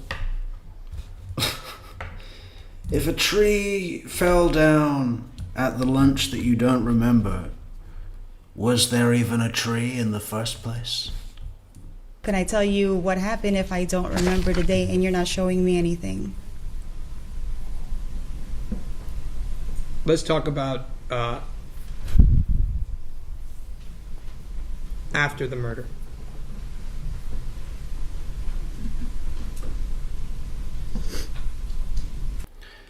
Baby, be a simple kind of van. Baby, be a simple kind of van.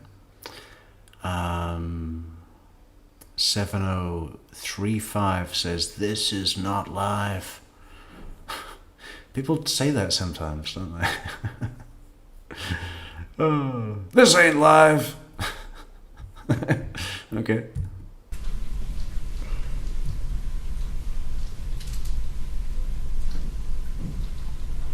One moment, Your Honor. Yeah, I find Katie Magban has some minimalist redeeming features, you know. She was making herself, I liked it when she was making herself laugh at herself during her incredibly brutal second cross-examination conducted by the one and only pitbull Sarah Katherine Dugan. Yeah, I mean, you know, she laughed at herself because she can't remember anything. She's like, I don't even remember what I just said. And then laughed at herself in these, you know, stressful circumstances. Isn't it true that Charlie Adelson gave you $138,000 the night of the murder, not $100,000? I never counted the money. Oh, is that what they meant? They meant the testimony. No, this is Katie's testimony from 2023. We got the courtroom right here. This is live. There's nothing going on. We're waiting for something to go on. Isn't it true that you were paid $3,000 every month after the murder? No, sir. What does this say here? Constance Bates, 6165, says, to whomever stated that they think it is just awful that they have been to work and back and we are still on live. Let me just tell you, this is how we roll over here. Oh, cool. Yeah. For some reason, I thought that was going to be a complaint, but I agree with everything you said. Isn't it true that you told Charlie Adelson that a terrible thing had happened, your friend got an idea to do this, you didn't know anything about it, but you would help him? Repeat that question, sir. Isn't it true that you told Charlie Adelson that a friend of yours had done this, that you had talked too much, but that you would do everything you could to help Charlie Adelson? No, sir. Isn't it true that you told him that if he ever went to the police, these people would do to him and his family what they had done to Professor Markell? No, sir. If the state proves that for the next 20 months you received payments, does the state have it wrong? That I received payments? For the next 20 months after July 18th, if the state proves, they're going to bring up a financial person who's going to show cash payments. When the state proves that, do they have it wrong? No, because I deposited throughout every month. The payments that Charlie were making to you? No, what Sigfredo had given to me.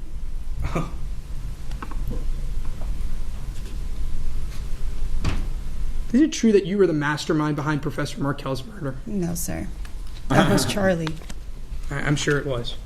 I didn't have any information on Mr. Markell. Do not volunteer information. Yes. Wait for a question. Respond accordingly to the question. Sorry, Your Honor. By the way, on these wires that we're going to hear, you're repeatedly lying to Charlie, right? Repeatedly lying about what? Well, you're telling him that you're calling the undercover number, right? Yes, I lied to You him. never called the undercover number? No, because I was telling Sigfredo to call that number. Ma'am, let me ask the questions. I'm asking. I know you have an agenda, but let me ask the questions. Objection, move to strike, argument ended. Sustained.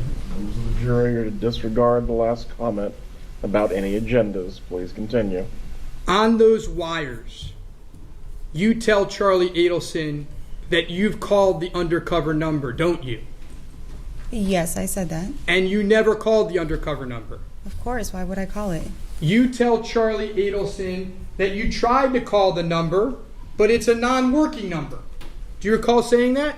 I believe so, yes. And that was a lie. Yes, we were all lying to each other.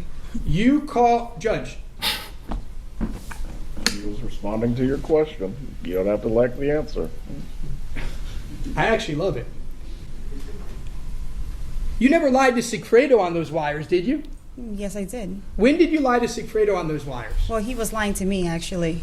I asked a different question. When did you lie to Sigfredo on those wires? No. Give me one example of lying to Sigfredo. And Donna Adelson's watching this from South Florida, just lapping it up. Probably punching the air. You're right. I'm stating that Sigfredo was lying to me. Ms. Magban, I'm going to ask the question one more time. No, I didn't lie to Sigfredo. You never once lied to Sigfredo Garcia on those wires. Not that I can recall, no. But you repeatedly lied to Charlie Adelson on those wires, didn't you? Yes, sir, I did. By the way, you and Sigfredo Garcia talked about how you needed to get a burner phone, right? No, Sigfredo was the one who got the burner phones. Okay. You and Sigfredo got burner phones, right? Sigfredo bought the burner phones, yes. And you used a burner phone, right? Yes, he advised me to do so. Did you ever talk to Charlie Adelson about getting a burner phone? I wasn't aware, but I thought he had one.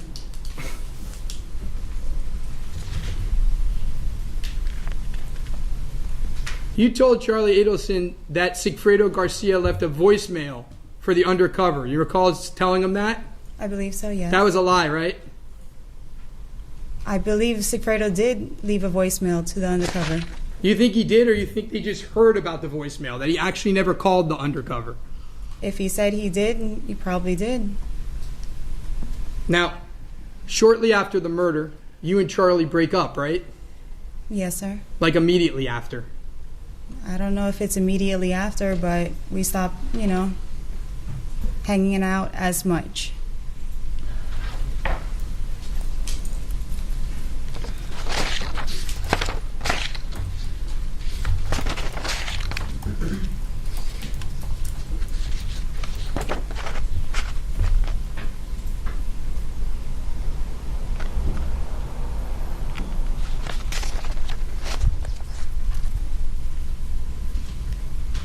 Now, you keep on saying that the state hasn't promised you anything, right? Yes, sir. But you're hoping that they're going to help you, right? Of course. I want to see my children again.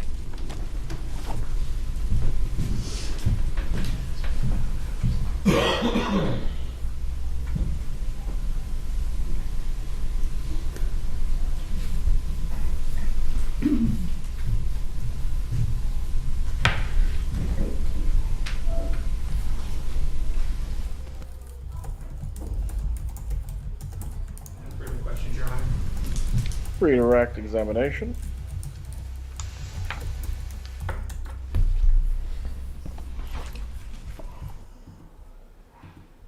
Christina, welcome back. Christina says Rashi has no clue that no matter what the circumstance, no matter what the circumstance, when a man in a position of power treats a woman like this, he never looks clever or sly or manly. Yeah, there was a way to do that artfully, Christina, right? And he failed at that. With the text message exhibit that the defense showed you.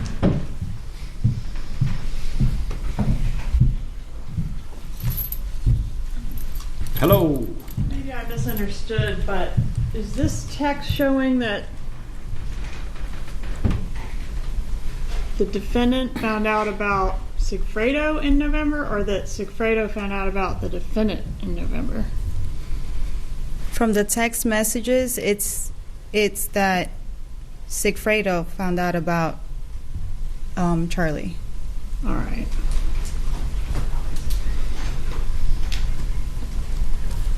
The job in this case, there's some question about, is it to harm, is it to rough up, is it to kill? What was the job? It was to kill. And you knew it was to kill? Those exact words weren't mentioned, but did you yes. know that this was going to result in a death? Yes, ma'am. Not a roughing up? Yes, ma'am. Okay, and I know you don't, do you know precisely when you found out it was going to be a death? No, ma'am. But can you tell this jury it was definitely before the murder? Before July. And did Charlie Adelson know it was a murder? Yes, ma'am, he did. Did Sigfredo Garcia know it was a murder? Yes, ma'am, he did. No further questions. No Step further down. questions. Will the witness be recalled at any point? Maybe. What does it matter? She's going to be held in custody. We'll know where to find her. Are you going to recall that witness? Because we need to make sure we know where she is. Wait a minute. Okay, I mean, we're coming up to 5:30 now in Tallahassee. How long can they keep these jurors going? Where are they? Let's check out the corner of the room. Hello, corner of the room.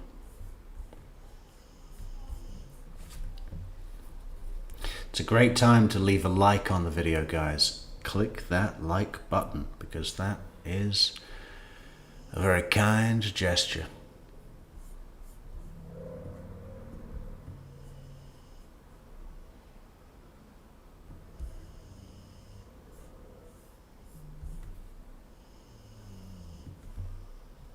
You know, how much time am I going to have to prepare for tonight's show? Not much. Gotta have something to eat. What are we going to eat, Soap? How about egg fried rice? With the frozen peas. Frozen peas. Handful of frozen peas into egg fried rice. What an easy, hardly any effort at all, right? But what a difference. And hey, if you got sweet corn too, go to town. What else can we do? I mean, I feel like they're going to come back any moment. We don't hear anything from the court.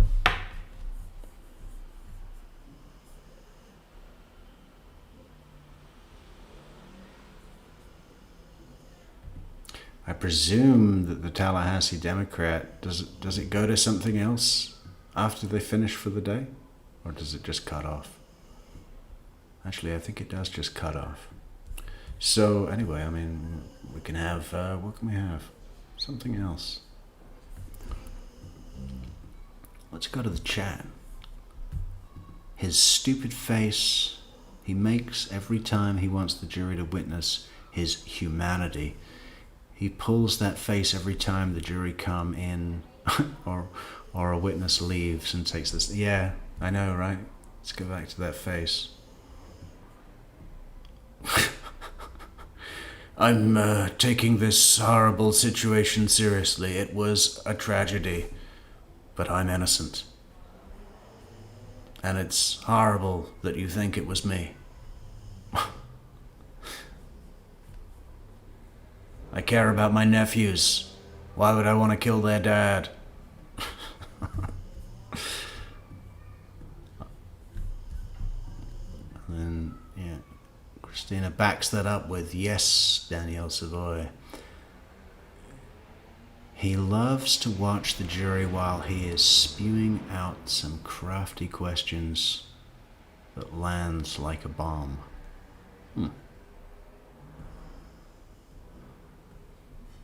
5:19. Exactly, Tim and Nagel. They gotta come out, you know.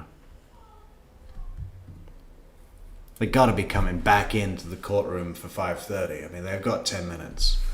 Judge Everett wouldn't let it run over.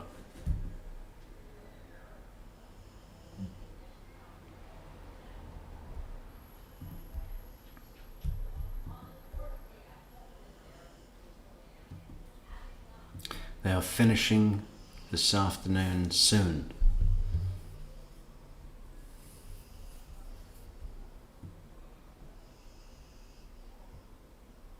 Of course, the sad thing about Leon County for the jury is that the court doesn't, you know, as a rule, provide food for lunch or even dinner if they're running late, you know. The jury have to take care of that themselves. I think, you know, in special circumstances, like when they went back to deliberate Charlie's trial, I think they were provided dinner.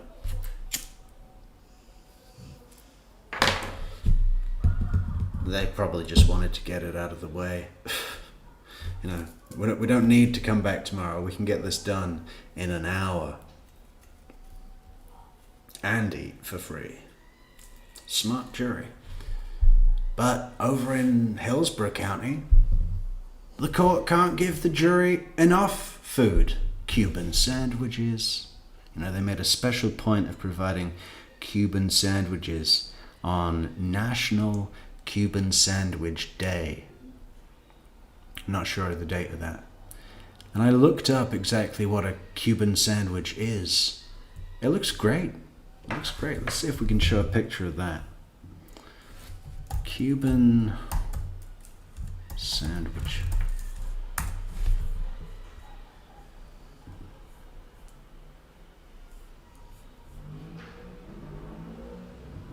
Okay, here's one that shows you everything that's in it, right?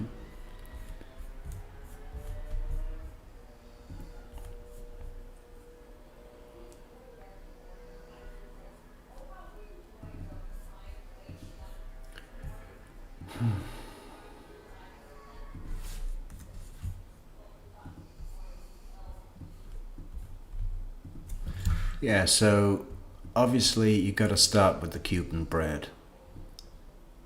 Mustard, pickles, Swiss cheese, pork roast, ham, Cuban bread. And they melt that down. Let's show you one cooked.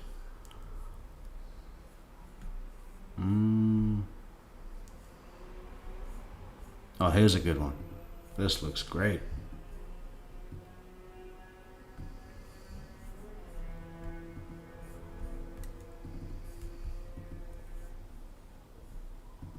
Ah, hang on.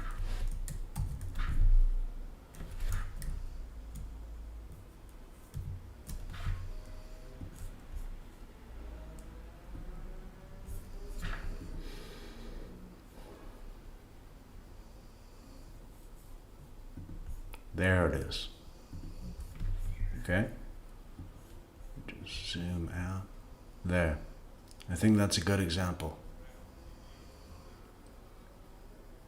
And the court just provided the jury with these. There were only 6 jurors.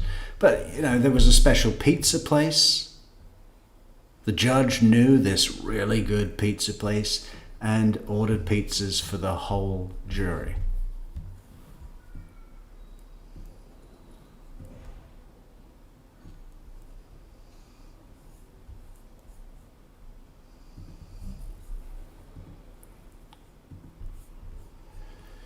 Maybe we should tempt fate and start another video, because then I bet they'll come back in.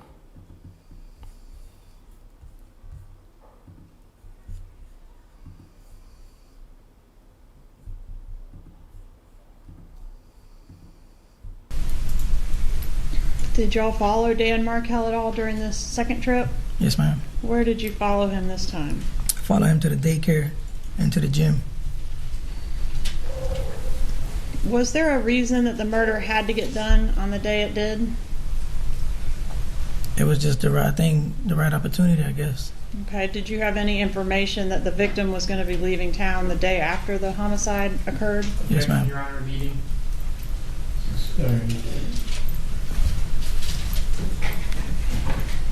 Is the answer struck? The answer is not struck. You need to rephrase your question. All right, so how did you find out that the victim was leaving town the following day? I can't remember that good. Was it from a blog? Objection, Your Honor. Meeting. It's not leading, Your Honor. Was it from a blog? Yes, ma'am. Okay, what blog was that? The blog was Wendy. No, I was saying from the computer. Did you research Oh, it no, on no, the no, computer? no. Okay, so somebody gave you. The consensus was for the new merch, the Luis Rivera merch, that we will be going with the quote, "The blog was Wendy." Yeah, we should be launching that tomorrow, so come back to the merch store then for Luis Rivera merch. The information. Yeah, somebody else. A person. A person. And how did you actually talk to the person? No, ma'am. Who talked to the person? Tuto. Garcia. Garcia talked to the person. Talked to All Katie. right. Okay, so Garcia got the information from Katie. Yes, ma'am. And do we know where Katie got it from? I don't know. Okay, were you present when Garcia talked to Katie and found out we Yes, got to ma'am. do it today? Yes, ma'am. was on the phone. I'm sorry? They was on the phone speaking. He was talking to Katie on the phone? Yes, ma'am. And you were present for that? I was in the car. Who was driving the green Prius on, like, whenever you were following Mr. Markel right before the murder? Me. Did you go to, I think you said the daycare. Where else did you go that day? The gym. Have you seen the video surveillance from the gym in this case? If I have seen it now? Yeah, where the green Prius is at the gym. Have you seen that? I've seen it. And is that you driving that Prius? Yes, ma'am. Okay, is Garcia in the vehicle as well? Yeah, absolutely. All right. Did you know whether or not the kids were in the car at the time you were at the gym? Nah, he dropped them off. I seen him when he dropped them off in the daycare. So you actually saw the kids go into the daycare? Yes, ma'am.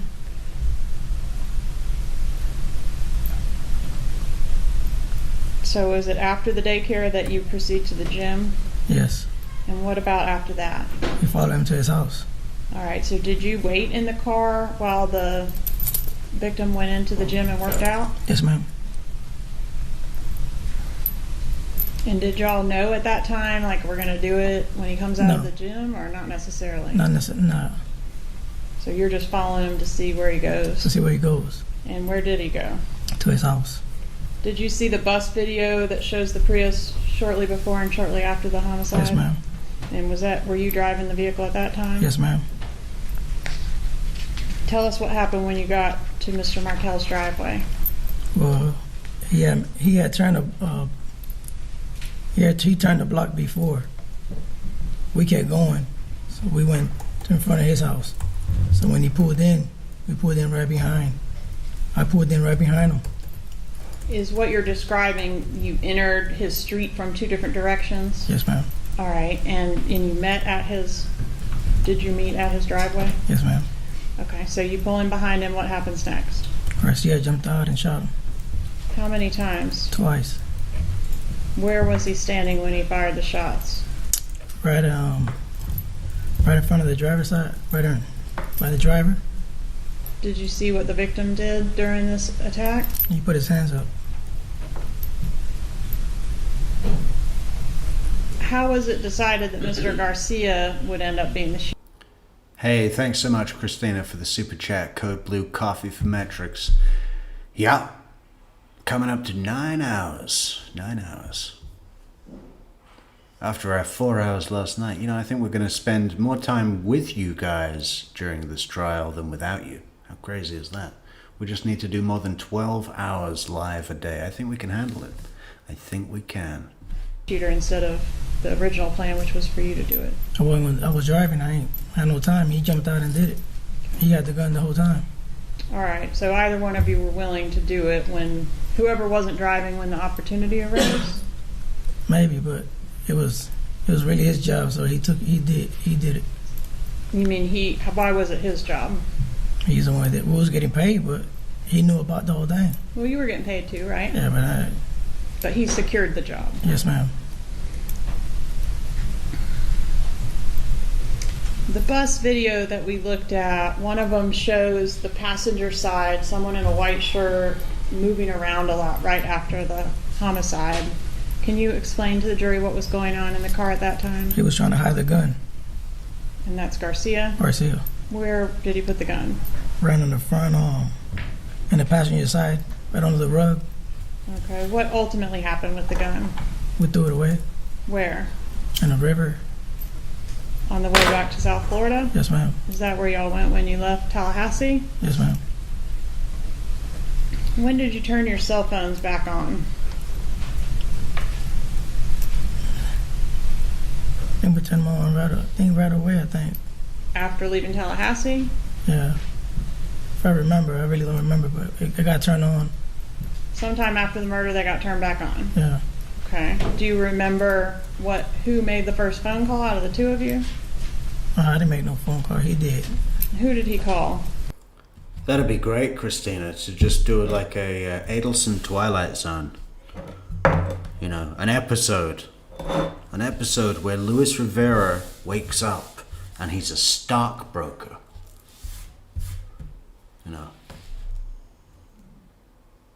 running a boiler room. I could see that. Sharp suit, briefcase, shiny shoes. I think he called Katie. What he called Katie? He Say called that Katie. again? He called Katie. He called Katie. And were you able to hear the conversation with Katie? Yes, ma'am. And what was that conversation? He told her everything is done. She like, I know. And he like, where the money? Okay, let me back you up just a little bit. How did she know it was done? I think she got a phone call right away before we did. All right, but somehow she indicated she knew. Yes. All right, and you asked about the money. Did you personally ask about the money, or was that Garcia? That's Garcia. What did she say about the money? He'll get it tomorrow. Did you get it tomorrow? Yes, ma'am. On the way back from Tallahassee to Miami, did you stop in Penn? I think the parole would have been for his first sentence, 12 years in federal. Because if it were 12 years in federal, he'd be coming out in, what, 2029. So maybe that parole. He's not getting out in 2028. I'd say 30, 31, he could be out. And didn't they say he gets out with a clean record? I mean, what a score. What a score. Broke Pines at an ATM machine. No way back. Yeah. I mean, he'll get out and he'll be 50 years old. Maybe 51, 52. I mean, you can still rise to the top, right? He could be a captain of industry. I know we stopped. I'll show you states 39 through 45. Have you seen? Yeah, right, Christina. Yeah, maybe he'd be like, that one mechanic that you can trust.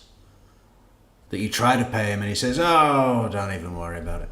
I had that oil just lying around anyway. The really kind mechanic.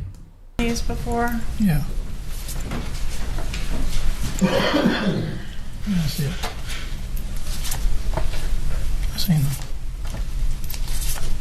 And are these appear to be ATM Yes, ma'am. images? Yes, ma'am. And what's the date on the ATM images? 7/18/2024. 2024? I mean 14. Sorry. All right, that's the day of the murder, right? Yes, ma'am. Okay, is this the green Prius that y'all came to Tallahassee in? Yes, ma'am. All right, are these fair and accurate photographs of you in the green Prius on the day of the homicide? Yes, ma'am. Permission to introduce and publish states 39 through 45. Any objection? There you are. 39 through 45 are admitted. Permission to publish. You may. Fucking A, bro. I'm gonna fucking fuck up whoever the fuck you fucking with me. Hey, thanks so much, Amy, for the 3 coffees on buymeacoffee.com. Amy says... What does Amy say? Thanks for streaming all day. No problem. That's while we're here. That's why we're here. While we're here with you.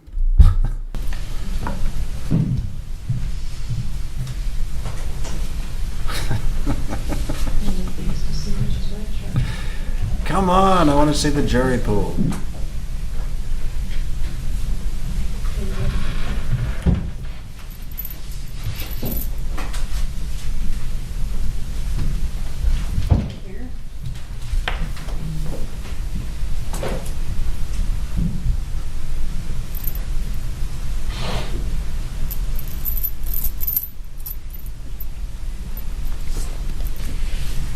Publishing states 39 and 40, please.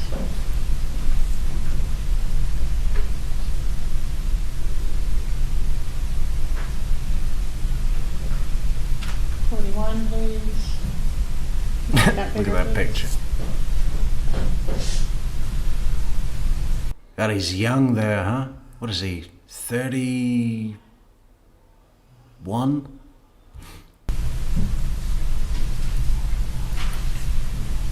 Who's pictured in this exhibit Mr. Rivera?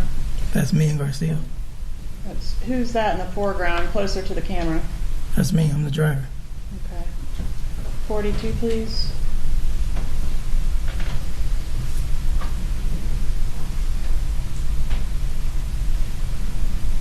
Who's that in the passenger seat? Garcia. 43, please.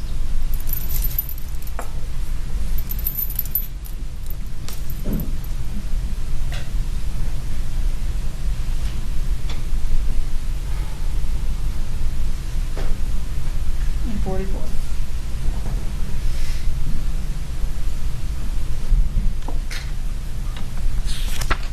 Did you and Sigfredo Garcia go out that night when you got back to Miami? Yes, ma'am. Do you remember where you went? Then we went to a bar. Was Katherine Magban with you that night? No, I don't think so. Do you know where she went that night? No, I don't know. All right. The next morning, is that when you saw her again? Yes, ma'am. All right. Tell us what happened the next morning. The next morning I woke up, I went to the barber shop, and she went to my house and took the money. She had the money at your house? Yeah. And did you go home and get it? Yes, ma'am. Did you go home with some purpose? Purpose to pick that money up. Yeah, why were you worried about the money? I was worried about my baby mama taking it. You were worried about your baby mama taking it? Yes, ma'am. Is that Jessica, the one we saw in the, Yes, in the ma'am. photo? So if she'd seen that money... If she would have seen it, she would have probably took it. Okay. But she never seen it. How much money was in there? 37. I think it was 35. 35,000. And how was it packaged? All hundreds. Yeah, he kept the extra 2 in his pocket. Staples. All $100 bills? Yes, ma'am. And what do you mean by staples? They were all stapled. It was $1,000. Each $1,000 staple in the top corner. All right, so you got 35,000. I think you previously said you got 37. Where did the other 2 come from? Garcia gave it to me. Why did he do that? Just gave it to me. So he just gave you 2 additional stacks out of his cut? Yes, ma'am. Do you know how much he got versus how much Katie got? No, I don't. You not remember that? I don't remember. Okay, but it added up to 100. Is that what you previously Yes, said? ma'am. Did you buy anything with your cut of the money? Just a motorcycle.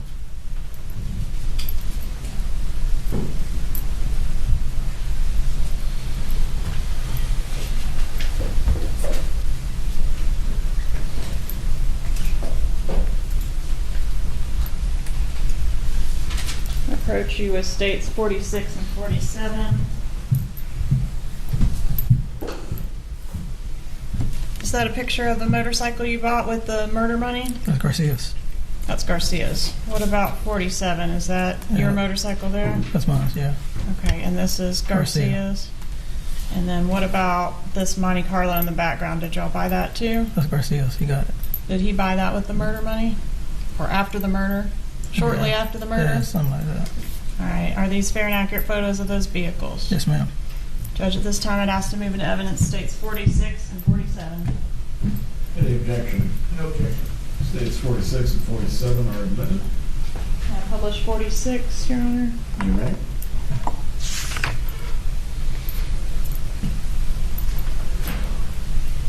And 47, please.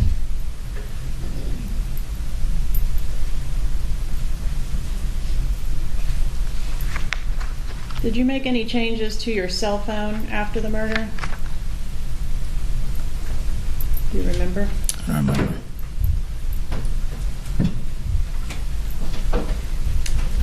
Did you meet with investigator Jason Newland with my office to look at this, what I've marked as state 63, this exhibit regarding the calls in this case? Yes, ma'am.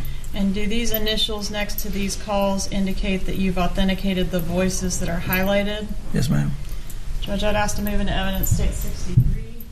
Any objection? No objection. State 63 is admitted. So you were able to recognize the voices of Katherine Magban and Sigfredo Garcia on those recordings? Yes, ma'am.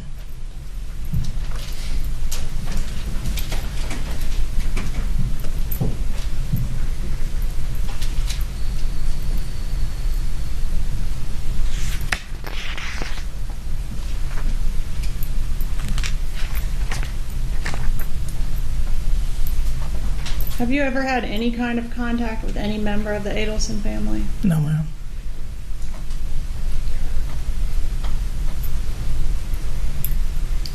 During the time that Katherine Magban was dating the dentist, were you around her during that time? I mean, I've seen her a few times. Okay, and what was the context of, like, what was the occasion that you would see her if she was with the dentist? Not with him, but I seen her when she come look for Garcia. Okay, so if she was doing something related to the kids or something like that? Yeah, that's it. During the times that you saw her while she was dating the dentist, did she ever brag to you about the dentist at all? No, ma'am. Did she ever tell you the dentist has a lot of money? No, ma'am. The dentist has a safe full of cash in his home? No.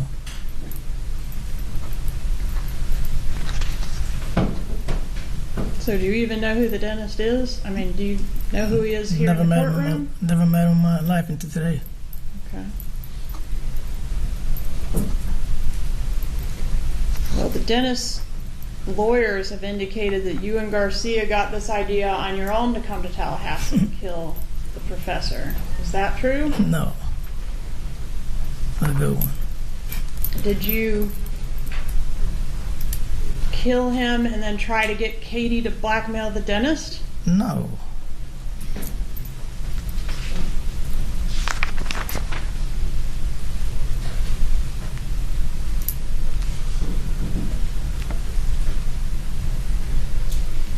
When you suggested to Sigfredo Garcia on the way up that it would be easier to just do a robbery, would it have been easier to rob the dentist back in Miami than to come up here to do a murder? I never said nothing about him because I don't know him, but I said, let's go rob the lady. Right. Just like but that. If you had known that it was actually the dentist that had the money, would you have been just as happy to rob the dentist? Absolutely. Would that have been less trouble than coming to Tallahassee to do a murder? Yes, ma'am.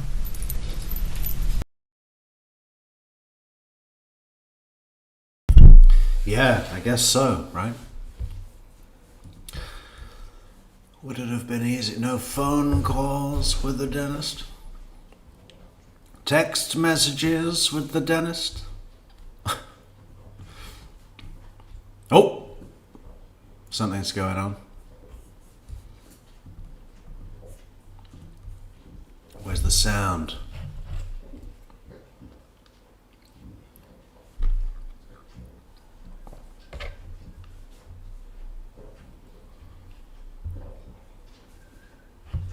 People blink like that when their brain is doing overtime.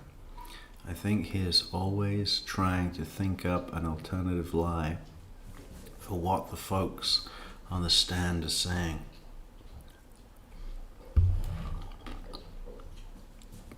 Yeah, something like that. He said no child support gonna come from this.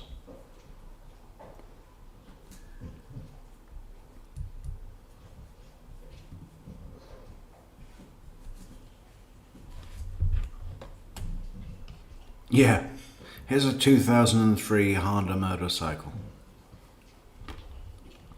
in yellow. That's their gang colors.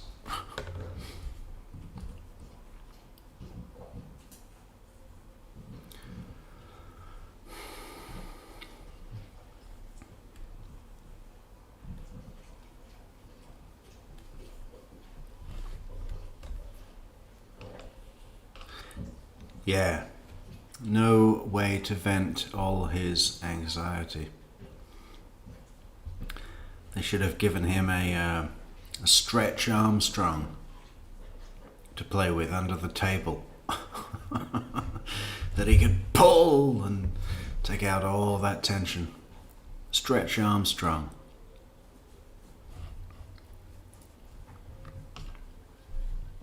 Whatever happened to him, huh? Haven't seen him around in a couple of decades. I think there must have been some dangerous chemical that they put in the toy to make it stretch like that. And probably children were starting to get leukemia or something, I don't know. Uh-oh, cameraman's zooming in again. Zooming into what? A white wall that I might as well put out of focus. But it's kind of cool because it looks like Judge Everett in the corner is glowing. Well, not anymore.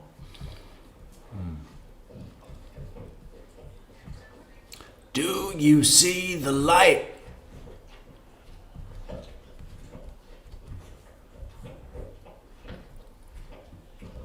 Okay, we've got a deputy in the well. Soap, is that absolutely necessary?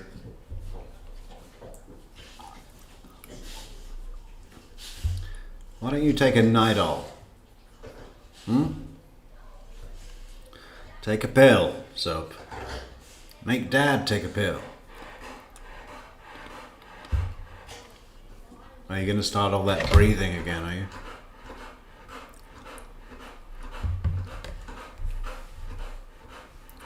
Stop looking at me.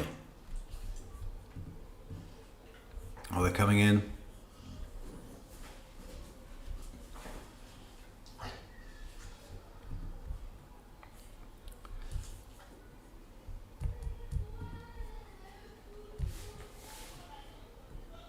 I think they're quite collectible now, Danielle Savoy. Anything that's outlawed for children's safety shoots up in value, I guess.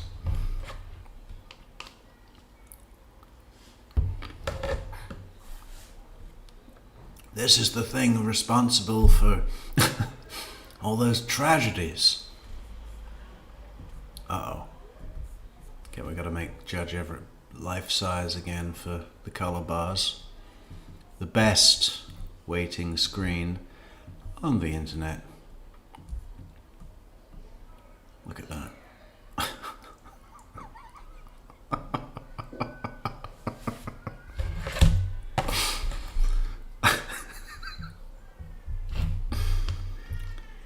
It's another one of our collaborations, Patricia Burns. I don't remember what the other one was.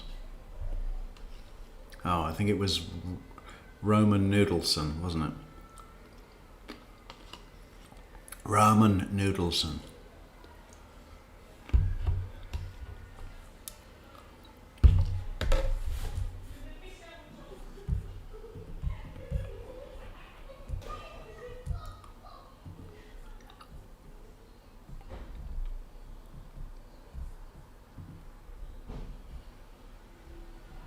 Oh, that's quite a good one, Tamer Nagel. Quote for a shirt. If you're going to quote me, date me. If we're going to have a whole bunch catalog new merch. There's been 6 ideas today already. If you, what was it? If you're gonna quote me, date me.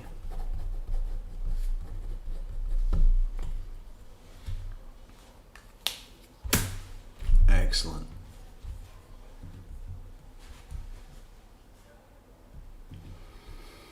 They all came in. Yeah, well, this is the feed, Mary. This is the feed. So they're on color bars. I hope that doesn't mean they're finished. I mean, it's almost 6 o'clock in Tallahassee.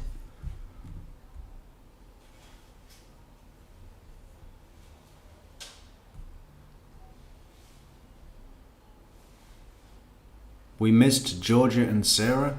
What's going on?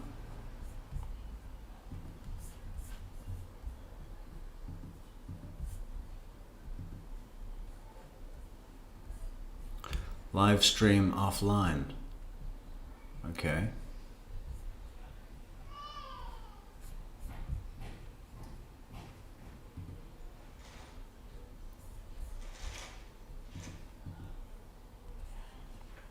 So did we miss something?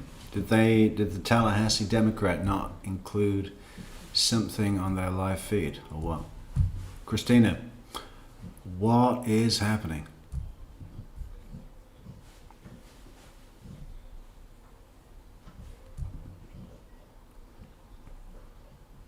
Yeah, I know the double meaning is all about that shirt, Taylor.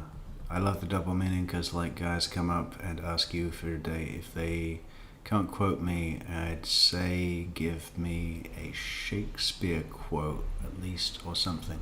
Yeah. I could do that all day. I got some good ones too. Oh,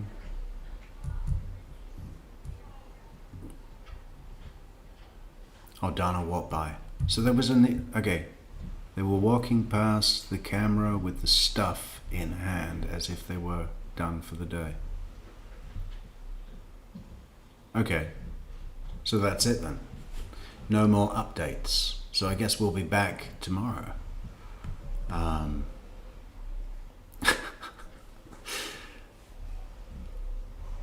I think this is the map of everywhere, every state that Judge Everett has enjoyed fudge. He marks them off the map. He's still got to do Alaska, Wyoming, North Dakota, Rhode Island, and New Hampshire, but he's done all the others. Fudge in every state, each with a different twist on fudge.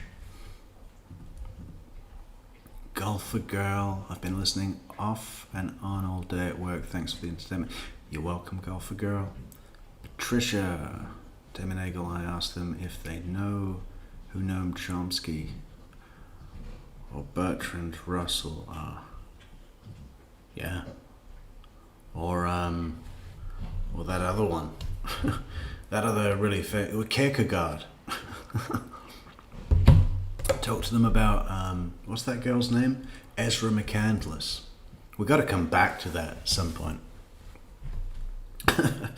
There's room for a best bits video of that trial. That was ridiculous. Who was with us for the Ezra McCandless trial? That was hilarious. And I like a Wisconsin trial. We spend a lot of time in Florida and Wisconsin, to be fair. Chandler Halderson. That other one.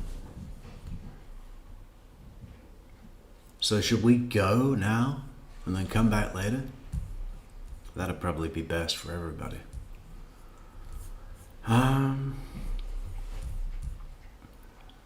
Yeah, what did we say we were doing tonight? We were going to do maybe something on the charge card.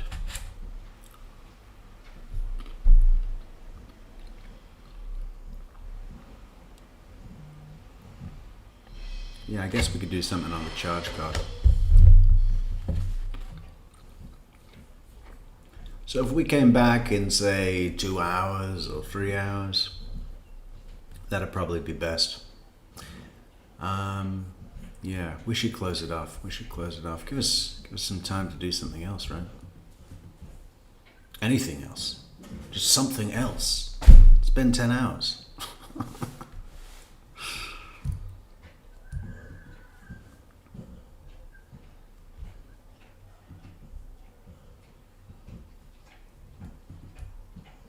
Yeah, all right, well, we'll be back. Many thanks, everybody, for coming. Don't forget, we'll be live again tomorrow with Everything Adelson Trial. All in one place. This place, your place, Metrix. Yeah, don't forget to leave a like on the video. That would be great. And we'll be back later on tonight at some point. Okay?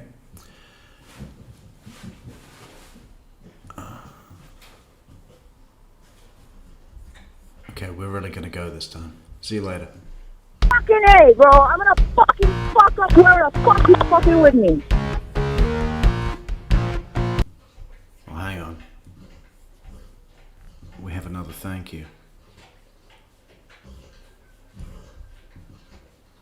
Thank you so much to On the Mountain for the 3 cups. On the Mountain says, Metrix, I'll donate some decals to your store if you have a design in mind. I would put the Judge Everett seal on my water bottle for sure, or your logo. We could do 2 designs. I don't know where they ship. Is it USA location? I'll provide my email address to you if you are interested. Okay. Yeah. Just send us an email at truecrimemetrics@gmail.com. Okay, On the Mountain, thank you for the offer and the coffees, and we'll see y'all later tonight. Bye.